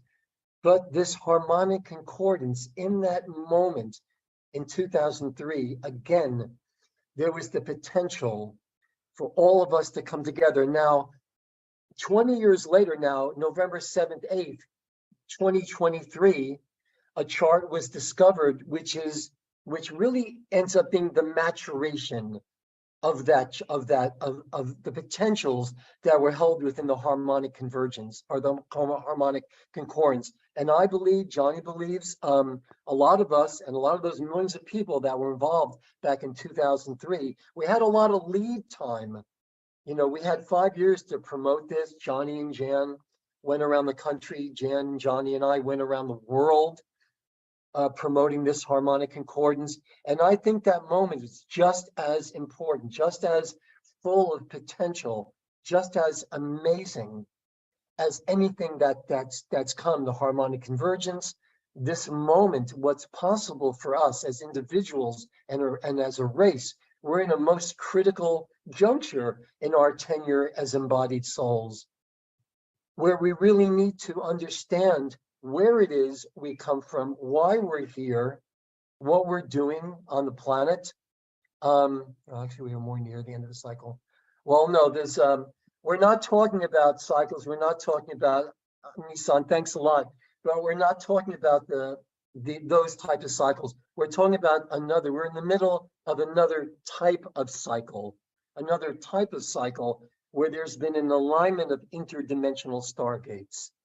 Interdimensional stargates, what we mean is sets of black and white holes.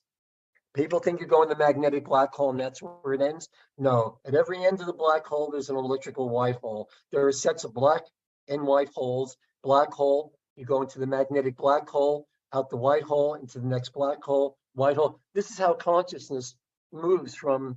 You were saying out of every black hole is a white hole, and then there's another black hole, white hole. Can you break that down a little more? Like, what does that mean? Where does the white hole exit out into?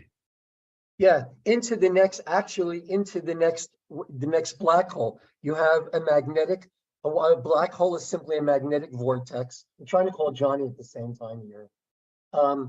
You have a magnetic black hole. What are stargates other than sets of black and white holes? The black hole is a magnetic vortex. It's a contracting vortex that pulls in at the center point, just like our front and back chakras. Very similar. We call them meiotic diotic points. You have an electrical white hole that transmits energy and consciousness. So stargates are really the structures of energy through which consciousness uses to transit from one dimension or one harmonic to another, just like our chakras, front and back cones, are sets of electrical and magnetic black and white holes. I mean, it's a very, very complex subject, and I'll be happy to talk about that at some future time.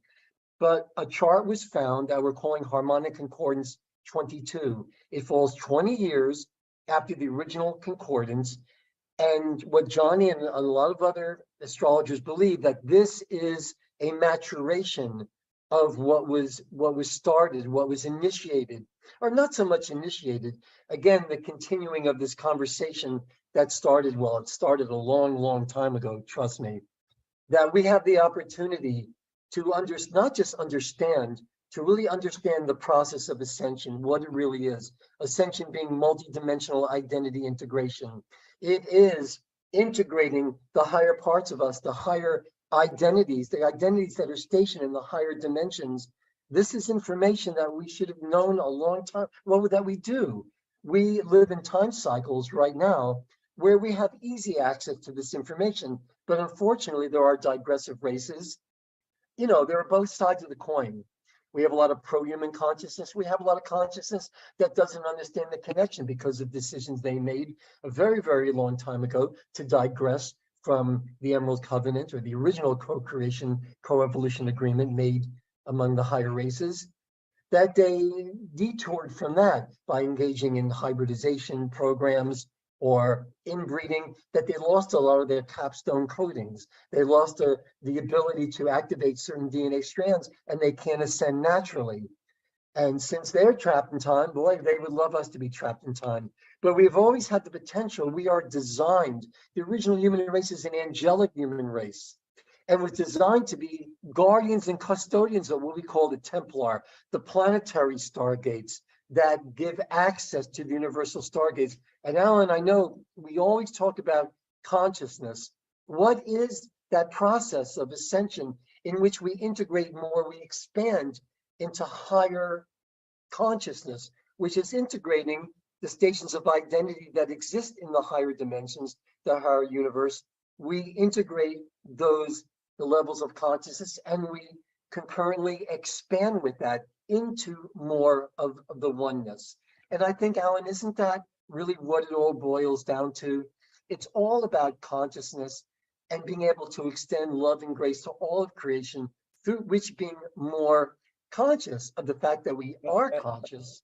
But I think consciousness is not a thing, it's a medium, like water is a medium for fish to breathe. Consciousness is a medium for which existence or awareness can travel. So it's hard to like actualize it as a meaning because it's everything. We're in it.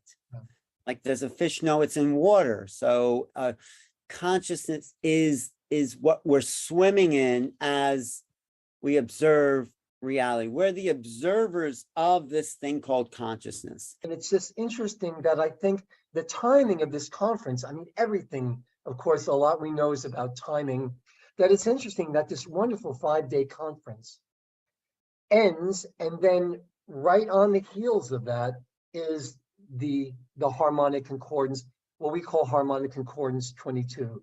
Which Wait, again, what was the date of the harmonic? What date was that originally, the harmonic concordance? It was November 7th, 8th, 2003. Oh. And on that date, there was a near perfect Star of David in the sky. Oh. And astrologically speaking, everything about that chart, yeah, that's right. There was a full moon eclipse. There was another one on this date. I have some notes about it, but Johnny really knows. Well, Johnny, and you were on my show in the studio in Manhattan talking about the concordance. It was one of the first interviews we did that really helped like bring Johnny. the concordance into consciousness. I wish he would come on and talk about it because he did map it out. After the harmonic convergence, Johnny formulated the concordance, which was a whole other level of alignment. And that was, what, 2003 you said? That was almost 2003. 19 A years. lot of people got huge downloads on that day or around that time. Because again, you know, the interesting thing is what shapes us as consciousness, the moment we're born or the moment we're conceived, you know, at that moment of conception. The Taoists the say alignment, celestial alignments, the magnetic fields, that's what shapes us. That's what gives us our strengths, also our vulnerabilities also. And if you know, that's why astrology is so very interesting, because if you know, if you're aware of those magnetic lines of force that shape us, that shape the morphogenetic fields upon which we ultimately crystallize, it has to do with the placement in time of the planets and the stars, creating these magnetic or electrical magnetic fields that shape us in the womb. Well, in that moment of November 8th, 9th, 2003, and again on November 8th, 9th, 2023, there is in the heavens, there are configurations which are going to be able to open up gates within us. They are, in reality, these fields are like electromagnetic keys that open up locks. Kabbalistically, they're called the gates of light, that allow more light and to allow more things to be illuminated, you know. And you're Well, saying, talk yes. about then what you see coming for the future when these gates open. Sandra Walter alluded to that a little bit today, and she's fantastic. I really enjoyed talking to her, Neil. But Phil, you have a vision for the future too, because it's not about the gates just opening, it's what happens when these gates open, how it affects us. So why don't you talk about that a little bit? I think, I don't know, I believe there is an evolutionary path of human consciousness. I believe in something called the Emerald Covenant. I believe that 950 billion years ago, races that we call the Brennau, these are ultra terrestrial consciousness. Some people will call these the Rishi. These are beings of pure radiation, pure waveform consciousness. They sit right at the metagalactic core, ready to expand into cosmic consciousness, very close to ascended mastery. They decided, they convened, however they convene with themselves, that they would allow a stream of consciousness to come into our particular time matrix. Why? To allow for peaceful, co-creative evolution of all races. And we believe that that agreement was called the Emerald Covenant. And that Emerald Covenant was restated many, many, many times. If you understand that, L. Frank Baum, the author of The Wizard of Oz, 8 years before he wrote The Wizard of Oz, he was a confirmed theosophist. Him and his wife joined the Theosophical Society in 1892. 8 years before The Wizard of Oz wrote The Wizard of Oz, the original 14 books of the Oz saga, 14 Stations of the Cross, 14 rare earth elements. I mean, you understand, if you look at The Wizard of Oz through the theosophical filter, it takes on a much more incredible, there's a lot more to it, really. And one example is there in the movie, and remember, a lot of the guys that came in to do writing on the movie were high-ranking occultists in Germany. When Hitler was coming into power, they came to America. But the book is really cosmic. In the book, the slippers are not ruby, they're silver. Because L. Frank Baum wanted you to know there was something below your feet made of silver, that if you knew how to use it, you could get back home. Well, that disc of that oscillating disc, that rotating disc of silver light 12 inches below your feet, many people call this the Maharic Shield. And activating that Maharic Shield is a way to start integrating the elements of consciousness or your higher stations of identity that exist in the Christos. So there's a lot to say, and I really want to forgive me because I really wasn't expecting to even talk very, very much. I don't know what's with Johnny, but if you go to the, I'll tell you what, Neil, and everybody else, and Alan and Joan, if you go to the Harmonic Concordance website, everything is there about the original concordance and the chart of November 8th, 9th, 2023. Well, the original harmonic convergence in late 87, 88, that was timed with an opening of a very special portal. It was the opening of what's called by many in the field the Ark of the Covenantal portal passage to the Andromeda galaxy. But that's a whole nother conversation. But also, it was the opening of the portal first to the Andromeda galaxy? The Andromeda galaxy. 87? Yeah, late 87, 88, which was also timed with the opening of the first of the 7 seals. These are the frequency seals over Earth's 7 primary vortices. Started their opening cycle, because remember that alignment of interdimensional stargates.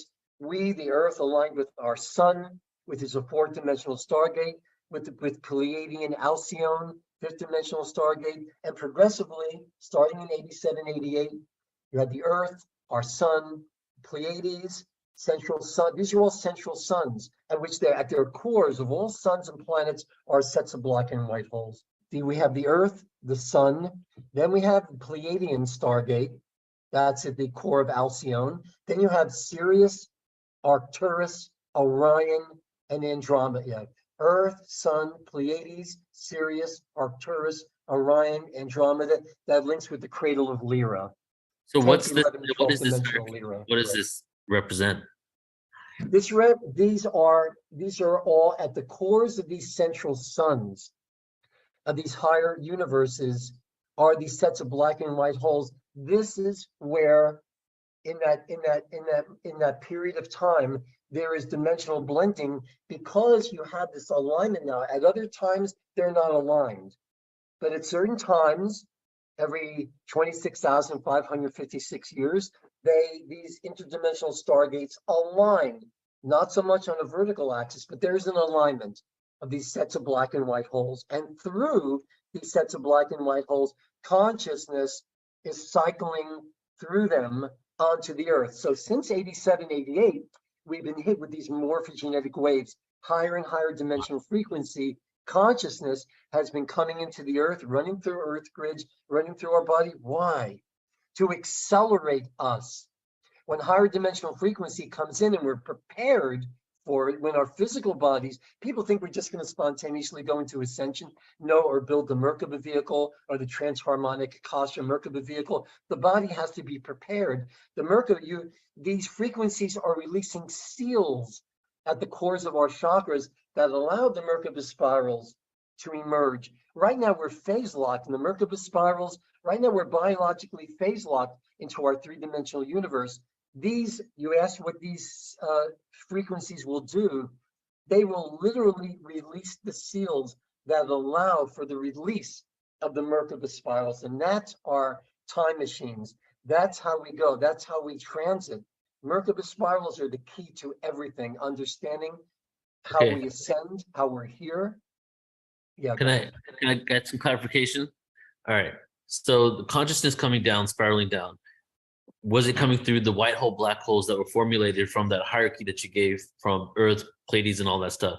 So since the 80s, there's been an influx of energy consciousness coming through those portals onto Earth to help us with our evolution.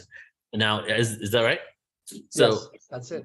Is this consciousness that becomes embodied and incarnated, or is it specifically an energy that's here to help us, in what we're doing now on Earth?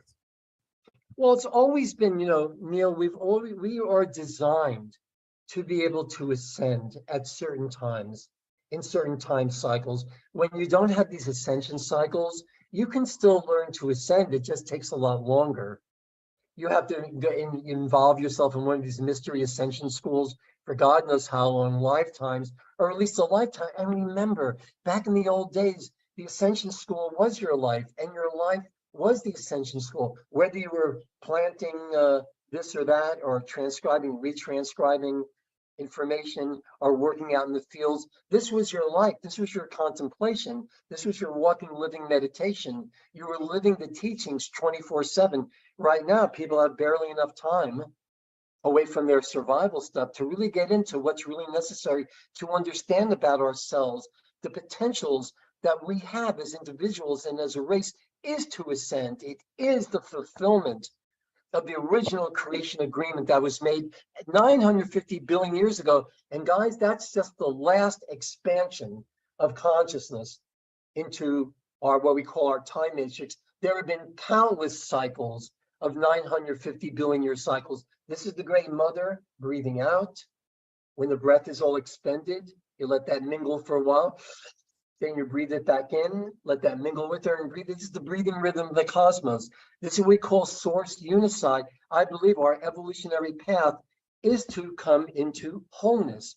And that is not just a spiritual concept. Alan, as you know, Neil, all of us, these concepts have their translation in terms of physics. The reason I don't talk about this a lot, except in our private mentorships, is because by its nature, it's very complex. You can talk about the spiritual concepts, yes, and they're very important too. We also have to understand, we have to embody the attitudes and etiquette of spiritual mastery, but we also have to know that there's dynamics, there's mechanics, there's a science to ascension. And we have to understand what we have to do to position ourselves, especially in these cycles where the energies are coming in, man. The energies have been coming in since harmonic convergence, since 87, 88, when the first of those seals opened to allow, see, if those seals didn't open, the planetary chakras, the vortices didn't open, starting in 87, 88, the waves are going to keep hitting the earth, but the earth would go into massive compaction. The chakras had to open to receive these energies, like you said, Neil, and to circulate through the planetary grids. And they had, the chakras have to stay open. Just really quickly, the first seal that opened in 88 was the Painted Desert. Sedona is very, very powerful. It's not the major chakra. It's a secondary chakra, but it's extremely, extremely powerful. I think the Native Americans there and others, they know, the First Nations people know it's in the Painted Desert. Second to the seals of the major chakras, Jerusalem, Israel, which has a lot to do with controlling the emotional body of the planet. You realize why that real estate has been contested over, so hotly contested over for millions and millions of years. Third of the chakras, Tibet, north of Tibet, I think in the Kunlun mountain range. Maybe one of these days or years we'll get helicoptered in. No private group has ever been allowed, gee, I wonder why, into that area. Fourth was Giza. Remember 99, 2000, remember all the trips, all the groups that were going to Giza, whether they knew it consciously or not, 99, 2000. Well, that's happening again. There's a lot of people going to Egypt these next. That's right. We got Johnny, Yes. guys. We got Johnny. What's that? I said Johnny's here. Oh, Johnny's in the room? Yeah, he just accepted the panelist request. So Okay, let's- good, but continue about laying time. it out, Phil. Continue laying out the grid. Okay, so. Oh, there's So- Johnny. Johnny, it's been a while. Welcome. Unmute, Johnny. Unmute. Unmute. Okay. There you go. Let's see, it just happened. Can you hear that? Yes. Thank you so All much. right. All right. Well, Yeah. thank All right. you for, Johnny, I making some space here for me. I laid the foundations for harmonic concordance 2003, more or less, and 2022. But now it's here. Now I'm passing the ball to you. Okay. Well, Phil, can you just lay out the map again about? Oh, yeah. Yeah. The fourth Giza, Egypt. Now their opening cycles are about 4 years again, because these energies, these morphogenetic waves, have to come into the earth. Why? To accelerate all the particles, to accelerate consciousness, to release these seals, these core crystal seals that allow the building of the Merkaba vehicle, which is our interdimensional time travel vehicles. It is our vehicle of ascension. It is natural to us. The sixth seal, Machu Picchu. Fifth is Machu Picchu in Peru. The sixth is the Caucasus Mountains in Russia.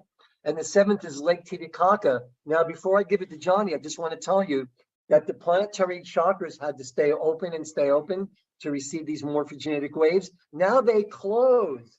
Will the first be the last? Remember that? St. John's Revelation? He might have been talking about the popes, but the male succession of popes, but he was also talking about the opening of the seals, the frequency seals over the 7 major vortices on the planet. Just as they opened on schedule, they have to close on time. And guess which one is supposed to close now, but it's having difficulty closing? It's the sixth one. Remember, the last one to open was Lake Titicaca. That ended its opening cycle in 2022, and now it begins to close. So we don't get too much frequency in that the planet will go into massive compaction and just fracture itself. Well, Lake Titicaca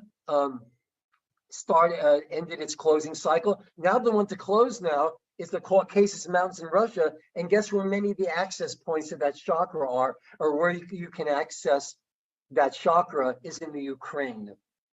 So right. Well, let's get Johnny into the conversation. Yes. Okay, Johnny. Thanks, Johnny, for being here. But I first of all, I apologize for being late. That's okay. Well, let me tell just us get what's that out of coming the way. up. Let me tell you something about the concordance charts, both of them. They relate to each other. Well, do you want to tell us what the One concordance is the opening, huh? Yeah, go ahead. What the concordance means and all that. All right. What it means, well, let's start with this. The concordance is a picture, simply a picture of a moment in time. That's all it is.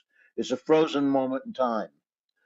But what that moment in time tells us is that each one of us is God.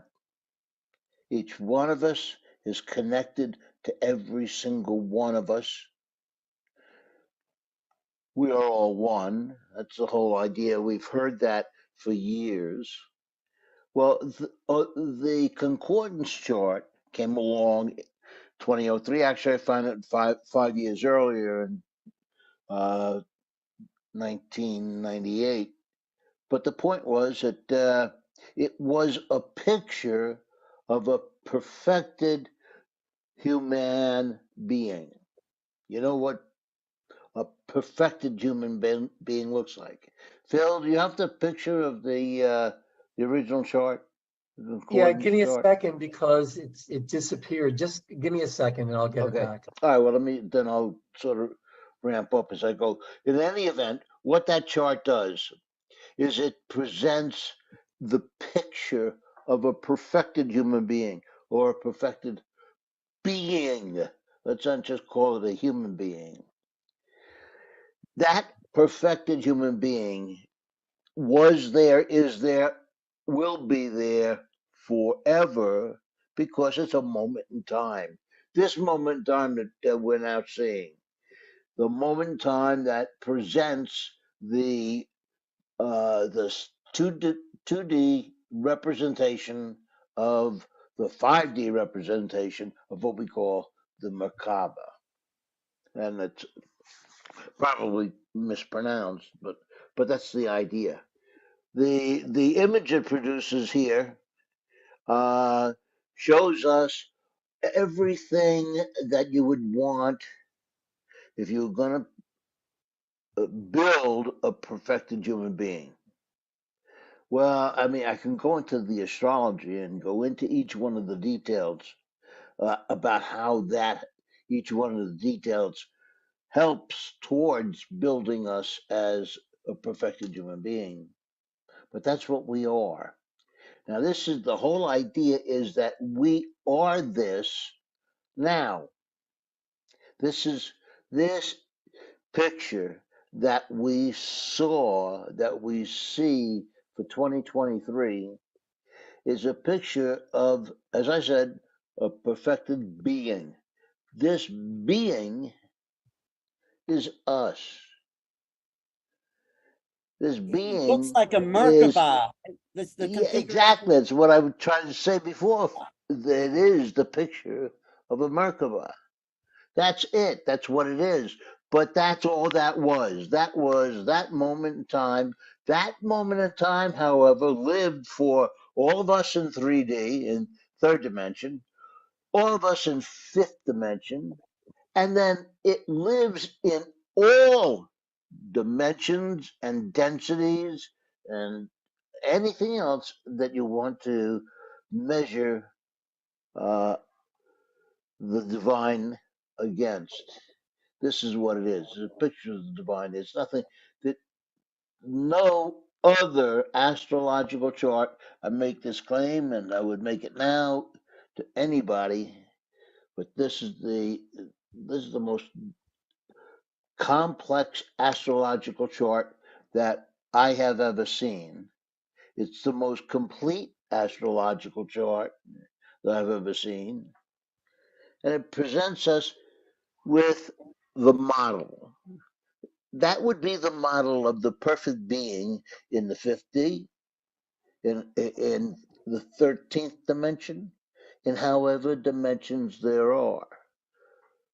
All of them, all dimensions would experience that time, that moment, because it was a moment in time, all over in every dimension, in every density. That moment existed. Therefore, we had this image. This image is the presentation. Ta-da! Here's the divine human. All right, so we go away. And 19 years later, at the end of an exact metonic cycle.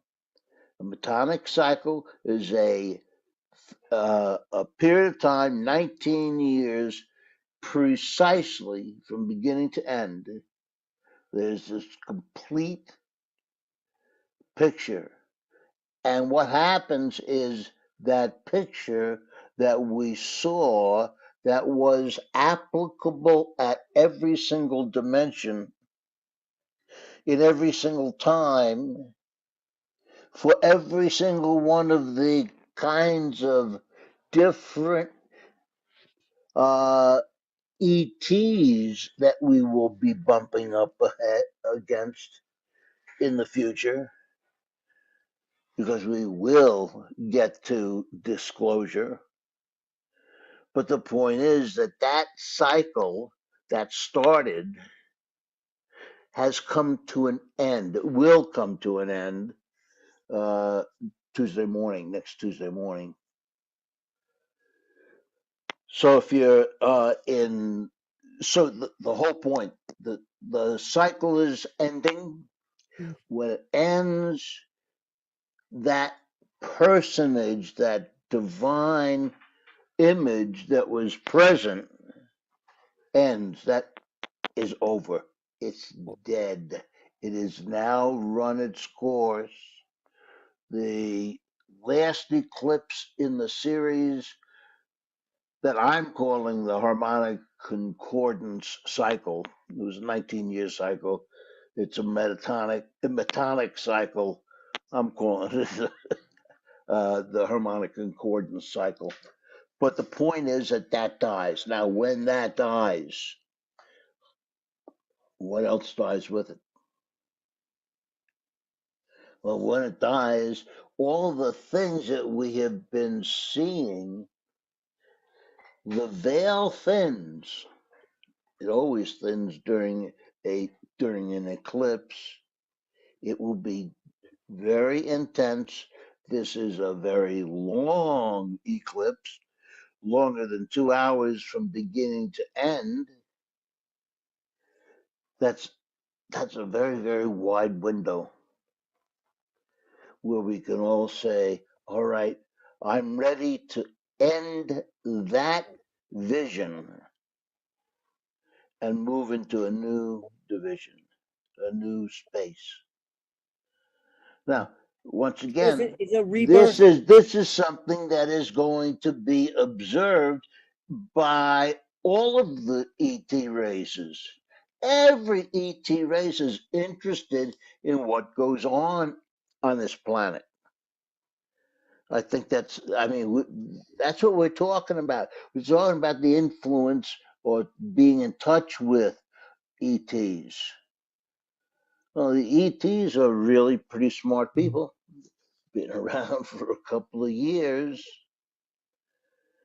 So we have to have a new version of ourself built up, and that's what this concordance, the 2022 concordance, has to do with what we're talking about here today in the larger picture, which essentially is about the existence and the input of ET races.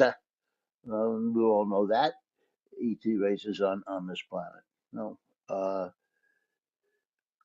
what new person is going to emerge, and that really is our choice, right? When you if you can see this chart, obviously the chart it sort of looks like it's a bucket, right? There is up here in the 7th house, we have Saturn and all running around the chart in a clockwise way from Uranus up there by the moon. I said Saturn, excuse me, that's Uranus. Uranus conjunct the moon. Look, I've been watching what other astrologers are saying about this. And they're all of them are saying, all universally expecting some sort of a major change. And the major change, which I'm seeing here, is about the birth of a new, intellectually understood universe. That you have to think of things in your head before they become a reality. So we need to think of the idea of unity, of our own godness. I'm not really happy about the term God, but it works for a generalized reason, purpose. But so that's sort of the beginning of this. This chart is detailed. It does not look as complex, but it's as tender as any moment that we'll see in time. It's a very potent moment. I'm just going to point to something astrologically. All right. If we're assuming that the astrological map is a map of time, you start with the 12 o'clock noon time at the top, and you run around the chart from that point. When the first planet that one reaches as you move from the top of the chart clockwise around, the first planet you'll see is Mars. Mars is all by itself. Mars is retrograde, that's first of all. Second of all, it is on the wrong side of the chart, so to speak. If you'll notice, all the planets are between the moon and the sun. In other words, they're cupped in there, right? Can you see that cup that they form? And can you see maybe the little handle of Mars at the top? Well, that handle swings the bucket. And when that handle is an out of bounds Mars and a retrograde Mars in Gemini, which is about the mind, and when this comes up, Mars is going to be the planet that pushes everything to action. It's going to make stuff happen.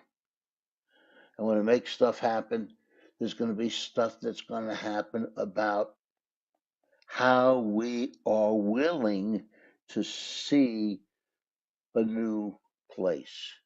It offers us a time so that just like the original concordance offered us a moment in time, a picture of a moment in time, this too is a moment in time. But time is constantly moving and constantly bringing changes. And that's what the purpose of astrology is, sort of track changes and track changes. Just really quick, Neil, how much time do we have, Alan? You got about 5 minutes, but you can go a little over. Okay. So I'm sort of blathering on here. I think it was Alan who had a question earlier, and I sort of ran over you. I'm sorry, Alan.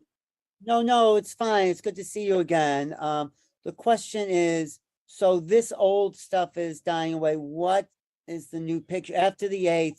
What kind of world do we expect? What kind of, right? Oh, and the idea, Alan, is what kind of world we expect is the kind of world we will get. And what kind of world is that? Well, let's talk about that. What do you think's happening? What do you think is happening now? What keeps everybody keeps saying that we're in for a change? Something's coming, something's coming. Yes, everybody can feel what's coming. But here you can see what's coming. What are we seeing? Tell us what we're seeing here if you don't. Well, this first of all, this chart is set for Washington, D.C. That means it's set just a couple of minutes before the opening, or actually an hour before the opening of the polls in Washington, the election in D.C. All right. So this is what it shows, right?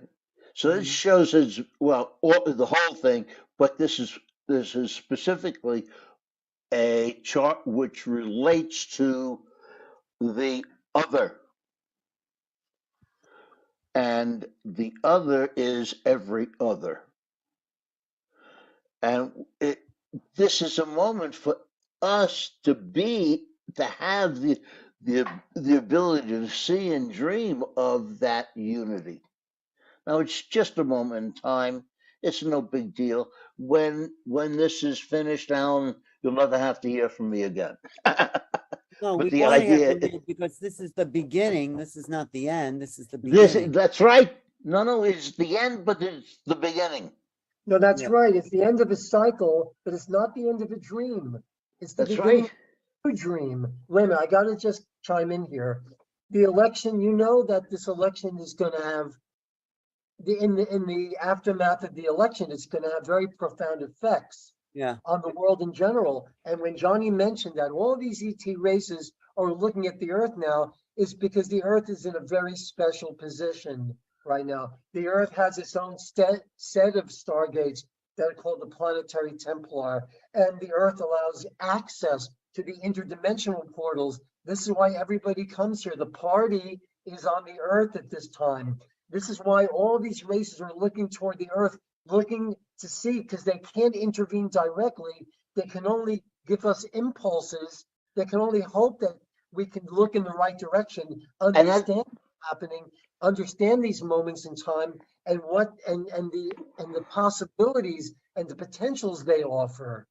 Well, I want to quote Celeste in the chat that this is a transformation of divine feminine and our outlook that will occur over the next several years. We'll come back into relationship with our mothers, with the feminine, with the earth, with the time to integrate the feminine. Well, that was the whole idea of the original chart. That whole chart is absolutely filled with feminine energy. Phil, can you put that chart back up for a second? The concordance. The concordance chart. First of all, the concordance chart. All the planets in the concordance chart are in what's called feminine signs. The planets as they form in this picture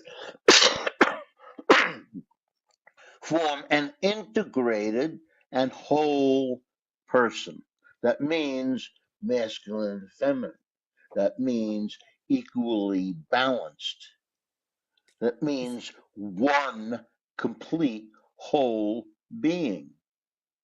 So that's why this is such an important picture, because we have that picture. That's the picture of who we are. Actually, that's a picture of who all of us are, because all of us know that time is such a malleable thing. Malleable. It moves. Well, that was a Scorpio Sagittarian point of transformation, right? Scorpio Taurus. Scorpio right? Taurus, but there's This is the deepest. It's the most intense pairing that you can have. It can mean a tearing apart. Well, what's at the middle of this chart? If you can see in the center of this chart, there's that bump that looks like everybody's coming together, mixed in the center. At the center of that chart, at the heart of that chart, what's there? Mother Earth. Remember, for an eclipse, you have to have the Earth perfectly in line with the sun, with the sun, so that its light is cut. The sun's light is cut off from the Earth. It's a moment of stillness, of waiting, a moment of pregnancy. It's a you could say it's a pregnant. It's a moment that's pregnant with potential. Now that's what it is we want to be. This, and it doesn't. I don't care where you're coming from, Turians or Pleiadians or whatever you want to call them, Pleiadians if you're listening to Billy Meyer. But the point is that they're different, and Lyrians and somebody from Texas also. So the point is, everybody meets together at the center of this thing, and this can be a wonderful opening, because at the center of our creative being is God. And that's who we are in this place. And that's what all of these ETs are hanging around at this time, looking to see if we make it, if we catch the tide, if we can understand where we need to go. This is a time when our perceptions change. In particular, as I showed you that chart from the 8th, the other chart, Phil. Yeah. Okay. Yes, This other yes, chart, Master. you'll see is a thing where the balance is between the 1st and 7th houses.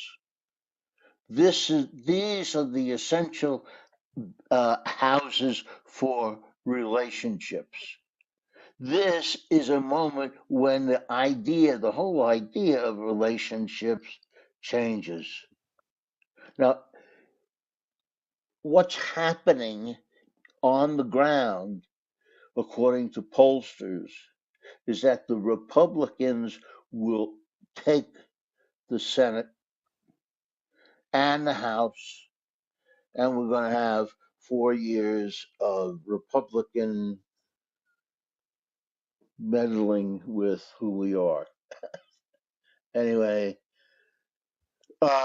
so I wish I could answer more questions, but maybe if people have questions, So or you are maybe predicting a Republican sweep in the elections. Is that what you're saying? no. What I'm predicting is an upset. An upset. Okay. Yeah. What I'm predicting an upset. Right. Okay. Now, And how's that whatever an gonna- upset would be considered, right? How's that A going to affect? major change. It's going to be a change. Now, Okay. listen, what's been happening in Congress? I don't have any idea. Nothing basically has been happening in Congress. Everything is stalled. Nothing's moving forward.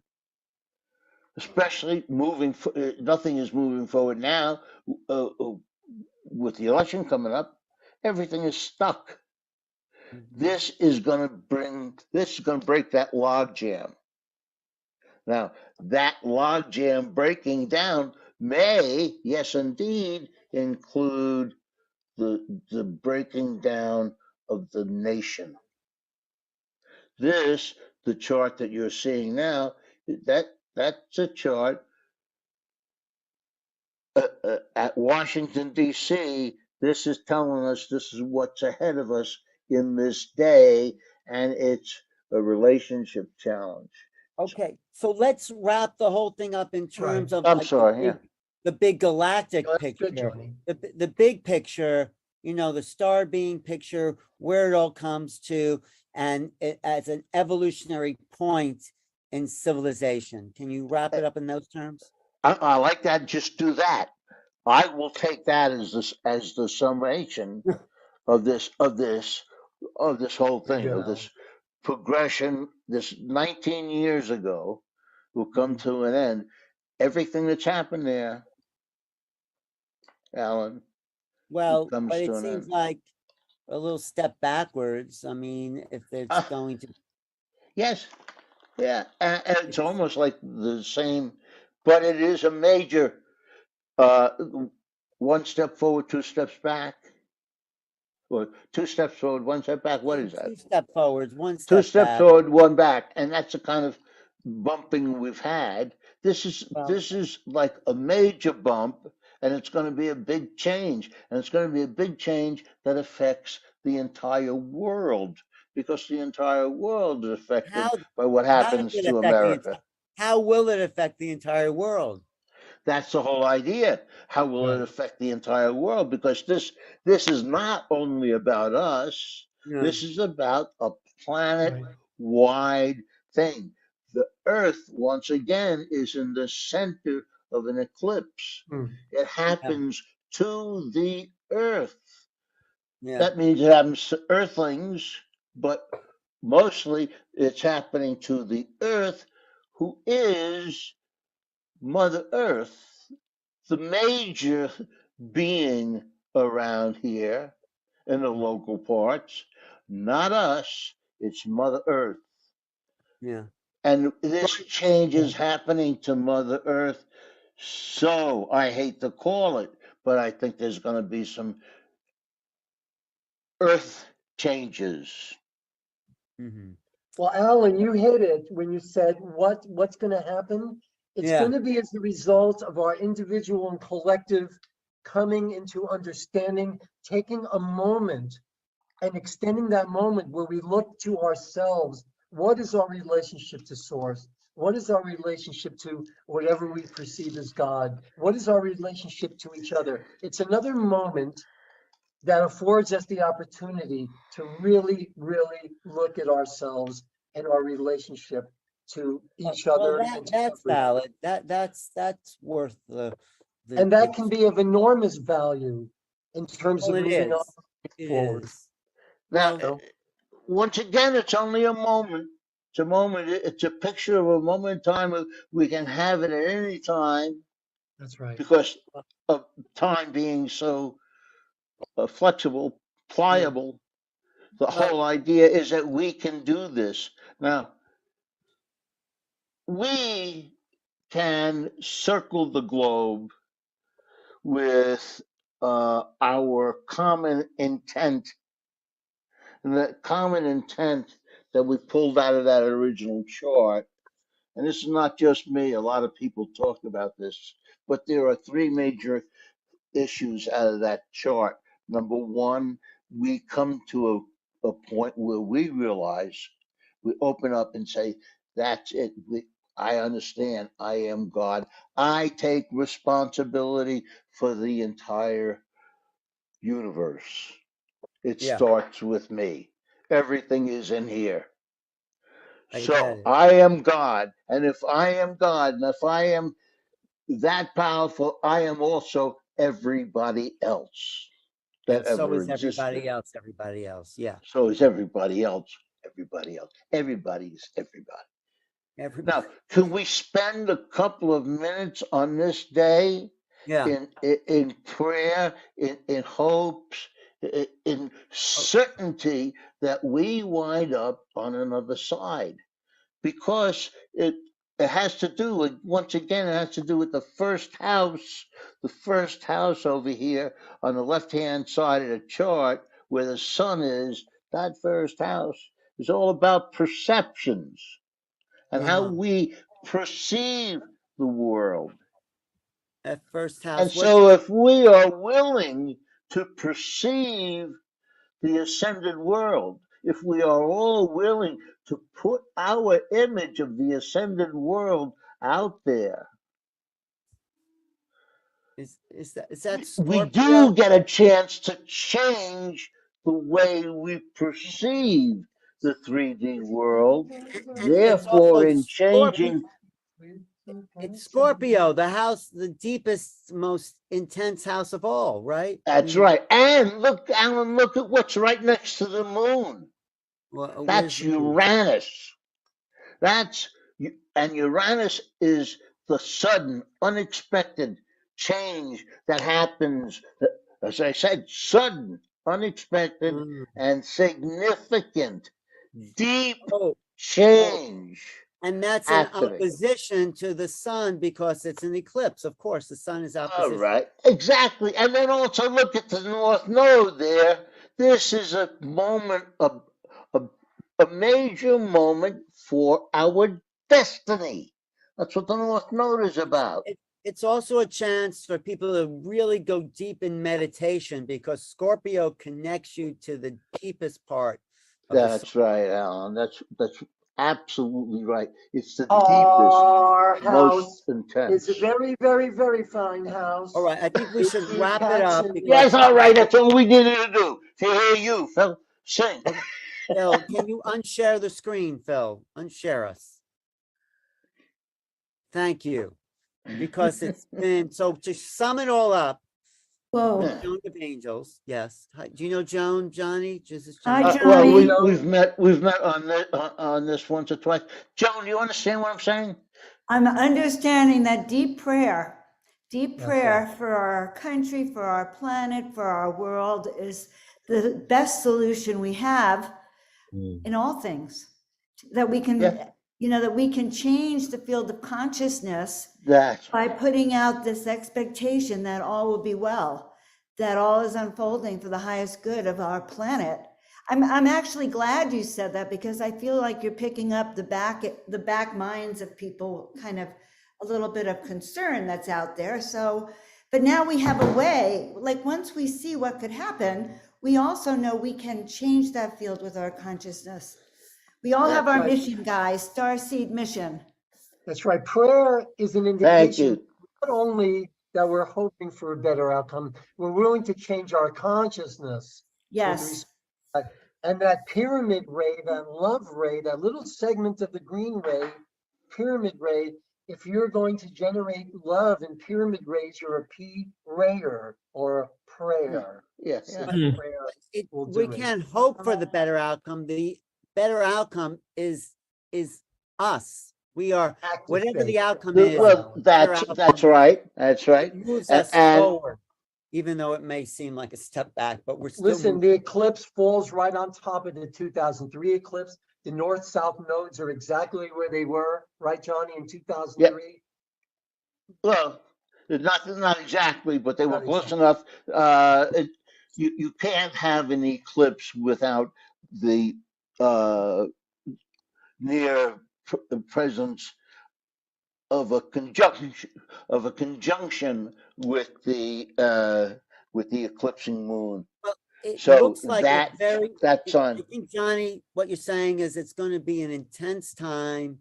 People should go deep into meditation. They should kind of go back to the source of themselves. The harmonic concordance is the alignment of us with the star beings. This is why you're the concluding. That's right. All these star beings are around. Conference. We are charting the Earth approach to star beingness, the star being. That's wow. I mean, you understand it completely, Alan. Well, and not completely. That's the time that we're coming to. It's our time. It's our time to punch that clock. Yeah. It's for us to do. We're finished with our isolation.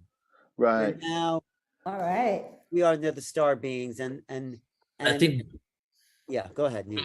Go ahead, Alan. I was going to read a comment here, but I think what Bridget says kind of sums it all up right here, because you were talking about the stars and the alignments, but really the message is it's all within us, right? And what is really happening, a couple of people were like, well, nothing's going to happen now that something might not happen. But what you're referring to is an opportunity for us to do some inner work, that the energies, the star beings, everything hits that Merkaba in the middle right there.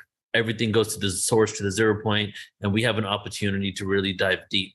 So just like on eclipses and other alignments, right? Those alignments lend us energy, and those energies we can either choose to embody and do something with, or we cannot, right? And if we work more intentionally and live consciously, we can utilize what's available to us. I feel that's kind of what you guys are saying. That's right. Really That's right. You brilliant, could Neil. you ride the crest of the wave.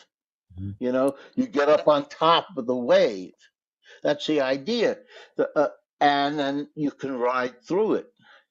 But the idea is that we can make the effort. Everybody else knows we're doing it. We're all holding hands as we're doing it.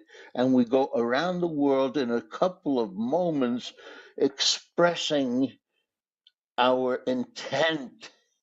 And remember, it's the intent to recognize, realize, accept that you're God and that you're responsible for it.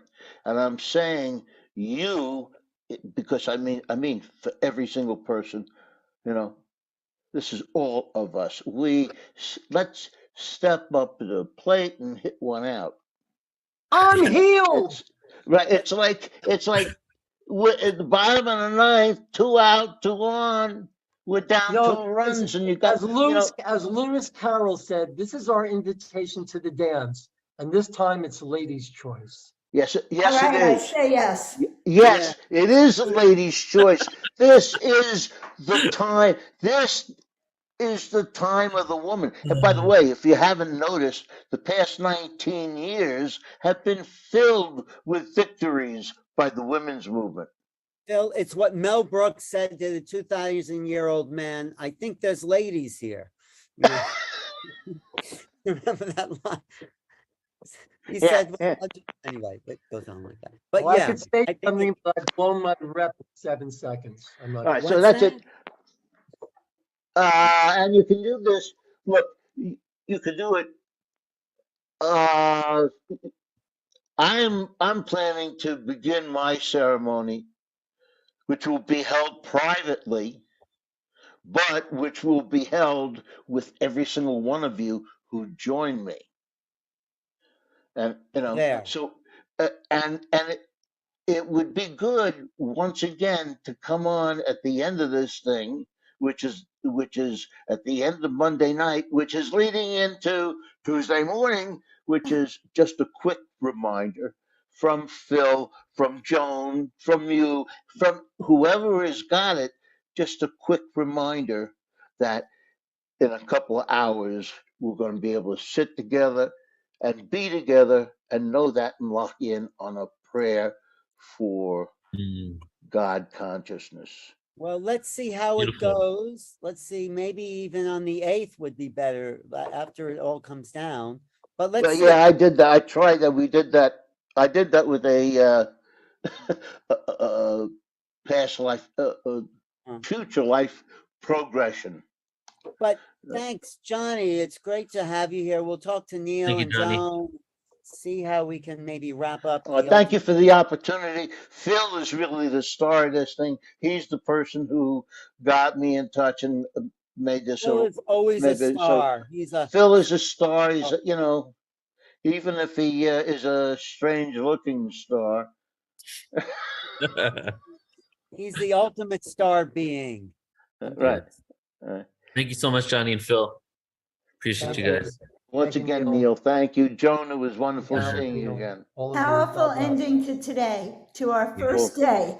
Like, what are we going to expect tomorrow? I'm glad you're still at it, Johnny, doing those concordance. That's good. It's Yeah, thank you, Johnny. Yeah, it was something that I believed in. I believed in it then. I believe in it now. And thanks, Alan, for listening in the first place. You know, by the way, I don't know if you remember, but Phil and I came to see you very early on. You were in the studio. We talked about the concordance in 2003, and here we are talking about it 19 years later. So it's pretty amazing. Something must be going on. Something's changing. Thanks, guys. Thank you, brother. Good night. Bless. Night. Say hello to Sharmila. Thank you, Phil. Love you, brother. God bless you all. So that's the first day Neil, Joan, of the what stands out for you? What's like a frame? What's like a impact of the day for you, Neil? You know, I really liked Zayla. You weren't here for him, right? So the whole thing was great. Sandra Walter was incredible. What really stood out to me for the whole entire day was a reoccurring theme of how to transmute the darkness, and how the evil and pain and is really just a catalyst for us to have this evolution within this reality, right? And really changing our perception about trying to like ignore the pain that happens within ourselves, really, you know, which, and everything externally is a reflection of the internal pain, but how to integrate it. So that was something even on the panels yesterday that came out a lot too. Yeah, no, great. What about you, Joan? What was the likely moment? Well, you know, I was in and out of the conference all day, but I have to say that it's our personal, what really strikes me is that it's our willingness to really claim our uniqueness, our connection, our contact, the guidance that we receive. It's like our willingness to go into that portal, into the door and say, this is all real. This is my life. This is how it's impacting you and the country and all of us and the world. And this is how we each individual, like we ended this tonight with something that's a sober note. It says, look, change could happen. We may not like it, but we can transform it if we stay together. And listen, we all know some weird things have been happening and there is an unease, but we all are collectively getting stronger. So in a sense, I feel like knowing that the Star family is there with us and watching us and through their eyes watching us, I feel like it makes us stronger. And, you know, this too shall pass. And I believe all is unfolding for the highest good. And may they reveal themselves when maybe we need them more than ever. Well, we're revealing, I think, these next 5 days